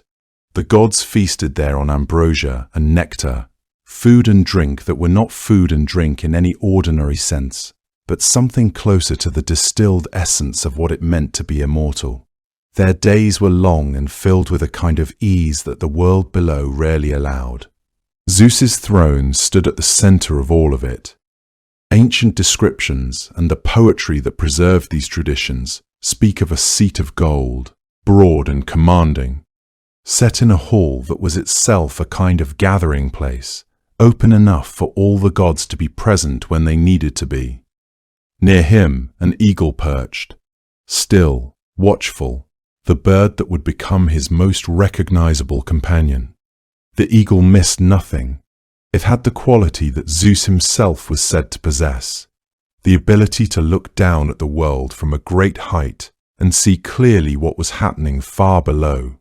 Together, the god and the bird had a view of things that was simply not available to anyone standing on the ground. What Zeus built on Olympus was not only a home, it was a court, and it functioned as one. When disputes arose among the gods, and they arose often because the Olympians were as quick to quarrel as any family living in close quarters, those disputes came to Zeus. He presided, he listened, he decided. The authority he exercised was not always perfectly fair by any measure a mortal might apply to it, but it was consistent in the sense that there was no appeal beyond him, no higher court to petition. His word on Olympus was the final word, and the other gods understood this even when they resented it. He gave each of them a domain to govern, a sphere of the world that was theirs to oversee. Athena received wisdom and the arts of civilization, the weaving and the warfare of the mind. Apollo was given the sun and music and prophecy. Artemis took the hunt and the wild places and the turning of the moon. Ares held the violence of war, Aphrodite the pull of desire, Hermes the roads and the messages between worlds. Hephaestus kept his forge and his craft. Demeter tended the grain that kept the mortal world fed, and Hestia kept the hearth fire at the center of every home and every temple, including the great home of Olympus itself. Hera, as his queen, held dominion over marriage and the lives of women, and she sat beside him on a throne of her own. Yet the divisions were not absolute, and the Greeks understood this as well. Authority could overlap. Apollo shared light with Helios, though the distinction between them remained clear to those who knew the old stories. Ares and Athena both governed aspects of warfare, but one was the rage and chaos of battle, while the other was the strategy and wisdom that won wars. These overlaps created a texture to divine authority that reflected the complexity of the world itself. This arrangement gave the world a kind of structure it had not possessed before. There had been power before Zeus. Uranus had wielded it, and Cronus after him, but neither of them had organized anything. They had simply held what they had and feared what might take it from them. Zeus did something different. He distributed authority. He created a system in which each divine force in the world had a designated keeper, a god who was accountable to a higher order while still being largely sovereign within their own domain. It was imperfect, as all systems are, because the gods who inhabited it were imperfect, and their king was not without his own considerable flaws. But it held. Mortals knew which god to call on when the harvest failed, or the sea grew rough, or a child was born. They knew were here to bring their prayers, and they knew, in a general sense, what kind of world they were living in, and who was responsible for keeping it from dissolving back into chaos. Olympus became, in this way, the axis around which the Greek mythological world turned. When something significant happened, when a hero was born, or a war was decided, or a great wrong demanded an answer, the story eventually made its way back to that mountain, to that golden throne, to the god who sat there with an eagle at his shoulder and a view of everything below. The gods came to him with their grievances and their requests, and he received them, and the mountain absorbed the noise of all that divine life and still stood, immovable, its peak still hidden in cloud, still touching the place where the sky began. For the first time since the world had been made, there was something like order in it, and Zeus sat at the center of it all. Of all the things the ancient Greeks associated with Zeus, the thunderbolt was the most obvious. But it was not the most intimate. The bolt itself was extraordinary, of course, forged deep beneath the earth by the Cyclopes as a gift for the god who had freed them from Tartarus, a weapon unlike anything that had existed before it. Ancient sources describe it as a shaft of concentrated fire, a thing that could be hurled across the length of the sky and bring the full weight of divine judgment crashing down upon whoever had drawn Zeus's displeasure. When you imagine it, you might picture something clean and sharp, the way lightning looks when it splits the dark above a field, sudden and white and absolutely final. But the Greeks understood the thunderbolt as more than a weapon in the ordinary sense. It was an extension of Zeus himself, the physical form of his will made visible. When a bolt struck the earth, it did not simply destroy whatever it touched. It marked the spot as sacred. A tree split by lightning, a hilltop charred by the sky's fire, a patch of scorched earth in the middle of an open field. All of these were treated with deep reverence, because the Greeks believed Zeus had, in some way, reached down and placed his hand there. Priests would sometimes cordon off such places and leave them undisturbed for generations. To ordinary people walking through the countryside, a blackened oak standing alone at the edge of a meadow was not a sad and broken thing. It was a reminder that Zeus had been present, that his attention had briefly and terribly touched the ground beneath their feet. His image on coins throughout the ancient Greek world often showed him with the bolt raised, ready but not yet thrown, and this felt accurate to the people who used those coins. Passed them between their hands in markets and temples and harbors. The god was always ready. His justice was always possible. And somewhere in that readiness, there was comfort as much as there was fear. However, if the thunderbolt was the symbol that announced Zeus to the world, then the eagle was the one that watched it quietly from above. The eagle held a very particular meaning in the ancient Greek imagination. It was the bird of kings, a creature that nested at heights no other animal could reach, and surveyed the world below with a clarity of vision that seemed almost supernatural. The Greeks noted that an eagle in flight did not circle aimlessly the way smaller birds might. It moved with what appeared to be intention, tilting on broad wings, its eyes fixed on something far below that a human being could not yet see. This quality, that patient and absolute attentiveness, was precisely what made the eagle feel like a fitting companion for Zeus. In mythology, the eagle appears beside him as a messenger, a carrier of his decrees, and sometimes as the god himself, moving through the world in a form that could go unrecognized. The eagle that tormented Prometheus on the mountain was understood by many ancient sources to be an instrument of Zeus's will, if not Zeus in some manner directly.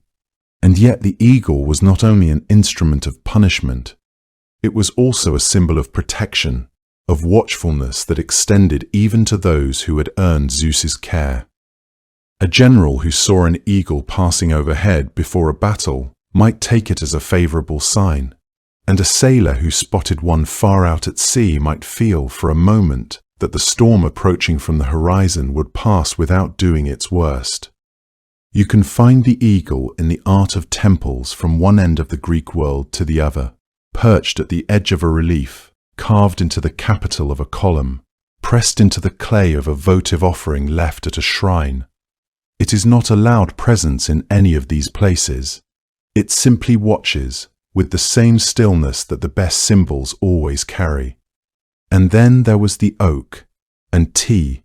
His is where I find something that feels different from the flash of the bolt or the sharp eye of the eagle.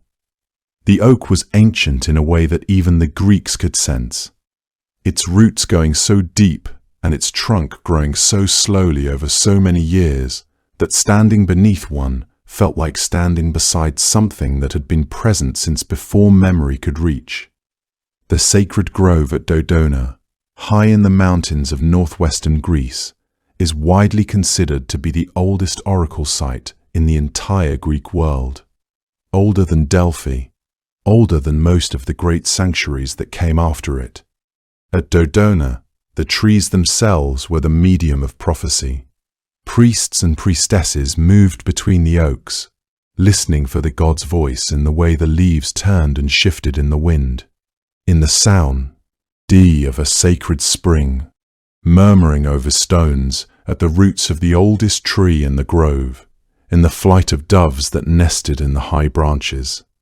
People came to Dodona from distant parts of the Greek world, with their questions scratched onto thin strips of lead. Questions about marriages, about whether a journey would be safe, about what to do when a child was ill and nothing seemed to help.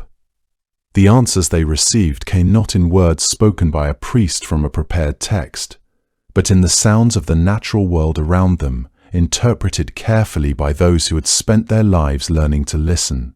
Your question was offered to the trees, and the trees answered in the only language they knew, which was the language of the wind moving through leaves, and this, the Greeks believed, was sufficient.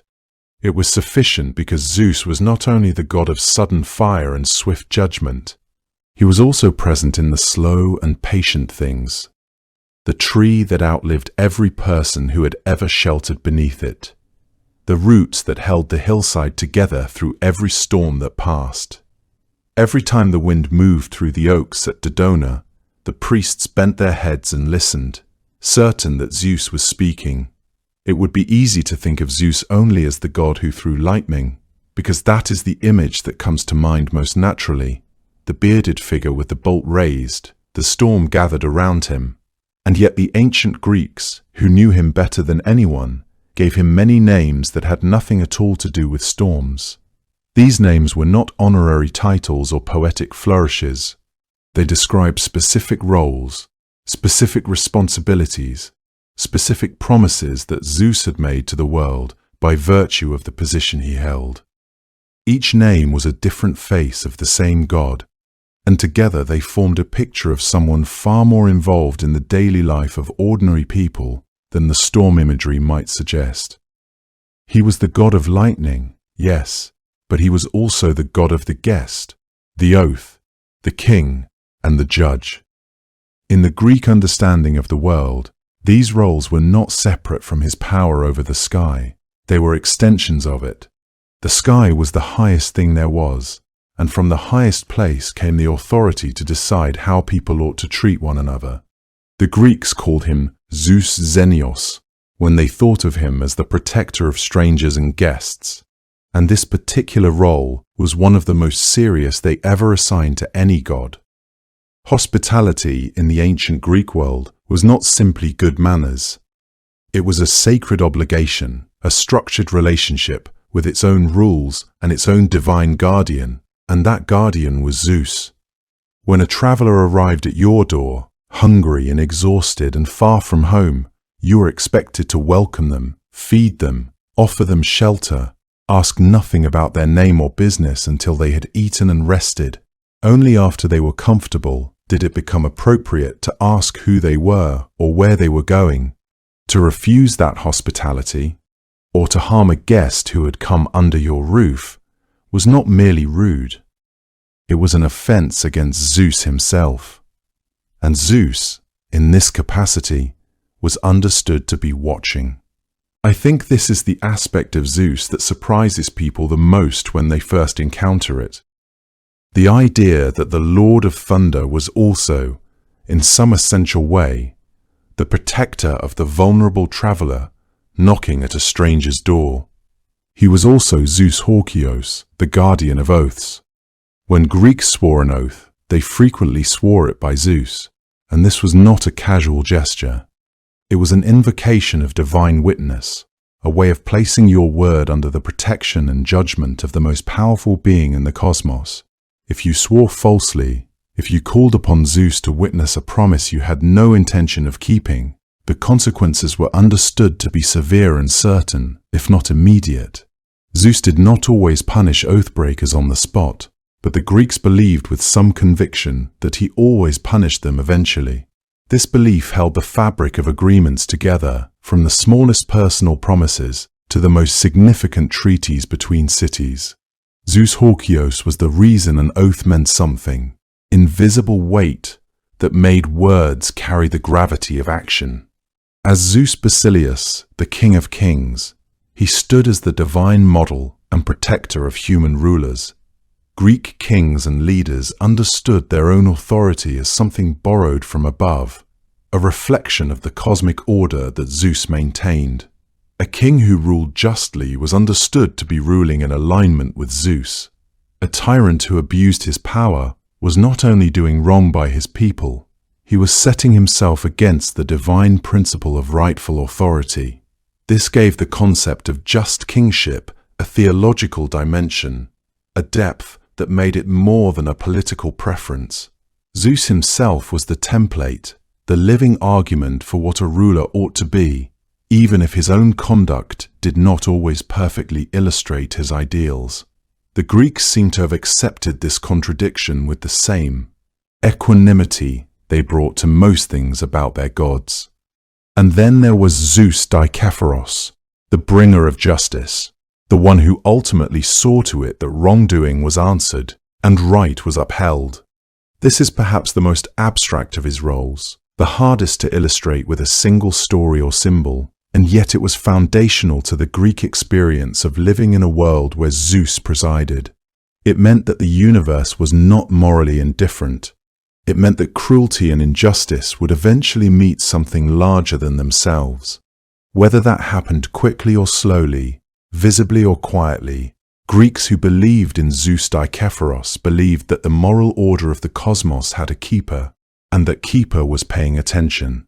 All of this comes together most vividly in the old story of Baucis and Philemon, which has been told in many forms, but which carries, in every version, the same essential weight. Zeus and Hermes, traveling through Phrygia in the disguise of ordinary mortals, road-weary, plainly dressed, nothing about them to suggest divinity, went from door to door in a prosperous village, seeking shelter for the night. Door after door was closed to them. The villagers saw two ordinary travelers and wanted nothing to do with the inconvenience. Only one household took them in, a very old couple, poor in everything except generosity, who lived in a small thatched cottage at the edge of the village. Baucis and Philemon had almost nothing, and they gave it freely. They stirred the fire, they heated water. I set out whatever food they had: olives, cheese, eggs preserved in ashes, vegetables pulled from their own garden, a piece of cured meat brought down from the rafters. They poured their guests wine from a modest jug, and the old man noticed, with some bewilderment, that however much was poured from it, the jug seemed never to empty. At this, Baucis and Philemon understood that their guests were not what they appeared to be. They were frightened, as anyone would be, and immediately apologized for the smallness of their welcome and tried to catch their one goose to offer it as a meal. The goose, for its part, ran to Zeus himself for protection, and the god smiled and said that no harm would come to it. Then he told them what was going to happen. The village, which had refused hospitality to strangers and thereby refused it to Zeus himself, would be punished. Baucis and Philemon were told to follow the two gods up the slope of the mountain without looking back. They climbed, and when they finally turned around, the valley was filled with still water, and where the village had been, there was only the surface of a new lake reflecting the sky. Their own small house, however, had become something else entirely. The couple woke the next morning beside a spring, the village gone, and their small house transformed into a marble temple, and they lived the rest of their long lives as its keepers. Of all the gods and goddesses Zeus might have married, Hera was the one he wanted most. She was the one who made him work hardest for it. She was his sister, in the way that the eldest Olympians were siblings, born of the same Titan parents, swallowed by the same father, freed in the same strange night when Cronus drank the potion that undid everything he had tried to protect. They had shared a darkness that no other beings in the world had shared. Perhaps that was part of what drew Zeus toward her. Or perhaps it was simpler than that. Hera was radiant and proud. She moved through the world with the kind of certainty that Zeus, for all his power, seemed to find irresistible. He pursued her, according to the old stories. She refused him, not once but many times. He did not take that refusal lightly, or move on from it easily.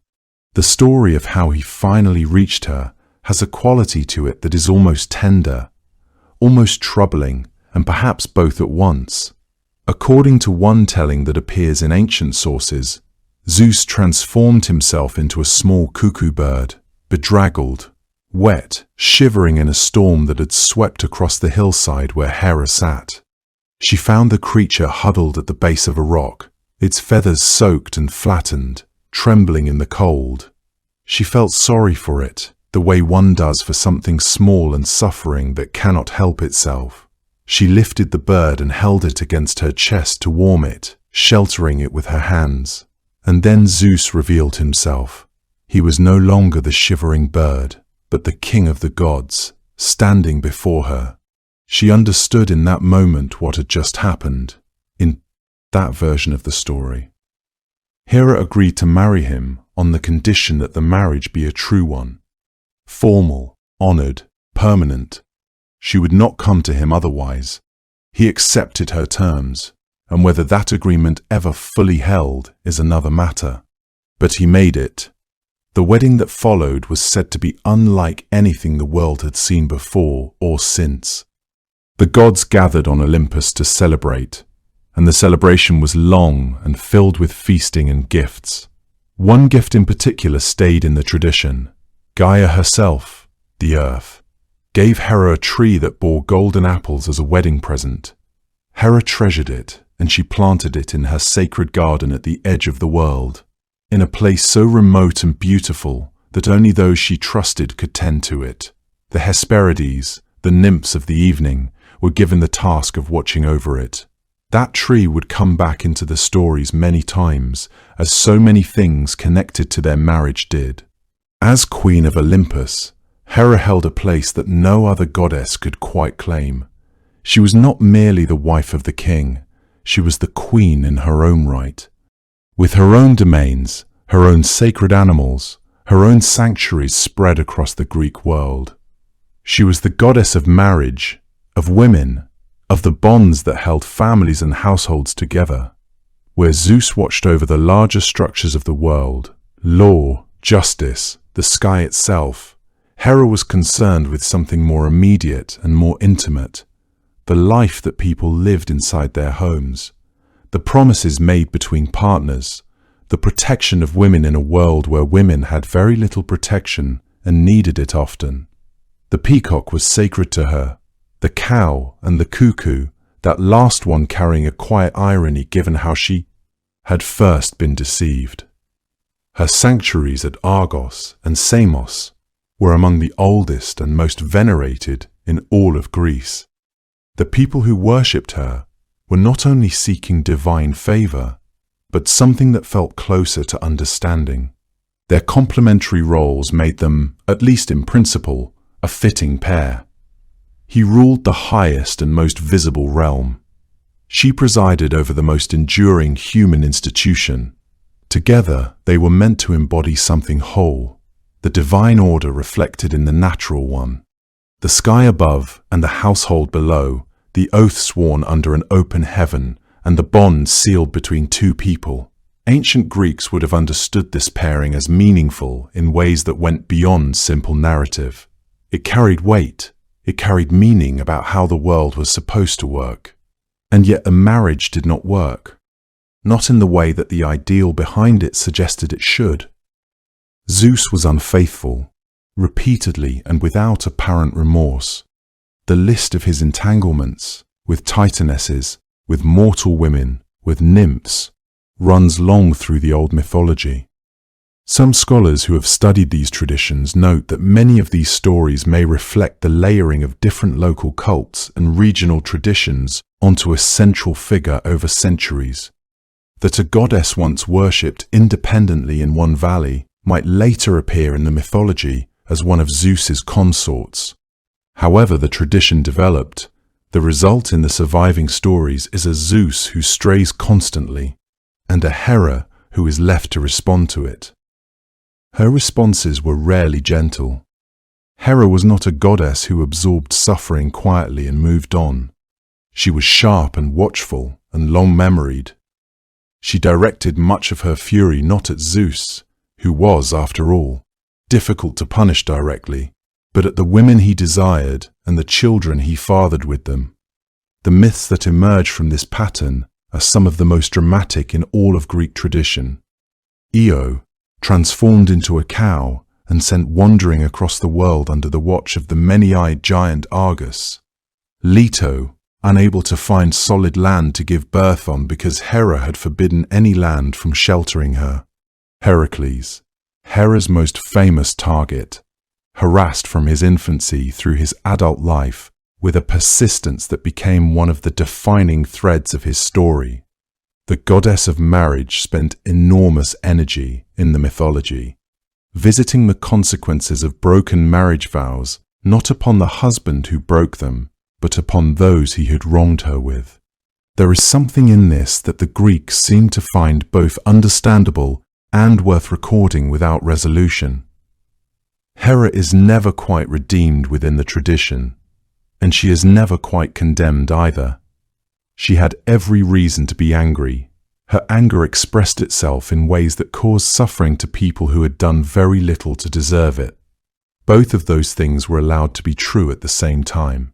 The stories did not try to tidy that up. Zeus, for his part, was not oblivious to her anger. He could be goaded. He could be shamed.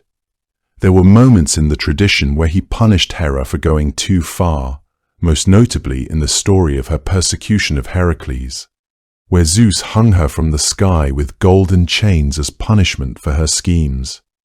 And yet he did not change. She did not leave.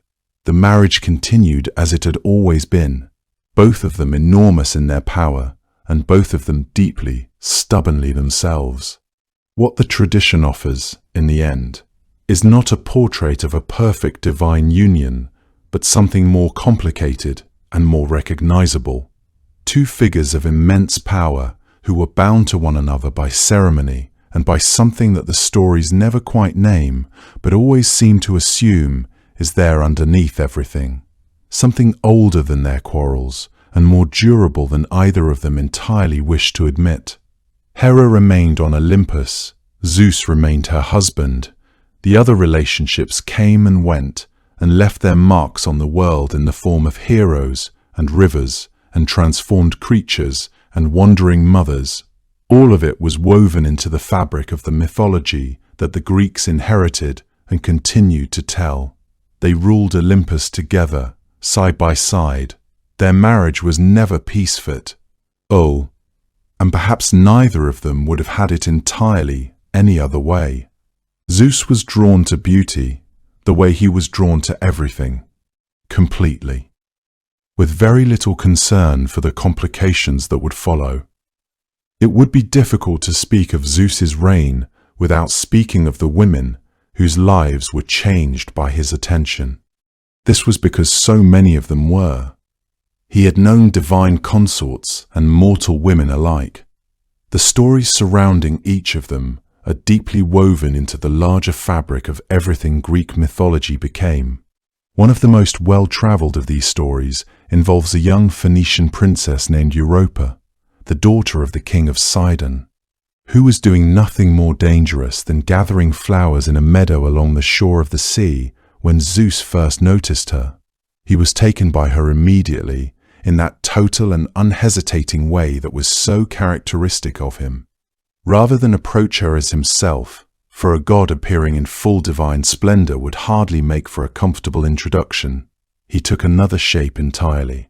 He became a white bull, and not merely any sort of bull, but one that was extraordinarily gentle and beautiful, his coat as pale and smooth as sea foam, his horns curved and delicate, wreathed faintly in the scent of wildflowers. He wandered toward Europa as if by accident. She was charmed by him, as anyone might be charmed by a creature so improbably lovely. She touched his flanks, draped flowers across his neck, and eventually, trustingly, climbed onto his back. It was at that moment that the bull turned toward the water and did not stop walking. He walked into the sea and kept going, moving steadily and without hesitation across the open water, carrying Europa all the way to the island of Crete. There, Zeus revealed himself. Europa remained on that island and became the mother of 3 sons, Minos, who would one day rule Crete and give his name to its civilization, Rhadamanthus, who would become one of the judges of the dead, and Sarpedon, who would earn his own place in the long history of heroes. By the standards of Zeus's romantic history, Europa's story ended gently. She was honored rather than punished. Her sons were raised to prominence. She became, in time, the name attached to an entire continent. She did not wander or suffer in the way so many of the others did. Her story carries something almost like warmth in the way it resolves itself. But hers was, in many ways, the exception. When you set it beside the other stories, you begin to understand just how rare that tenderness was. What made Europa's story remarkable was precisely what made it so unusual in the context of Zeus's broader romantic history. Most of the women who caught his eye found their lives fundamentally altered, often in ways that brought them not joy but complexity and sorrow. Europa herself lived out her days on a foreign shore, separated from everything she had known by a god's whim and a bull's steady walk across the sea. She was granted a kind of dignity in her exile, a respect that elevated her and her descendants, yet it was still an exile. She still did not choose her fate. The pattern would repeat itself again and again throughout Zeus's reign, with variations in the details, but a consistency in the underlying pattern of disruption. Sometimes the women involved were given warnings or second chances. Sometimes they were swept up in circumstances entirely beyond their control. What remained constant was that Zeus's attention, for all its intensity and even its occasional tenderness, was ultimately about his own desires and his own will. The women became the vessels through which his will expressed itself, and while some of them, like Europa, emerged with their dignity largely intact, this was far from universal. The story of Leto is a great deal harder to sit with comfortably.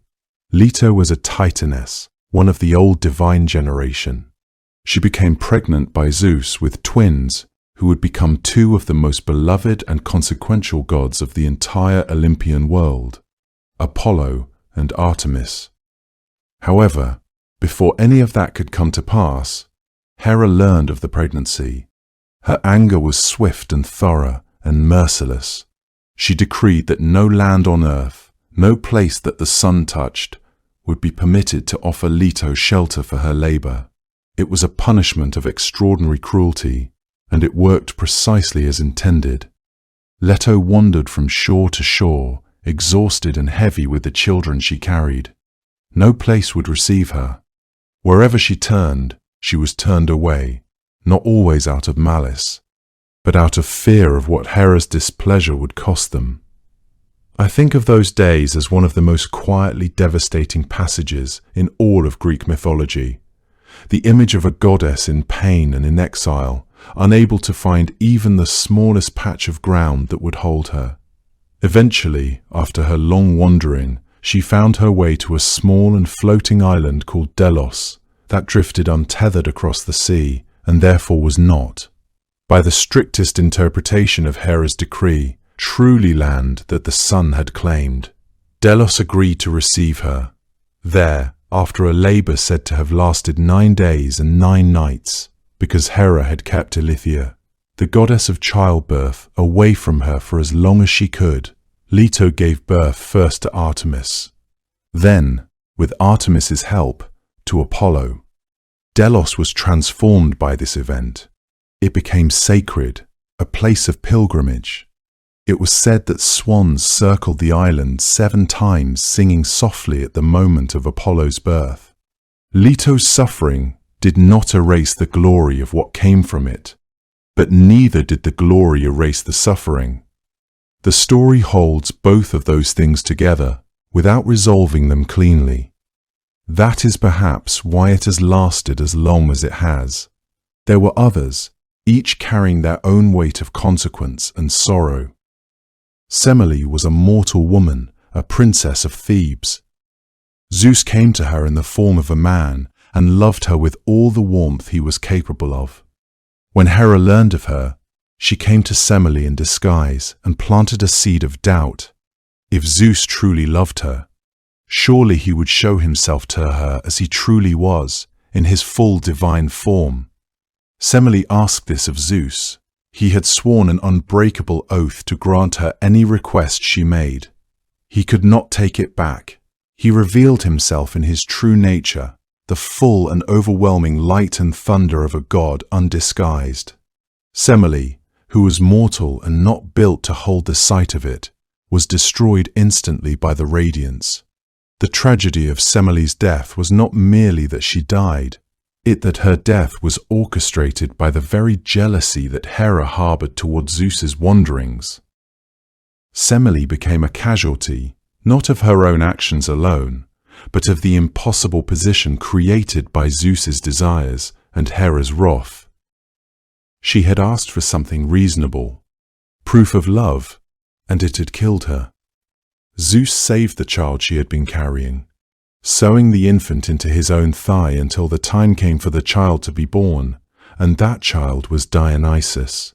A god would be born from this tragedy, a deity of wine and ecstasy and transformation, carrying within his very existence the mark of his mother's suffering and his father's inability to refuse a promise made in love. Then there was Mnemosyne, the titaness of memory, with whom Zeus spent 9 nights. From those nights were born the 9 muses, the goddesses who presided over all the arts and sciences and the long memory of civilization. With Mnemosyne, there was perhaps a different quality to the union, less violent than Semele's fate, less disruptive than Leto's wandering, yet still a story in which the woman's autonomy was secondary to Zeus's desire and intention. And before all of them, there was Metis, the titaness of wisdom and craft, who was Zeus's first true consort. She was pregnant with what would have been their first child when a prophecy came to Zeus, that the child Metis was carrying would one day surpass its father in power, just as Zeus had surpassed Cronus. Cronus had surpassed Uranus before him. Zeus, unable to find any other way around this, swallowed Metis whole.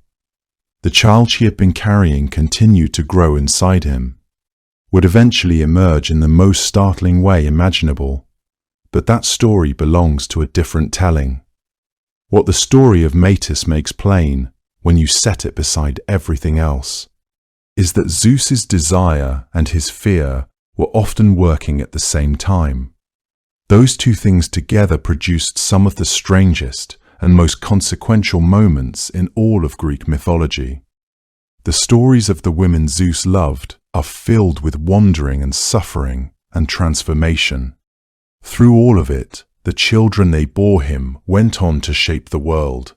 If Zeus left one undeniable mark on the mythological world, it was this: he filled it with children.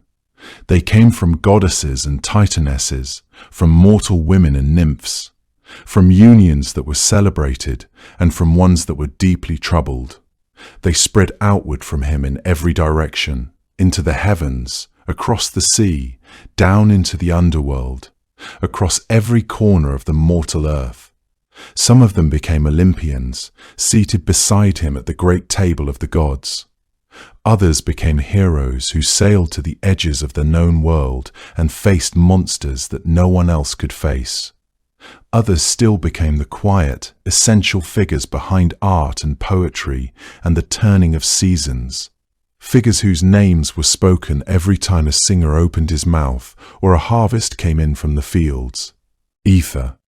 They formed something vast, a family so large and so interwoven that almost no story in Greek mythology can be told without at least one of them appearing somewhere in it. Zeus was their father, though he was often an absent one. His presence in their lives ranged from tender to devastating, and sometimes both at once. But they were his. The world they inhabited was shaped by that fact in ways that the Greeks seemed to find endlessly meaningful. Among all of his children, there is one whose birth stands apart from every other, not because of who she became, though she became one of the most important goddesses in the entire Greek world, but because of the extraordinary manner in which she arrived. Athena was not born in the usual way. Her mother was Metis, the titaness of wisdom and cunning, whom Zeus had taken as his first consort and then swallowed whole after learning of a prophecy that any child born of Metis would surpass its father in power. He swallowed her before their child could be born, believing that was the end of it. However, as time passed, Zeus began to suffer from a pain inside his head so severe and so relentless that he could not bear it. By some accounts he cried out, by others he simply endured it until the agony became impossible to ignore. Eventually, Hephaestus, the divine craftsman, the god of the forge, was called upon, or arrived of his own understanding. He took a great axe to the skull of Zeus and split it open. From that opening, Athena emerged, fully grown, fully armored, her spear already in her hand, her grey eyes already steady and clear. She gave a great shout as she came into the world. The gods who witnessed it fell back in astonishment. It is one of the strangest and most vivid images in all of Greek mythology. The Greeks seem to hold it with a kind of reverent wonder, wisdom born directly from the mind of the sky god, fully formed and ready. Athena would go on to become the goddess of wisdom, of warfare conducted with intelligence rather than brute force, the patron of tea, his city of Athens. a city that bore her name and sheltered beneath her protection. Apollo and Artemis came into the world together, twin children of Zeus and the Titaness Leto.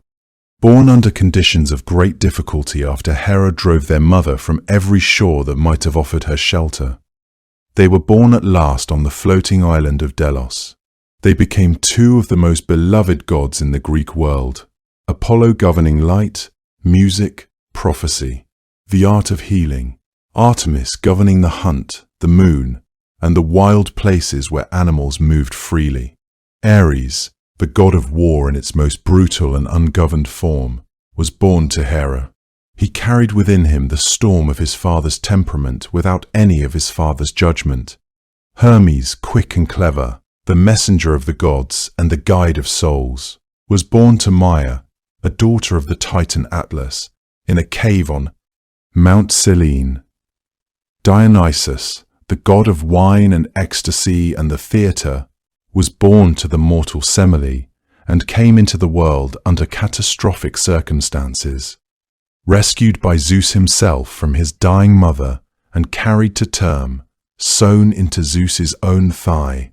Even among the Olympians, the stories of their origins were rarely simple. Then there were the children who were not gods but were something extraordinary in their own right. Perseus, who was born to the mortal Danae and who slew the Gorgon Medusa. Heracles, born to Alcmene and destined for the most famous labours in all of myth. Minos and Rhadamanthus, sons of Europa, who became great kings and, in the tradition, judges of the dead in the underworld. Among the quieter but no less essential children were the 9 muses, born to the Titaness Mnemosyne across 9 consecutive nights, each one governing a different form of human creative expression: epic poetry, history, love song, tragedy, comedy, dance, sacred hymn, astronomy, and lyric verse. The 3 Graces, born to the Oceanid Eurinum, embodied beauty, charm, and joy. They attended Aphrodite and moved through the world of the gods, spreading a kind of luminous ease wherever they went. The Horai, the goddesses of the seasons, governed the orderly passage of time itself and stood at the gates of Olympus, lifting and lowering the clouds so that the gods could pass through. All of them, the bright and the terrible, the celebrated and the quietly indispensable, traced their existence back to Zeus. The Greek world was full of stories. Zeus was woven into the beginning of almost every one of them. His children gave the Greeks a way to understand the connections between things that might otherwise have seemed separate, between the sky and the sea, between war and wisdom, between the living and the dead. When a traveller looked up at the stars and named a constellation, he was often naming a descendant of Zeus. When a city named its patron goddess, she was frequently a child of Zeus.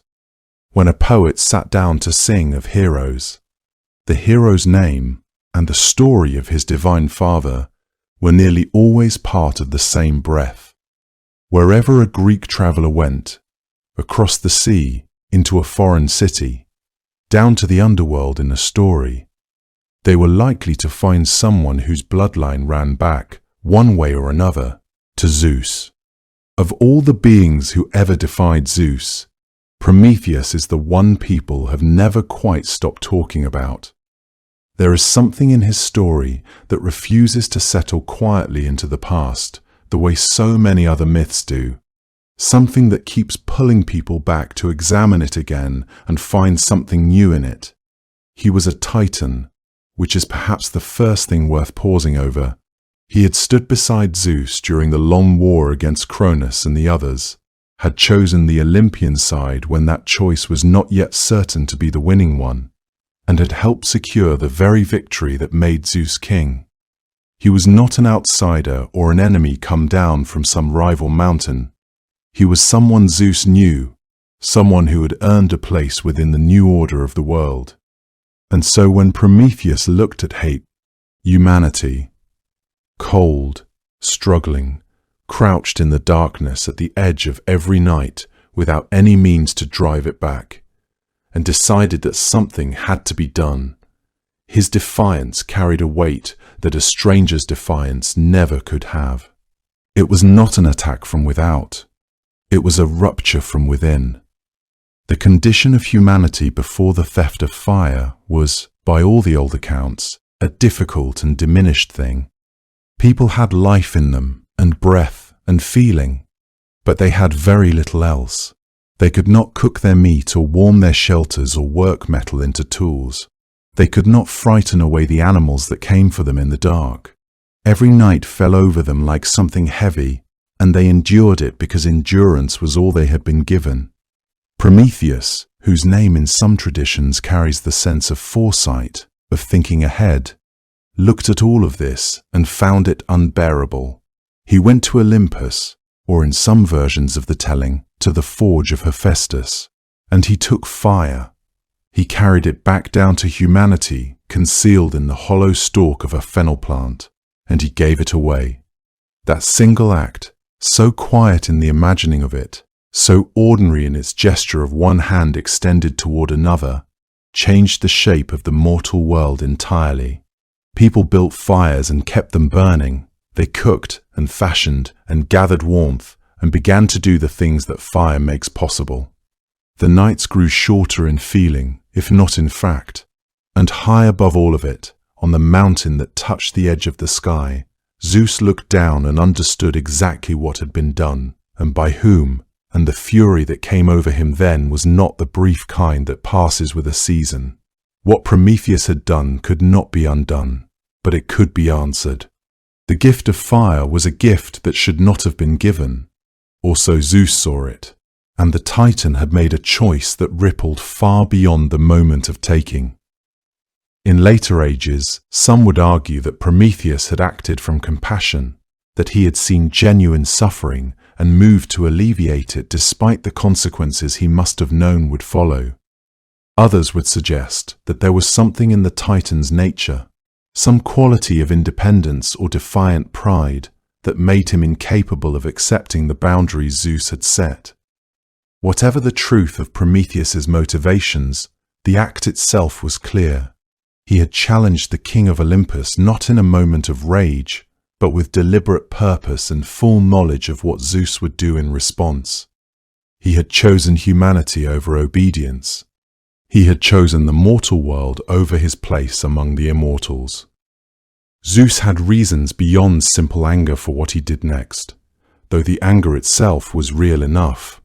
The gods had held something back from humanity deliberately, and there are those who read that withholding as a kind of boundary, a line that separated the divine from the mortal, the eternal from the temporary, and Prometheus had crossed it without asking and without apology.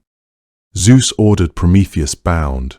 The Titan was taken to a mountain, chained there with bonds that could not be broken, and each morning an eagle descended from the sky and tore open his side and ate his liver, which had grown back by the following dawn, so that the process could begin again. The eagle is worth dwelling on for a moment, because it was Zeus's own sacred bird, his companion, his messenger, the creature most closely associated with him in the ancient world. To send it as the instrument of punishment was not incidental. It meant that every day, when Prometheus looked up at what was coming for him, he saw something that belonged to Zeus. He saw the king of Olympus in the shape of a bird, arriving on schedule, as reliable as the sun. The punishment was precise in the way that only a deeply considered punishment can be. It was meant to last, and it did last, for a very long time, until Heracles eventually found Prometheus on his mountain and freed him. But that part of the story belongs to a different chapter, and for now the chains hold. What Zeus did next was perhaps the stranger and more subtle part of his response, the part that reveals how his mind worked when anger had steadied itself into something more deliberate. He turned his attention not only to Prometheus, but to humanity itself, which had accepted the stolen fire and kept it burning and shown no particular remorse about any of it. He commissioned from Hephaestus the creation of a woman, The first woman made rather than born, shaped from clay and water, and given breath and voice and beauty, and a nature that the gods had carefully assembled together. Each Olympian contributed something. Athena dressed her and taught her skill. Aphrodite gave her grace. Hermes gave her a persuasive tongue and a quick, curious mind. They called her Pandora, which carries the sense of all gifts, all given. She was sent down to the mortal world, and with her she carried a large sealed jar.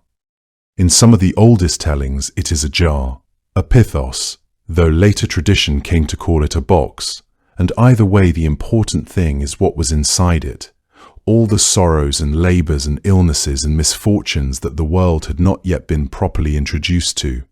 Pandora, given her curiosity as surely as she had been given everything else, opened it. What was inside came out and spread across the world and has not left it since. Sickness found people, grief found them, hard labour and old age and envy and all the invisible weights that make a human life feel heavy. These were released in a moment, and no amount of closing the jar afterward could call them back. Zeus had served the gift of fire with a gift of his own, and it was not a gentle one.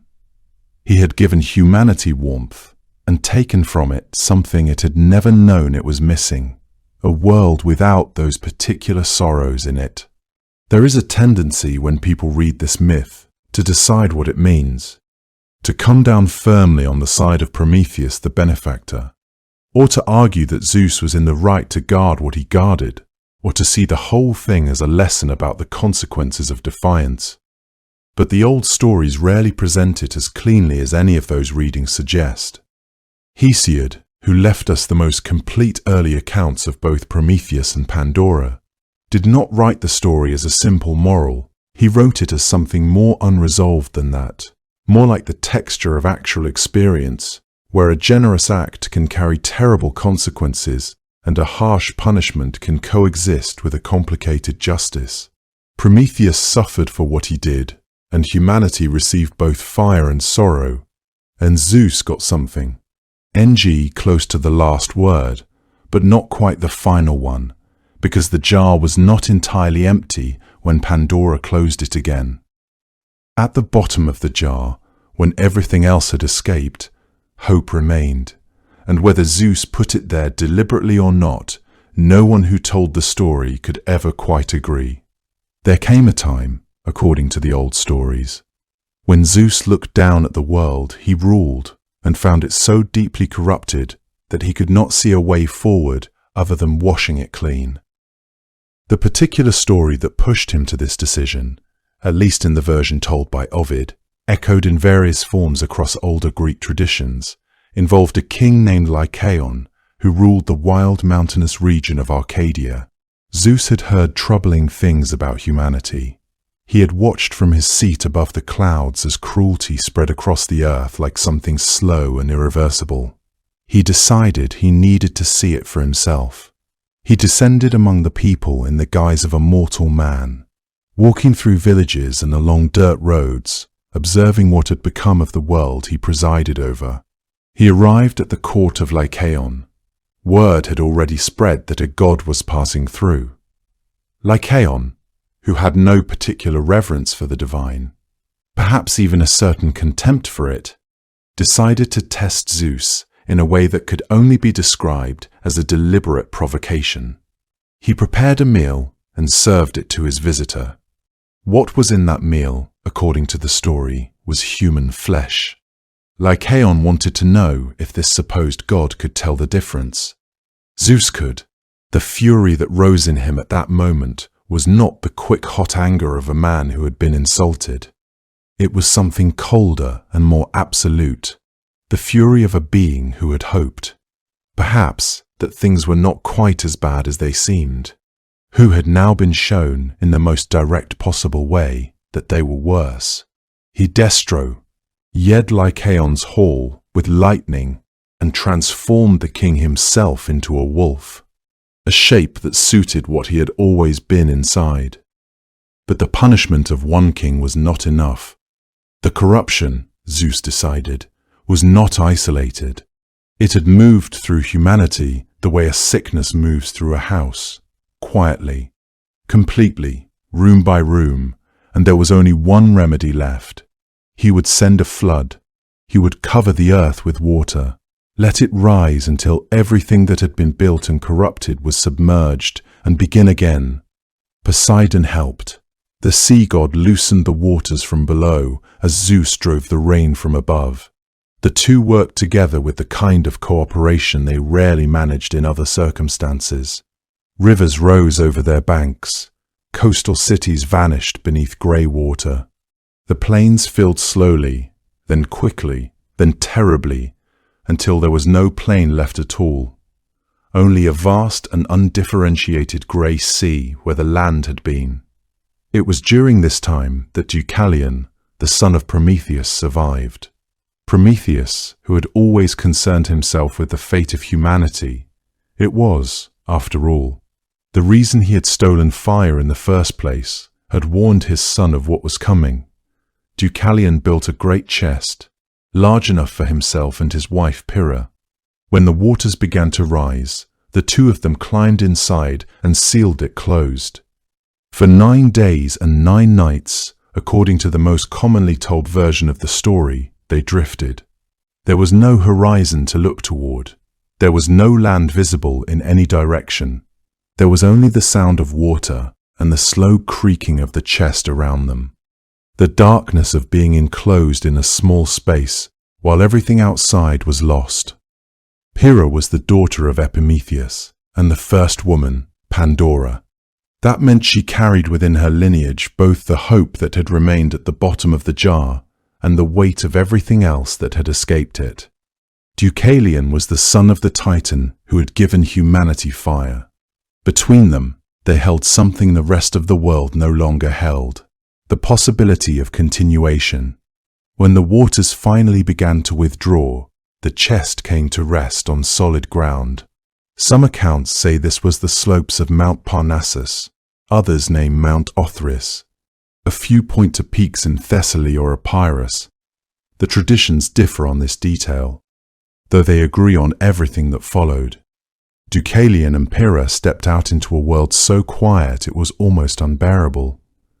The earth was soft and dark with the memory of water. There were no birds calling. There were no other voices anywhere. They made offerings of gratitude on an altar they built from the stones around them, and they prayed. The goddess they turned to was Themis, not Zeus. That is worth noting. Themis, the titaness of divine law and natural order, whose oracle had survived even the flood at Parnassus. She gave them an instruction that at first seemed impossible to understand. She told them to veil their heads, loosen their robes, throw the bones of their great mother behind them as they walked. Pyrrha was troubled by this. To disturb the bones of the dead was a violation of everything she had been taught to respect. But Deucalion turned the words over slowly, the way someone turns a smooth stone in their hands in the dark. Feeling for something they cannot yet name. Their great mother, he reasoned gently, must be the earth itself, Gaia, the mother of all, and her bones must be the stones lying all around them. So they walked, and they threw stones over their shoulders, and the stones that Deucalion threw became men, and the stones that Pyrrha threw became women. And in this way, the human world filled again with people who carried in them, if the old stories are right about such things, something of the patience and endurance of the earth they had come from. The stones hit the earth and became people. The world began again, and Zeus watched, as he always did, from the high sky above. Zeus was not always in complete control, and the Greeks seemed to find this important enough to remember.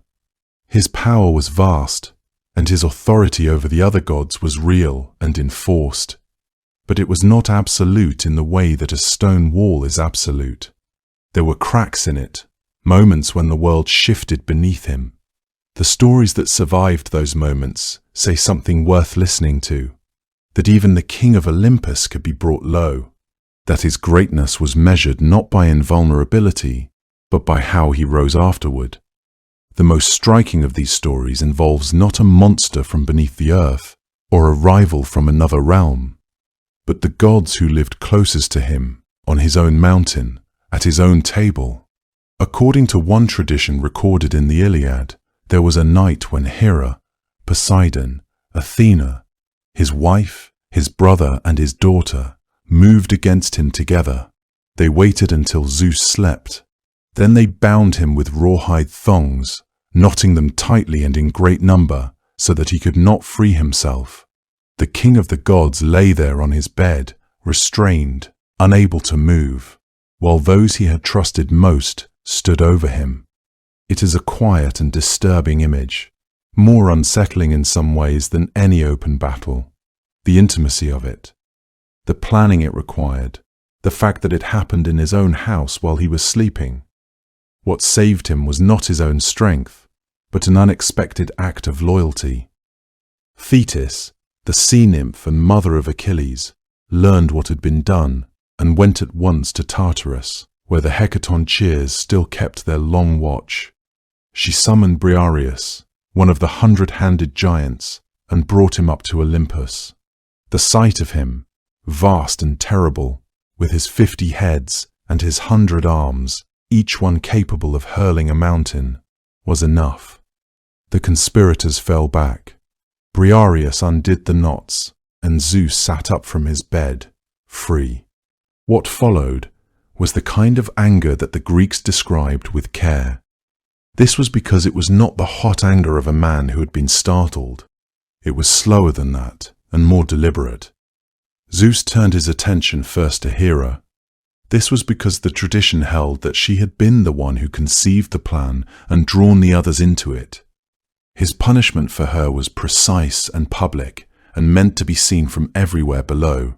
He hung her from the sky by her wrists with chains of gold, tied heavy anvils to her ankles, so that she hung there, suspended between the heavens and the earth, unable to pull herself up or bring herself down. She cried out through the night. None of the other gods dared to help her, however much they pitied her.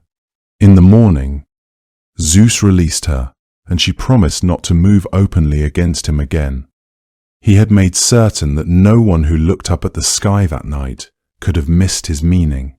The public nature of the punishment mattered as much as the pain itself.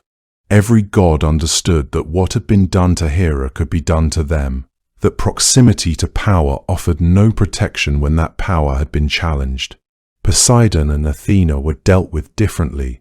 Poseidon was punished in other myths in ways connected to mortal kings and the building of walls. The tradition around Athena's role in the conspiracy is less consistent across sources, but the story of Hera's punishment endured. It was told and retold because it said something true about the nature of power, that it demands to be demonstrated precisely when it has been most visibly questioned. There was another challenge, older and more terrible, that came not from within Olympus, but from beneath the earth itself. After the Titans had been imprisoned in Tartarus, Gaia, the great Earth Mother, who had mourned her children, sent one final creature against Zeus. His name was Typhon, and no other monster in Greek mythology quite compares to him. He was described in ancient sources as vast beyond comprehension, his shoulders bristling with 100 serpent heads, each one breathing fire, each one capable of producing the sounds of different animals, the roar of a lion, the hiss of a serpent, the bellow of a bull, all of them at once. He rose from the earth in a fury. Even the Olympian gods, by some accounts, fled at the sight of him, scattering and taking on the forms of animals to hide themselves. Zeus did not flee. He came down from Olympus to meet Typhon directly, and the battle that followed shook the world. The earth cracked and the sea boiled where they fought. There was a moment, recorded in one version of the story most fully in later sources, when things went very badly for Zeus. Typhon caught him and cut the sinews from his hands and feet, left him helpless on the ground, unable to move, unable to summon his lightning. He hid Zeus away in a cave, took the sinews and concealed them separately. For a time, Zeus lay there, as diminished as any mortal creature on a cold floor, his power reduced to nothing by the removal of those vital fibers. It was Hermes and Pan, in that version of the story, who recovered the sinews and restored them to Zeus, while Typhon was distracted. With his strength returned, Zeus rose again, took up his thunderbolts, and pursued Typhon across the earth. The pursuit carried them to Sicily. There, Zeus hurled the island of Sicily itself down upon the monster. Or, in another telling, drove Typhon beneath Mount Etna with a final, tremendous strike of his lightning. The mountain sealed itself over Typhon like a lid pressed down, and there the great creature remained. These stories, the binding on Olympus, the stolen sinews in a Sicilian cave, were preserved not because they diminished Zeus, but because they gave his power a quality it would otherwise have lacked. A god who had never been threatened, never been brought low, never had to fight his way back to himself, would have been a god who inspired only distance. The Greeks made Zeus someone who could be challenged. His victories, hard won as they were, meant something.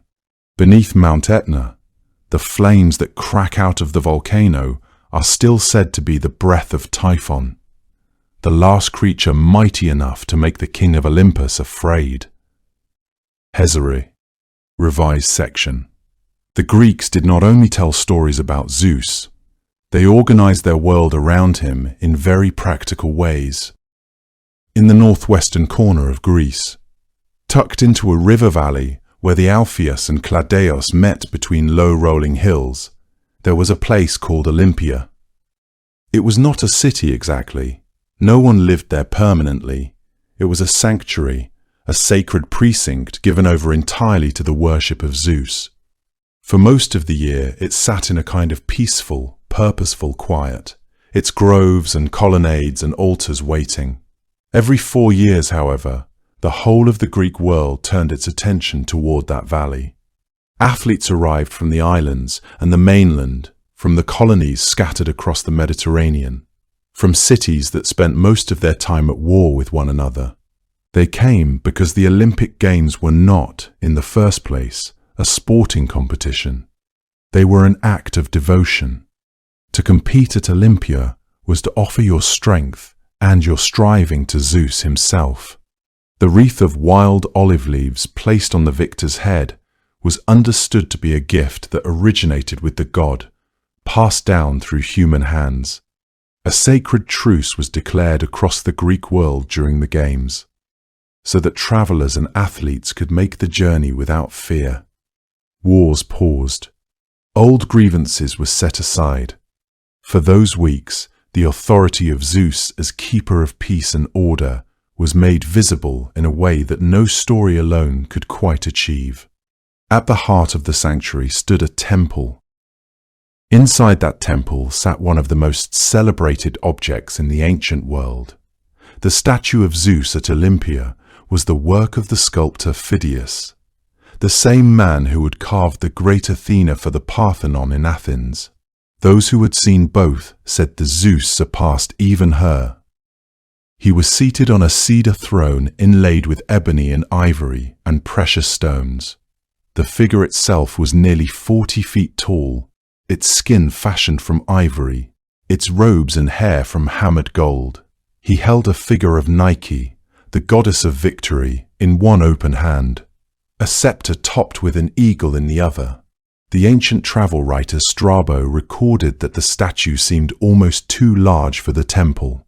As if Zeus had stood up, he might have lifted the roof from its columns.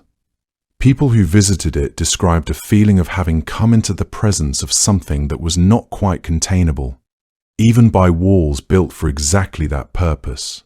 The statue was eventually counted among the 7 wonders of the ancient world. It held that distinction for as long as the ancient world itself remembered what a wonder was. The worship of Zeus extended far beyond Olympia, reaching across the entire Greek world and beyond. Temples dedicated to him stood in city centers and on isolated mountaintops, each one representing a community's acknowledgement of his dominion. In Athens, Zeus Polios, the protector of cities, was honored near the Parthenon itself. On the island of Crete, worshippers climbed to mountain peaks where temples dedicated to Zeus occupied the highest ground, bringing the supplicants physically closer to the home of the god. In Egypt, where Greek colonists and merchants had established themselves, they built temples to Zeus that blended Greek architectural traditions with the aesthetics of their adopted homeland. The variations were many, but the essential truth remained constant. Wherever Greeks settled or traveled, Zeus traveled with them. His presence needed to be acknowledged, his favor needed to be sought. The diversity of these sites meant that devotion to Zeus was not confined to grand ceremonial occasions. It was woven into the daily rhythm of Greek life, present in temples both magnificent and modest, in sanctuaries both famous and forgotten. Far to the north and west of Olympia, in the mountains of Epirus, there was a place of a different kind entirely. Dodona was older than Olympia, perhaps the oldest sacred site in all of Greece. Its character was quieter, less spectacular, and in some ways more intimate. There was no enormous statue there, no great colonnaded temple to speak of at first. There was a grove of oak trees. In the center of the grove, one tree that was considered especially sacred. Priests and priestesses who listened. They listened to the rustling of the leaves and the movement of birds through the branches and the sound of a sacred spring nearby. From these things, they drew what they believed to be the words of Zeus. Pilgrims came to Dodona with questions written on small strips of lead, folded and pressed into the earth near the sacred oak, asking the god about harvests and marriages and the right moment to begin a journey. Many of these strips have survived and been found by archaeologists in modern times, still curled in the soil, still carrying their careful questions. They are small and plain and entirely human. They show very clearly what the Greeks actually wanted from their king of gods. Not miracles, most of the time, but guidance, assurance, some indication that the sky above them was not indifferent. The offerings made to Zeus tended toward the substantial. Oxen and bulls were sacrificed at his great altars. At Olympia, the ashes from centuries of offerings were pressed together into an enormous mound that stood at the center of the sanctuary, a physical accumulation of all the gratitude and supplication that had ever been brought there. Goats were offered too, and grain. The smoke of these things was understood to carry the intention of the giver upward toward the god who lived above the clouds. When lightning struck a tree or a piece of ground, that spot was considered sacred and was sometimes fenced off, sometimes marked with a small altar. The bolt had touched the earth, and where Zeus touched, ordinary ground became something else. People prayed at these struck places, offered small gifts, treated the scorched wood with a reverence that would have seemed strange to anyone who had not grown up understanding that the weather was personal. Even the language carried him. The ancient Greek word for sky, the open, light-filled expanse above the earth, shared its root with the name of Zeus himself. Linguists have traced both back to a Proto-Indo-European word meaning something close to bright sky or shining day. So when a Greek farmer looked up from a field to check the weather, or when a sailor scanned the horizon for clouds, or when a child pointed at a hawk turning in the afternoon blue, the very word rising in their throat was related to the name of the god who was said to inhabit that space. He was not confined to a temple or a story. He was overhead, always, in the specific word that the Greek language had developed for the thing that covered the world. The word they used for sky and the name of their god were woven from the same root, so that looking up was never entirely a neutral act.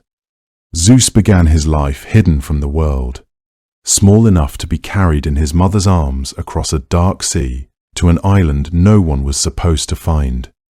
Rhea had wrapped a stone in cloth and handed it to her husband in his place, and in doing so, She had changed the shape of everything that would come after.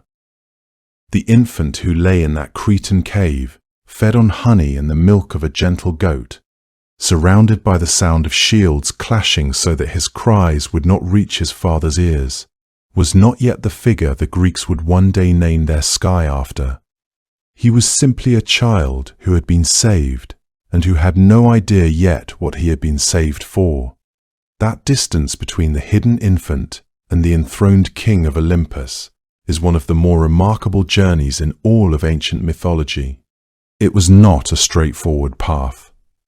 There were years of waiting on a green island, learning who he was and what had been taken from those he had never met. There was a carefully planned deception, a potion mixed into a drink, and the long, extraordinary moment of watching his brothers and sisters emerge one by one from their father's body, disoriented and blinking, into a world they had never seen. There was a war that lasted 10 years, the sky and the earth shaking with it. 2 generations of divine beings locked against each other until one of them broke.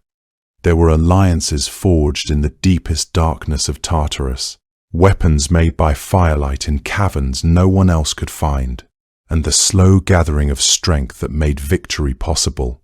None of it was simple, and none of it was guaranteed. The Titanomachy, as it came to be known, was not simply a military campaign.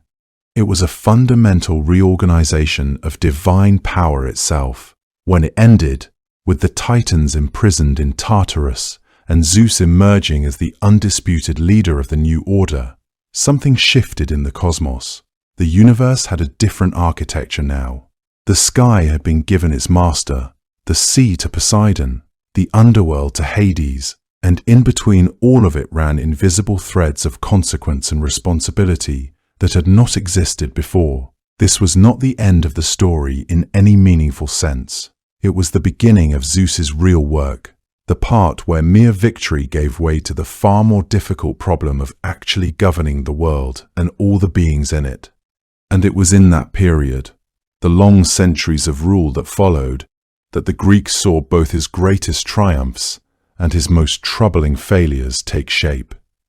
What the Greeks made of Zeus, once he was seated on Olympus with the eagle beside him and the thunderbolt resting in his hand, was not a portrait of perfection. They gave him a marriage that was almost constantly troubled, a restlessness that drove him into the lives of women and nymphs and goddesses across the known world, and a temper that could reduce a man to ash or drown an entire civilization without excessive deliberation. They gave him a capacity for mercy that was real but selective, a sense of justice that was genuine but sometimes served his own interests. They gave him enemies, even among his own family, a rebellion of the gods he had gathered around him, and a monster from the oldest parts of the earth who nearly undid him entirely. He prevailed, but not easily and not without cost. It is worth sitting with that for a moment. The Greeks had it within their power to make their supreme deity entirely good, entirely wise, entirely beyond reproach. Other traditions have done something like that. The Greeks chose differently.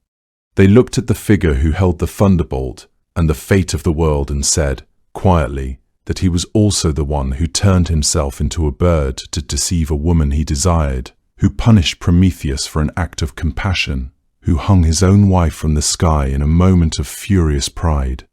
They held all of this together, without apparent contradiction, because they understood something about power that was difficult to look away from, that it does not arrive in the world already purified. It comes tangled with appetite and history, and the particular fears of whoever holds it. Zeus was afraid of being overthrown, just as his father had been, and that fear shaped him in ways both large and quiet. He had grown up knowing what it was to be the child who was supposed to be destroyed, and he never entirely forgot it. And yet, there was another side to him, one the Greeks took equally seriously. He was the one who watched over the stranger at the door, who held oaths together with invisible thread, who listened when the oak leaves at Dodona moved in a particular way, and someone below was asking him a question They did not know how to ask anyone else. He was the god whose name and the word for sky shared the same root, so that the act of simply looking upward carried a faint trace of him in it. He was the father of Athena's wisdom and Apollo's clear light, and the heroic strength of Perseus and Heracles, and all of those things moved through the world long after the moment that produced them. His children were not incidental to Greek mythology. They were most of it. The arc that runs from the infant in the Cretan cave to the king of Olympus is not, in the end, a story about becoming perfect. It is a story about becoming essential. Zeus became the figure around whom everything else organized itself. The gods, the heroes, the laws of hospitality, the meaning of a sworn promise, the reason thunder sounded the way it did rolling across the hills in the middle of the night. He was flawed in ways the Greeks did not pretend otherwise about, and he was necessary in ways they felt deeply enough to build temples to hold games in honor of, to name their sky after. Perhaps those two things were not in conflict. Perhaps that was, in fact, the point. When you look up at the sky on a clear night, or watch the slow movement of clouds massing at the edge of the horizon before a storm, there is still something in it that the old stories reach toward. The eagle turning on a thermal high above the earth. The particular quality of the light just before the first thunder arrives. The sense, quiet and difficult to name, that someone or something is paying attention. The Greeks felt that too, and they gave it a name, and a face, and a long complicated life that began on a hidden island and never quite came to rest. And somewhere above the clouds, if the old stories are to be trusted even a little, the eagle turns in a long, slow circle, and the sky holds its breath, and the world goes on. In the ancient world, long before Rome rose and Greece flourished, the people of the Nile Valley looked out at their desert and saw something watching them from the edges. It moved at dusk, slipping between the pale limestone formations where the living world ended and the burial ground began. A lean, dark shape with pointed ears and amber eyes that caught whatever light remained in the sky. The ancient Egyptians looked at this animal and did not flinch from what they saw. They looked at it carefully, as they looked at everything carefully, and they understood it to be something more than an ordinary creature moving through the dark. They understood it to be the first sign of a god. That god was Anubis, and he is one of the oldest presences in the entire Egyptian tradition, a deity whose worship reaches back to the earliest dynasties, to a time before the great stone monuments, before the names of kings were widely known, before much of what we now associate with ancient Egypt had yet taken shape.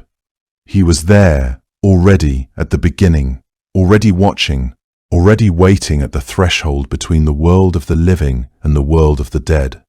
His image, once you have seen it, is not easily forgotten.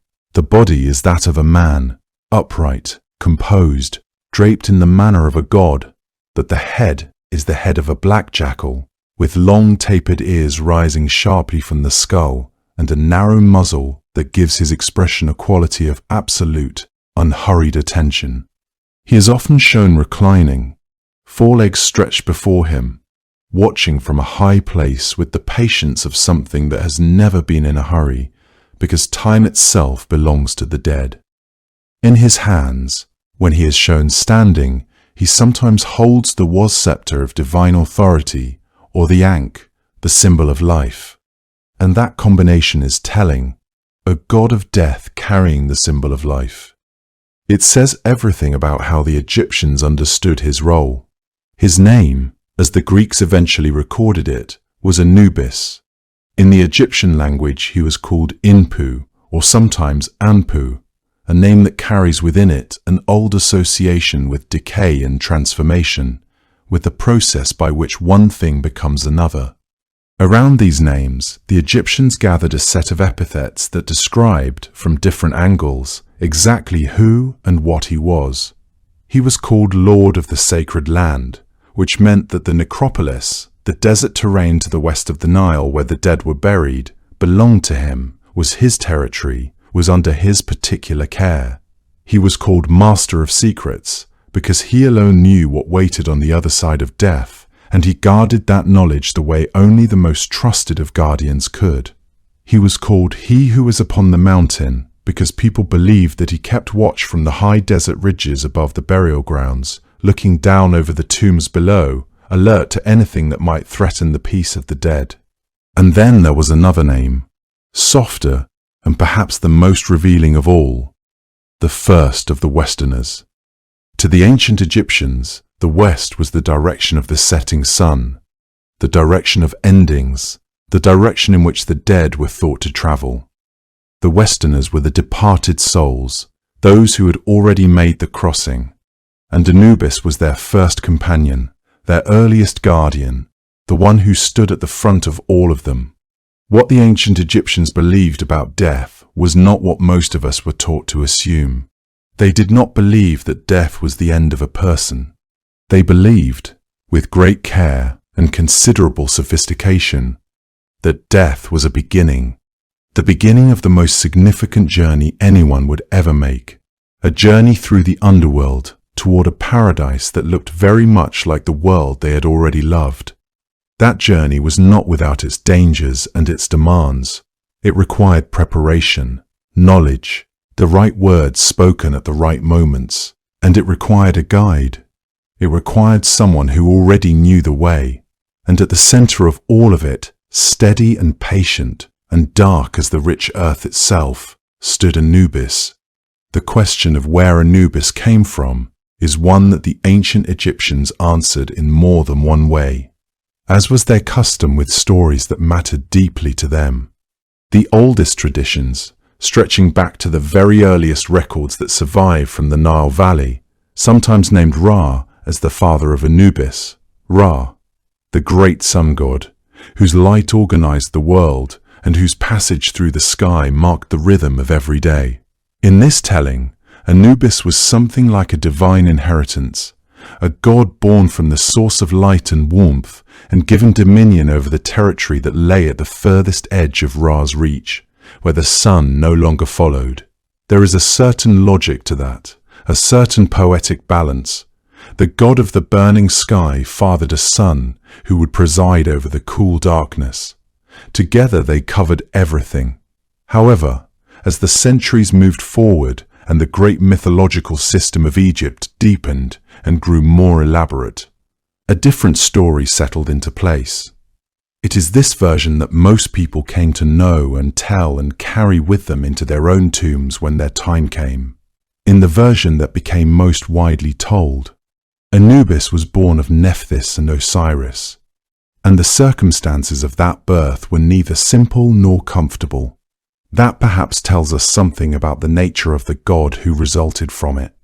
To understand the story properly, it helps to know who Nephthys was. This was because she is one of those figures who tends to stand just at the edge of the better-known myths, present at every important moment, and yet rarely given the full attention she deserves. Nephthys was a goddess of considerable depth. She was the sister of Isis and Osiris. She was the wife of Set, that volatile, restless god who seemed to exist in permanent tension with order itself. Her name, in the ancient Egyptian, carried the meaning of Lady of the House or Mistress of the Temple.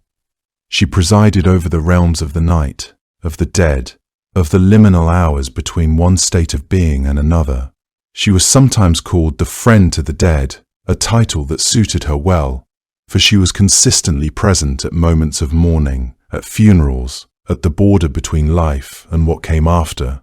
She and Isis were often depicted together, their arms outstretched in a gesture of protection and grief, flanking the coffins of those who had passed.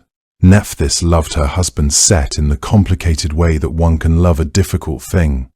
But there was another love woven into her, quieter and more persistent, a regard for Osiris, her brother, the gentle and generous king of Egypt, whose goodness was a kind of warmth that spread outward to everyone near him.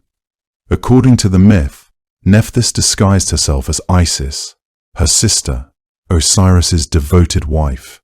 in whose face and form there was a power and a radiance that even the gods could not easily distinguish. And in that disguise she came to Osiris. Osiris, not knowing the difference, was with her. From that union, Anubis came into being. It was a crossing of boundaries in almost every possible sense. A wife who was not his wife. A union that should not have been. A god conceived in mistaken identity and secret longing. If there was any being who was fated from the moment of their origin to inhabit the spaces between things, the edges and thresholds and crossings, it was this one. Nephthys, when Anubis was born, was afraid. Set was not a god known for mercy. The child was evidence of something she could not explain away, a secret made visible, a crossing that could not be uncrossed. In her fear, she did what people sometimes do when they are frightened and without a clear path forward. She left the infant. She placed Anubis among the reeds along the river and walked away. The child lay there in that green and rustling borderland between the water and the dry land, in the kind of place where one world gives way to another, but Isis found him. Some versions of the story say she was guided by instinct, that divine sense that belonged to her above all other gods.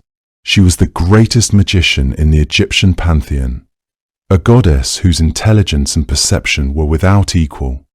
Others suggest she simply followed something she felt, a pull she could not name, but could not ignore either. She found the infant in the reeds, and she recognized immediately that this child was something singular. Whatever she knew or suspected about his origins, she took him up and carried him home. She raised him as her own. There is something in that detail that stays with you if you let it settle. Isis was the goddess of life, of magic, of healing and resurrection, the goddess who would later restore her husband Osiris after his terrible death.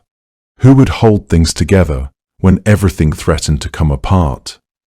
She was, in many ways, the opposite of death, and yet she took into her arms the god who would one day stand at the threshold of the underworld, who would guide the dead through the dark, who would operate the scale of judgment with steady and impartial hands. She raised him. She gave him warmth and care in those earliest years of his existence. Perhaps that is precisely why the ancient Egyptians never understood Anubis as a cruel or indifferent god. He was the god of death, yes, but he had been mothered by the goddess of life. That tenderness had gotten into him early and stayed. It is worth pausing on Nephthys for a moment longer. This was because her role in this story does not end with the abandonment of her child. She remained, throughout Egyptian mythology, one of the most consistently present figures at the side of the dead. She wept for the dead. She comforted the grieving. She and Isis worked together at the funeral bier, at the embalming table, at the entrance to the underworld. In a way, both the mother who left and the mother who raised the child of that crossing contributed to what Anubis became. Nephthys gave him his origins in shadow and secret, in the complicated territory of things that do not fit neatly into the world. Isis gave him compassion and steadiness, the ability to move through sorrow without being destroyed by it. Together they shaped him without quite knowing they were doing so. As for the earlier tradition that named Ra as his father, it did not disappear entirely. The Egyptians were generally comfortable holding more than one version of a sacred story at the same time, understanding that different traditions in different places had each reached toward the same truth and caught it at a slightly different angle. What mattered was not which version was literally correct in every detail, but what the story was reaching toward, what it illuminated about the nature of this particular god. Whether Anubis came from Ra or from Osiris and Nephthys, whether he was born from light or from a crossing of boundaries, the result was the same, a god who stood at the place where one thing became another, where the familiar world gave way to something else, where knowledge was required and care was essential and no one could pass through without being seen. He had been born at a crossing of worlds. That would remain the truest thing about him for all of eternity. The ancient Egyptians were extraordinarily precise observers of the natural world. When they decided that their god of death should wear the face of a jackal, they had very good reasons. The desert that stretched westward from the Nile was not empty to them. It was full of life, moving at the edges of things. Most of it nocturnal, most of it quiet. The jackal was among its most common and most watchful presences. These animals were seen regularly at the margins where the cultivated, irrigated land of the Nile Valley gave way to the dry open ground of the desert. It was along that same margin that the ancient Egyptians buried their dead. The necropolis sat at the boundary between the fertile and the barren, between the world where the living went about their days and the dry silence where the dead were left behind. The jackals were already there. They came in the evenings and the very early mornings, moving along that thin line where the soil became sand, drawn to the burial grounds by instinct and by habit, to the Egyptians watching them from the other side of that boundary. The jackals were simply a fact of that particular place, creatures who had always inhabited the threshold between the living world and whatever lay beyond it. Something that lived at such a crossing, in the Egyptian understanding, was not there by accident. Presence at a boundary carried meaning. Rather than interpreting the jackal's habits as unsettling, as evidence of an animal drawn to death for troubling reasons, the Egyptians reached a different conclusion entirely. The jackal was already watching over the burial grounds when everyone else had gone home. It was already awake in the long hours when the living slept and the dead lay alone in the dark. What might have seemed alarming in another tradition became, in the Egyptian imagination, something closer to comfort. The animal that kept vigil at the edge of the necropolis was not a scavenger to be driven away.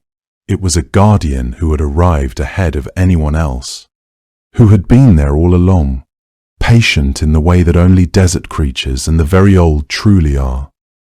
And when the Egyptians needed a form for the god who would protect the dead and guide the soul through what came next, they looked out at the desert and found the answer already waiting, moving quietly along the ridge in the early dark, ears raised, eyes steady, watching everything.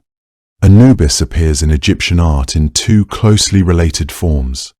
He is depicted most often as a lean, reclining jackal, perfectly still, head lifted, crouched with that particular attentiveness of an animal that has heard something and is deciding whether it warrants concern, or as a man with a human body and the narrow, elegant head of a jackal.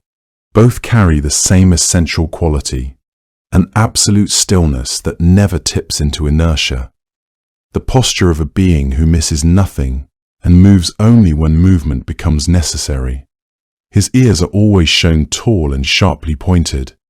In a great many paintings and tomb reliefs, they are rendered with golden tips, catching the light the way the ears of a real jackal catch the last warmth of an evening sky above the desert.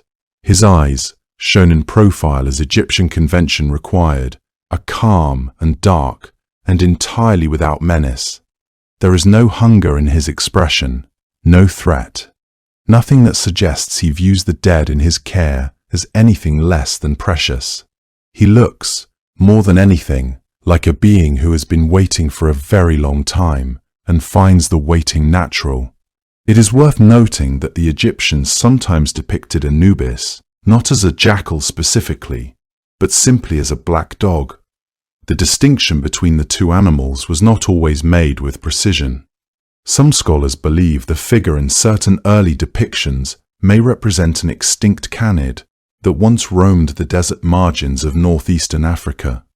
Whatever the exact species intended, the form remained consistent, a lean, alert canine figure rendered in that deliberate and unmistakable black.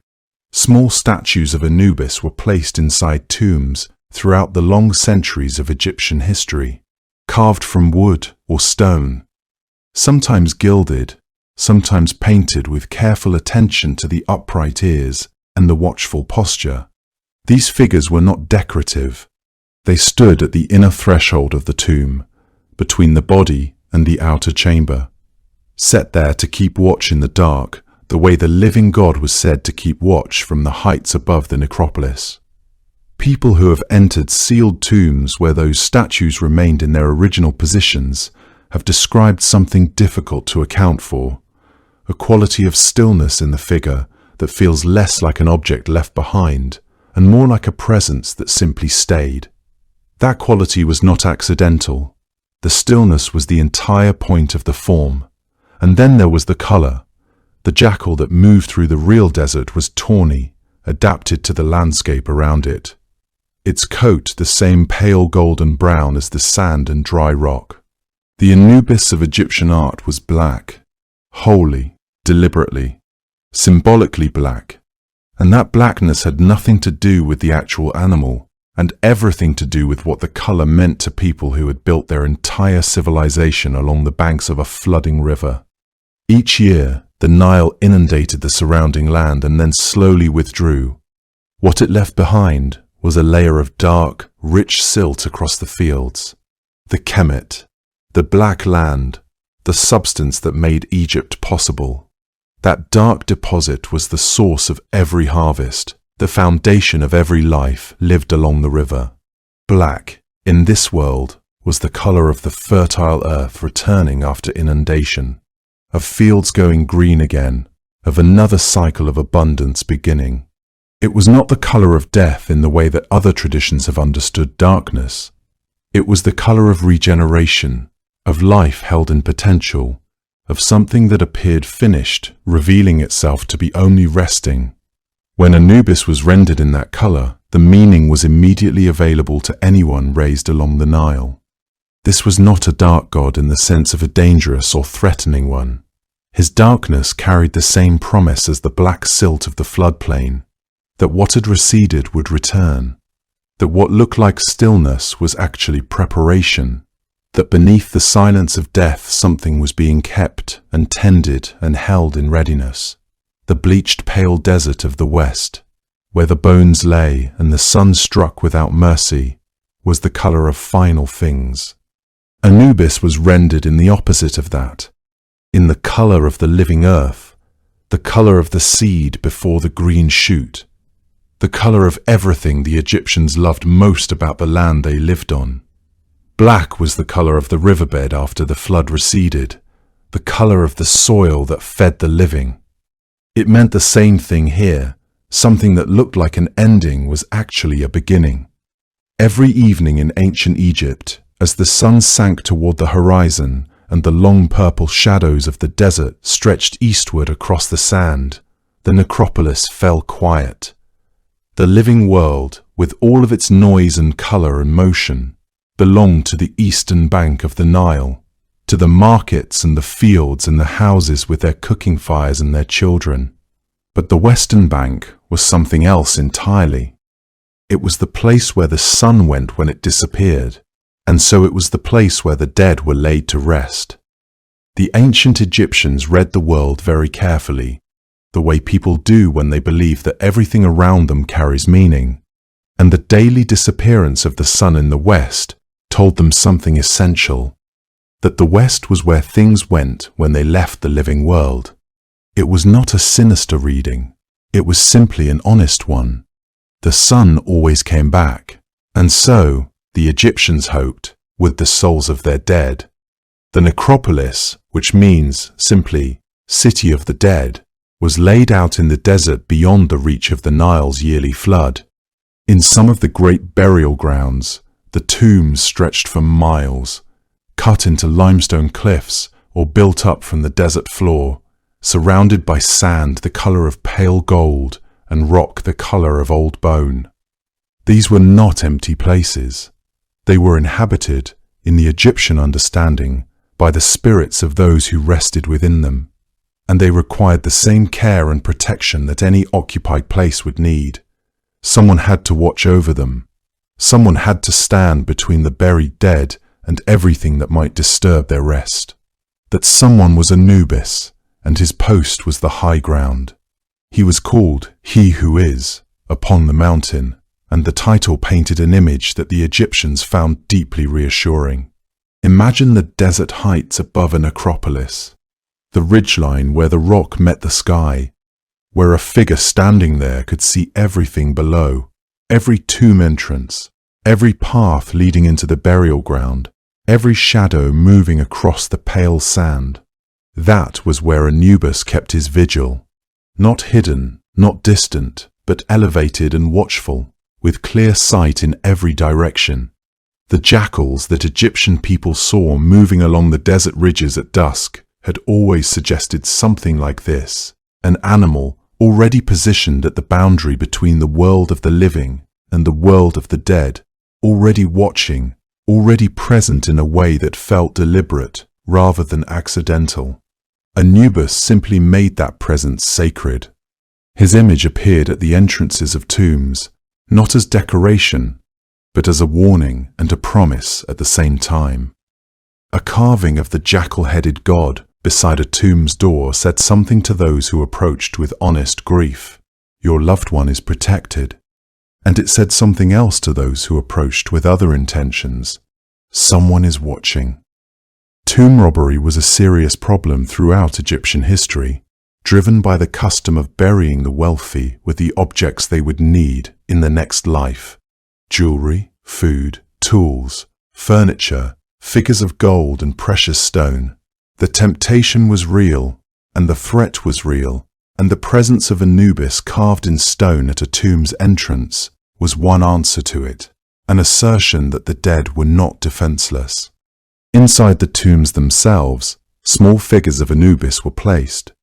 Statuettes of a black jackal lying with his front paws stretched out before him, his ears alert, his eyes open.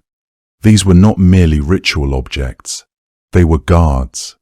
The Egyptians placed them with the same seriousness that a person today might place a lock on a door, understanding that the protection being offered was real even if it worked differently than anything that could be seen or touched.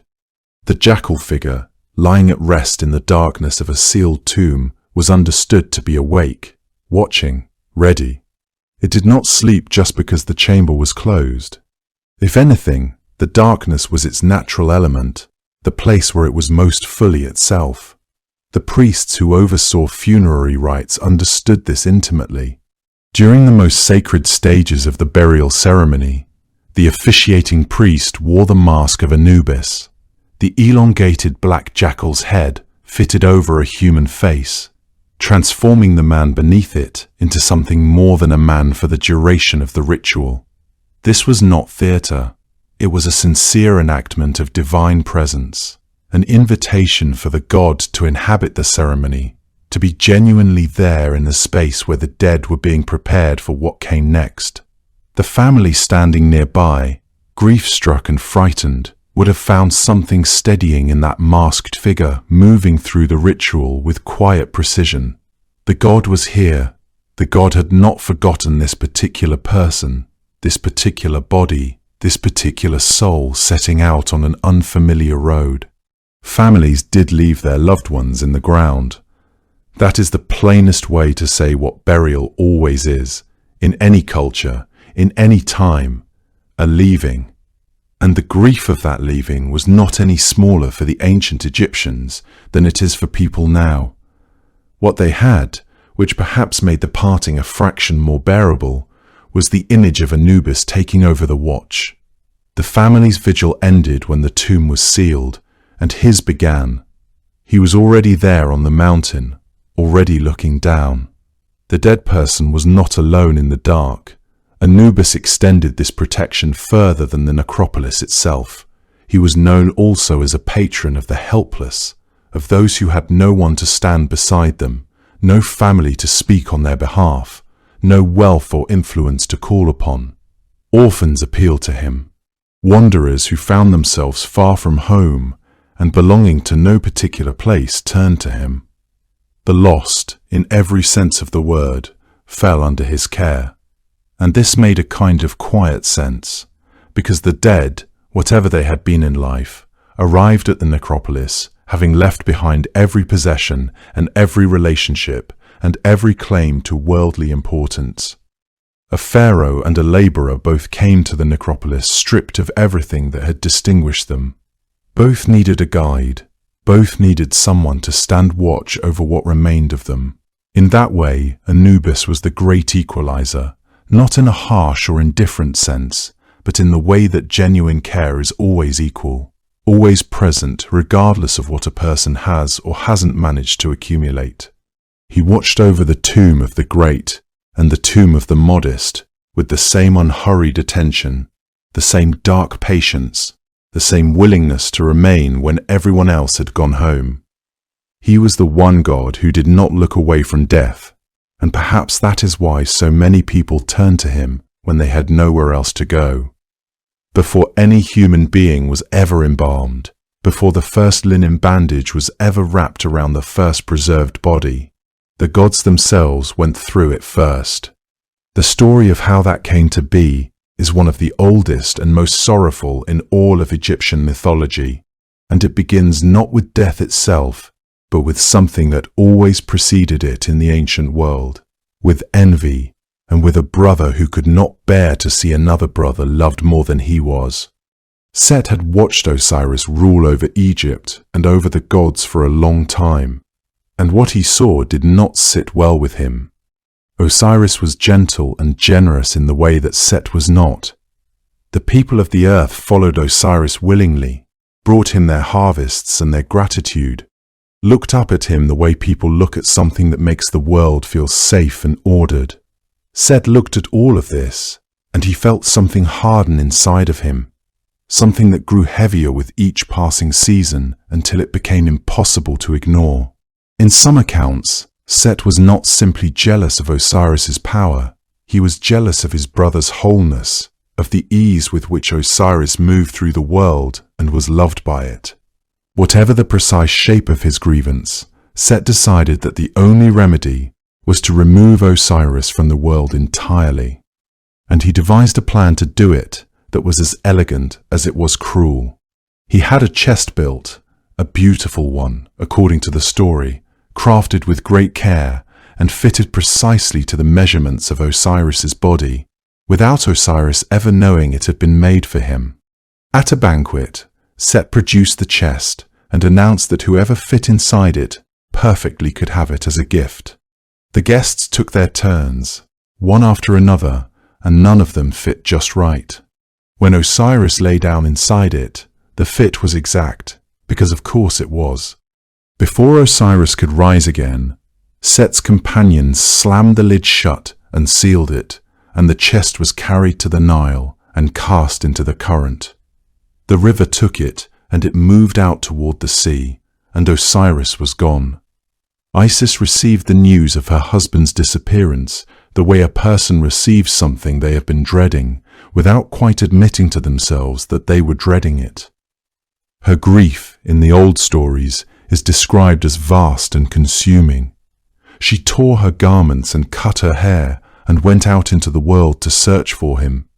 She searched for a very long time.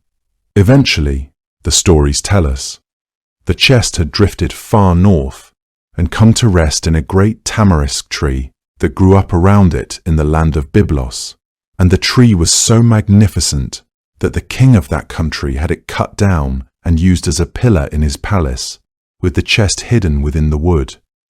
Isis found it there, through the particular kind of knowing that belonged to her alone. She recovered the chest, and she brought Osiris home, and for a time she believed that the worst was over. But Set was not finished. He discovered what Isis had done. He found the chest again, and what he did next was something that the storytellers of Egypt returned to again and again across many centuries, because it presented a problem so terrible that only the most extraordinary love could answer it. Set took the body of Osiris and dismembered it, cutting it apart and scattering the pieces across the length of Egypt, some accounts saying 14 pieces, others saying more, each fragment hidden in a different place so that no one could ever put him back together. Set believed that this was the end, that a god divided against himself across the whole of creation was a god who could not be reassembled, could not be restored, could not return. He had turned Osiris into something beyond grief. He had turned him into a problem without a solution. And then Isis and Nephthys went out together into the world, moving from place to place, from the banks of the Nile to the edges of the desert, gathering what had been lost. Nephthys, who was Set's own wife and Isis's own sister, made her choice quietly and completely, turning away from her husband and walking alongside the woman who had more reason to be broken than anyone alive.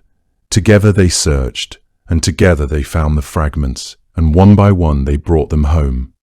It is a detail that the ancient Egyptians found important enough to record carefully, that this was not done alone, that grief at its most impossible moves better when it moves in company. When they had gathered what they could, they brought the body of Osiris to Anubis. This is the moment that the ancient Egyptians recognized as the origin of everything that would follow. Every preparation tent, every linen wrapping, every prayer spoken over a body in the 70 days before burial. Anubis looked at what had been brought to him, and he did not hesitate, and he did not look away. He washed the body with water from the Nile, tending to it with the same steadiness that had always characterized him, the same quality that made him the god he was, the one who could stand at the edge of the most frightening thing imaginable and remain calm within it.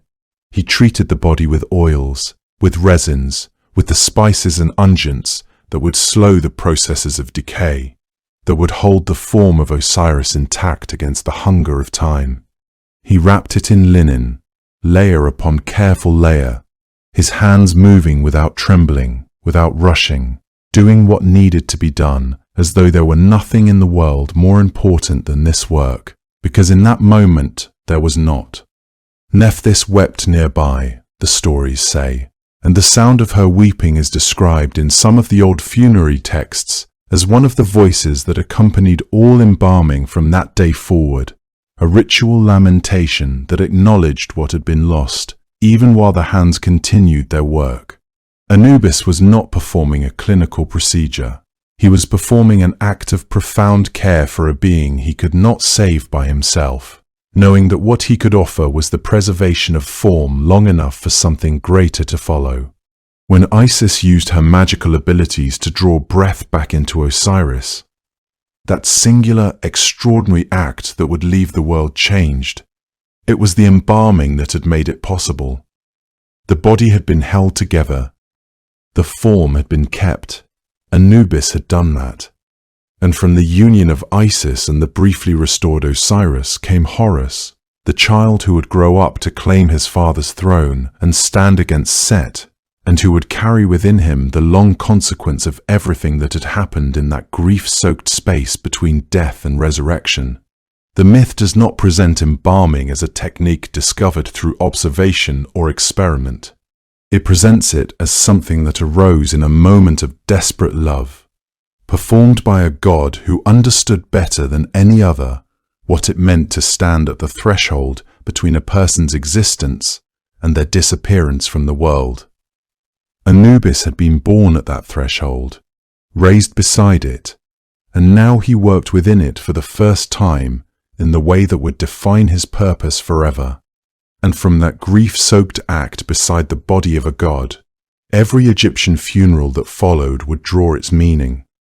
The 70 days it took to prepare a body for burial were not merely practical.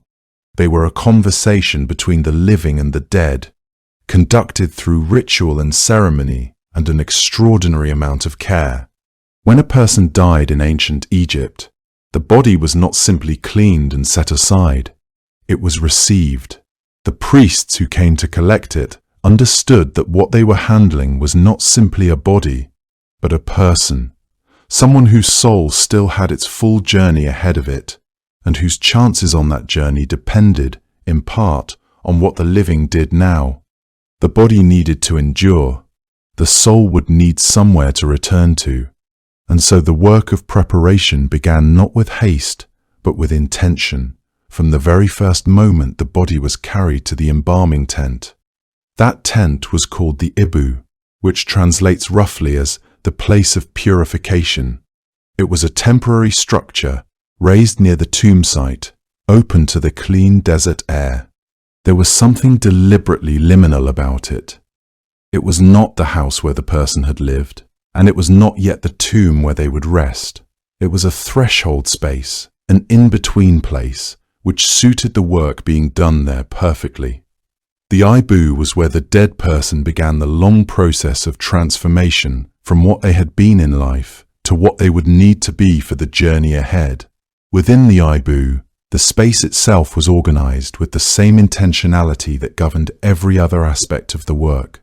The structure was divided into sections, one for the initial washing and cleansing, another for the application of natron, still another for the wrapping and the placement of amulets. The floors were kept meticulously clean. Water basins, oil vessels, linen supplies, and the long rectangular tables on which the body would rest were arranged in the order in which they would be used. This was not mere housekeeping. It was a physical manifestation of order, what the Egyptians called ma'at, imposed upon the chaos of death. Everything in the Ibu existed in service of a single purpose, and everyone who entered it understood that they were stepping into sacred space, a place where the boundary between the physical and the divine was deliberately thin. The priests who performed the most sacred stages of the preparation did not work as themselves. The chief embalming priest wore the mask of Anubis, the dark jackal head, the upright ears, the steady unseeing gaze. In wearing that mask, he was not merely dressing in costume. He was, for the duration of the ritual, understood to be the god. The hands that touched the body were the hands of Anubis. The words spoken were his words. This was not a theatrical choice, it was a theological one. If Anubis had been the first to embalm, if he had bent over the body of Osiris himself and done this work with his own hands, then every embalming that followed was a reenactment of that original act. The priest in the mask was maintaining continuity with the moment when the gods themselves had established what death required. The first practical step was purification, washing the body with water from the Nile, which carried its own sacred associations, and treating it with oils and resins that had both practical and ritual purposes. Then came the work of preservation. Natron salt, a naturally occurring mineral found in the Egyptian desert, was packed around and within the body to draw out moisture. Natron had a long association with purification in Egyptian religious life, and its use here was understood as both a physical and a spiritual cleansing. The body rested in it for a period of roughly 40 days. The salt worked slowly, with patience, much like the god who oversaw the process. The natron did its work through desiccation, drawing moisture from the body with a steady, inexorable pull that transformed the flesh gradually, without violence. The salt did not burn or corrupt what it touched. It preserved. Day after day, the natron drew the body's water away, and day after day, the salt itself was monitored and sometimes replaced, ensuring that the process continued evenly and completely. This was skilled work, requiring knowledge of how the salt worked, how long the process would take in different seasons, how to recognize when the work was complete. The priests who tended to the body during these 40 days came regularly, checking its progress, making small adjustments, speaking the necessary words. They did not leave the body in the natron and depart. They kept vigil over it, much as family members might keep vigil over a living person who was ill. During this time, the internal organs were carefully removed. Each one was washed, treated, and then entrusted to its own guardian. The 4 sons of Horus took responsibility for these vessels of the body, and each was protected by one of the canopic jars that would accompany the deceased to the tomb. Duamatef, who bore the head of a jackal, guarded the stomach. Kebesanuef, with the head of a falcon, protected the intestines. Hapi, who wore the face of a baboon, was responsible for the lungs, and Imseti, shown with a human face, watched over the liver. Over all of this, over every canopic jar, and every stage of the process. Anubis kept his wider watch, the god of the whole undertaking, present in the work even when it was other hands performing it. The heart was not removed. This was deliberate and deeply considered. Every other organ could be stored outside the body, tended to separately, reunited later. But the heart held something that could not be entrusted to a jar. The ancient Egyptians understood the heart not as the organ of emotion alone, but as the seat of the whole self. Intelligence, memory, moral character, the accumulated weight of everything a person had done and chosen and become over the course of a lifetime. The heart remembered. It carried the record of a life, the way a stone carries the memory of water moving over it. To remove it would have been to sever the person from their own truth, and there was a truth the heart would need to speak when the time came. So it stayed where it was, held within the wrapped and preserved body, waiting for the moment, much further along in the soul's journey, when it would be brought to the scale. After the natron had done its work and the organs had been prepared, the wrapping began. This was perhaps the most visually recognizable part of the process, the element that has endured most clearly in how people imagine Egyptian funerary practice.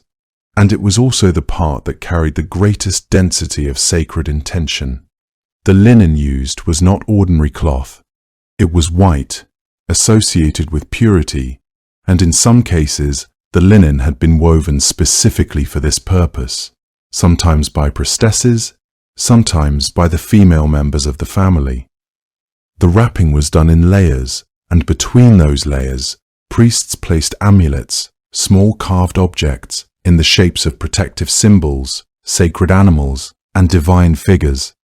The scarab beetle was placed over the heart, serving as an additional protection for the most essential organ. The jed pillar, symbol of stability, was wrapped into the chest. The wedjat eye, the eye of Horus, was placed to grant sight and protection. Each amulet was chosen deliberately, placed in a specific location, and activated by specific words spoken aloud during the wrapping. Those words mattered as much as anything else.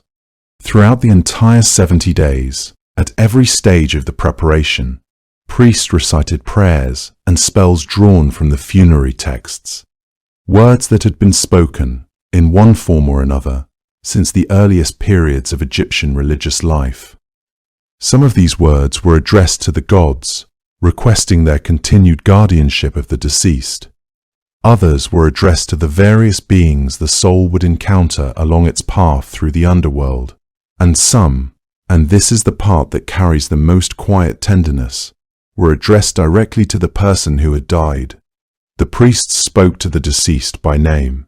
They told them what was being done and why. They explained that the body was being preserved so that the soul would have a place to return to. They reassured the dead person that the journey ahead had been taken before, that it was known, that the words and the maps existed and could be trusted.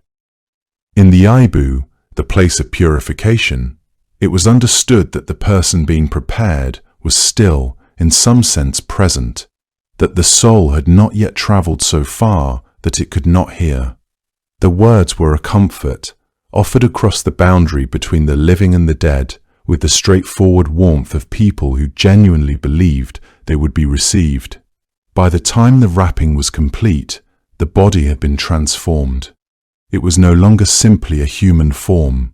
It had become something sealed and protected, dressed in layers of white that held within them both physical preservation and sacred intention.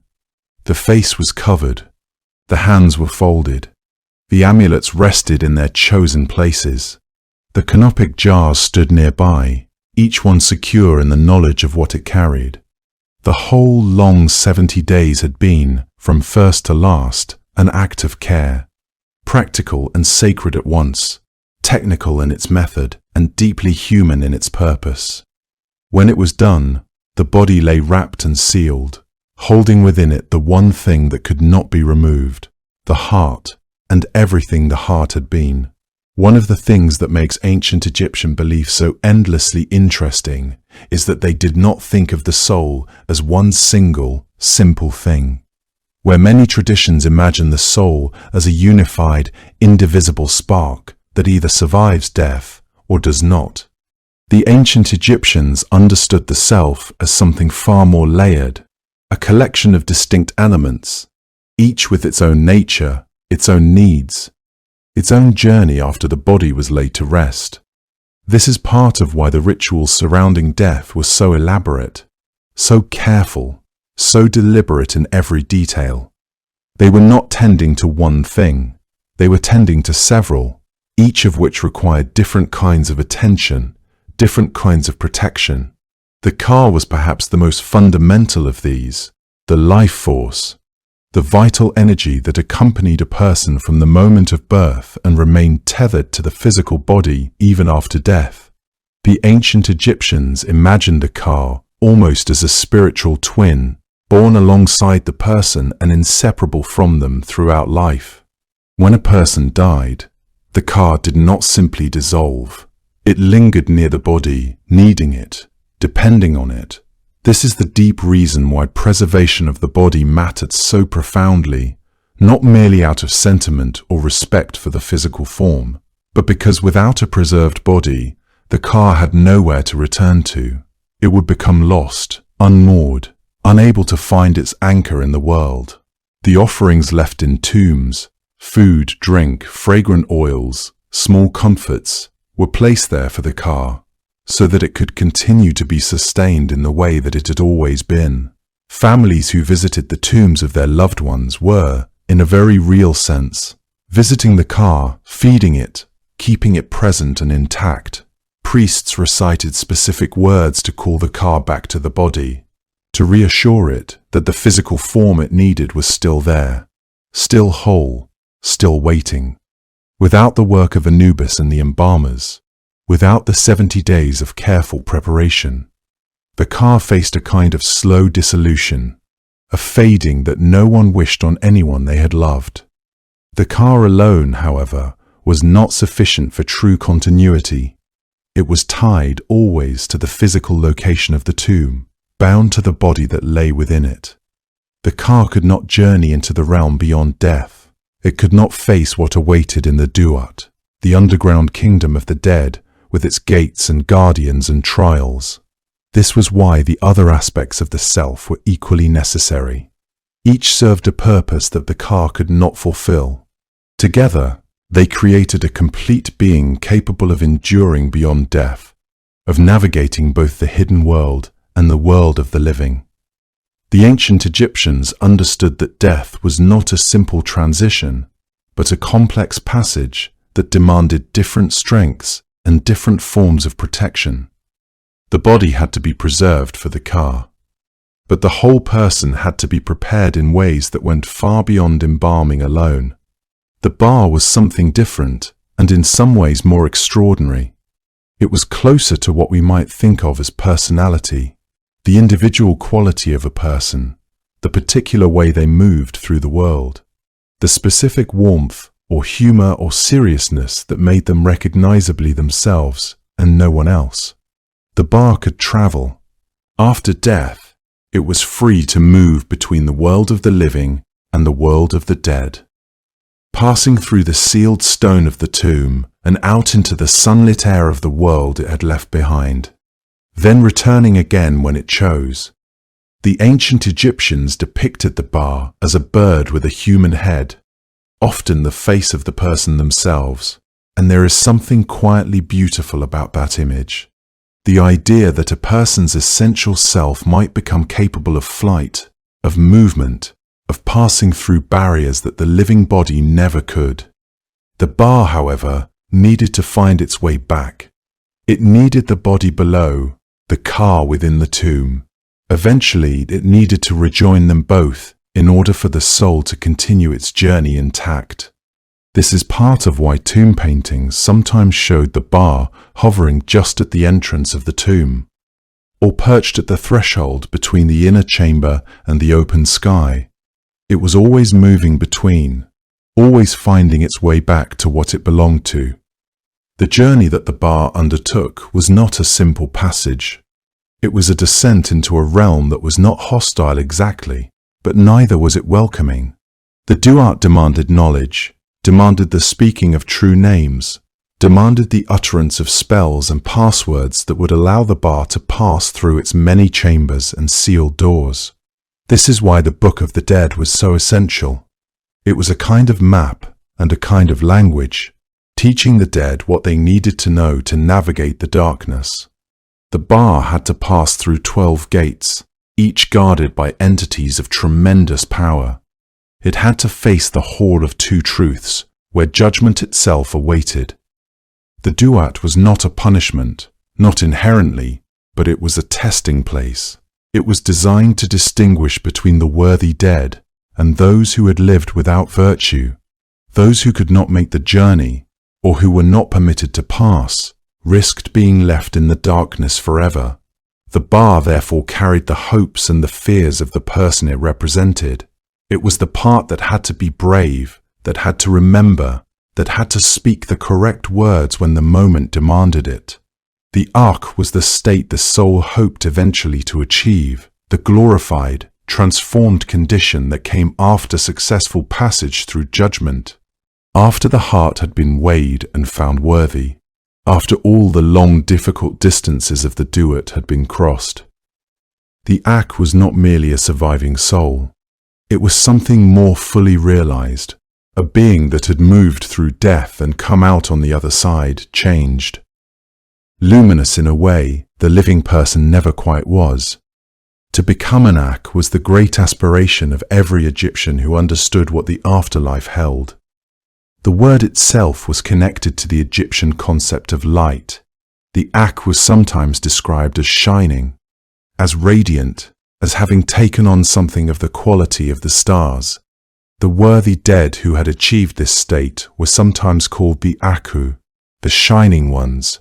They were believed to watch over the living from their place in the sky, steady and bright and enduring long after everything they had known on earth had changed. Then there was the Ren, the name. The ancient Egyptians believed that a person's name was not merely a label, but an essential part of their existence, as real and necessary as any other element of the self. To speak a name was to bring something of its owner into the present moment. To destroy a name was to harm the person it belonged to, even across the boundary of death. This is why so much effort went into carving names into stone, into painting them across tomb walls in colors that would not fade, into inscribing them on every surface where the person hoped to be remembered.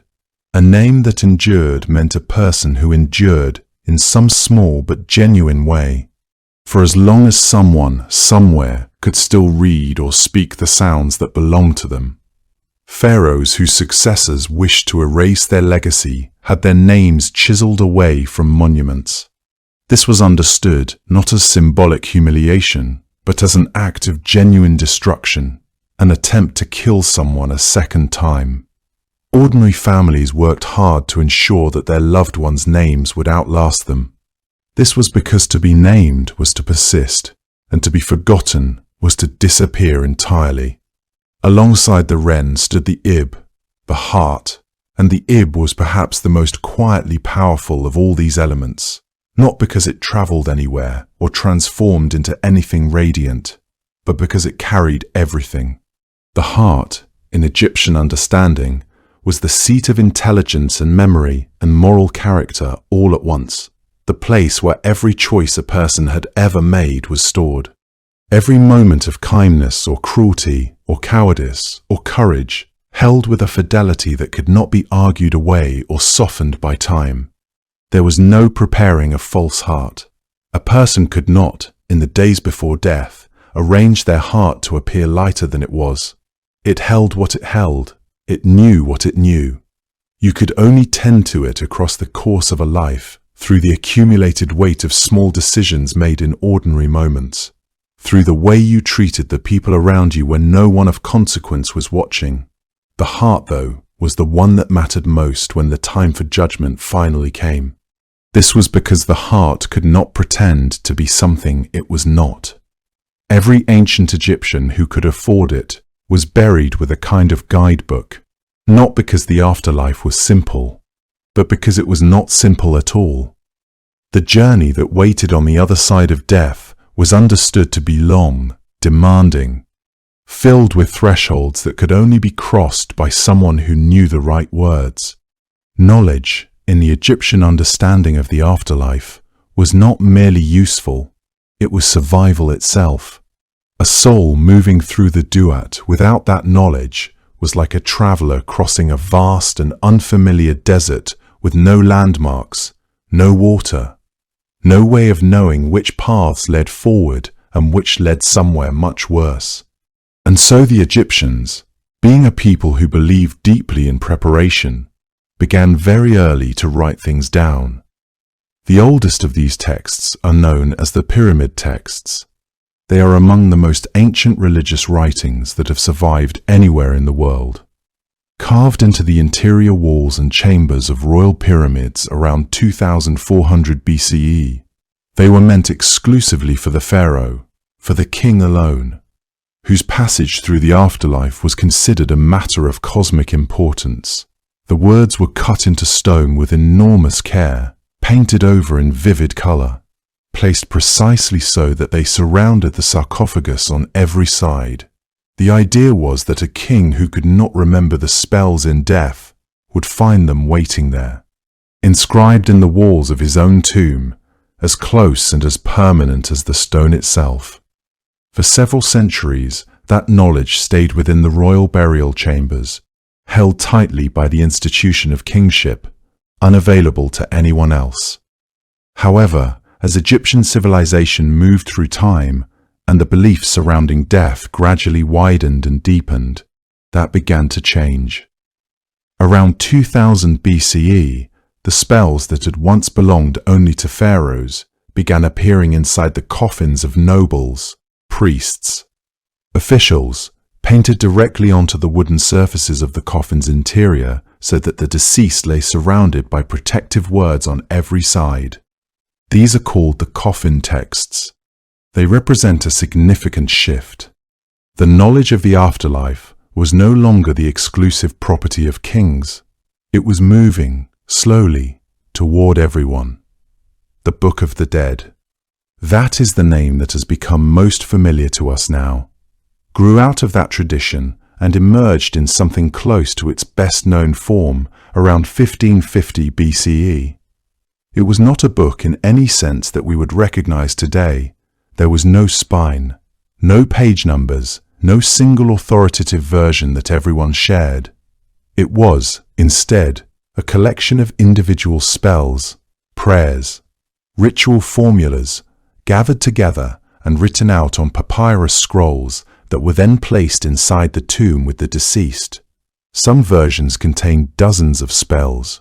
Others contained nearly 200. Some were illustrated with small painted scenes that showed the soul moving through various trials, encountering various gods, standing before various thresholds. The images are remarkable things to look at even now, vivid and precise, full of color that has somehow endured across thousands of years of darkness inside sealed burial chambers. A person being led by Anubis, a heart resting on the pan of a golden scale, a figure kneeling before a row of seated judges. These were not decorative images. They were maps of a country that no living person had returned from, drawn as carefully and as specifically as the Egyptians knew how to draw. The spells themselves covered an astonishing range of situations. Some were general, words of protection to be spoken at the beginning of the journey, invocations of Osiris and Anubis and Ra. Others were extraordinarily specific. There were spells for what to say when confronted by a serpent in the underworld. This was because the underworld had serpents. The wrong response to one could end the journey entirely. There were spells for preserving the integrity of the body, for keeping the head properly attached, for maintaining the ability to breathe and move and speak. There were spells for remembering your own name, that mattered more than it might sound, since the name was understood to be a living part of the self.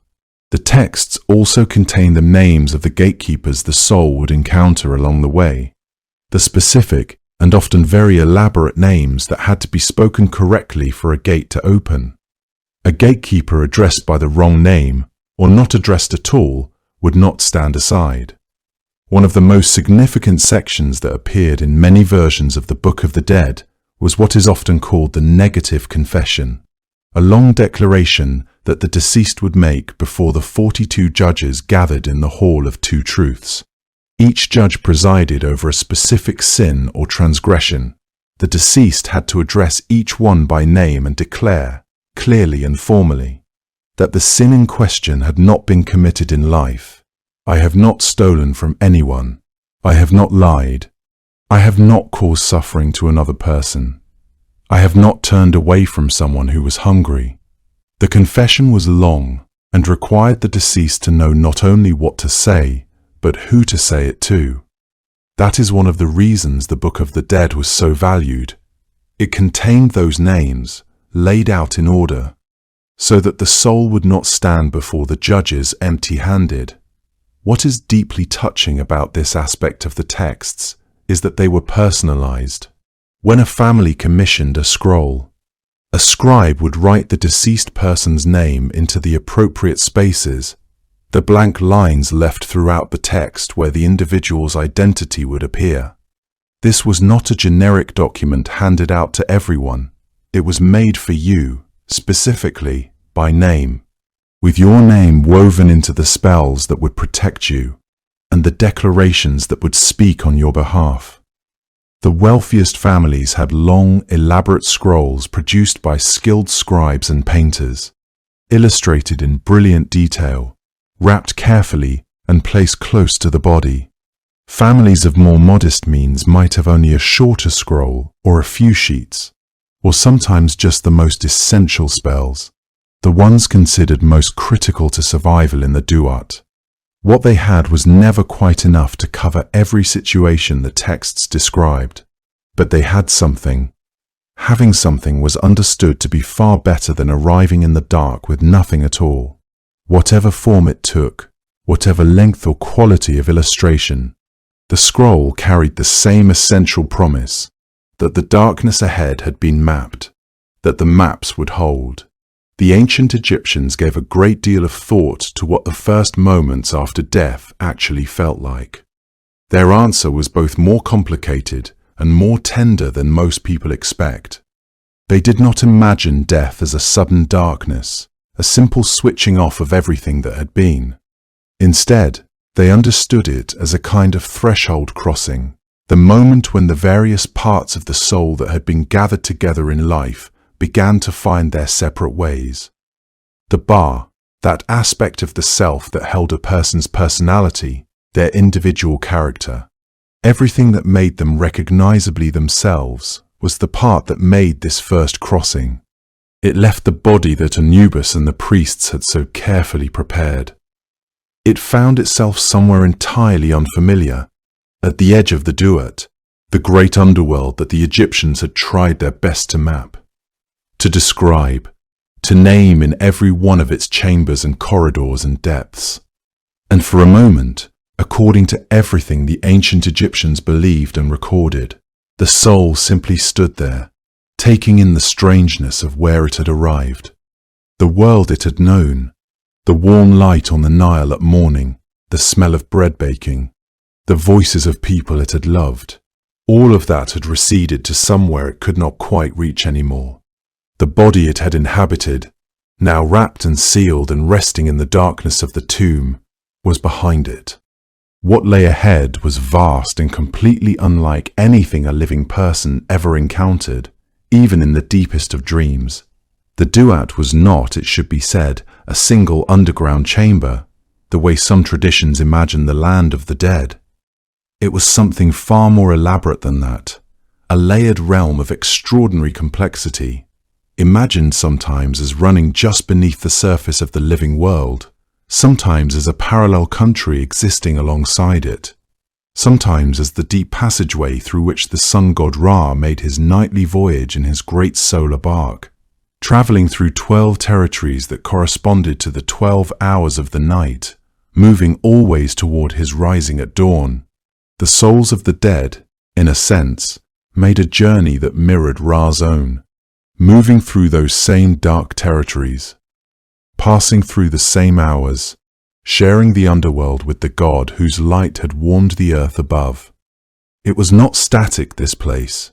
It shifted and changed with each passing hour, so that the landscape a soul encountered in the first passages of the duat was not the same landscape it would find deeper in. Nothing about it permitted a traveler to simply stand still and wait for things to become familiar. There was, however, one familiar thing, one presence that had not changed, that had not become strange or unreachable. Anubis was there. He had been at the embalming table, his hands steady and sure, overseeing every step of the long preparation with the quiet authority of someone who had done this since the very beginning of death itself. He had been present at the funeral, in the form of the masked priest who spoke the sacred words over the wrapped body, performing the opening of the mouth ceremony that allowed the senses to continue functioning beyond the grave.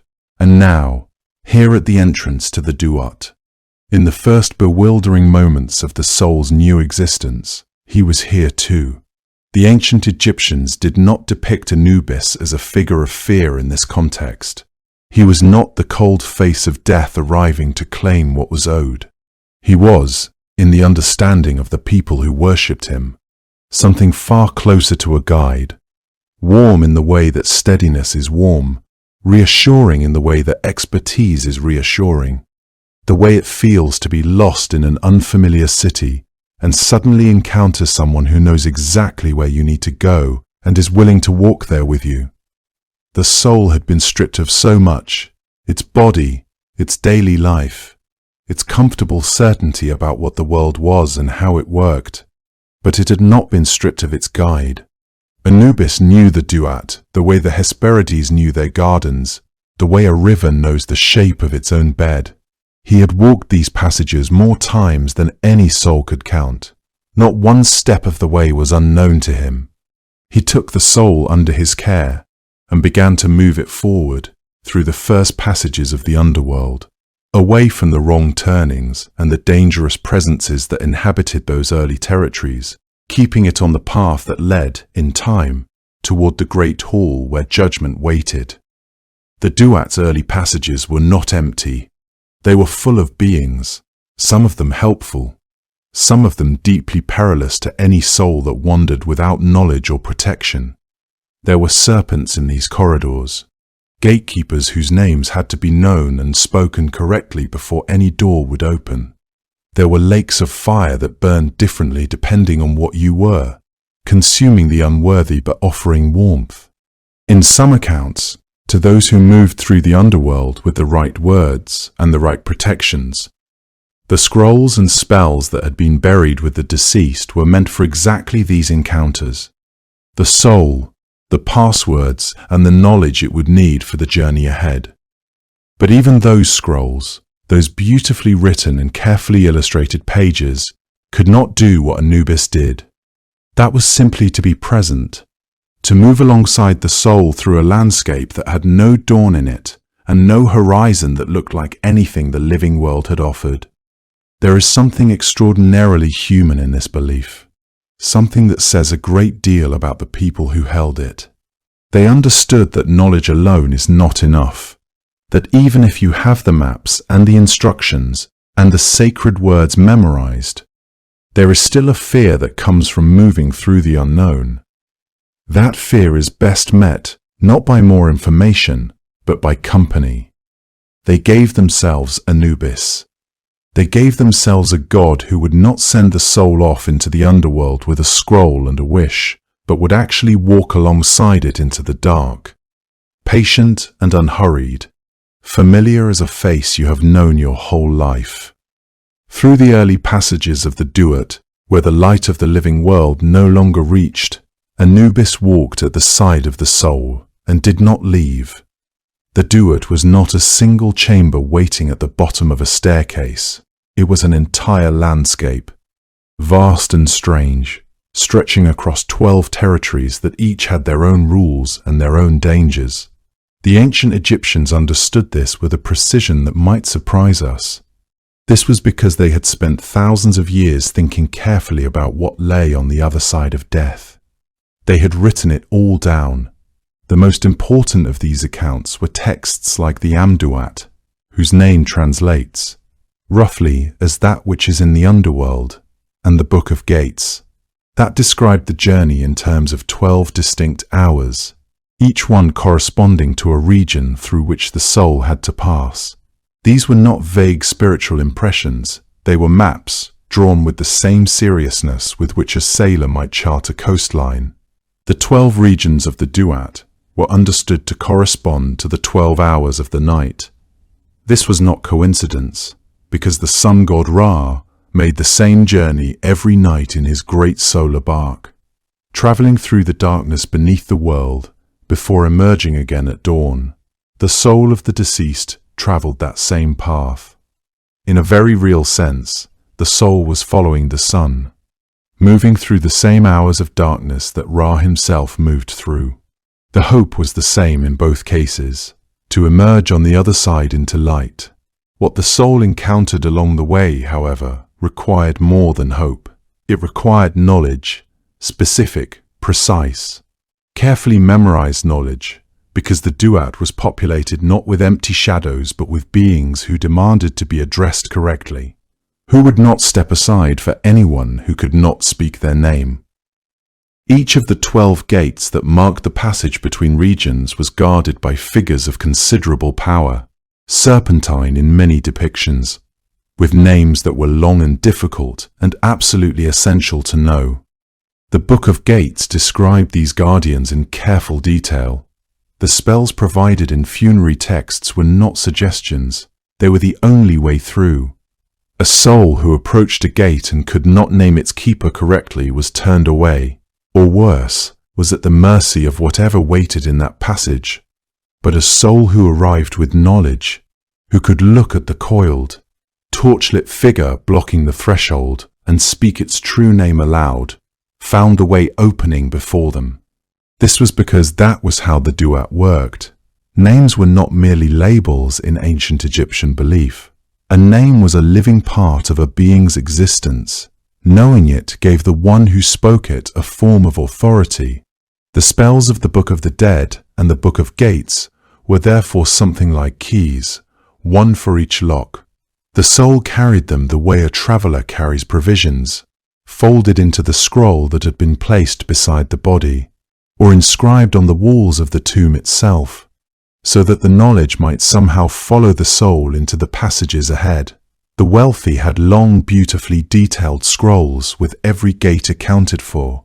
Others had what they could afford, but the desire to be prepared, to arrive at each threshold with the right words ready, was one of the great animating concerns of Egyptian life from the very beginning. The landscape itself was unlike anything the living world contained, yet the Egyptian texts described it with a kind of matter-of-fact thoroughness that makes it feel almost visitable. There were rivers running dark through underground chambers where torches burned along the walls, casting their light on the surfaces of water that had no current and no visible source. There were lakes of fire, and these were not simply obstacles. This was because the ancient Egyptians understood fire as something that could both destroy and purify. The souls of the righteous were said to draw warmth and nourishment from those same fires that consumed the unjust. There were caverns where time moved in ways that did not correspond to any clock the living could read. There were open fields where souls who had already been judged and found worthy rested in a kind of quiet waiting, peaceful, unhurried, present in a way that suggested they had set down something they had been carrying for a very long time. And moving through all of this, always, was the threat of Apophis, the great serpent, vast and ancient, who coiled somewhere in the depths of the Duat, and who attacked the bark of Ra each night as it passed through. Apophis was not a guardian. He was not testing anyone. He was simply destruction given a name and a shape. Against him, The gods on Ra's bark mounted their defense each time. The soul traveling through the duat moved within that same drama, caught inside the same great struggle between the order of the world and the chaos that pressed endlessly against it from the outside. To be in the duat was to be inside that nightly battle, to feel on some level the fragility of the dawn and the effort it took to reach it. The demons that wandered the unguarded passages between gates were smaller versions of that same chaos, beings that preyed on souls who had lost their way, who had arrived without their names or their spells, who had no Anubis beside them and no knowledge of what to say. For a soul who was prepared, they were manageable dangers. For a soul who was not, the passages could simply swallow them. They would join the unnamed things drifting in the dark between hours. That was its own kind of ending.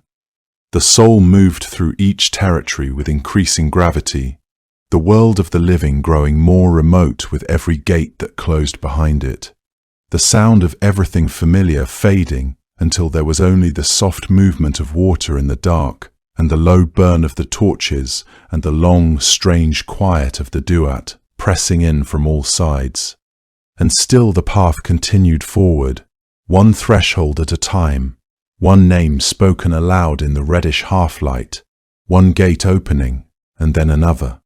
The 12th hour always somewhere ahead, the great hall already taking shape beyond it in the imagination like a light seen at an enormous distance. And after passing through all of that, through the guarded gates and the dark rivers and the fires and the long unmeasured distances of the night, the soul would come at last to the place it had been travelling toward all along. The Hall of Two Truths was a place the ancient Egyptians spent a great deal of their lives preparing for, even if they rarely named it that way out loud. Every act of generosity, every moment of restraint, every choice to speak honestly when a lie would have been easier, all of it was, in a sense, preparation for this one room. The soul that arrived here after its long passage through the duat carried everything it had ever done, folded into the soft weight of the heart, still resting within the mummy far behind in the world of the living. The hall itself, as described across funerary texts and painted in luminous detail on tomb walls, was vast and still. Osiris presided from a high throne at the far end, wrapped in the white linen of the dead, his skin the green of growing things, and new life emerging from the dark earth. Upon his head sat the Atef crown, tall and white, flanked by the curling plumes of 2 ostrich feathers, with the small golden discs of the sun resting at its sides. He held his crook and flail crossed over his chest, and he did not move. He did not need to. Everything that needed to happen in that hall would happen in front of him, measured and recorded, and he would deliver the final word when the time came. Around the great chamber stood the 42 judges, sometimes called the 42 assessors, each one associated with a particular nome or administrative region of Egypt. They lined the hall like sentinels, and they were waiting, as they always waited, with a patience that came from existing outside of ordinary time. Each of the 42 was responsible for a specific moral category, a particular kind of harm or dishonesty or cruelty that a soul might have committed during its time among the living. They were not there to interrogate. They were there to hear a declaration and to weigh, in their own way, whether it rang true. Before the scales could be brought forward, before Anubis could approach with the feather of Maat, the soul had to speak. This was the negative confession, and it was one of the most remarkable things the ancient Egyptians ever committed to papyrus. The deceased addressed each of the 42 judges in turn, by name, and declared the specific wrong they had not done. The names of the judges were long and strange and specific. Names like he who comes forth from Heliopolis, he who breathes fire, he whose face is turned backward, and the soul was expected to know them. This is one of the reasons the Book of the Dead existed, so that no soul would arrive at the hall unprepared, unable to call the judges by their proper names, fumbling in the face of something that required precision and calm. The declarations themselves were direct and unadorned. I have not stolen. I have not caused suffering to others. I have not spoken falsehoods. I have not killed. I have not acted with cruelty. I have not turned away from a person who was hungry. I have not robbed the offerings of the gods. I have not added to the weight of the scales to deceive them. I have not taken the milk from the mouths of children. There were 42 of these statements, each one clean and honest, each one addressed to the specific judge who held that particular sin in his or her keeping. What is striking, sitting quietly with these declarations across so many centuries, is what the ancient Egyptians chose to include among them. They were not primarily concerned with whether a person had observed every ritual, made every sacrifice, or correctly performed every ceremony required by the gods. Those things mattered, certainly, but they were not what filled the hall with meaning. What filled the hall were questions of how one person had treated another, whether kindness had been extended, whether the vulnerable had been protected, whether honesty had been the rule or the exception. The 42 sins addressed by the confession speak, again and again, to the ordinary texture of a human life, the choices made between people, in homes and markets, and fields and moments of private decision when no one was watching, and the easier path was always available. Thoth stood to one side of the hall, ibis-headed and patient, with his palette and his reed brush ready.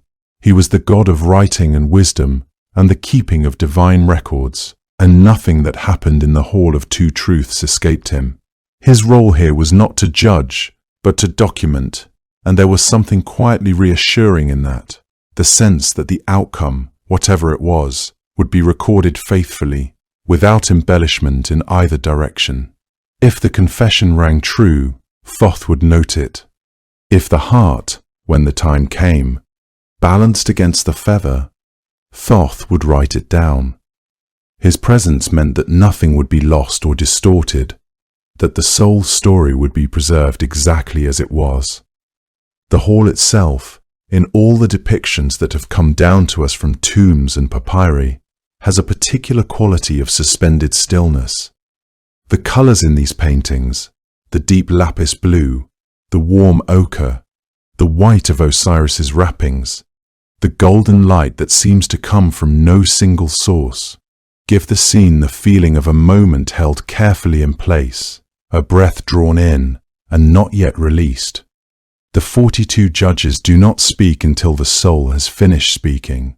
The soul stands in the center of all of that attention and recites, from memory or from the scroll it carried, the full declaration of what it had and had not done with its time among the living. Every word landed in the stillness of that hall with a weight that could not be faked. The ancient Egyptians understood, with a clarity that is still striking, that the heart knew what the mouth said. If the confession was honest, the heart would already be prepared for what came next.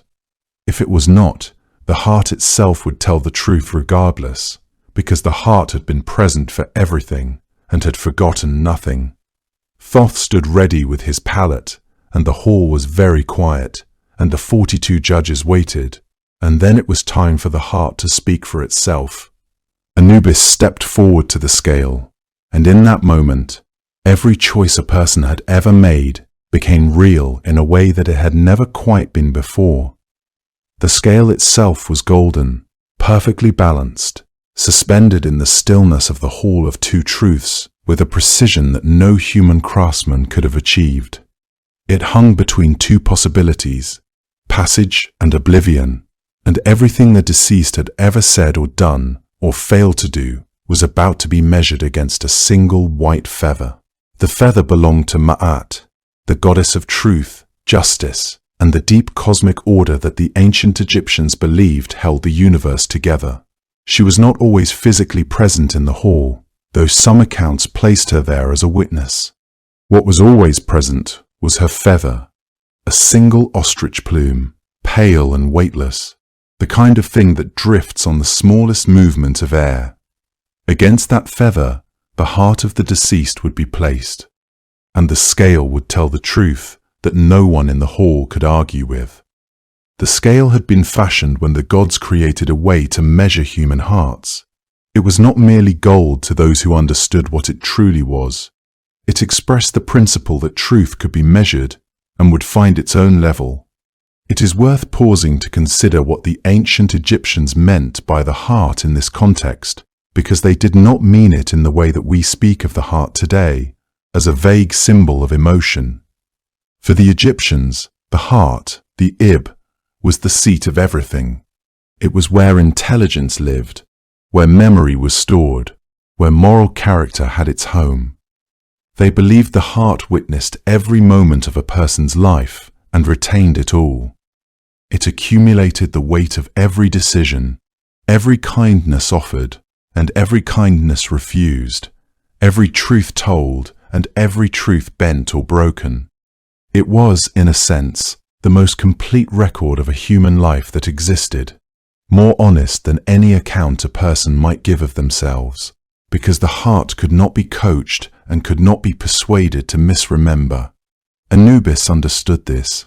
He approached the scale not as an executioner or a judge, but as the one who made certain that the process was exact and impartial. He had guided this soul through the embalming, through the dark passages of the duat, through the guarded gates and the strange terrains of the underworld. He had been present at every threshold, and now he was present at this one too, the last and most consequential of all. His role here was not to decide the outcome. His role was to make sure the scale had every opportunity to be honest, in both directions.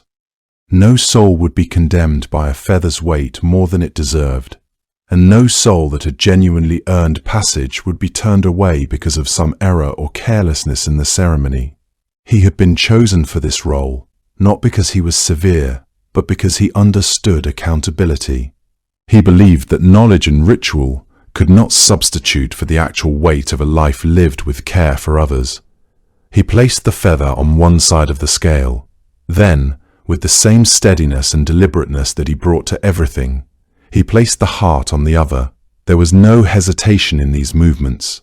Anubis had performed this ceremony before, many times, yet he approached each with the same exact care, as though the soul standing in the hall were the first and last he had ever weighed.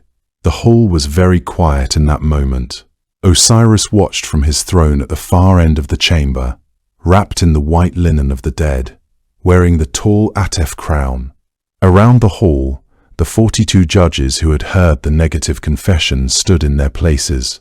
Thoth, the ibis-headed god of wisdom and writing, waited nearby with his palette and his reed, prepared to record whatever the scale revealed.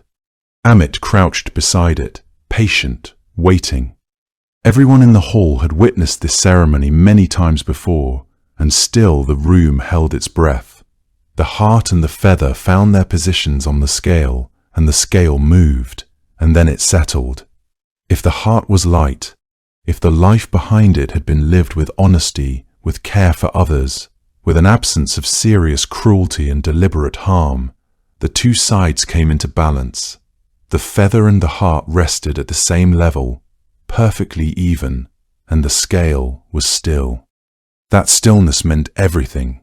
It meant the soul standing before Osiris had managed, across the full span of a human life, with all its pressures and temptations and difficult moments, to leave the world in reasonable order.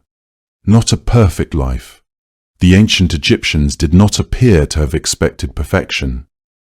The negative confession was a long list, and it named sins of many different magnitudes, but the overall shape of what it was measuring was this. Had the person, in the ways that mattered most, been good? Had they fed the hungry when they could? Had they withheld false testimony? Had they caused suffering for others out of selfishness or cruelty? Had they honored the lives of the people around them? If the heart balanced against the feather, Thoth recorded the outcome in his archives. Osiris would then speak his judgment, and the soul would be admitted to the field of reeds to whatever existence the ancient Egyptians envisioned for the good. If the heart was heavy, if it carried within it the accumulated weight of wrongs not made right, of harm done and never accounted for, of a life that had moved through the world and left it worse in ways that mattered, the scale tipped. The heart side sank and the feather side rose, and there was nothing to be done about it. No argument could be made at that point. The heart had already spoken. The person standing in the hall might have given an eloquent negative confession, might have addressed each of the 42 judges by name with perfect pronunciation, might have known every spell in every funerary text their family had been able to afford. None of that changed what the scale showed.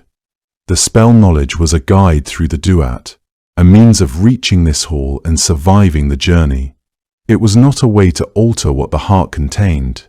This is one of the most striking things about the Egyptian understanding of the afterlife.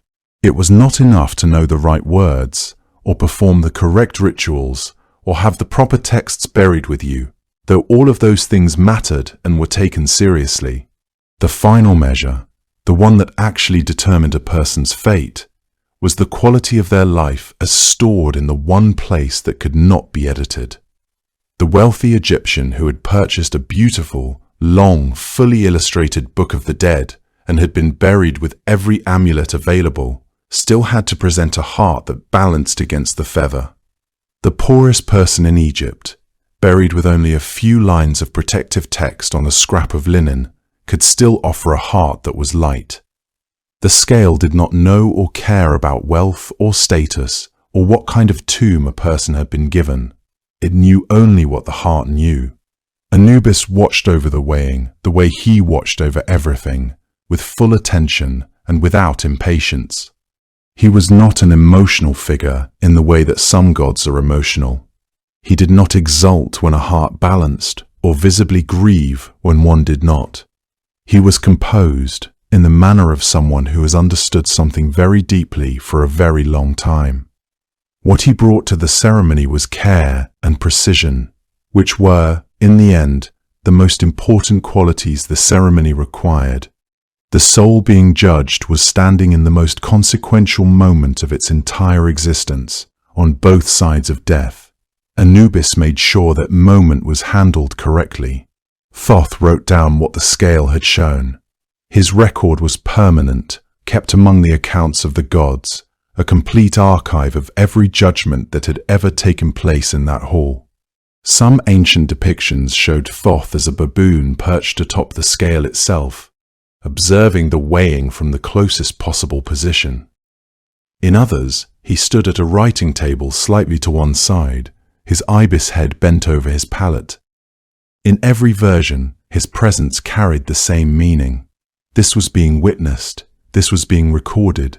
This outcome was now part of the permanent order of things. Osiris received the report.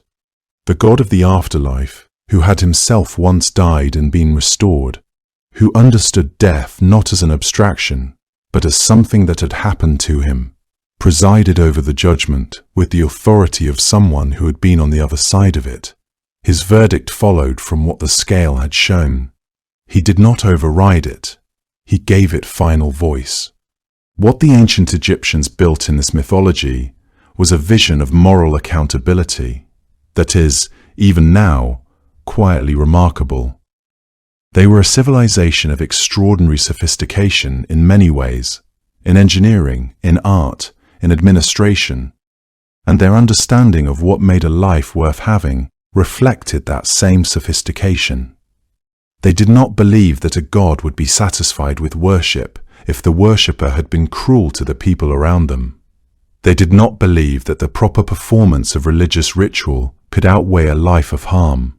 The 42 statements of the negative confession were almost entirely concerned with how a person had treated other people, the hungry, the grieving, the falsely accused, the vulnerable. What the scale was measuring underneath all of its ceremony and divine machinery was the simple and difficult question of whether a person had tried to be decent. Anubis lowered his hands from the scale when the weighing was complete. His work at that moment was finished, though there was always more work ahead. He had done this countless times before, and would do it countless times again, and still he worked with the same care every time, because every heart that came to him had mattered to someone. Beside the scale, always, crouched a creature that had no temple, no priesthood, no offerings left at any altar, because no one wanted to honor the thing that sat there. She was called Amit, and she was unlike anything else in the Egyptian understanding of the divine. She was not a goddess, not in any meaningful sense. No one prayed to her. No one carved her likeness into the walls of a home or pressed small figures of her into the hands of the dead for comfort. She existed at the edge of the judgment hall, the way a shadow exists at the edge of a flame, present, necessary in her way, and wholly indifferent to whether she was wanted there. Her form was a composition of 3 animals that the ancient Egyptians knew and feared above almost all others. The head of a crocodile, long and armored and patient, the forequarters of a lion, all muscle and stillness, and the hindquarters of a hippopotamus, enormous and immovable. Individually, each of these animals represented a kind of danger that the Nile Valley understood intimately.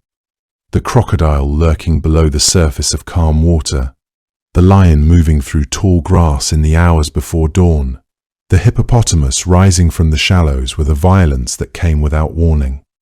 Together, they formed something that was more than dangerous. They formed a consequence. She waited beside the scale with a patience that was not quite watchfulness and not quite indifference. It was simply the patience of something that would always, eventually, be needed. When the scale did not balance, when the heart proved heavier than the feather of Mart, Anubis did not reach for the heart himself. It was Amit who received it. And when she consumed a heart, the soul it had belonged to simply ceased to be. There was no fire waiting for that soul, no dungeon carved from darkness at the bottom of the world, no endless torment measured out in proportion to the life that had been poorly lived. The ancient Egyptians, for all the complexity of their understanding of death, did not construct a hell in that sense. What they imagined instead was far quieter and, in its own way, far more final. The soul was gone, not punished, gone. The self that had walked through the world, that had spoken and laughed and caused harm and failed to do good, simply stopped existing. It was the second death, and it left nothing behind. This is what made Amit genuinely frightening to the Egyptian imagination, and it is worth sitting with that for a moment, because it tells us something important about what the ancient Egyptians valued and feared. They did not fear suffering after death. What they feared, with a quiet and persistent dread that shaped how they moved through their lives, was non-existence, the erasure of the self, the silencing of the name, the ending of everything that a person had been and might continue to be. The Egyptians believed that a person's name carried something real of them within it, that to speak a name was in some sense to keep that person alive, and that to have the name forgotten was its own kind of death. Amit represented something beyond even that. When she consumed a heart, there was no name left to speak, no memory that could preserve what had been lost, no fragment of the soul that endured anywhere in the universe. It was total. It was the kind of ending that cannot be softened or transformed into something else. This understanding of absolute erasure shaped how Egyptians approached their entire relationship with death and the afterlife. The wealthy commissioned elaborate tombs and funerary texts, the books of the dead, not merely as spiritual maps, but as insurance against being forgotten or condemned. Tomb walls were inscribed with the names of the deceased and records of good deeds, with prayers and spells meant to ensure success at the judgment hall. To have one's name preserved in stone was to guarantee continued existence, even if the physical body returned to dust. This was not vanity, but survival. The act of building a tomb and commissioning priests to speak the name aloud during rituals was an act of defiance against the absolute silence Amit represented.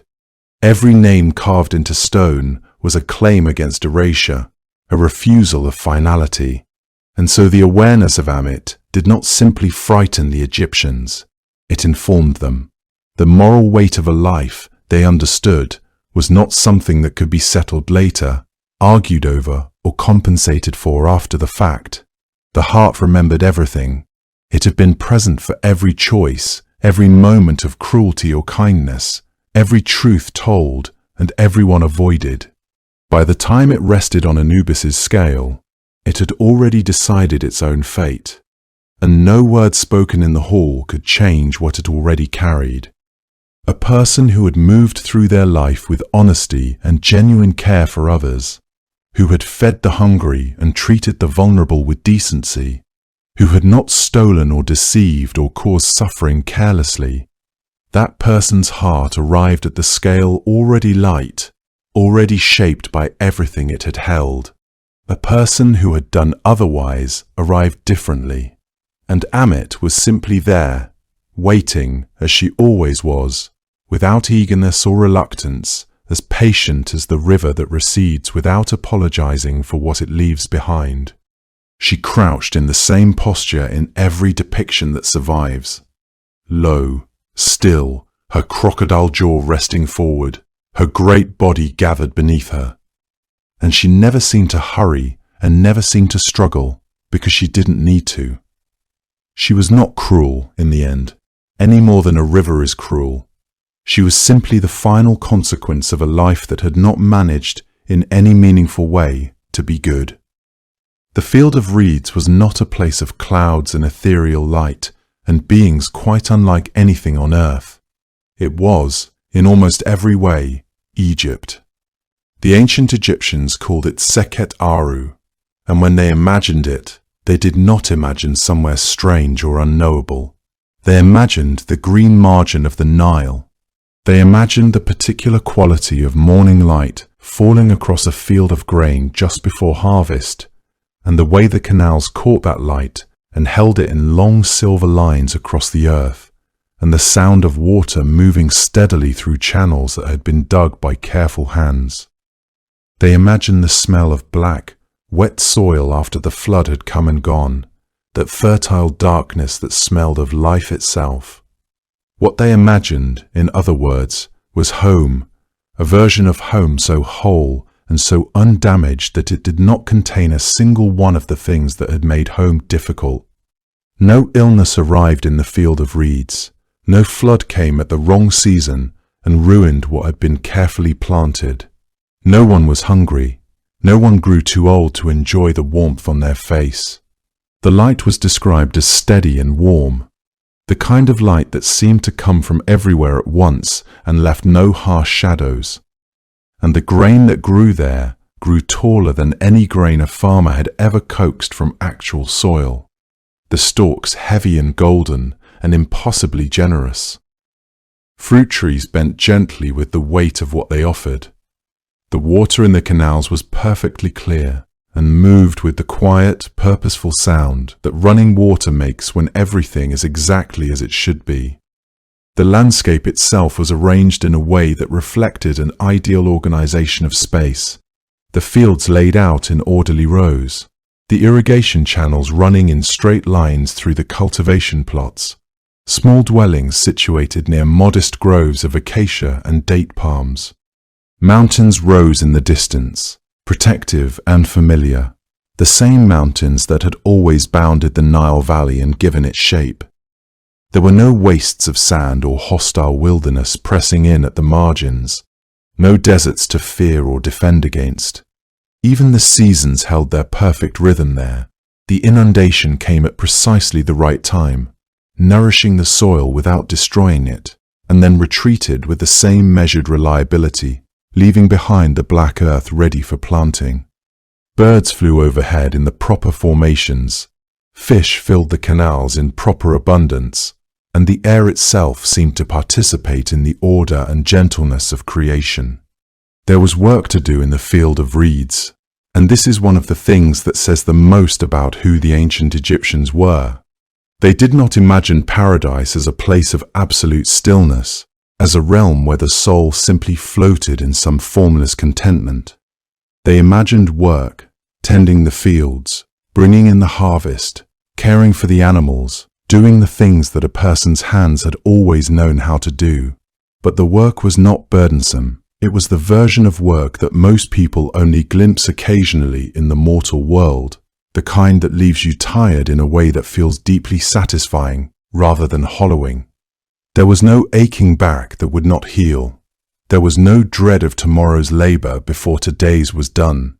The Egyptians understood, in a practical and clear-eyed way, that a life without any purpose or effort was not actually what people wanted, even in death.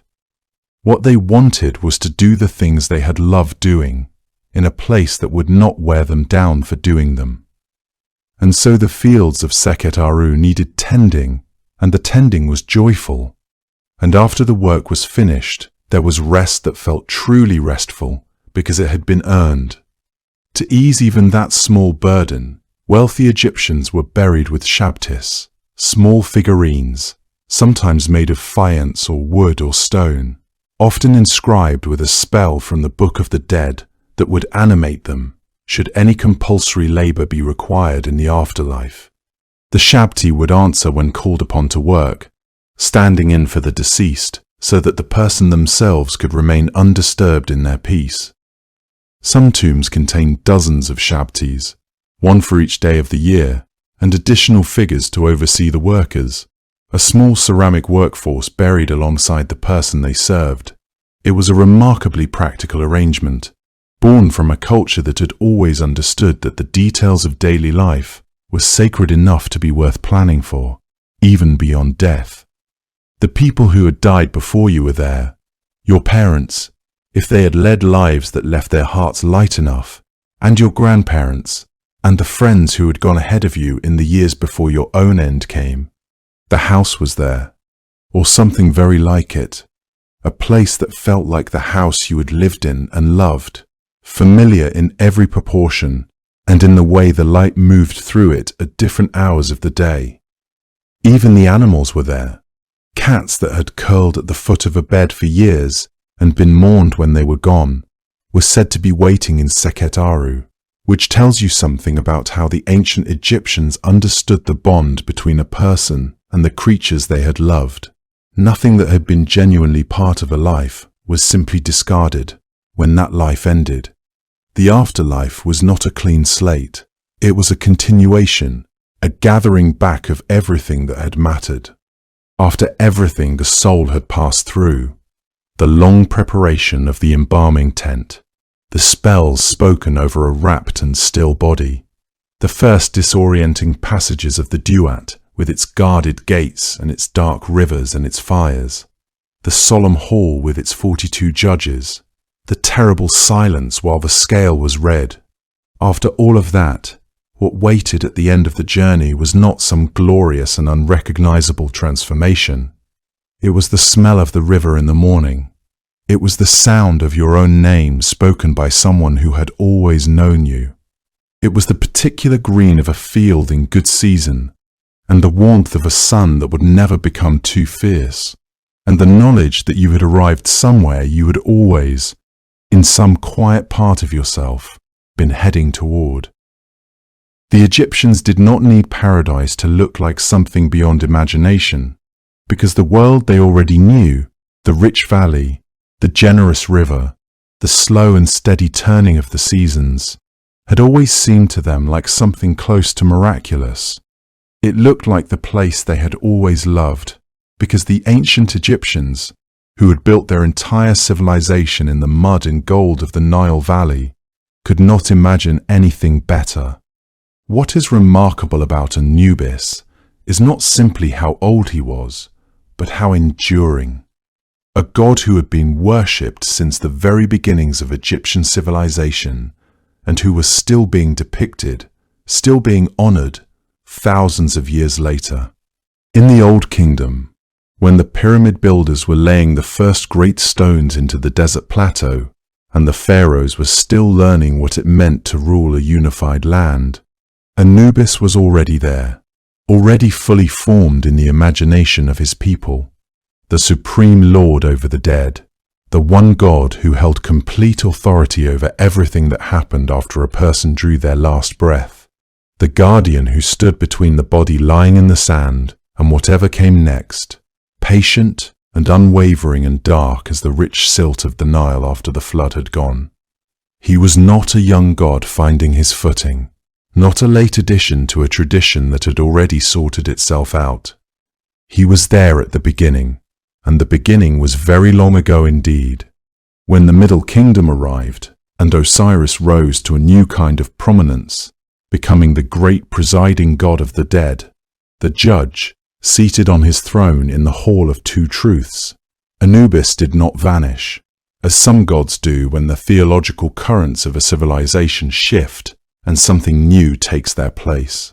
Where he had once ruled over the dead entirely, he now became the one who prepared them, guided them, and operated the scale at the moment of judgment, which meant that in a practical sense, he remained the most present, the most intimate, the god whose hands were actually involved at every stage of the journey. Osiris presided, but Anubis worked, and there is something quietly telling about that arrangement. The older god, the one who had always been there, remaining essential in a way that could not be delegated away. The new kingdom brought his image to an even wider audience, painting him across the walls of tombs in rich detail, the black jackal head always alert, the scale always present, the feather always waiting. Thousands of tomb paintings across thousands of years of Egyptian history showed the same moment again and again. Anubis at the scale, utterly steady, the soul watching from one side, and Osiris watching from the other, and the whole of a human life condensed into the movement of a balance.